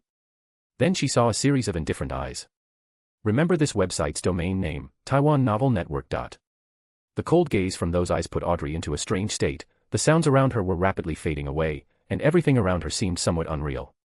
Those eyes quickly approached her, as if they had appeared in front of her all of a sudden. Everything before Audrey's eyes began to spin and distort. Just as Audrey didn't know how to resist, her gaze suddenly shifted, all the eyes disappeared, and the sounds of the wind, birdsong, and the shouts of the priests in the distance gradually returned. Audrey breathed a sigh of relief only to find that Odis was reaching out and pinching her chin, turning her head in another direction. She froze for a moment before realizing she needed to dodge Odis's hand, but just before she could, Odis released her grip to rescue Tim and Susie, who were also stiff with fear. Odis was not as lenient with these two as he was with Audrey. He slapped the former awake and kicked the latter, waking her from that nightmare-like state. Odis then said, now all of you, crouch down and don't look at the altar. Audrey knelt down and asked, what are those eyes? Odis, who was standing alone and looking at the altar, said, it is a giant conch shell. This enormous conch shell is as big as 2 elephants. After it surfaced from the sea, it looked like a small island. Its hard shell is covered with bronze eyes, one after another. These eyes vary in size, but none of them have eyelids. All the eyes emitted a cold, indifferent gaze, like the eyes of a living corpse, cold and devoid of any emotion. A conch shell. Audrey could hardly believe her ears, because she didn't recall seeing any details about conch shells. I finally understand why this god of no light appears here every year, Odis laughed. You probably can't imagine, but it comes here mainly to lay its eggs. The first thing the conch does after surfacing is to lay eggs the size of eyeballs, which also look like eyeballs, on the steep rock face. After laying its eggs, the seawater gently lifts the giant conch, as if this god of no light is about to enjoy its offerings. At this point, Odis was certain that this giant conch shell could indeed transmit some form of spiritual and mental pollution through its gaze. Moreover, it seems to have a sequence 4 level. Ordinary people, let alone ordinary people, even sequence 6 extraordinary beings like Audrey and Tim, would only see a bunch of eyes when they see this conch shell, and would not be able to see its true appearance. Odis suddenly laughed. How ridiculous, a bunch of natives worshipping a giant conch shell, I wonder how many years they've been doing it. Just then, the slowly rising conch shell suddenly stopped, and all eyes turned toward Odis. Odis drew his staff, it still managed to detect it. To be precise, given its level of understanding, it should definitely be able to detect it. It was just focused on laying eggs that it didn't notice Odis immediately. Before the conch could respond further, several rows of Gar runes instantly appeared in front of Odis, simulating the ability of teleport. Moreover, it was a long-distance teleport, instantly appearing next to the conch. The priests on the cliff seemed to sense something, as if they feared that the god of no light would leave, and they shouted even louder. At this moment, the giant conch shell in front of Odis suddenly became illusory and quickly disappeared without a trace. Odis was stunned for a moment, he hadn't even noticed when the conch shell had left. He raised the Gus staff and recreated an idiom, going south by driving the chariot north. The giant conch, which had already escaped to the deep sea, was suddenly influenced by a mysterious force.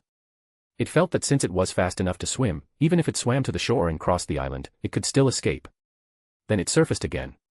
With the help of the Staff of Gus, Odis was able to use mystic reappearance very quickly. Before the effect of going south by going north had even ended, he had already used the ability of reappearance again, Zhuangzi's dream of a butterfly. The giant conch shell suddenly split open from the middle, revealing an ugly conch shell covered with bronze-colored eyes of varying sizes, densely packed together. But then a pair of beautiful wings suddenly appeared on the huge soft body. These wings, outstretched, radiate a rich spirituality. They are absorbing the conch's spirituality and then releasing it into the surrounding air. This caused the conch's power to weaken rapidly. The conch experienced hallucinations, believing itself to be a butterfly and wanting to flap its wings and fly into the sky. The next instant, the conch suddenly regained its senses, and its bronze eyes suddenly emitted a blue light, and a huge vortex instantly appeared beneath it. Odis, having opened the Eye of Secrets, realized that the other party was using the Reader Pathway ability, and had just been imitating the Sailor Pathway ability to create a huge vortex. The vortex had a huge suction force, which immediately sucked the large conch shell, which still had wings, away. At this point, it didn't have time to care about its shell anymore, it just ran as fast as it could. The reason it kept running without any thought of resistance was mainly because it possessed a certain prophetic ability and knew that the human in front of it was more powerful than itself, and that it would be in danger if it didn't run fast. Its prophecy was correct. Odis had already realized that the other party probably possessed the level of a prophet through the Reader Pathway. But essentially, it's just a large seafood, having never seen many high-level extraordinary beings, so it can't imitate any particularly powerful abilities. Furthermore, it doesn't know anything about mystical knowledge and doesn't possess many secret techniques. For Odis, imitation and arcane were the most difficult abilities to deal with in the Reader Pathway, but he didn't possess either, so this sequence 4 was not difficult for him to kill. At this moment, seeing that the other party was about to escape again, Odis's staff head lit up again, a dreamlike light flashed, and the soft body of the conch suddenly shrank to the size of a thumb. Fairy tale magic, Thumbelina. As it shrinks, its extraordinary power will also weaken in a short period of time. So Odis took out the Scepter of Disaster, and the seawater immediately churned as if boiling, lifting up the shrunken conch shell. The Scepter of Disaster is a genuine level 1 sealed artifact, equivalent to sequence 4 of the Sailor Pathway. Upon seeing the Scepter of Disaster, the conch shell seemed to feel an instinctive tremor, and its body suddenly shrank. Driven by its will to survive, the conch shell gathered all its spiritual energy and spewed out a cloud of colorful smoke. Odis's spiritual senses detected the danger and he retreated sharply. At the same time, the gem on his Scepter of Calamity lit up, and thunderbolts pierced into the mist, creating vortexes in the colorful fog. Then a hurricane blew in, blowing many priests on the cliff directly into the sky. At the same time, the hurricane summoned by Odis also dispersed the colorful mist. In the mist, there was only one colorful pearl, the soft body of the conch shell had disappeared. This is something like illusion magic that this guy learned from somewhere, it's quite useful for escaping. Odis raised the staff of goose in his hand, which shimmered with starlight. Instantly, a majestic white cloak appeared on his body, and a crystal crown appeared on his head. Fairy tale magic, Snow White King. The sea in front of Odis was instantly covered with ice and snow, and the gus staff in his hand immediately turned into a short staff like ice crystals, symbolizing his control over the ice and snow. Odis raised his short staff, and the ice surface cracked instantly, revealing a crystal ice pillar that pierced out from the seabed. The giant conch shell covered in ice was trapped inside the ice pillar. At this moment, all the eyes of the conch shell were filled with despair. Odis swung his short staff again, and sharp icicles shot up, piercing the soft conch shell inside the ice pillar. Blood mixed with red and blue flowed out. Seeing that the conch was still struggling, Odis picked up the disaster scepter again just as the effective Snow King was about to end, and huge bolts of lightning struck the conch. The eyes on the conch shell exploded one by one under the attack of lightning. When the last eye exploded, the conch shell's soft body fell completely silent. At this moment, the ice crystals on Odis's staff of gus receded and returned to normal. He used the staff of disaster to create a hurricane, blowing the soft part and the shell of the conch shell together onto the altar on the cliff. Then Odis used the scepter of disaster to summon a hurricane, which brought down Audrey and the others from the mountaintop. Audrey saw a conch shell, about the size of a cow, with tiny specks of bronze starlight appearing, forming extraordinary properties. Its outer shell was quite ugly, with what looked like eyes embedded in it. At this moment, these eyes had completely lost their luster, and many had rolled out. The followers of the God of No Light seemed to sense something and were now in chaos. Some who cried out in desire to approach the God of No Light were blocked by Odis with a defense barrier. As Odis put away the scepter of calamity, he shouted to them, "Go and tell everyone that your God of darkness has been killed by me." "Forget it, you wouldn't understand what I'm saying anyway." Tim, who understood the indigenous language, quickly suggested, "How about I shout something to them?" Odis hummed in agreement. Tim cleared his throat and shouted a few words in the local language. After the natives confirmed that the God of No Light had been killed, the cries from the cliff grew louder and louder, and many people prostrated themselves on the ground, as if they were sending the God of No Light off on his final journey. Odis used magic to accelerate the extraction of extraordinary properties. Once the extraordinary properties were formed, 5 rather large, colorful pearls rolled out of the soft body. Odis put away the spoils of war and said to Tim, "After you go back, bring 100 soldiers back and take control of the situation of the Pulong tribe. I'll have Bella provide you with some administrative assistance and repeatedly tell the natives that the God of No Light is an evil god and has been destroyed." The town government took over everything in this tribe, allowing everyone here to open their eyes or take off their blindfolds and live their lives. When you encounter those stubborn believers, don't be polite. Arrest them all and make them work on building roads leading to the outside world. At the same time, we made up some stories about the God of No Light, making him seem more evil, so that people could quickly recognize his true colors and realize how foolish the previous sacrifices were. Tim's excitement was palpable, understood. There are 2 types of armed forces on Cruise Island, guards and security forces. The former, mainly stationed in Lighthouse Town, is equipped with sophisticated weaponry and is an elite force loyal to Odis. Or rather, it is a force formed by extraordinary puppets. The latter was formed to maintain order, and its weapons were limited to batons and revolvers, making it largely ineffective in combat. Odis gave Tim 100 soldiers at once, which made the naval officer feel the captain's trust, hence his excitement. At the same time, he secretly resolved to do this task assigned by the captain well. He could foresee that if he did this well, he would be fully accepted by the Dawnbreaker team. Audrey, standing nearby, was first struck by the sight of the vast expanse of sea frozen solid below the cliff, marveling at the power of a demigod. After studying the conch for a while, she asked with some curiosity, where do its extraordinary properties come from? A demigod would absolutely not be able to be eaten by such a thing. If a demigod dies in an extraordinary battle, the opponent will definitely try to obtain the extraordinary trait, and it is unlikely that the demigod will fall into the mouth of a sea monster. There are probably 2 possibilities, Odis said. One is that, like the previous sea god Kavichua, it obtained its properties from underwater ruins. Knowing that the current sea god might be Mr. Fool, Audrey nodded, yes, it's the former sea god, Kavitova. Tim was taken aback, he hadn't expected that sea god would have such a secret. He then looked at Audrey, wondering who this woman was. Tim was well aware of Odis's position in the intelligence community, so it was not surprising that he possessed such intelligence. But the woman next to the captain seemed to know this information as well, and the captain seemed to have no suspicion of her, blurting out such important information. This made Tim think of some things. Odis continued, the second situation is less common, which is when a demigod's characteristics are not recovered after death. For example, Odis and General Iceberg discovered several unrecovered items in the underground part of the ancient Church of the Sun God. Odis remembered that one of the demigod-like items fell into the ocean, and Adam's forces did not have time to retrieve it. At the time, Odis guessed that the characteristic was probably swallowed by a sea monster and disappeared without a trace. It's quite possible that this characteristic was swallowed up by the conch in front of it. Odis continued, in any case, this conch shell was fortunate enough to survive the initial period of rage. Of course, this is also related to its huge size. It is estimated that it was already quite large when it obtained that extraordinary property. What happened next can be clearly seen by combining the murals in the holy site. After the conch acquired the special properties, it must have fallen into a state of madness and bloodlust, and almost lost control and turned into a monster.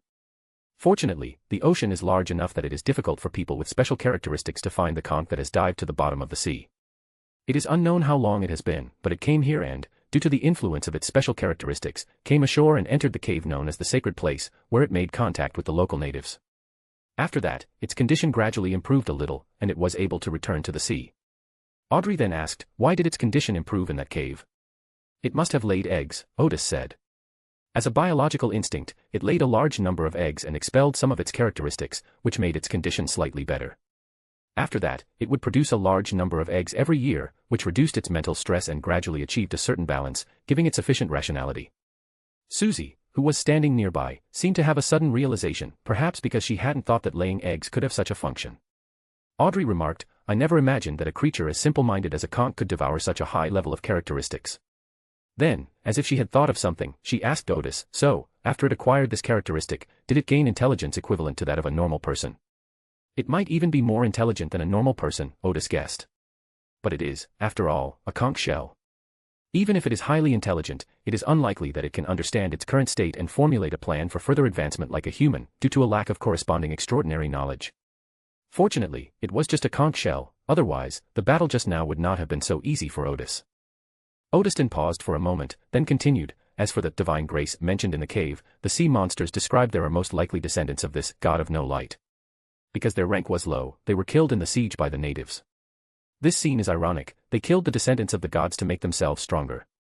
As for those extraordinary individuals who came to this island and were killed by the natives, they were most likely attracted by the god of no light over a long period of time because of the law of convergence of extraordinary characteristics. Because the god of no light only lands once a year, it attracts mostly extraordinary beings with low ranks. The latest novel is first published here. Audrey nodded slowly, feeling that all the pieces of the puzzle were now complete. Tim realized, that's how those natives developed their extraordinary characteristics. The matter was resolved. Odis used Earth Escape to bring Audrey and the others back to the mayor's office. Then he gave orders, and the entire town government's manpower was quickly mobilized. Around noon, Tim's advance party entered the mountains. Although the Pulong tribe has several extraordinary individuals, their highest rank should only be rank 7, which is no match for Tim. Later, a group of security team members and civil servants will rush to provide support. Odis then took Audrey to the port town to eat grilled fish. Grilled fish is a specialty of the Raging Sea. Although it's not as refined as the dishes made by the chefs of the noble families of Backland, it has a very unique flavor, and Audrey found it delicious. Odis also specially asked for a plate for Susie. For a golden retriever, the grilled fish tasted a bit spicy, but after taking a bite, she ate it with gusto, her mouth full of oil, and she couldn't stop eating it. Many pirates were drawn to this side. Firstly, although Audrey was disguised, her beauty could not be concealed, or rather, she possessed a unique kind of beauty. However, when everyone saw that Odis was sitting opposite them, no one dared to go up and strike up a conversation. Susie also attracted a lot of attention, it was the first time they had ever seen a dog eat fish so elegantly. Audrey finished eating and gently wiped her mouth with a napkin. I never imagined this little island would be so prosperous. It was lunchtime, and the restaurants and streets were bustling with diners, making the surrounding area very lively. Meanwhile, groups of 3 security personnel patrolled the area, armed with batons. The security situation is much better now. When the food area first opened, you would have to watch several pirate battles and their arrests while you were eating. Because the food here has a very diverse range of flavors. Odis explained with a smile, I remember once a pirate of Fussac nationality was so moved by the Fussac cuisine that he shed tears. Audrey nodded. She could imagine a tall man, about 1.9 meters tall, crying while eating. Odis took a sip of red wine and said, many pirates come here not for food, but for the longing for their homeland. Since it's so hard to go back to my hometown, let's have a bite of food that tastes like home.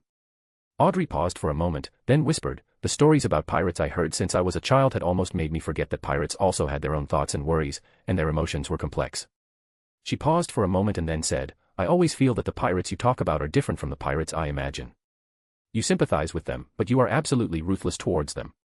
Odis lamented, I pity them because who would want to be a pirate at sea if they could live peacefully in their homeland?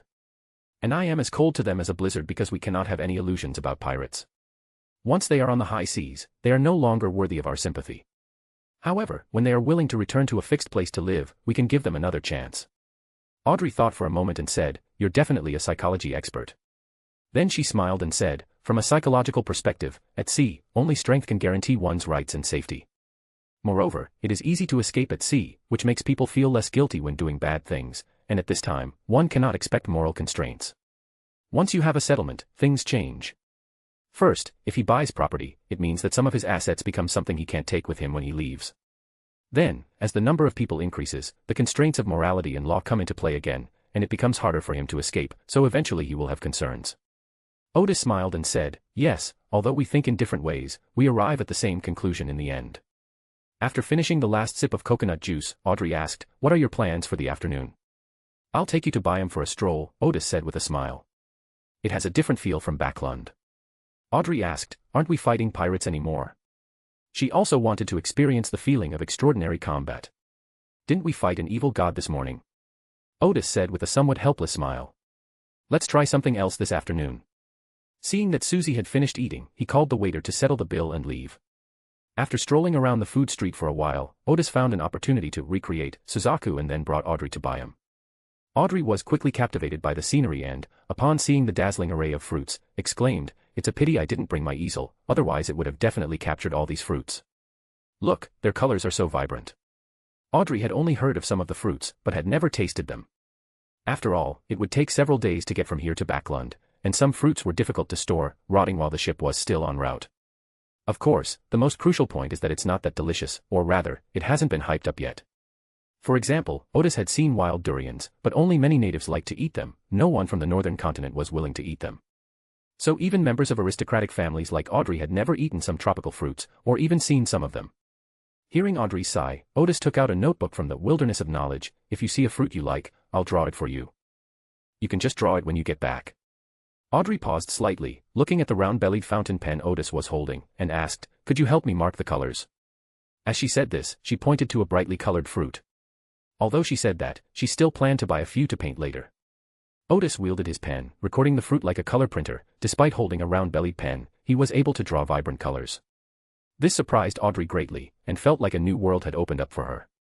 Then, one of them pointed in front and the other drew behind.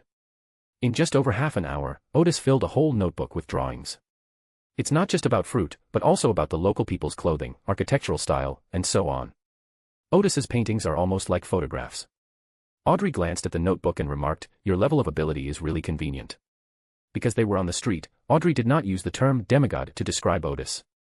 Odis smiled and said, "Actually, you basically have this ability by the time you reach sequence 5. Well, it seems your approach isn't very good at this, so you might need the assistance of a corresponding ritual." Audrey winked at Odis, indicating that there were still pedestrians around. Odis replied, "Our conversation has been encrypted by me, no one can understand it."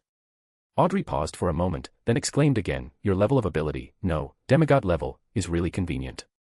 Then she said, "Could you lend me your pen for a moment?"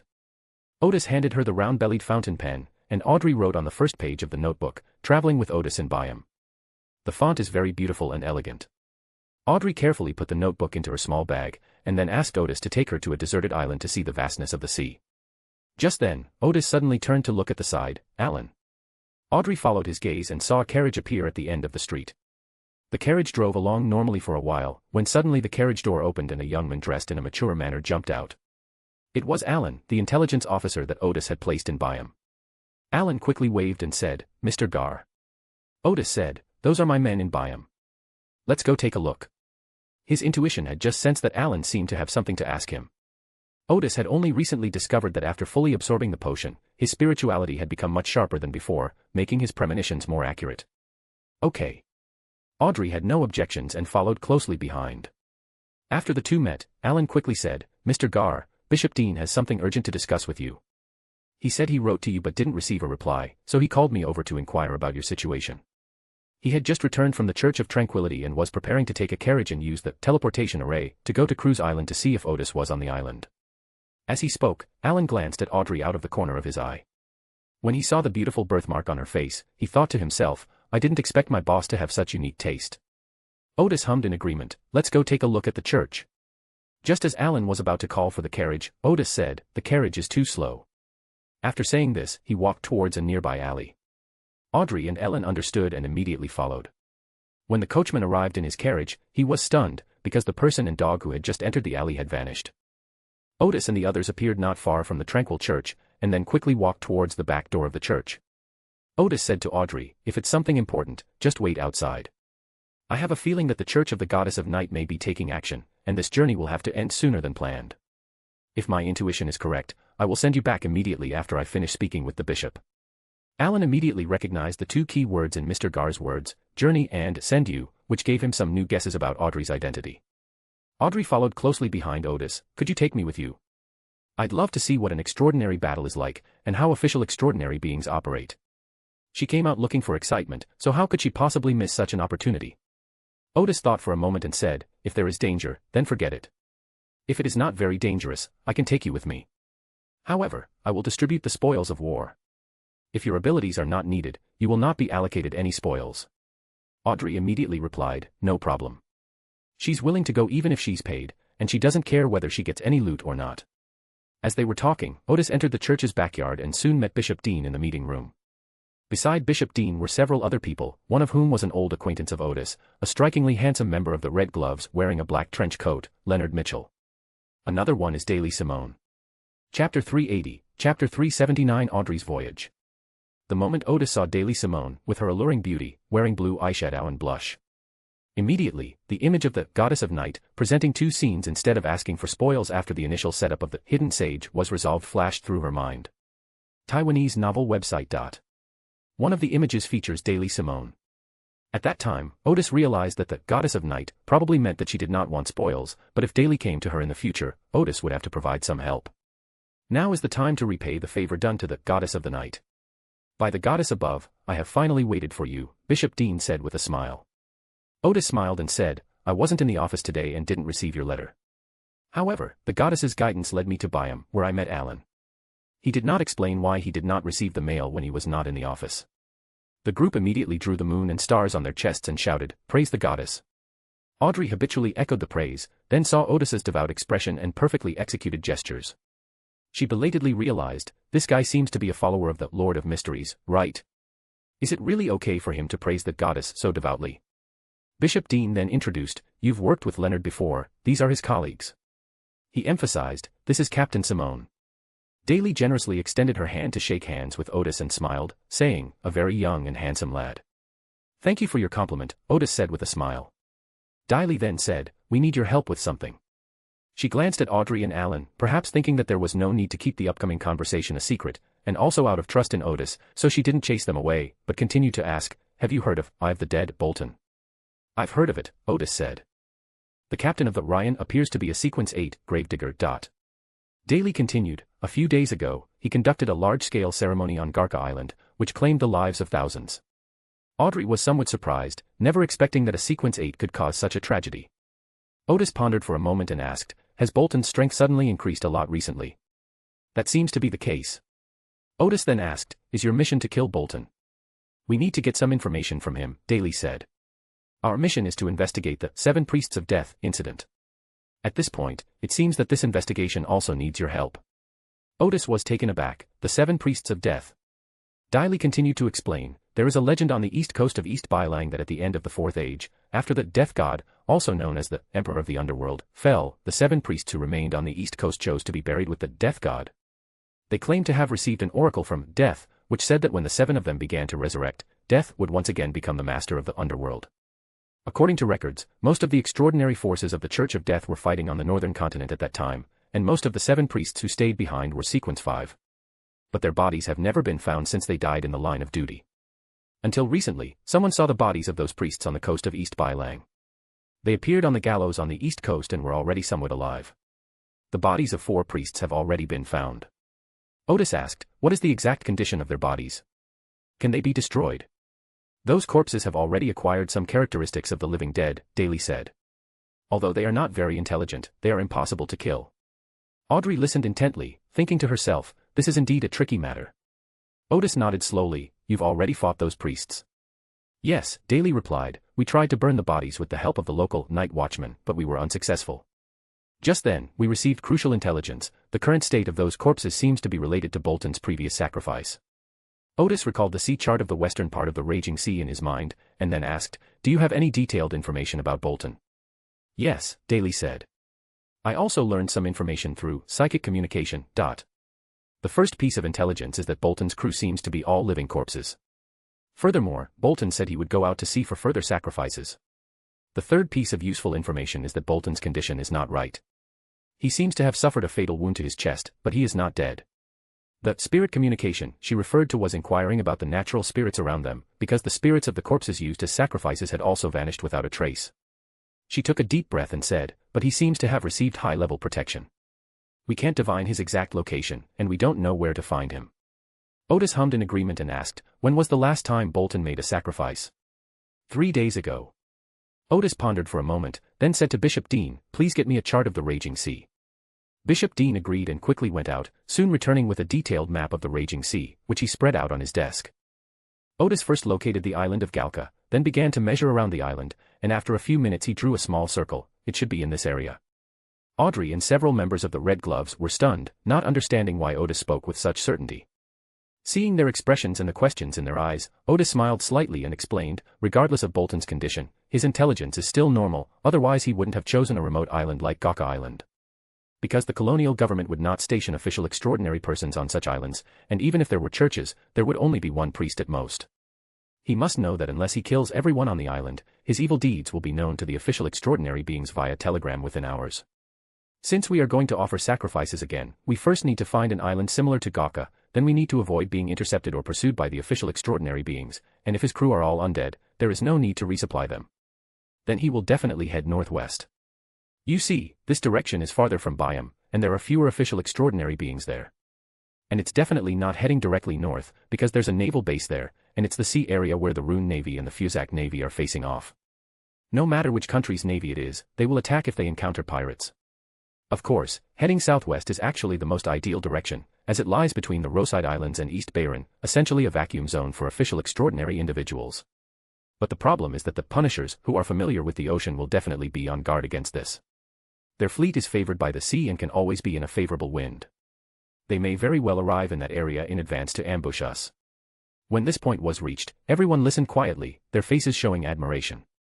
But Odis's deductions did not end there. Although the last tragedy occurred 3 days ago, we can only calculate based on a 2-day journey. They would definitely find a place to stay for a day along the way, which would effectively avoid the official extraordinary individuals who had guessed his whereabouts. After Odis finished speaking, the conference room fell silent.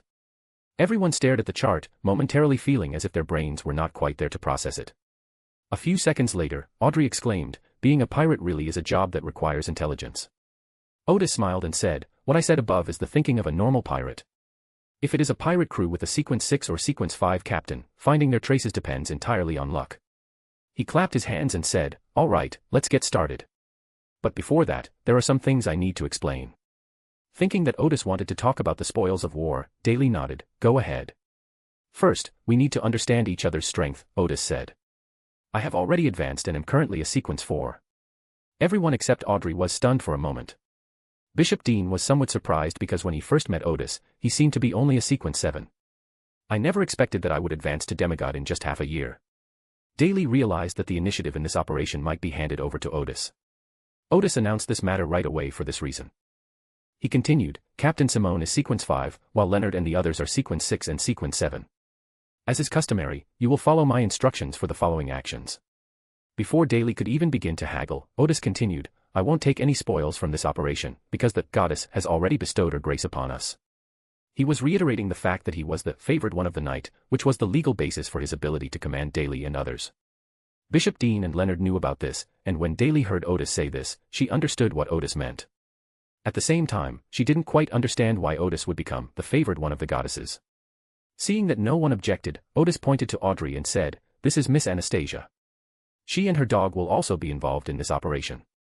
I can do without the spoils, but if her abilities are used, or if she participates in the battle, she should be given a share of the spoils. Audrey felt the name Honest was awful, but now was not the time to dwell on it. She smiled and greeted the others, hello everyone. Everyone smiled or nodded in response, but they were a little confused as to why Miss Honest would bring a dog with her when she was on her mission. Odis then asked, "Will Bishop Dean participate in the operation?" Bishop Dean replied, "I will stay in by him." Odis grunted in agreement. "Those participating in this operation, gather over here."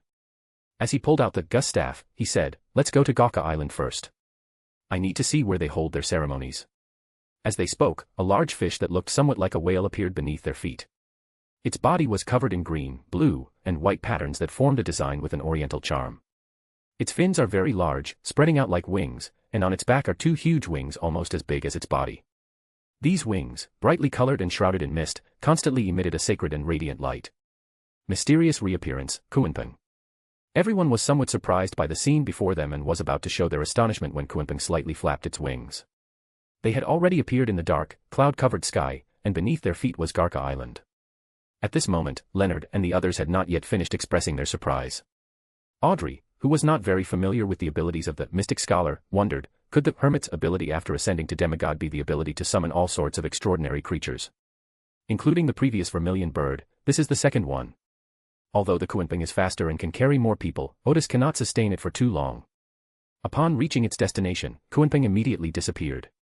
Just as they felt themselves falling, Odis raised his scepter again, and a pair of colorful wings sprouted from the backs of each person, and they found that they could fly freely in the sky. Fairy tale magic, the Rose Fairy. At that moment, everyone suddenly felt the qualitative change after becoming demigods. These abilities were simply amazing. Led by Odis, they quickly flew to the front of the altar. The bodies on and around the altar had just been cleared away. The altar was very simple. First, a square area was leveled out, and then a wooden frame was erected in the middle. When the ceremony began, the chief priest was on the wooden frame. Originally, there were two carved pieces of wood on the frame, but to prevent the altar from being activated again, those two pieces of wood were taken away. Fortunately, Daly had seen it before and, through the ritual, drew all the symbols on the wood. After examining the symbols on the wood, Odis walked around the altar, then returned to look at the symbols carefully again, and then walked around the altar once more. Finally, he asked Daly, "Didn't you find anything else?" "No," Daly said. Then she asked, "Did you find anything?" "The symbols carved on the wood are the language of the dead." Odis said, "But there is no subject. The language of the dead is a very special language that cannot be mastered by anyone other than those who have attained the death pathway. Odis doesn't speak this language either, but he can mimic the language of the dead to inflict damage on the target spirit." As the gatekeeper, Daly was stunned for a moment after hearing Odis's words. The language of the dead has corresponding symbols. Odis laughed and said, "You extraordinary people of this path are paying less and less attention to learning these days. There are many rituals and magics related to the dead, and the more knowledge you acquire, the more you will gain. The text corresponding to the words of the dead is recorded in a book called the Book of the Phoenix, which was once an internal publication of the Church of Death." Daly suddenly felt like a student who had just learned the alphabet and phonics had suddenly met a college graduate from a prestigious university. She had never even heard of the book that Odis was talking about. Odis added, "There should also be 2 wooden tablets covered with words of the dead, more likely bone tablets, best carved on the bones of extraordinary creatures. It will depict the object of the sacrifice, as well as the chief priest's request or the object of the sacrifice. Since he's not here, he must have been taken away by Bolton." Leonard asked, "Then, what should we do?" Things seem to be getting more and more complicated, and Leonard, who has a lazy temperament, feels like he doesn't want to use his brain anymore. "Go find Bolton," Odis said. "That way, we'll have a target when we search for Bolton's ship." Then Odis reappeared as the Kuenping, and before anyone could react, he was already in the sky again. However, the sky was now bright and sunny, no longer covered in dark clouds as it had been moments before. The wings on their backs haven't disappeared, and they can still fly freely in the sky. Odis determined their location, flew for a short while, and soon a ship came into view. Odis took a closer look and saw that the ship's flag was a skull draped in a cloak. It was indeed Bolton's ship. The latest novel is first published here. So they flew over quickly, and Bolton spotted Odis and the others, but before Bolton's crew could assemble, Odis and the others had already flown over the ship. Odis sent the gatekeeper Daly to the front, and when Bolton's crew saw Daly, they basically all knelt on the deck and stopped resisting. Bolton, however, seemed largely unaffected, and even opened his mouth, preparing to use the language of the dead. Leonard, who was behind him, suddenly fell asleep during the flight, and almost at the same time, Bolton was also dragged into sleep by him, standing there snoring. Leonard's colleagues quickly grabbed him and helped him onto the deck. A phantom door opened in Daly's chest, and a spirit resembling a tall, burly baboon with fangs in its mouth was released. The baboon jumped onto the deck before Daly could, slapped Bolton, and made the pirate's head spin 360 degrees. Immediately, Daly began communicating with spirits. Odis landed on the deck and saw that the members of the Red Gloves worked together seamlessly. While Daly was communicating with the spirits, the other members put the surrounding crew members to sleep. He made sure there was no danger, so he strode toward the captain's cabin. Audrey and Susie glanced at Ms. Daly, but eventually followed Odis' footsteps. Upon opening the door to the captain's cabin, Odis saw a crew member inside. Judging from his attire, he was probably the first mate. The crew member was kneeling there, seemingly chanting some kind of incantation, or perhaps confessing something. The messy table was covered with books and notes, as well as a lot of gold and the 2 bone plates that Odis was looking for. Odis casually waved his hand, and a gust of wind blew into the captain's cabin, accurately blowing the first mate out of the window. He strode toward the messy table, only to find a line of bloody words on the spot where the first mate had just knelt. Audrey and Susie caught up, and the 2 of them and the dog saw the blood-written words, "I'm dead, but I still haven't escaped Bolton's torment. Save me. Save me." The first mate's despair was revealed in that short line of text. Odis didn't intend to investigate what happened. He first picked up the 2 bone plates and examined them. Then, with a somewhat serious expression, he began to look through the books and notes on the table. He read very quickly, finishing a book with just a casual flip. After reading a few books, Odis looked up at the deck. "I think I know what's going on." Audrey quickly asked, "What happened?" Instead of explaining immediately, Odis went to the door of the captain's cabin and asked Daly, "Is it impossible to perform spirit communication?" At this moment, Daly summoned another spirit that looked a bit like a marshmallow, because when she was seancing, she clearly sensed Bolton's spirit, but she just couldn't establish normal communication. This is a very strange phenomenon. She intends to use that marshmallow-like spirit to pull Bolton's spirit out of his body and forcibly communicate with him. Upon hearing Odis's question, Daly stopped her psychic activity. "Yes. Don't use spirit mediums," Odis said. "It could be dangerous." He paused for a moment and then said, "Bolton was very likely contaminated by the lingering aura of death. Daly paused for a moment, lingering scent. Having ended their control over the other crew members, the other Red Gloves members, who had awakened from their slumber, were also hearing the phrase for the first time.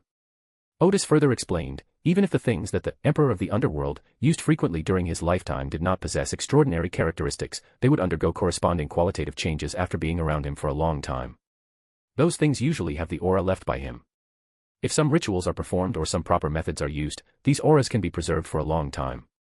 And Bolton and his men recently found a treasure of the Byron Empire, which included such an item. In Odis's research, extraordinary distortions and divine influences can sometimes be understood as radiating, wave-like forms that can affect the surrounding things. Beings like gods are essentially huge sources of radiation. Even if they don't actively build their own divine kingdoms, if they stay in a certain place for a long time, that place will become their divine kingdom. Odis continued, Bolton's sacrifice was to a death priest named Bradrick. That death priest seems to want to leverage more of the power of the underworld, but his own power is not enough. He needs a large number of souls to temporarily boost his power by utilizing the special properties of the underworld.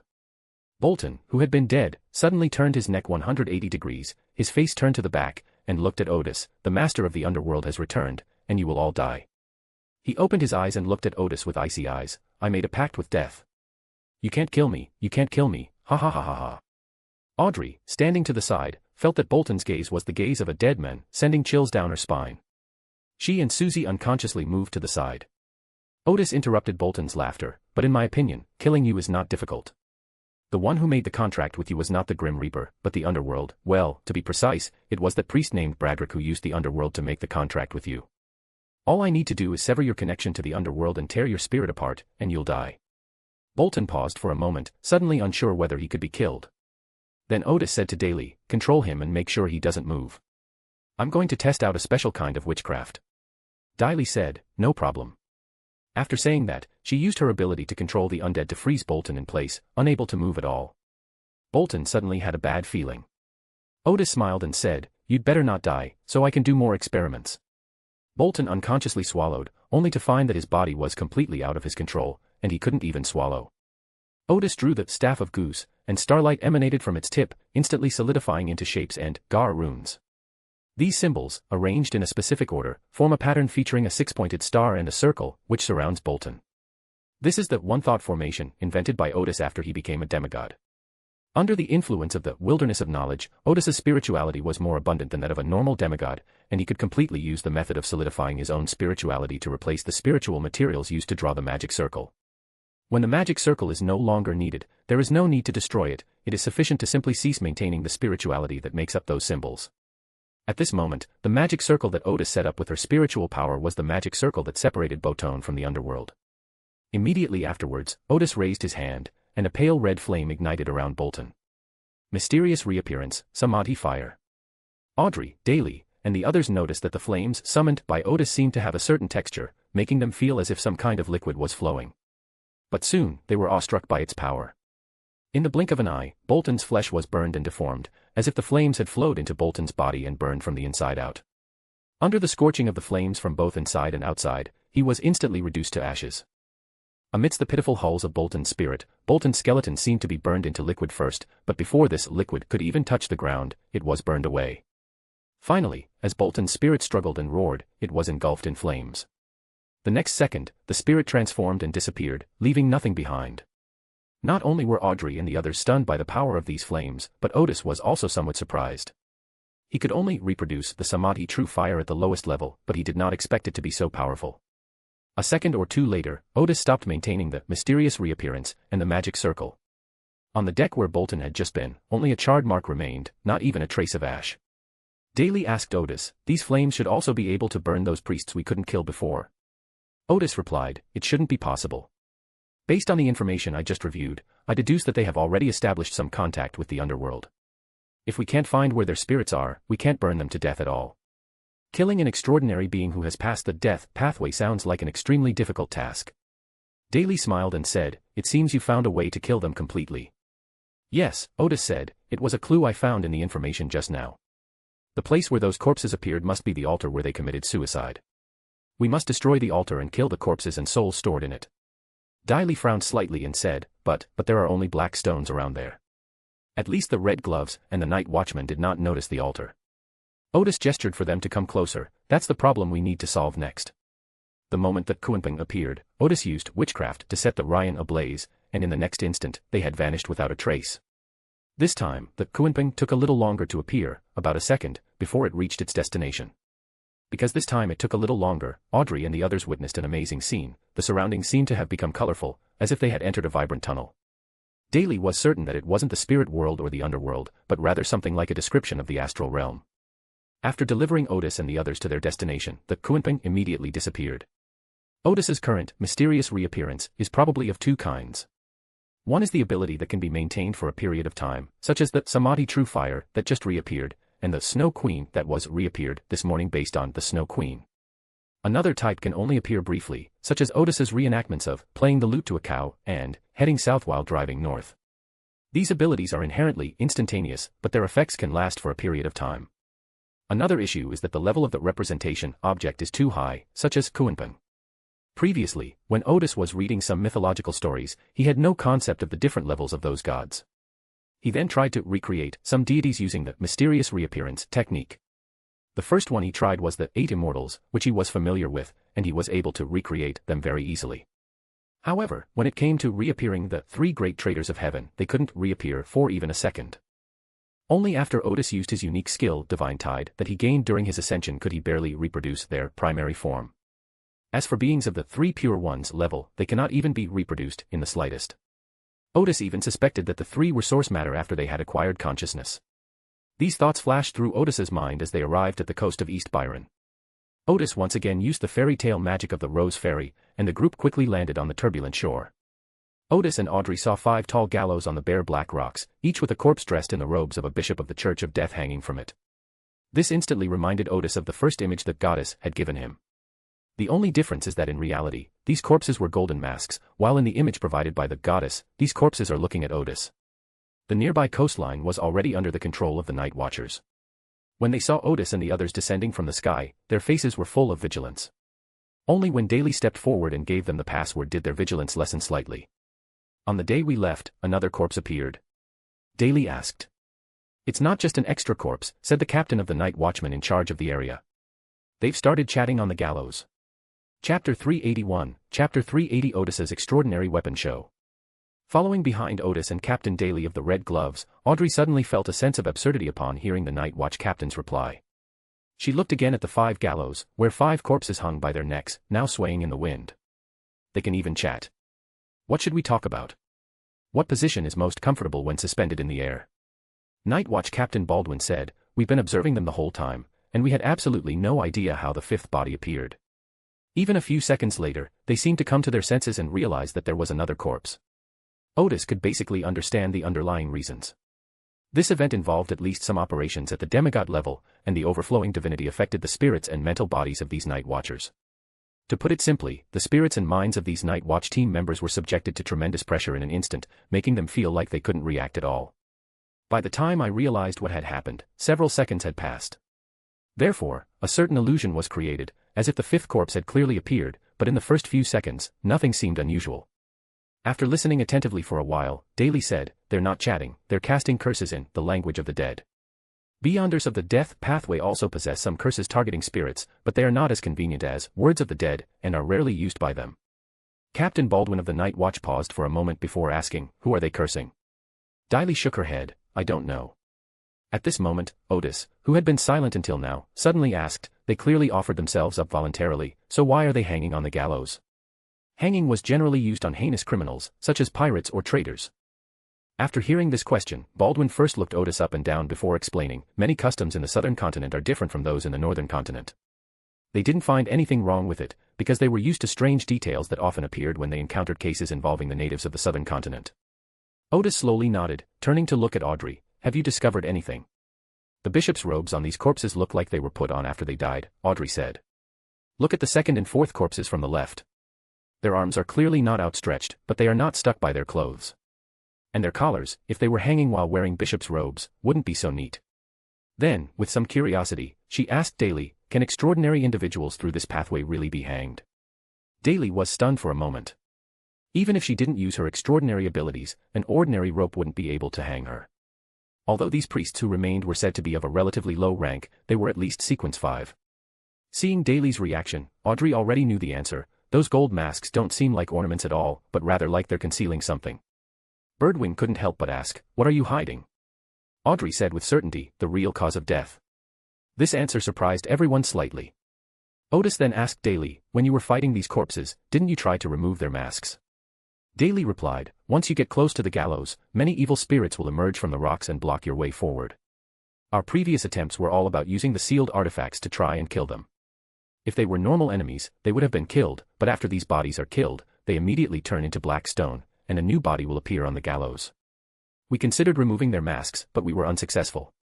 Odis slowly nodded, pinched his chin and thought for a while, then suddenly said to Audrey, I'll give you 2 magical items, no, 3, and 1 for Susie too. Take care of yourself after the battle starts. I will not provide assistance unless your lives are in danger. Audrey nodded quickly, she really wanted to experience the feeling of an extraordinary battle. As for giving Susie a magical item, they weren't surprised. After all, at a previous ball, Odis had already noticed Susie's unusual behavior and heard her speak. After Odis finished speaking, he took out 3 magical items from the Wilderness of Knowledge, the Hand of Judgment, the Harvest Gauntlets, and the Travel Ring, which he used frequently before. This action left Daly and Baldwin stunned. First, Spatial Bag was rare, and second, their spiritual senses detected that the 3 magical items Odis had taken out seemed to be very powerful. Furthermore, the fact that 2 items can be worn indicates that the negative effects are not very strong. Baldwin looked at Daly and asked, who is this person? Daisy drew a full moon and stars on her chest, making a gesture of praise to the goddess. Baldwin was taken aback. What did this mean? When Audrey received these 3 magical items, they felt heavy and seemed very powerful. Odis whispered the main abilities and negative effects, and Audrey took a deep breath, I want all 3 of these magical items. After advancing to sequence 6, she gained the ability of Dragon Scales, which greatly enhanced her defense, but she still lacked the ability to kill with a single blow, such as Death or Harvest. The ability to travel goes without saying, it's the ability to escape, and it's essential for any means of transportation. Daly and Baldwin, who had been eavesdropping, also took a deep breath, because magical items with such strong abilities and such minor negative effects were rare. In particular, the Travel Ring has a market price of at least £16,000. The other 2 magical items are also priced at over £10,000. Audrey thought for a moment, made a simple allocation, put on the Travel Ring and the Harvest Gauntlets, and gave the Hand of Judgment to Susie. The Hand of Judgment doesn't necessarily have to be worn on the hand, it can be used simply by touching the user. That's why Audrey put it on Susie's collar. After making preparations, Odis pulled out 10 extraordinary puppets, each armed with a weapon, from the Wilderness of Knowledge. He told Audrey to wait where she was, and then led the puppets forward quickly. The 10 extraordinary puppets that Odis carries with her are the latest version. Unlike the previous versions, they are not made to look like normal people with realistic skin. Instead, they look like a sturdy humanoid mechanical frame full of industrial aesthetics. Another difference from other versions is that one of these 10 extraordinary puppets is a captain. This is a technology that the hidden sage just provided to Odis. With just a simple command from Odis, they can distinguish friend from foe and quickly formulate corresponding tactics based on the situation at hand. Furthermore, each extraordinary puppet carries a backpack-like backpack containing a large spirit storage crystal, allowing it to fight continuously for several hours without worrying about insufficient weapon firepower. This backpack also features Defense Magic Circle, Dawnlight Magic Circle, and other spells that can effectively defend against physical attacks as well as some extraordinary attacks. When these 10 extraordinary puppets appeared, the members of the Night Watch squad around them all assumed that they were reinforcements invited from the Steam Church. Extraordinary puppets have no souls and are almost unaffected by the language of the dead, making them the best choice to deal with the current situation. Audrey found it strange. She had inquired at the extraordinary gathering but had never heard of extraordinary individuals using the Secret Seeker pathway being skilled in using extraordinary puppets. Could this be a new ability gained after advancing to demigod status? After receiving Odis's orders, the extraordinary puppets activated their weapons and marched in a 3x3 formation, with their captain bringing up the rear, silently directing the overall operation. After surveying the battlefield, the puppet captain issued the corresponding orders, and they successively equipped their weapons with purification loaders. Odis followed closely behind, and just as Daly had said, after a distance from the gallows, many evil spirits emerged from the black rocks and pounced on Odis. They ignored the extraordinary puppets, because to the evil spirits, they were not living beings with flesh and blood and had no appeal whatsoever. But the extraordinary puppets' guns instantly spewed out golden fire serpents. The purification loader was designed to make their extraordinary bullets have a purifying or exorcising effect. After being shot, the evil spirits quickly evaporated amidst screams, while Odis continued to advance as if strolling in a garden. Not a single evil spirit could last a second within 10 meters of him. This situation stunned Daly and the Night Watchers watching from the sidelines, because the attack power of these 10 extraordinary puppets was stronger than that of a Night Watcher squad. Audrey, who had little practical combat experience, wasn't particularly surprised, because she had already witnessed the power of a demigod that morning, and felt that it wouldn't be surprising if Odis used any powerful abilities.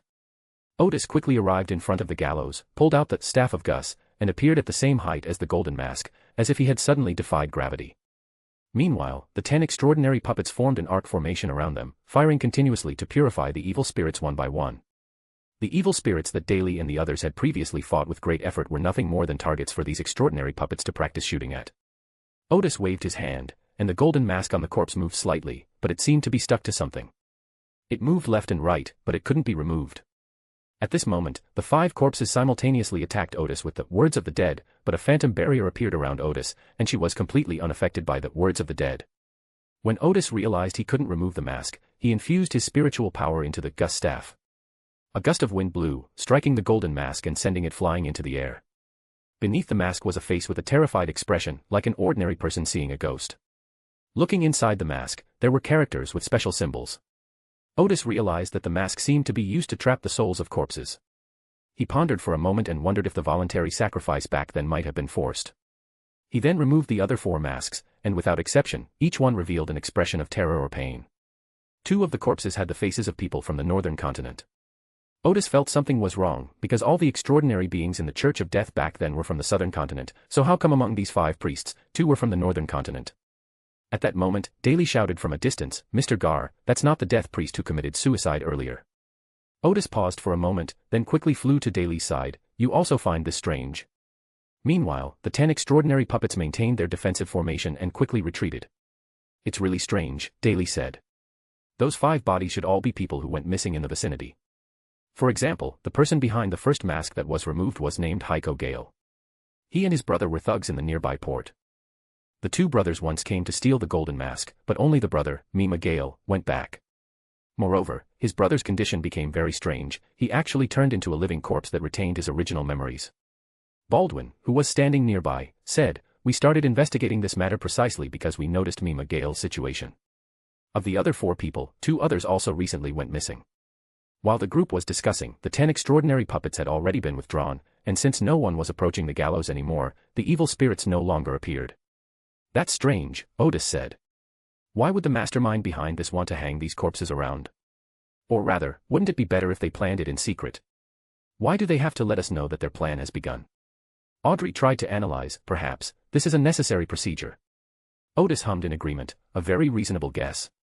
He thought for a moment before saying, we still need to find the mastermind behind this incident, otherwise it will be difficult to understand what happened. But how to investigate was another problem. The clues obtained from Bolton's ship were very limited, and it was impossible to locate the planners. They might even be hiding in the underworld, manipulating everything, and Bolton's sacrifice or these 5 corpses are just appearances. 2 or 3 seconds later, Odis smiled and said, perhaps we should change our approach. Since we know that the power of all these extraordinary events before us comes from the underworld, we can look around and find out where the connection with the underworld is strongest. We've already tried that, Daly said with a hint of helplessness. These black stones are special. They have a close connection to the underworld, and it's impossible to determine which connection is stronger. Odis glanced at the stone at his feet but didn't see anything special about it. Then he opened his Eye of Secrets and immediately saw that the stones were covered with a thin layer of white mist, and in the distance of the mist was a bronze gate with mysterious patterns, symbolizing the entrance to the underworld. However, those 2 bronze gates were quite illusory and only had a certain symbolic meaning. Whether it's the gallows or anywhere else, there's really nothing unusual about it. Moreover, these black stones cover a vast area, stretching as far as the eye can see. The investigation reached a stalemate. After a long pause, Odis asked, were these black stones already there in the Quaternary period?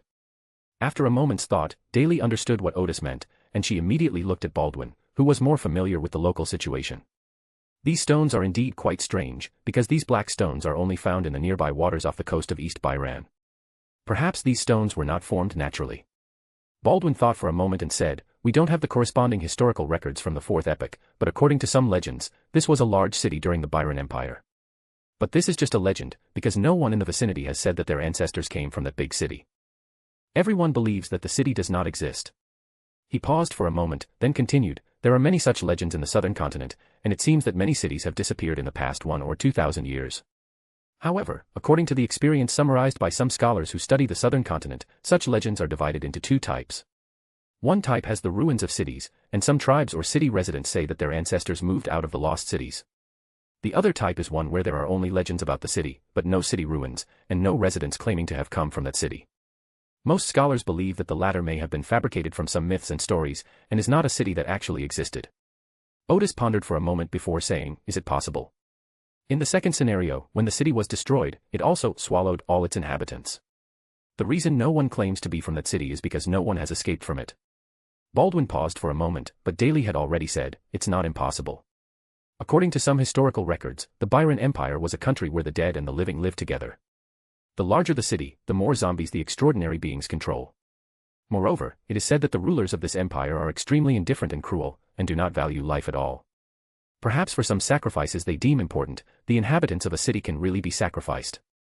Odis took a deep breath and said, this question is not difficult to verify. You all wait here for a moment. As he spoke, Odis flew toward the edge of the black rocks. The latest novel is first published here. Audrey, Daly, and the others watched as Odis's shadow flew away, then suddenly fell, as if it had jumped into the ground and disappeared without a trace. After waiting for a while, everyone turned around and looked at the 10 extraordinary puppets. They stood there quietly, a glimmer of light emanating from what appeared to be their eyes, proving that they were functioning normally. Leonard stepped forward, wanting to get a closer look, when one of the extraordinary puppets suddenly turned its head, as if glancing at him sideways. Leonard quickly stepped back, exclaiming, that's really weird. He always felt that these extraordinary puppets were different from the puppets he remembered, as if they had their own intelligence, and more importantly, they cooperated with each other. After a brief discussion about the extraordinary puppets, Odis flew back, the legendary city lies beneath these black stones. Seeing that everyone was looking at him, he continued, I just went underground, and these black stones went down to a depth of several tens of meters. After a few dozen meters, a fault suddenly appeared, turning into normal rocks and soil. Perhaps, as we suspect, the entire city was sacrificed and covered by these black stones. Leonard whistled, those planners are most likely hiding under these black stones. Then the next question is simple, how do we get into that city? In fact, the old man inside him had already told him that this place was indeed a large port city during the Quaternary period, but later, for some unknown reason, the city disappeared. Odis asked Daly, can the spirits you control pass through the stone and go down to take a look? Daly shook her head, I've tried it before, normal spirits can't penetrate these black stones. Odis grunted in agreement and said to the extraordinary puppet beside him, prepare the machine gun. Under the captain's command, the 10 team members each took a part from their backpacks and quickly assembled them together to form a portable machine gun. Odis then pointed to a spot in the distance where two extraordinary puppets operated machine guns. After a brief aiming, they pulled the triggers. Boom boom boom boom boom. The continuous cannon fire blasted the black stone, sending it flying into the air. Daily and the others looked grave, because they realized that most Sequence 5s would not be able to withstand the machine gun attack if they were caught off guard. Of course, at this level, there are many abilities that can save your life, allow you to escape, and enable you to use strange abilities to fight back. However, the Night Watchers and the Red Gloves had to admit that these extraordinary puppets posed a threat to the middle sequence, extraordinary individuals. Leonard, having witnessed the power of the extraordinary machine gun and the spirit wave cannon before, was not surprised at this moment. In fact, if Daly had been in charge of that previous operation, she would have given a thorough explanation of the weapons on the Argo and suggested to her superiors that some suitable weapons be introduced. However, Leonard was leading the team that time, and he found the introduction of weapons and such troublesome, so he only described the weapons in the report and they did not receive enough attention. At this moment, Odis raised his hand and said, "Stop. Go look at the place that was shelled." Although there was a lot of flying debris, it only created a small crater about 10 centimeters in diameter. If they search for that city in this way, who knows how long they'll keep bombing it. Odis frowned. Under these circumstances, the spirit wave cannon wouldn't be very effective.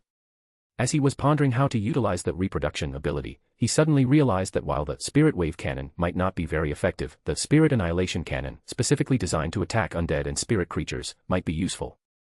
So he retrieved a portable spirit wave cannon from the wilderness of knowledge, had the extraordinary puppet assemble it, and replaced the barrel with that of the spirit-destroying cannon, pointing the barrel towards the ground. Everyone watched Odis and the extraordinary puppet's actions from the sidelines. Today's events gave them a strange feeling, as if they suddenly no longer understood the extraordinary world. How come every single weapon this demigod is handling is beyond their expectations? After the energy storage was completed, Odis gave the order to launch. The lingbow cannon immediately carved a small cylindrical pit into the black stone. Odis smiled and said, "We still have to use skill." At this moment, the spirit extinction cannon seemed to pierce through the black stone beneath everyone's feet, emitting a whooshing sound. Odis said to the wary Night Watch members, "That's the sound of air being pumped in." He then ordered the extraordinary puppet to draw a circle on the black stone, larger than a manhole cover, forming an opening. Looking down, you can vaguely see some buildings in the style of the southern continent. Odis took out a crystal ball and performed an astrological reading in front of everyone. After receiving the results, he said, "There is some risk, but it is within an acceptable range." As he put away the crystal ball, he said, "Captain Baldwin will stay upstairs, while Daly and the other Red Gloves members will make final preparations. Only members of Sequence 7 and above will participate in this operation." So Susie also began to make preparations. 3 minutes later, Odis used her fairy tale magic again, the Rose Fairy. Beautiful, illusory wings reappeared behind everyone. Odis was the first to jump down, and the others followed suit one after another. When the Golden Retriever jumped in as well, everyone was stunned, as if they understood something. Finally, the 10 extraordinary puppets also jumped down. The black opening wasn't deep, and soon everyone arrived at the huge underground cavity. Before they even landed, they saw a pale white beam of light in the distance, connecting to the black stone top above. Daly said, "The location of the pillar of light is roughly where the gallows are." Then everyone looked around and realized that their location seemed to be just an ordinary city passageway. Both sides are buildings in the style of the southern continent, standing there quietly, as if a resident could open the door at any moment and walk out. Odis stared at the top for a while, then took out a large, spirit storage crystal from the wilderness of knowledge and used levitation to send it into the air. The moment the spirit storage crystal appeared, the entire street lit up, and when it rose into the air, everyone was stunned. It turns out that the inside of the stone roof above their heads were human stone statues. However, judging from their expressions and body language, they don't seem to be sculpted stone statues, but rather like former residents of this city. They had struggled painfully in their lives, but ultimately could not escape their fate and became part of the stone roof. This also explains why so many evil spirits appear when you are near the gallows. Each and every one of these residents could potentially become an evil spirit. Now everyone can be certain that the residents of this city were indeed sacrificed for some purpose. Odis had already looked away. "Extraordinary puppet, bring up the rear, don't fall behind." As he spoke, he held the Gus staff and walked at the front. The others quickly followed, but they always felt a chill run down their spines, as if many people were watching them from above. After walking a few steps, a buzzing sound suddenly came from ahead, and wisps of black smoke flew out of the mouths and noses of the stone statues. After they gathered together, they came towards this side. Odis immediately used the magic of defense barrier, which created a solid barrier around everyone, protecting them all. The smoke approached and touched the barrier. Under the illumination of the spirit storage crystal, everyone could see clearly that it was a bunch of black flies. But they all seemed to have lost their lives, their bodies shriveled, some missing half of their heads, and some with only half of their bellies remaining. Odis said, "They carry an extraordinary virus." He paused for a moment, then added, "It feels like it has the abilities of a witch." This immediately reminded him of the collaboration between Disease General and himself, and he wondered in his heart, could this be the plan of the witch cult and that Grim Reaper via Sequence 3? Then he thought to himself, I haven't even received my payment yet. Does this mean I'm going to ruin their operation? Despite thinking this, Odis mercilessly unleashed her fire spell. The fire magic, at the demigod level, can instantly create a raging fire, and if more spiritual energy is infused into it, it can also burn the extraordinary viruses and flies. The flies were quickly burned to ashes and no longer posed any threat. Odis waved his hand and continued forward. Leonard, who was behind him, couldn't help but think to himself, following the demigod is such a worry-free and effortless thing. The rest of the journey went smoothly, and they arrived at the place where the pillar of light was emanating, which, unsurprisingly, was a huge church. This was the first time everyone had seen such a large-scale church of the Church of Death. First of all, the architectural style was completely different from the churches in the northern continent. It did not have the oppressive feeling of Gothic style, and the lines were simple and smooth. On the facade of the church, there are patterns featuring elements such as skulls and thrones, representing the deity inside as the Emperor of the Underworld. The beam of light emanated from the top of the church. Odis flew up to take a look and saw a magic circle structure, but the main body of the magic circle was not on the top of the church. After a short rest, everyone went into the church together. Audrey was the most excited among them. She had always dreamed of going on such an adventure, and today she had already gone on 2 adventures in one day. Susie, however, was starting to regret it, because the dust on the ground was making her sneeze constantly. 2 members of the Red Gloves stepped forward and pushed open the 2 huge wooden doors. With a creaking sound, a gap appeared, wide enough for one person to pass through. Odis glanced inside and saw a huge stone statue directly opposite him. The statue's face had obvious features of the southern continent, and it looked indifferent, as if it were looking down on all life that entered this place. The statue's eyes seemed to be made of gemstones, emitting a faint light, and Odis always felt that they were watching him. Then he felt a pang of fear, as if he had just narrowly escaped death. Odis then turned his head away and said to the people behind him, "Lower your head and don't look directly at the statue's face." For him, the stone statue only made him feel uneasy, but if it were an extraordinary being below the level of demigod, it would likely cause him real harm. Audrey, who then entered the main hall, asked, "Why is there a statue of death in the Death's Church?" Leonard thought to himself, isn't that obvious? There's no statue of death in the Church of Death, so are there statues of other gods? At this moment, the old man inside him suddenly said, "This little girl always manages to grasp the crux of the matter." Chapter 382, Chapter 381 Audrey's first real-world experience. As for Audrey's question, Daly and the others felt it was somewhat unnecessary, but since she was Audrey's subordinate, they didn't say anything and didn't take it too seriously.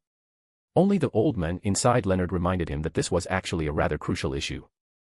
Odis, who was walking at the front, replied, "According to my observation, in the Fourth Age and before, the gods appeared to the world in human form, or in a concrete form. You should remember that a companion once shared that they saw the human forms of 6 gods from the Fourth Age in the underground ruins of Backland." Google search TWKAN. Audrey instantly realized that it was intelligence shared by the world. She also thought of the image of the 6 gods that Little Sun shared, which had been distorted by the followers of the true creator. Only after Odis offered an explanation did Daly and the others realize that the question might not be unnecessary. Moreover, they did not expect that the 6 gods would also have a human form. Odis added, "This concrete image allows believers to directly point to the gods when they pray. Later, when the symbols or emblems were changed to correspond to the authority of the gods, they no longer pointed directly to the gods." Daly and the others were stunned for a moment, feeling that this topic seemed a bit blasphemous. But they were eager to hear more, so they followed Odis quietly, afraid of interrupting her description. Having grown accustomed to discussing such blasphemous issues, Audrey asked again, "What's the difference between the two?" "I have seen some materials that state that this can effectively filter out some of the negative emotions of believers," Odis reiterated. "I have only read about it in the materials, and I cannot judge whether it is true or false." He paused for a moment and then said, "It is said that some believers, even if they are very devout to the gods, will still have all sorts of negative emotions when they pray. For example, if a believer has a grudge against someone, he might pray to the gods and ask them to kill that person. This is a negative emotion, and there should be many believers who hold this negative emotion, which may affect the state of the gods. Therefore, the gods no longer appear in a concrete form, but direct people's prayers toward his authority, thereby filtering out negative emotions." Daly and the others were stunned, not expecting that there was such profound information involved. Then Daly really wanted to ask where Odis's documents were found. She was eager to see them too. At the same time, she planned to carefully read the advanced intelligence and materials provided by the church after returning from this mission, because her experience with Odis had made her feel the power of knowledge. Audrey said, "I see." She didn't feel any particular emotion. After all, the image of the Hermit had always been that of someone who knew everything. As long as she asked a question, she could get some kind of answer. If the intelligence is highly advanced and crucial, the Hermit will propose a deal. However, some information that Audrey considered highly valuable was deemed less important by the Hermit, so he wouldn't accept payment. While discussing this topic, the group walked around the stone statue of the Emperor of the Underworld at a distance and arrived at the rear hall. The back was very clean, with only an altar and a downward path, nothing else. Odis was slightly taken aback when he saw the empty altar. There was nothing on the altar. That shouldn't be happening. Even if there was no planner at the altar, there should still be some clues. So Odis asked Daly and the others, "Do you know the structure of the Church of Death?" He realized that the Church of Death was located on the southern continent, and its structure might be different from that of the churches on the northern continent during the Fourth Age. Daly and the others looked at each other, clearly lacking the knowledge in this area. At this moment, Leonard said, "Could the clue we're looking for be in the underground structure?" Before anyone else could react, Odis exclaimed, "That makes sense." He knew perfectly well that Leonard was unlikely to provide any useful clues at this point, but the old man inside him had enough insight, and perhaps this was a reminder from the old man. Just as Odis was about to lead the team to the underground structure, Audrey suddenly asked, Mr. Mitchell, is there anything else you want to remind us of?" Odis glanced back at Leonard and saw him clear his throat awkwardly, as if he had been caught doing something wrong. He immediately realized that Leonard was a little guilty. When everyone was clueless, he suddenly provided a clue, and Odis adopted it without even asking why. This seemed a bit strange during the post-operation debriefing. Of course, this strange feeling is unlikely to attract the attention of colleagues, but at some point in the future, if he does something that attracts attention, then this strange feeling will easily become evidence. Under normal circumstances, this matter would have ended there, but now there is an audience in the team, and this audience has no chemistry with Leonard, so Leonard's little thoughts cannot be hidden at all. Just as Leonard was about to clear his throat and find an excuse after being asked this by Audrey, Odis, who was at the front, asked, "I also have a question. In what document did you see a record of the structure of the Church of Death?" As they talked, Odis naturally continued to lead the way, and with the previous topic of divine imagery added to the atmosphere of discussion, he successfully created the illusion of a discussion. "No, that's not it." Leonard breathed a sigh of relief and gave the reason he had prepared beforehand. "I just thought that the Church of Death has a unique culture of death, and the dead are buried in coffins underground, so I wondered if they might have important structures underground as well." Odis smiled and said, "Excellent reasoning." In his heart, he thought, dealing with people who have problems is really troublesome. Daisy and the others thought they were just discussing something and didn't notice anything unusual, since Leonard often had some whimsical ideas. Audrey noticed the awkwardness in Odis and Leonard's interactions, but this time she chose to remain silent. As they spoke, the group descended the stairs to the next floor, where a long corridor appeared before them. Odis, who was ahead, sensed that the corridor was very eerie and that there were probably some extraordinary traps or necromancy-related magic involved. He raised the Gus staff, and beams of pure white sunlight fell down, followed by a series of pitiful screams echoing through the corridor. Under the scorching sunlight, some ghostly figures emerged from the walls of the corridor, then quickly dimmed and eventually disappeared without a trace. After the pure white light disappeared, the corridor ahead remained quiet and deserted, but the eerie feeling was gone. Now, it's not just Leonard who feels this way. This operation, which seems very strange and of a high level, is surprisingly easy because of the demigod's presence. Daly and the others have the same feeling. Some murals appeared in the corridor, depicting bloody sacrificial scenes. The evil spirits that Odis had just purified must have been hiding in these murals. After passing through a long corridor, we turned a corner and arrived at an underground hall. Sure enough, there was an underground altar here, and around the altar, there were 6 corpses facing the altar, making a worshipping gesture. A faint light emanated from the center of the altar, and the pillar of light connecting to the top of the black stone likely originated from there. On the altar there is also a stone object with a base and 2 extending stone arms. Odis couldn't immediately figure out what the stone tool was for, but he gestured to the others, reminding them to be on high alert. Odis noticed that although the clothes on the 6 corpses were tattered, they had an unusual flow of spiritual energy. After walking a few more steps, Odis recognized that the stone artifact on the altar was a stone stand, which should have been supporting weapons or something similar. But that thing was taken away, so only a stone frame remained. After walking a distance, Odis raised the Staff of Gus, intending to purify the 6 corpses again, but then felt that the 6 corpses were somewhat abnormal, and that the power of the holy light might awaken them. After thinking it over for a moment, Odis decided to wait for the other party to make the first move. Even after everyone got close to the altar, the 6 corpses did not react. They all had their heads bowed, as if they were repenting.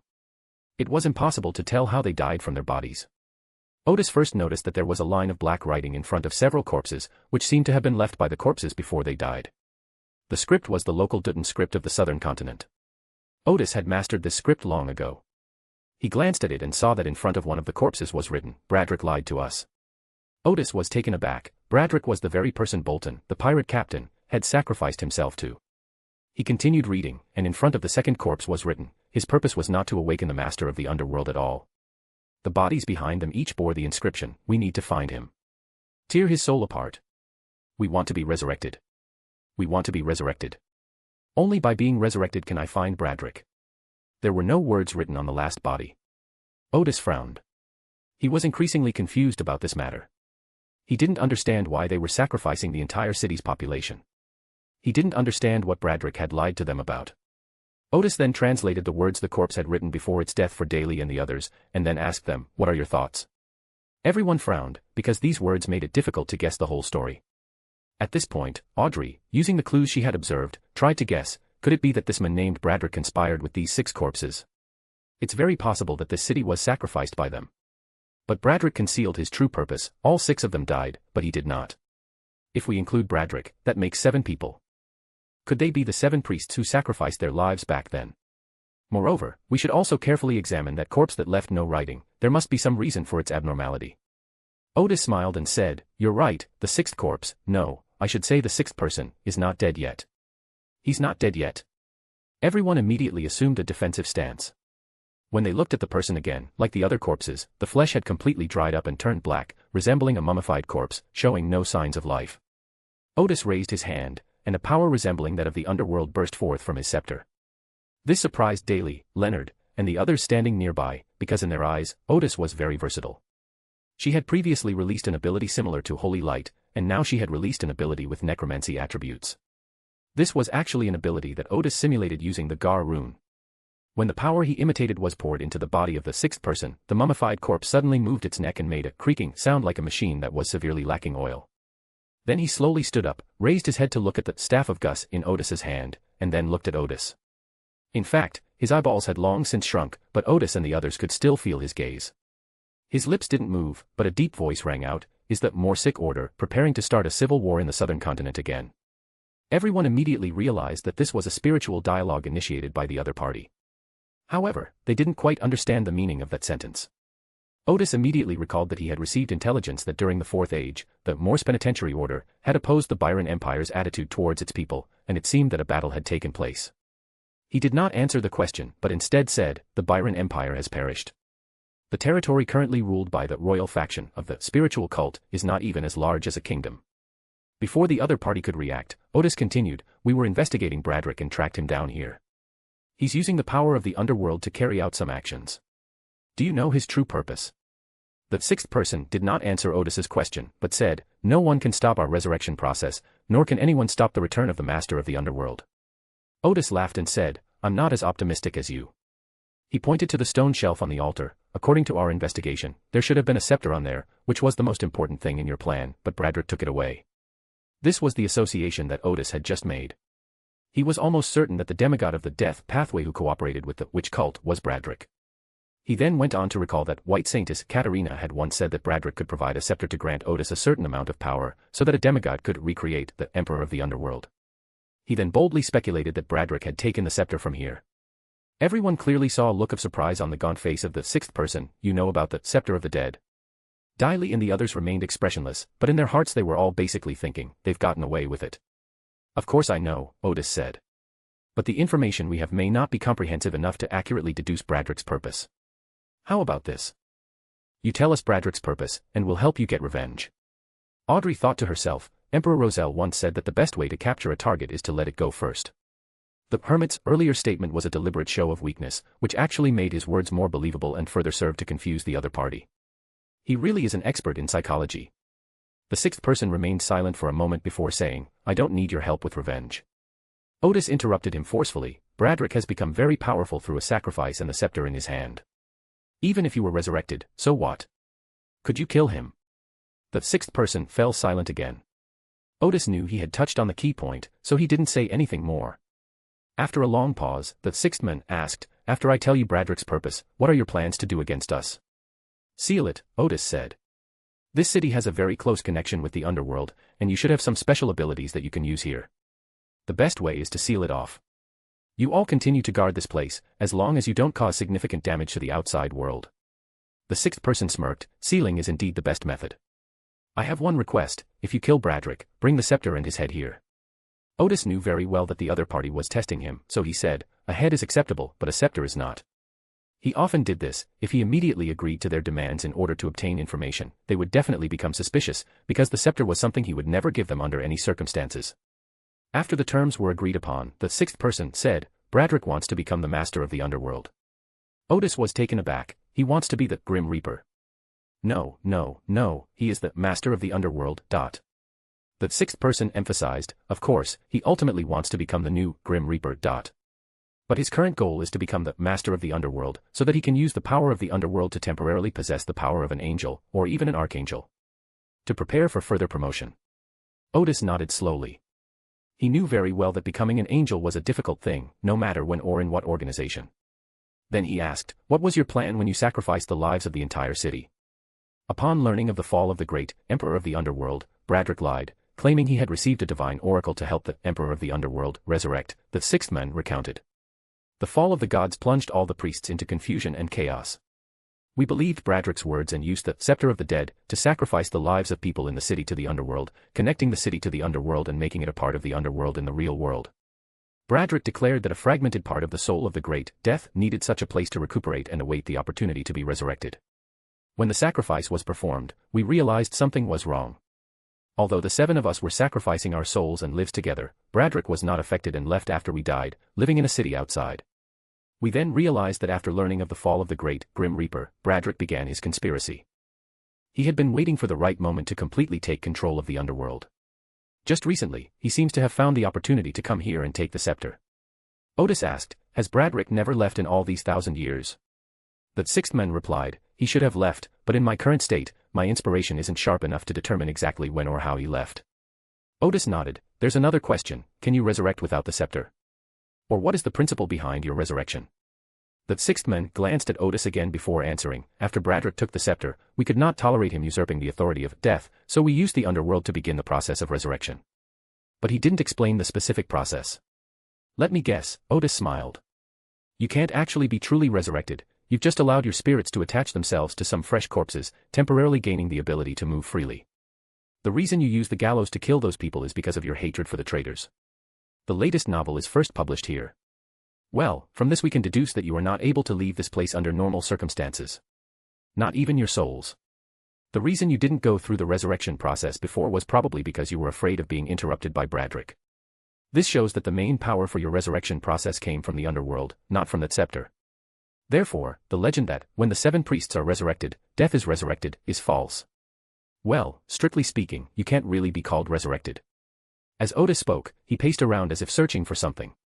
After saying this, he smiled and said, "My previous guess was correct. The scepter of the dead is a medium connecting to the underworld. Without the scepter of the dead, you can still draw power from the underworld, but this city can no longer be considered part of the underworld. Because of the strengthened connection with the real world, you are able to use evil spirits to capture living people around you for reincarnation. Let me guess again, is it possible that during this process, a sudden misfortune struck, causing one of the prey to escape your control? It's that bully named Mima Gale.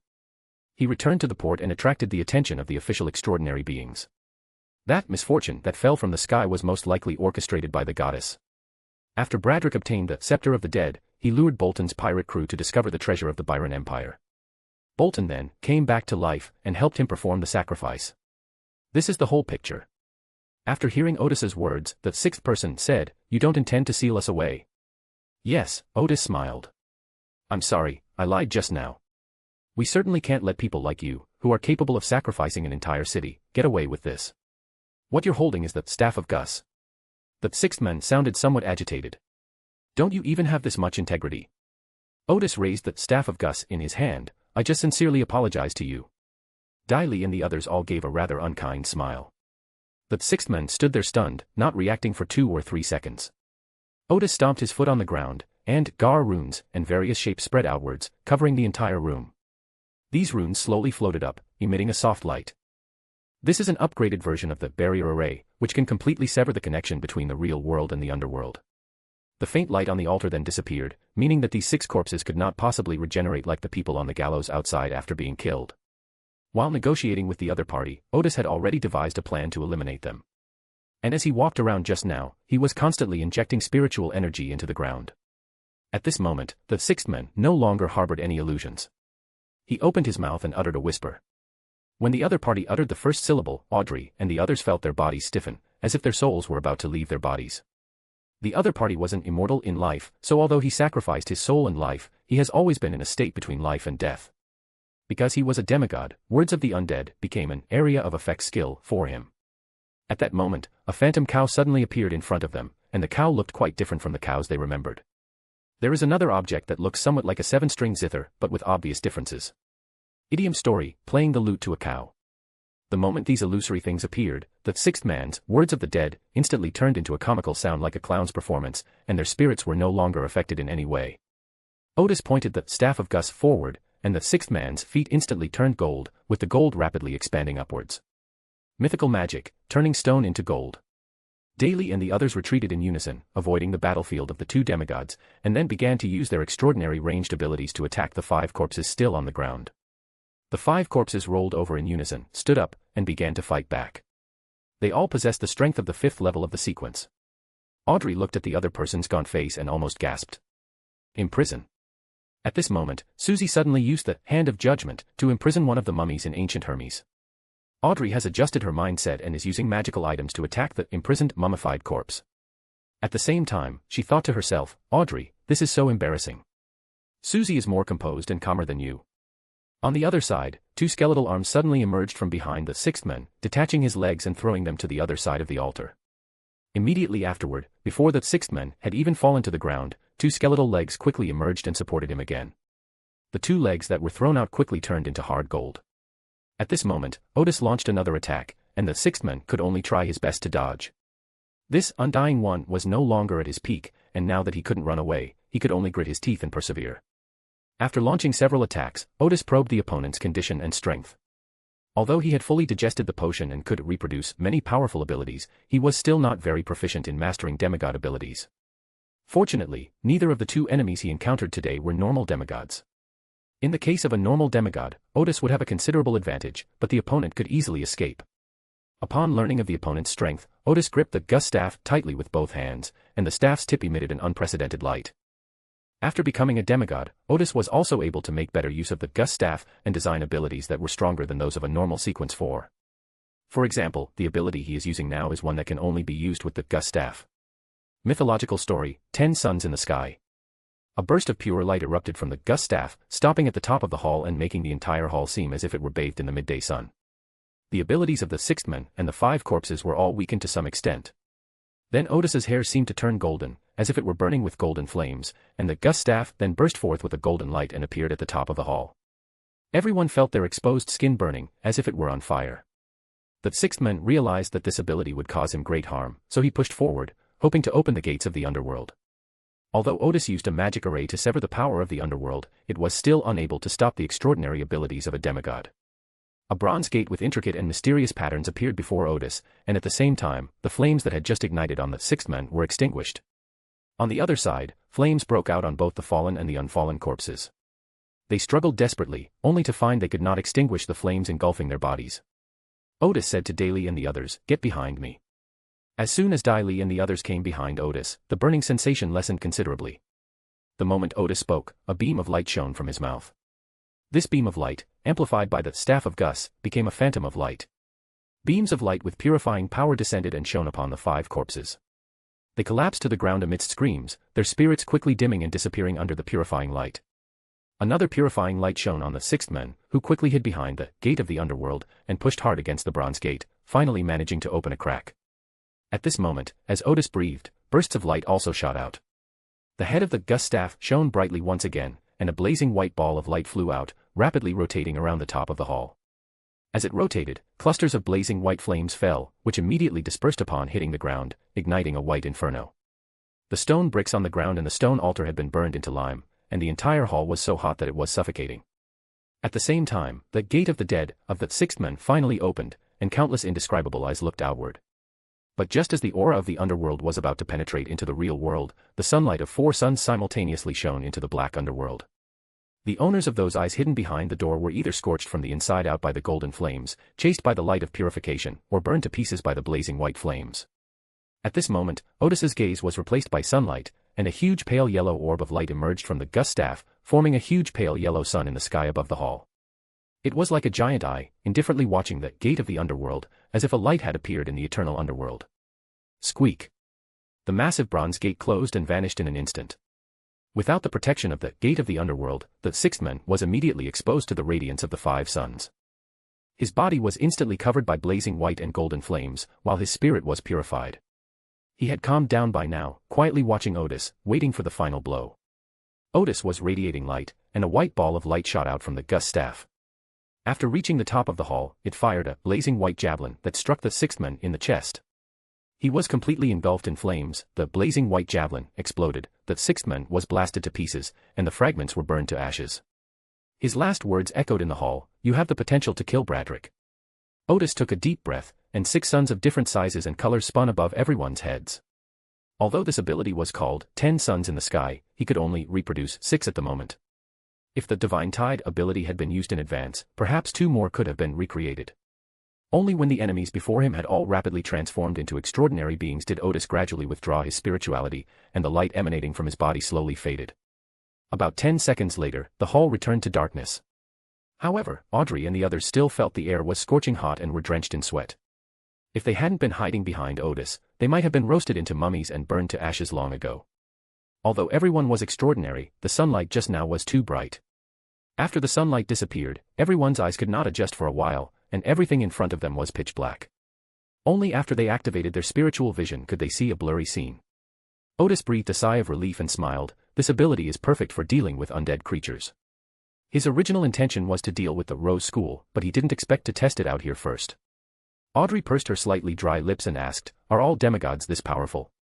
Odis raised the staff in his hand and smiled, "Without it, I wouldn't be this strong." As he spoke, he waved his hand, and around the extraordinary characteristics of the undead, a circle of small Gar runes appeared, forming an illusory seal. Odis said, "This seal can only last for 12 hours. Let's put away the spoils first."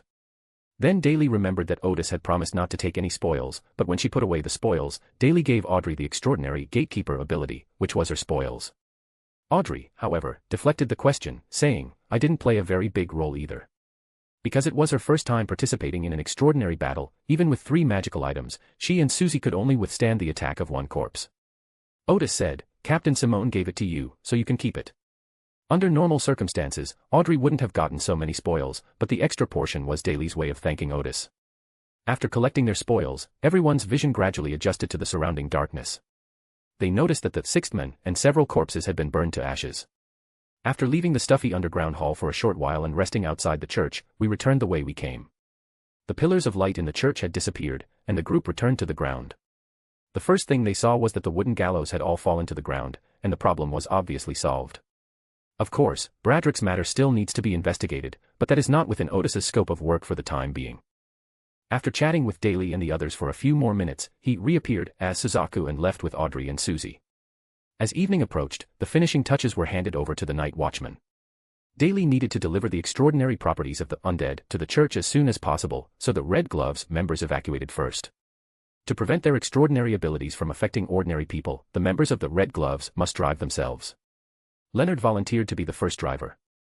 After the carriage started moving, Leonard spoke in a barely audible voice, "Old men, are all demigods of the spy pathway this powerful?" The abilities Odis displayed today have completely redefined his understanding of the extraordinary. Didn't he say himself that the staff in his hand is the key? Paul Zoroaster, who was parasitizing Leonard's body, said unhurriedly, "I didn't expect to see the goose staff in the 5th epoch. However, the Moss Ascetic Order is indeed much weaker now, even demigods can wield the gus staff. Leonard asked in a low voice, "Is that staff very powerful?" Pales chuckled and said, "In the early 4th age, only angels could wield the gus staff. Amon once wanted to get one, so he went to the Moss Ascetic to steal it, but the sage whipped his buttocks until they were swollen with the gus staff. That was one of the few times Amon was in a sorry state, and it was something Pales always talked about with great relish. Leonard looked into the distance. According to the church's documents, Odis Gard was not a member of the Moor's penitentiary. Of course, it cannot be ruled out that it was stolen from the Moss Ascetic Order, because according to some intelligence, Odis's forces had recently had a fierce conflict with the Moss Ascetic Order. But why did he become the goddess's favorite? Leonard took a deep breath, feeling that Gar seemed to be getting more and more mysterious. Odis took Audrey and Susie back to the mayor's office on Cruise Island, and then asked the secretary for a chilled beer and 2 glasses of iced water. The 6 suns that had just shone had made Odis sweat profusely. After the 2 people and the dog took a few sips, Odis said, "I'm never being a tour guide again, it's too tiring." Chapter 383, Chapter 382 The Fool's Reminder at the Tarot Meeting. Odis never expected that simply being Audrey's tour guide for a day would lead to 2 battles at the demigod level. "I should try to take on fewer jobs like this in the future." Audrey smiled and said, "You've also acquired quite a few spoils of war. That's a good thing, isn't it? Where else would you find these demigods normally?" Odis was slightly taken aback, but upon thinking about it from a different perspective, he realized that it was indeed true. Then he twitched the corner of his mouth. "The audience is terrifying." Audrey took off the travel ring and reluctantly handed it to Odis. "Hermit, do you intend to sell these 3 magical items?" "There are no such plans at the moment," Odis said. Although he no longer needs it, he has used it for so long that he doesn't plan to sell it unless he is really short of money. Audrey then asked, "What about renting? Is renting possible?" Odis smiled and said, "Renting is an option." Audrey breathed a sigh of relief. If she needed it in the future, she could rent it from the Hermit. Finally, she took out the extraordinary ability. "I know very well that this is Captain Simone's way of thanking you, so I can't accept this ability." Odis smiled and said, "Take it. This is a perk that we, as fellow members of the Tarot Club, can enjoy." He didn't really need the Corpse Collector Pathways characteristics, he could just use it to make magical items anyway. Besides, he didn't lack Sequence 5 magical items right now, so he might as well be generous and give it to Audrey directly. After thanking her, Audrey added, "I would like to commission you to turn it into a magical item." "Sure," Odis smiled. "I'll give you a member's rate for the labor cost, £600. If it's made into a magical item, then he'll definitely keep the characteristics from Sequence 9 to Sequence 6. "No problem." Audrey smiled. She hadn't expected that she would get a magical item of Sequence 5 level from this operation. However, Audrey knew very well that she owed this achievement to Odis. Audrey then asked, "Is there something special about Mr. Leonard?" Odis hummed in agreement, but offered no further explanation, so Audrey didn't ask any more questions. After chatting for a while, Odis escorted Audrey back to her room, and then returned to the embassy himself. In his room, he entered the wilderness of knowledge to examine his spoils. Today's spoils mainly consist of what I reaped this morning, a prophet's extraordinary attribute and a few pearls. The extraordinary properties were crushed first, and as for those pearls, they were equivalent to extraordinary materials at the demigod level. Actually, the eyes on the seashells were also made of extraordinary materials, but they were so disgusting that Odis didn't collect them. Odis studied them and found that these pearls could be used to make illusion scrolls, and if the pearls were ground into powder, they could also be used as special materials when using mystical reappearance. Odis conceived of 2 reproduction abilities based on this, namely Mirage and Ghost Market, and these abilities could be enhanced if these pearl powders were available. After studying for a while, Odis returned to the real world to rest, while considering whether to give the prophet a tribute to Iceberg General Edwina. Odis doesn't have any subordinates with this ability, and he doesn't have the means to create magical items at the demigod level for the time being. Since it's just sitting there anyway, he might as well take it out and put it to good use. After thinking about it for a moment, he decided to see what price Edwina was willing to offer, and at the same time, whether she would agree to his additional conditions. Friends are friends, but something of this demigod level can't be given away for free. But not today. After lying down, Odis didn't want to get up again. She would write the letter tomorrow. The following morning, after writing a letter to Edwina, Odis received another letter, delivered by a messenger from General of Illness, Tracy. Odis opened it, glanced at it briefly, and couldn't help but smile. The letter said that an unexpected event had occurred, and the original plan would be delayed by a week. Odis is now certain that the ferryman who cooperated with the witch cult was the priest named Bradrick. It's unclear whether it was Bolton's death or the destruction of the sacrificed coastal city that affected Bradrick, thus impacting their plans. Let it be postponed. This will give Odis more time to ambush the demigods of the Rose School. The information Audrey provided at the ball reminded Odis that 2 demigods from the Rose School would be infiltrating Backland to steal the mummies the military had brought back from the southern continent. Odis had little interest in the mummy, but he was very interested in the 2 demigods. He planned to join forces with Bernadette and at least capture one of her demigods. However, this action will take place tomorrow. Odis has nothing to do today, so in the afternoon, he declined all visitors under the pretext of taking a lunch break and prepared to attend the tarot meeting. Around 2 p.m., Odis lay in his armchair, contemplating the issue of promotion. Bernadette provided him with one piece of supplementary material, and he still needed to observe and prepare another piece of supplementary material himself. He was still missing one piece of supplementary material, and today he planned to try his luck at the tarot meeting. Odis also knew that this level of auxiliary materials was unlikely to be available in the tarot club, but other members had their own channels, so maybe their channels had them. If not, Odis had two plans. One was to ask the messenger if she had any relevant clues, and the other was to pray to the goddess of night to see if she had any. As he pondered, the clock hand pointed to the number 3. Suddenly, Odis's vision was obscured by a grey mist, and in the blink of an eye, he appeared in the magnificent hall, on one side of a long bronze table. As usual, Justice Audrey lifted her skirt slightly and said, "Good afternoon, Mr. Fool." The fool, Klein, nodded slightly in response. After the greetings, just as the priestess Catlia was about to speak, she saw Mr. Fool tap the edge of the bronze table twice. The dull thud immediately put the tarot club members on edge, wondering what the fool would say next. But it's definitely a big deal. What Mr. Fool emphasized at the outset must be a major event. Even the hermit, Odis, straightened his back and seriously recalled what major events had recently occurred. Klein looked around before smiling and said, "Amon recently arrived in Backland, an avatar." Amon. The blasphemer, Amon. The son, Derek, was suddenly reminded of some unpleasant memories. Whether it's Amon, who parasitizes the former exploration team leader and asks him from behind, "Are you looking for me?" or Amon, who coils around his spirit like a snake and wears a pointed soft hat, they are both nightmares he can't shake off. Having learned about the son's experiences at a previous gathering, Catlia wondered why the King of Angels had suddenly appeared on the northern continent. This made her feel uneasy, so she turned to look at the hermit. She had thought that it would be a little awkward to meet the hermit again after the three of them had dinner together in the cabin last time. It was indeed a bit awkward, but upon hearing this shocking news, she immediately looked at Odis, hoping he would remain as composed as usual. In that case, Catlia would immediately feel at ease, but she noticed that the hermit's expression was not surprised, nor was it as composed as usual. Instead, it was somewhat strange. Odis was both amused and exasperated. How could you possibly pull that off? Then he realized, I had completely forgotten about Amon's clone in Backland if you hadn't reminded me. I should stay home as much as possible lately, or better yet, not go out at all.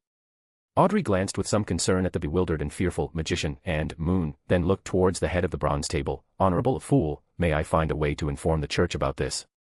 Klein said calmly, "Ignore him." He had thought about this question long ago.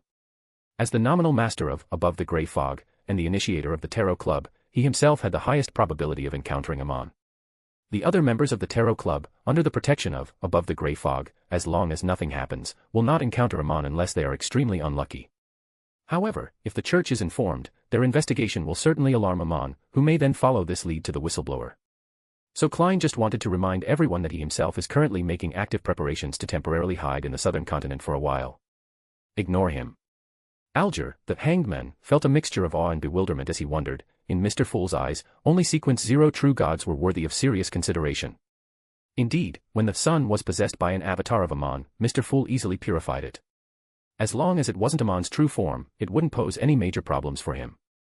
Audrey understood that, it's just a small matter, and felt much more at ease. Odis continued to think to himself, as if he can control me. He had made up his mind not to observe the people Hugh had provided, and to return to Azhara when he had time to find a few more subjects to observe. Although Odis and Amon are not on adjacent paths, nor is Odis Amon's primary target, Odis is a member of the Tarot Club, and there may be chance encounters between them at certain times. Ameng isn't a beautiful and gentle girl, so it's best to avoid her if possible.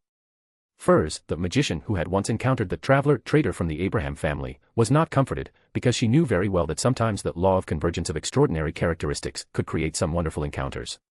The apprentice and thief paths are adjacent, and it's possible that staying at home and never leaving the house will prevent any danger. Furs took a silent breath and asked with some concern, "Respected Fool, what is the purpose of Amon sending his clone to Backland?" Klein carefully considered his words, a smile playing on his lips, and looked around before saying, "Looking for you." "Looking for us?" These words struck like lightning, jolting the magician, Furs and the others awake and sending chills down their spines. But soon, the members of Backland breathed a sigh of relief, because Mr. Fool had said earlier, "Don't worry about him." In other words, the protection provided by Mr. Fool made it impossible for Amon's clones to find them. Only Odis remained expressionless. This is going too far, pretending to do the same thing 3 times. The other members also had their own interpretations based on Mr. Fool's answer, and for a moment the hall fell silent. After a long pause, Catlia turned to the head of the bronze table and said, "Respected Mr. Fool, this time there are 3 pages of the diary." Klein thought to himself, the mysterious queen is finally back online. For several weeks prior, no diary entries from the mysterious queen had appeared. He smiled and said, "Very good." With permission, the priestess Catlia materialized her diary, which then appeared in the palm of the fool. After reading 2 lines, Klein discovered that these were all early entries in Roselle's diary. The first 2 pages recorded his travels through the Fussac Empire and how he learned about the legend of the homeland of giants while talking with a Fussacman. The last page of the diary records Roselle's experience traveling to the island of Sonia, where he was surprised to find that Elven King Sonia Solem had invented chopsticks and that the elves ate blood tofu. This led the emperor to believe that the Elf King was a time traveler, but because he couldn't find any Chinese characters or similar elements, he wasn't sure. At the end of his diary, Russell wrote that chopsticks and blood curd made him miss his hometown. When he saw the word hometown, Klein couldn't help but repeat it in his mind, and his eyes even became a little hot. He finally understood why the mysterious queen, Bernadette, had chosen these 3 pages of her diary. They contained a protective symbol left to her by her father, Homeland. After calming himself down, Klein looked at the priestess. "What is your question?" Catlia spoke respectfully. "Respected Mr. Fool, I would like to know the meaning of these 2 symbols." Immediately, she conjured up the 2 Chinese characters for hometown. Odis, who was on the other side, was also somewhat moved when he saw these 2 words. Several years have passed since he came into this world, and he has often forgotten that he does not actually belong to this world. While feeling sentimental, Odis also realized that deep down, he had always reserved a place for his hometown. It's just that we don't notice it under normal circumstances. Finally, he remembered that he should find some time to have a drink with Klein. Although he couldn't be too explicit right now, Klein was one of the few fellow countrymen in the world. Upon hearing the question about the priestess, Klein thought to himself, just as I expected. He explained, the 2 symbols together mean home, a place where the heart and spirit find refuge. Catlia remembered it well and sincerely thanked Mr. Fool. Then, the fool, Klein said, "It's your turn." Odis composed herself and was about to speak when the son Derek spoke first. "I need a potion recipe of sequence 5 of the Sun Pathway." Having absorbed much of the Sun Priest's potion, Derek began preparing for his next promotion. Alger, the hanged man, was wondering if he could obtain a formula of this caliber through internal church channels. The world, however, replied in a low voice, "I have it." Derek immediately asked, "Mr. World, what do you hope to receive?" Klein manipulated the world and glanced at the Hermit out of the corner of his eye. "Gold pound." So Derek said to the Hermit, "Mr. Hermit, may I exchange some extraordinary materials for gold pounds from you?" Odis nodded, "Okay." He asked World, "What's your asking price?" 5,000 pounds. "All right, I'll pay for the sun. Odis turned to Derek and said, "Pay me the extraordinary materials worth 5,000 pounds, according to the price we agreed on earlier. In addition, if some materials of sequence 7 level are added appropriately, the price will be reduced to 300 pounds. The so-called price they agreed on was basically half the market price. The materials for sequence 7 cost between 600 pounds and 800 pounds in loan, and the discount offered by Odis was also half the market price. It's not that Odis is too greedy, but rather that some materials obtained through certain channels are only worth 1/10 of their market price in Silver City. The extraordinary materials available to Silver City through means such as warriors, spectators, and mystic initiators are worth about the same as the market price in Backland. The extraordinary materials and properties of the warrior route are more valuable than those of Backland." Derek nodded, "No problem." He had already planned to pay the Hermit an extra 500 pounds worth of materials as payment for the Hermit's help. Over the past 6 months, he has been trading his extraordinary traits for extraordinary weapons with the Hermit, and most of the low-sequence materials in Silver City have already been processed. Silver City's demand for extraordinary weapons is growing, which has forced the Council of Six to order that any extraordinary or spiritual materials encountered during patrols or explorations must be brought back, regardless of their origin. They even plan to actively hunt monsters to ensure the supply of extraordinary materials.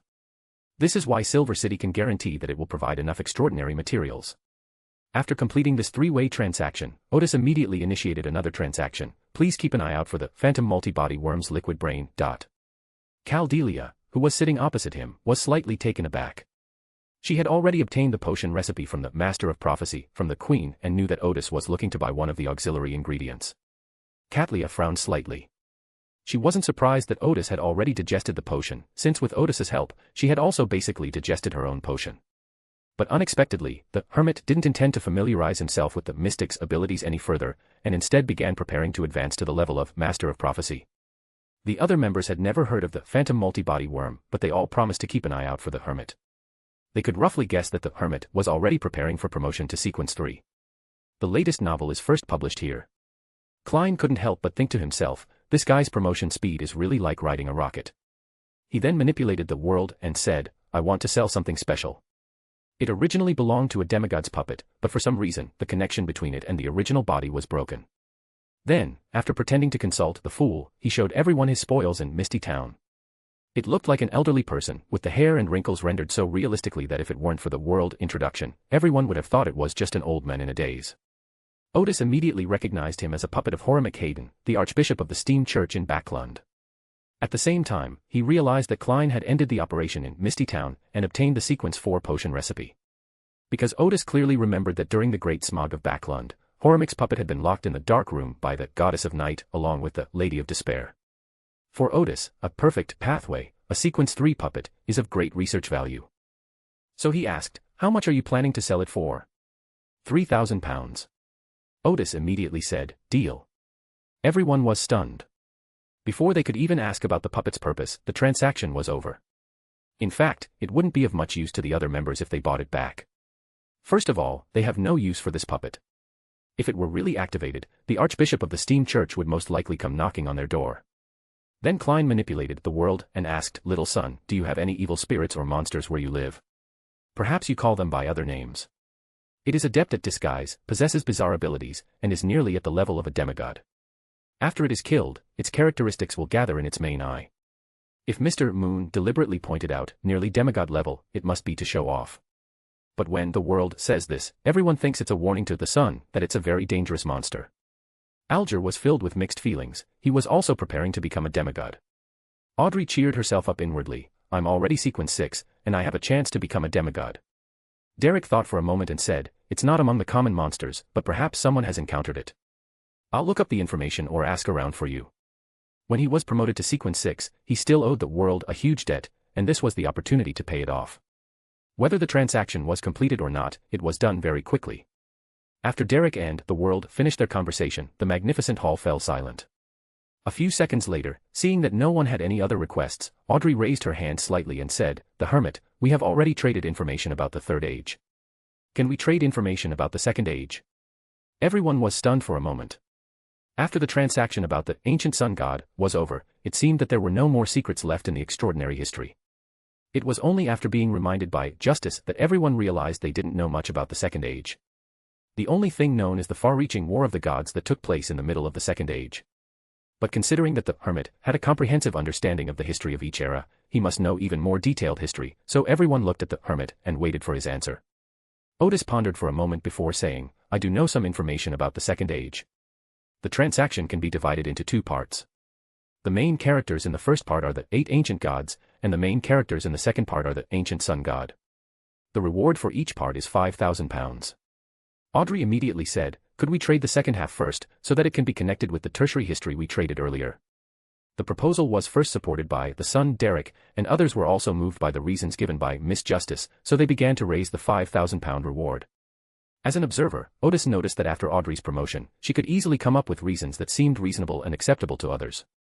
In this process, she did not use the corresponding abilities, and she may not have been fully aware of it herself. She was essentially relying on instinct to make lobbying in a way that benefited herself. The distribution of the rewards was completed quickly, but before the transaction officially began, Audrey asked again, the Hermit, do you have any information about the First Age? That era is a mythological era that everyone recognizes.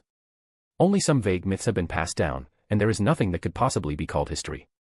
Odis smiled and replied, my level is not yet aware of information about that era, but I know how to obtain it. But another piece of information I received was that, before becoming an angel, simply knowing that information itself could lead to corruption. Now is not the time to talk about those things. The other members were stunned, and they hadn't expected that there really were records about the First Age.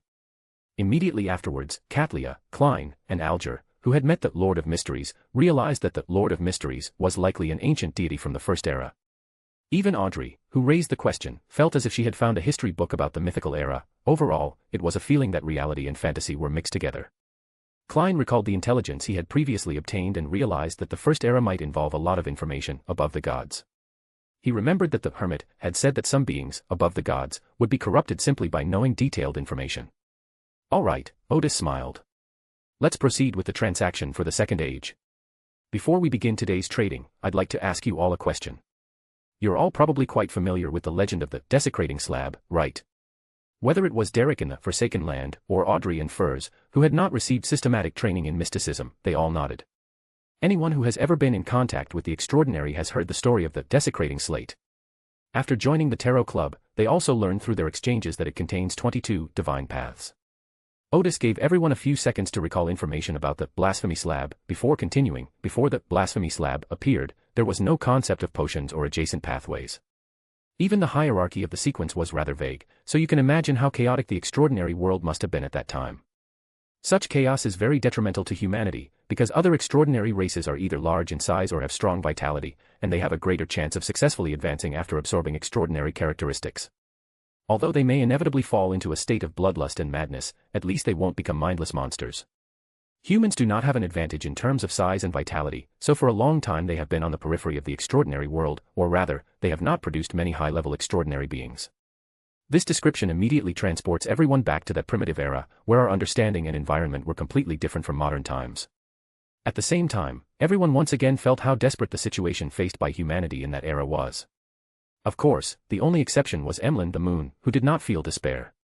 It is said that the profane tablets appeared occasionally during the first half of the Second Age, but few people or creatures saw them, and perhaps because of the short duration, almost no systematic interpretation was made, Odis said. Until the appearance of the ancient sun god. He paused for a moment and then said, I don't know where he got the blasphemy tablet from, but what is certain is that he brought the blasphemy tablet into the real world. From then on, the extraordinary world had the concepts of potion recipes and the extraordinary path. Upon hearing this, everyone took a deep breath. They had never imagined that the ancient sun god and the blasphemy slab would have such a connection. The collaboration between a mythological figure and a mythological item at this moment gives people a feeling that is both strange and familiar. As soon as Klein emerged from the grey fog, he thought of the ancient sun god's name, which contained the description of omniscient and omnipotent. He couldn't help but think to himself, he really is omniscient. He knows all the methods and recipes. Then he thought, could the blasphemous stone tablet have been written by the ancient sun god? It can't be that such a thing was naturally formed. With a smile, Odis thoughtfully gave everyone a few seconds to react. As always, before continuing, the profane tablet has benefited humanity the most because the existence of potion recipes has given humans a way to become advanced extraordinary beings. As a result, humanity's situation improved considerably, and at the same time, humanity quickly united around the ancient sun god, and the first church appeared. Everyone was stunned for a moment before realizing this concept. The church, which is now quite ordinary, should indeed have a formation process. Before this, all extraordinary beings were organized into races, with their kings considered gods. Just like giants, this race worships the king of giants. They probably don't have missionaries, but all giants should have this kind of faith. Alger even went so far as to wonder, did the members of the ancient races have prayers when they prayed? And what would those prayers be like? For example, did the vampires hope that their progenitor would grant them an inexhaustible supply of blood? Thinking of this, he smiled and glanced at the moon on the side. Meanwhile, Emlyn, the moon, raised his chin. His sudden pride stemmed from the fact that vampires developed faith earlier than humans formed churches. When Klein heard this, he had a strange feeling, as if he had suddenly arrived at an archaeological site. Even Odis couldn't help but make a certain connection. The ancient sun god seemed to have been a believer in God before he slept, so he should have been able to easily spread the organizational structure of the church among mankind. Realizing he had drifted off into thought, he quickly cleared his throat, intending to continue, but Catlia spoke first, asking, Hermit, sir, I'd like to know what script is used to write the blasphemy tablet. When she asked the question, she glanced to the side, intentionally or unintentionally, avoiding eye contact with Odis. Audrey immediately noticed the priestess's evasive gaze. The priestess is acting strangely today. Why is she avoiding the hermit's eyes? She's not usually such an insecure woman. Then she had some guesses. First, she wondered if the two of them had met in the real world recently, but even if they had, there was no reason for them to hide, right? Or had something embarrassing happened between them in the real world? After thinking for a while, Audrey couldn't come up with a reasonable answer, so she simply stopped thinking about it. Odis replied, the content on it is not described in any specific language. As I understand it, the blasphemy tablet should be written in a script that any living being can understand. Or rather, it wasn't a kind of writing system at all, but rather a kind of symbol that could continuously spread knowledge to the surroundings. This symbol is very special. My understanding is that it is a manifestation of the activation of mystical symbols. The reason it is called activation is because they can transform themselves into knowledge that different organisms can understand, and different organisms only need to interpret it in their own way. Caldelia nodded slowly. Although she often witnessed extraordinary and magical things, she still found this answer amazing. Upon hearing this, Klein recalled the concept of computer language, which enables communication between humans and computers. Audrey suddenly had a strong urge to see what the blasphemy slab actually looked like. But she knew that this was something she could only dream about, and it was the kind of wish that was very difficult to fulfill. Seeing that no one had any other questions, Odis continued, "It is said that the ancient sun god awoke from darkness, but I don't have much detailed information about the specific process. All we know is that he suddenly woke up one day in the Second Era, but we don't know exactly where he was sleeping or where he woke up. But what is certain is that this deity does not have a so-called weak period. It seems that as soon as he awakened, he was a deity with the sun and hangman pathways, as well as the unique thief pathway. It wasn't that he didn't know, but he couldn't tell the truth. He couldn't very well say that the ancient sun god came from a fighting nation and woke up in a nuclear power plant, could he?" Upon hearing this, son Derek nodded repeatedly. In the myths about the omniscient and omnipotent Lord, there are similar descriptions, which say that the Lord awoke from darkness and brought light to the world. Klein, however, found the description a bit confusing. When did the ancient sun god fall asleep? And why did it suddenly wake up? He always felt there must be a story behind this. Alger had roughly thought of this as well, and at the same time he further thought, could the ancient sun god could it be a deity from the first age? There were ancient gods in the second age, and there were gods in every age after that, so there's no reason why there weren't gods in the first age. Furs, the writer and magician, was completely immersed in the atmosphere of mythology and legend, and began to let his imagination run wild, conceiving many corresponding stories for this legendary deity. Odis continued, when the ancient sun god first appeared, it didn't seem to cause much of a stir. The world simply changed from 5 ancient gods to 6 deities. In my personal opinion, it was the emergence of the church that brought about a huge change in the power structure of the second age. Because the formation of the church means that the ancient sun god already has its own power, or that some high-sequence extraordinary beings have spontaneously united around the ancient sun god. In particular, as the potion system begins to spread within the church, it won't be long before a large number of extraordinary individuals emerge among human believers. Angel of Fate, Eurolius, Red Angel, Medici, and Pure White Angel, Wind Angel all seem to have started following the ancient sun god around that time. The 2 behind are human, while some sources say that the 2 in front are also human, while others say that they are mythical creatures born from nature. I cannot give a definite answer. But in the latter half of the second age, their loyalty to the ancient sun god remained very high. Klein resisted the urge to rub his hands together. With the desecrating slab in place, the church of the ancient sun god was like having a cheat code. Just imagine, his subordinates were all calm and rational extraordinary beings, while other extraordinary races were easily angered or irrational. Before the battle even started, the outcome seemed to be pretty much decided. Alger smiled helplessly. The Hermit, and that last phrase, is it describing a fact? Or is it satire? Audrey breathed a sigh of relief. Hearing this description put her at ease, because it meant that the Hermit's description of the Second Age's history could be as detailed as that of the Fourth Age. Odis continued, I have heard 2 versions of what happened after that, and I personally believe that both versions occurred. However, there are some contradictions between the 2 versions, and they don't seem to be very connected. I'll explain the 2 versions, and you can decide for yourselves which one to believe. The other members were taken aback at first, but then thought it was quite normal, since it was history from the Second Age, and it was inevitable that some parts would be vague or incoherent. The first version says that the ancient gods took the initiative to challenge the ancient sun god, Odis said. So the ancient sun god launched an attack on the ancient gods, successively reclaiming the authority of 4 ancient gods and ushering in the Third Era. The other version of the description is not so simple. In terms of reclaiming authority, some of the authority of the ancient gods was actively reclaimed by the ancient sun god. Chapter 384, Chapter 383 The Twin Era, The Dawn of Humanity. At the tarot reading, they are trading information about the late Second Age. After hearing the Hermit's 2 versions of the ancient sun god's actions, the fool Klein believed that the truth should lean towards the latter, that some authority was actively reclaimed by the ancient sun god, such as that of the ancient gods with pathways adjacent to him.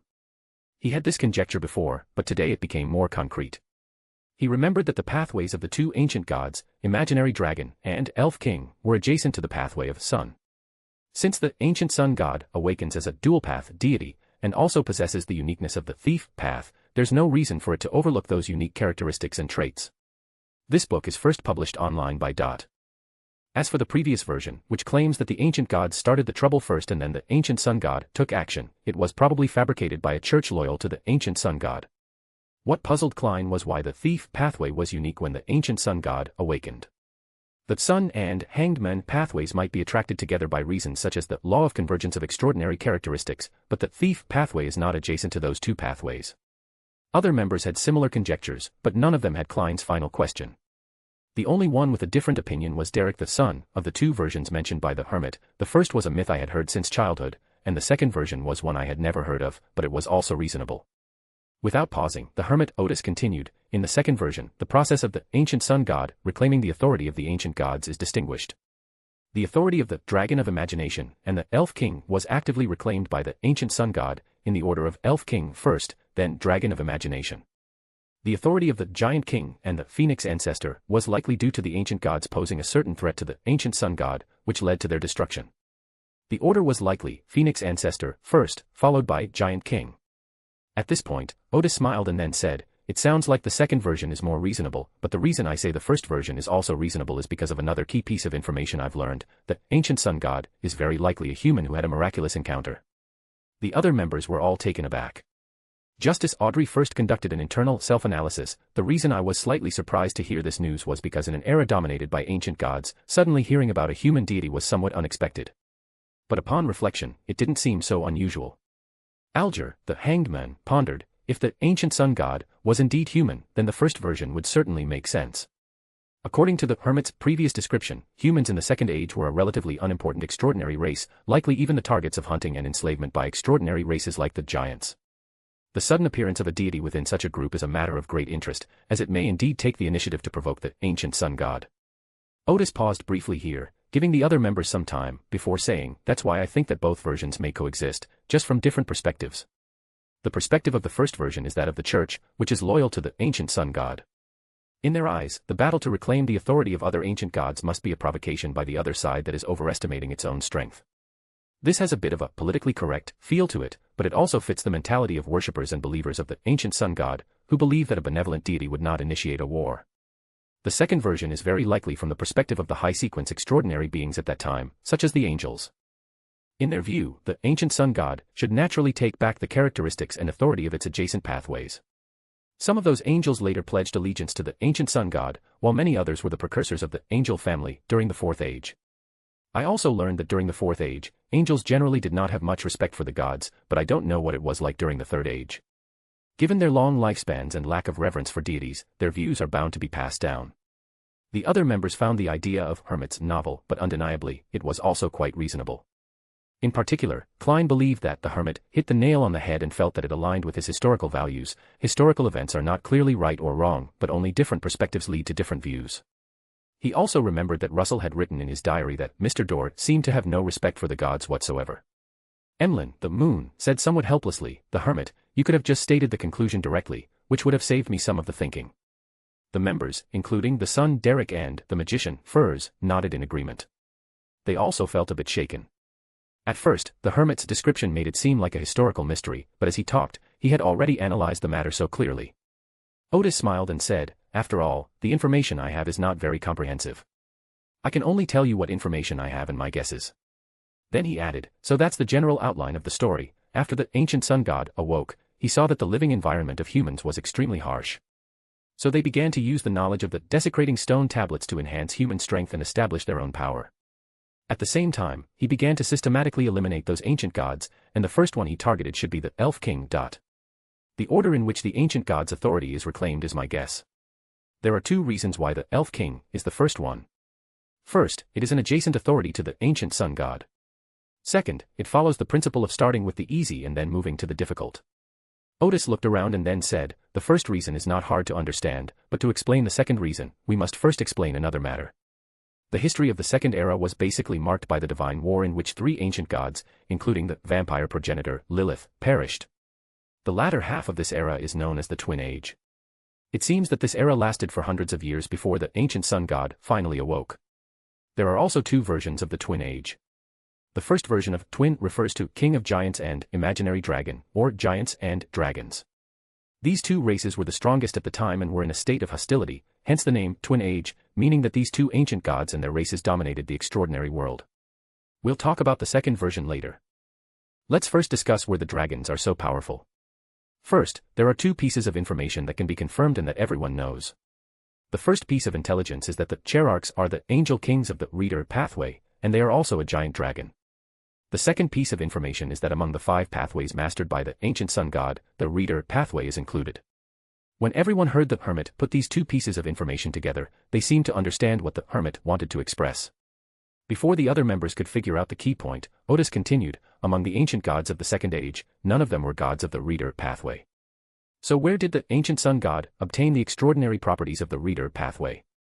Without pausing, Odis answered his own question. Another known piece of information is that the cherubim were the angel kings of the Reader pathway in the Third Age, and were most likely archangels in the Second Age.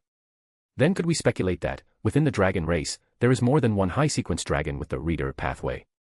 Justice Audrey almost clapped her hands. The process of this deduction was simply brilliant. The magician, Furs, also lamented, I knew about those two pieces of information, but I never considered it in this regard. Then she smiled and shook her head, thinking to herself, I can never be a scholar in this life, because I don't seem to have the mindset of a scholar. Members such as Catlia and Klein also felt that this inference was very reasonable, and the reasoning process was also very reasonable.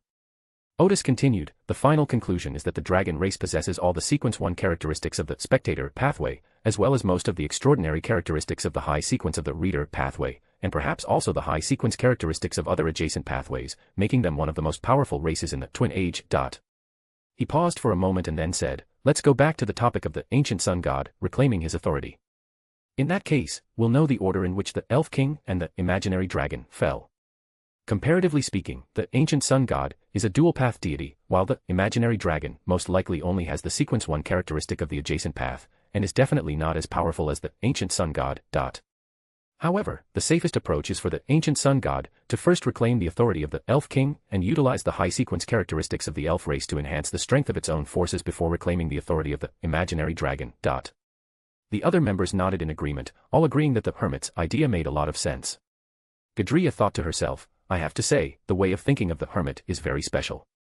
It is not difficult to draw such a conclusion from the known conditions, but few people think of so many details. After I said, hermit, everyone felt that I thought the same way, and it didn't seem difficult at all.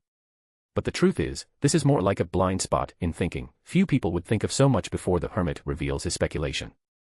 Odis continued without pausing, as for the king of giants and the phoenix ancestor, according to the information I have, the phoenix ancestor seems to be an ancient god who is always causing trouble. This should be related to his state. He has two extraordinary characteristics that are not adjacent to each other. Like the destruction wolf, he should be rather crazy and act without rational consideration. It is very likely that actions he deems reasonable would pose a threat to humanity or the church of the ancient sun god. For example, this ancient god created the underworld and the spirit world. Before becoming an angel, all living beings are destined to die. With the god of death around, they will eventually go to the underworld. Then some of the actions of the phoenix ancestor in the underworld could very well have a great impact on humanity. Therefore, defeating this ancient god is most likely the way to prevent a world-destroying event and maintain the stability of the extraordinary world. Everyone listened attentively. This information wasn't as shocking as the desecration of the stone tablets, but it made the other members feel that these were some of the most fundamental elements constituting the history of the Second Age. At the same time, everyone realized that the hermit was using the strength of the ancient gods and races, as well as the order in which they were destroyed, to describe the details of that era. Odis paused briefly, rested for 2 or 3 seconds, and then continued, as for the king of giants, his situation is rather special. When we talked about the war of the gods in the Second Age, we mentioned that after the ancestor of the blood clan fell, the giant king and the elf king accused each other of being traitors. Thus, former allies became enemies. Giants and dragons have been enemies since ancient times. The phoenix ancestor has always been an enemy of the giants, while the demon king has never joined any faction. During this period, the giants were essentially fighting against both dragons and elves at the same time. Fortunately, dragons and elves, as well as phoenixes and elves, are enemies and there is no possibility of them forming an alliance. But the pressure on the giants must have increased considerably, so at some point, the king of giants sent Queen Amabella and his eldest son Badhel to secretly contact a clandestine human organization in hopes of seeking cooperation. Everyone straightened their backs or changed their sitting posture, and they immediately realized that this was a rather secretive part of history. Seeing that the hermit paused slightly, Audrey asked, Mr. the Hermit, were there secret organizations back then? Odis laughed and said, yes, it is the church. Yes, besides the Church of the Ancient Sun God, the Church of the Goddess of Night was also considered a secret organization at that time. The other members suddenly felt that the common sense they had now was completely different from the common sense they had during the Second Age. It's a strange feeling, like hearing a completely different perspective from your own. But then they realized that the church at that time must have been a secret organization, since humans were not the mainstream of the extraordinary world at that time. Odis continued, I remember mentioning before that the world was ruled by extraordinary races, and if the church wanted to spread its teachings, it would have to travel between the territories of different extraordinary races. This process will definitely be carried out in secret, and at the beginning, it will definitely be done in secret. Everyone nodded in agreement, realizing that it was indeed impossible to obtain permission to proselytize from the ancient gods. The next second, everyone stared intently at the Hermit, eager to know if the King of Giants' plan had succeeded, and what the whole process was like. Odis seemed to read everyone's mind, and then smiled and said, in the end, it was bound to fail, because the King of Giants ultimately fell. He paused for a moment and then said, I strongly suspect that the fall of the King of Giants was the result of a dispute with the ancient sun god over the division of spoils. Firstly, the fact that the King of Giants made contact with a secret human organization shows that the King of Giants is an ancient god who knows how to adapt. Furthermore, based on the existence of the Silver Country, it can be roughly inferred that the King of Giants has some sympathy for humanity. Although he did not claim to protect humanity, he would not persecute humanity like the dragons and the phoenix. Instead, he regarded humanity as an appendage of the giants. It was precisely because of his relatively humane behavior that he had the confidence to cooperate with human secret organizations. At this point, son Derek was somewhat dazed, suddenly realizing that even as a resident of Silver City, he didn't know the history of the Silver Kingdom, as well as the Hermit. The other members didn't think much of it, because the Hermit's conclusion about the unequal distribution of spoils made them even more eager to hear the Hermit's speculation. Odis continued, let's talk about the timeline again. Since the Giant King sought cooperation from the secret human organization in order to deal with the Elf King, the cooperation must have taken place before the Elf King fell. We can imagine that the ancient sun god was very powerful, but his subordinates were not necessarily strong. He believes this is why the Queen of Calamity was able to hold out at sea for some time with the remnants of the elven race. After a slight pause, Odis continued, when defeating the Elf King, the ancient sun god also needed several angel-level assistants. Therefore, the forces attacking the elves most likely include the Queen of Giants and the eldest son of the Giant King. In other words, this cooperation should have been achieved. Perhaps the two sides cooperated when attacking the dragon, after all, the dragon was also the mortal enemy of the giants. But later the Giant King was indeed attacked by the ancient sun god, and I have not received any reliable information about what happened in between. However, I have this conjecture, after defeating the Dragon of Imagination and hunting many high-sequence dragons, one must have obtained many advanced extraordinary traits. The Giant King believes that as one of the partners, he should definitely receive some of the spoils, but will the ancient sun god give the Giant King the high-level extraordinary characteristics of the adjacent path? Even if they give it to you, you'll find a way to get it back, right? At this point, everyone had a look of sudden realization. The latest novel is first published here. Although this is another guess by the Hermit, it is undeniably reasonable. Odis continued, another point is that after the imaginary dragon was destroyed, the ancient sun god and the Giant King no longer had a common enemy, and their cooperation ended. So in order to save humanity from the giants' rule, the ancient sun god will most likely launch an attack. According to some intelligence I have obtained, the ancient sun god does indeed have the awareness to protect the human race. Actually, if you think about it carefully, the Giant King was quite pitiful. His original plan was to send Amabella and Badhall to trick the ancient sun god and the night goddess into attacking the elf race. This plan can be said to have exceeded expectations. Not only was the Elf King defeated, but the imaginary dragon also had its special ability revealed. But the King of Giants may not have realized the consequences of letting his eldest son, Bad Air, come into contact with the ancient sun god and the goddess of night. Odis guessed that it was very likely at this time that they helped Lilith complete the substitution. In other words, when seeking cooperation, it was still Amabella, but when returning, it was already Lilith. Badhall was unaware of the truth at the time, and under the influence of the goddess of night and others, he began to plan his ascension to godhood. Everything that followed was logical. The King of Giants thought that he and the giant race could still fight against the ancient sun god and his church, but he did not know that he had long since become a lone wolf. Odis concluded, then the order in which the four ancient gods fell should probably be Elf King, Phoenix Ancestor, Dragon of Imagination, and Giant King.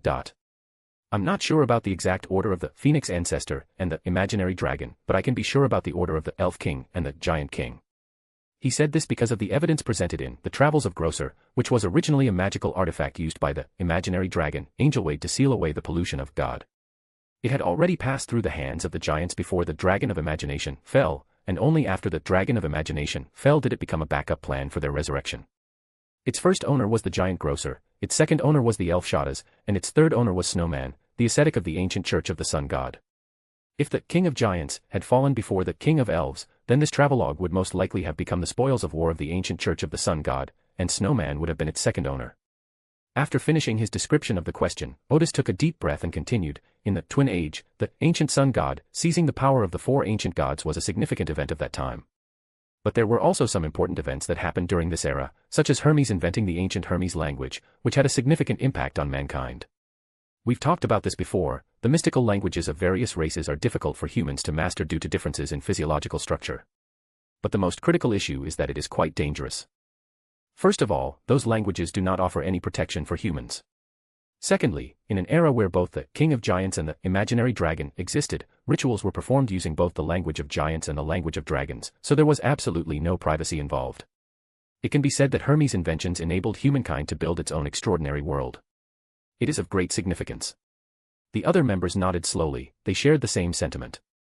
Klein also thought that, according to Russell's diary, Hermes was still alive and had participated in the Twilight Hermits. Odis continued, another relatively important thing is that the Moor's Penitentiary was also formed at this time. It is said that the first members were all beings who had seen the blasphemy tablet.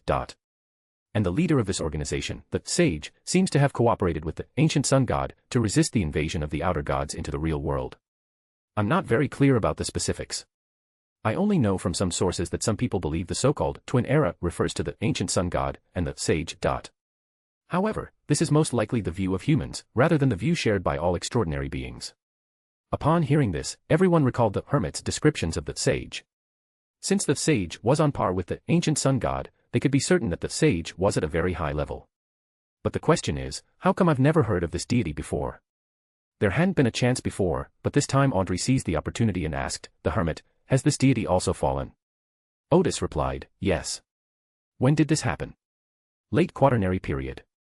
The other members were even more surprised. This happened more than 1,000 years ago, so why are there no legends about it?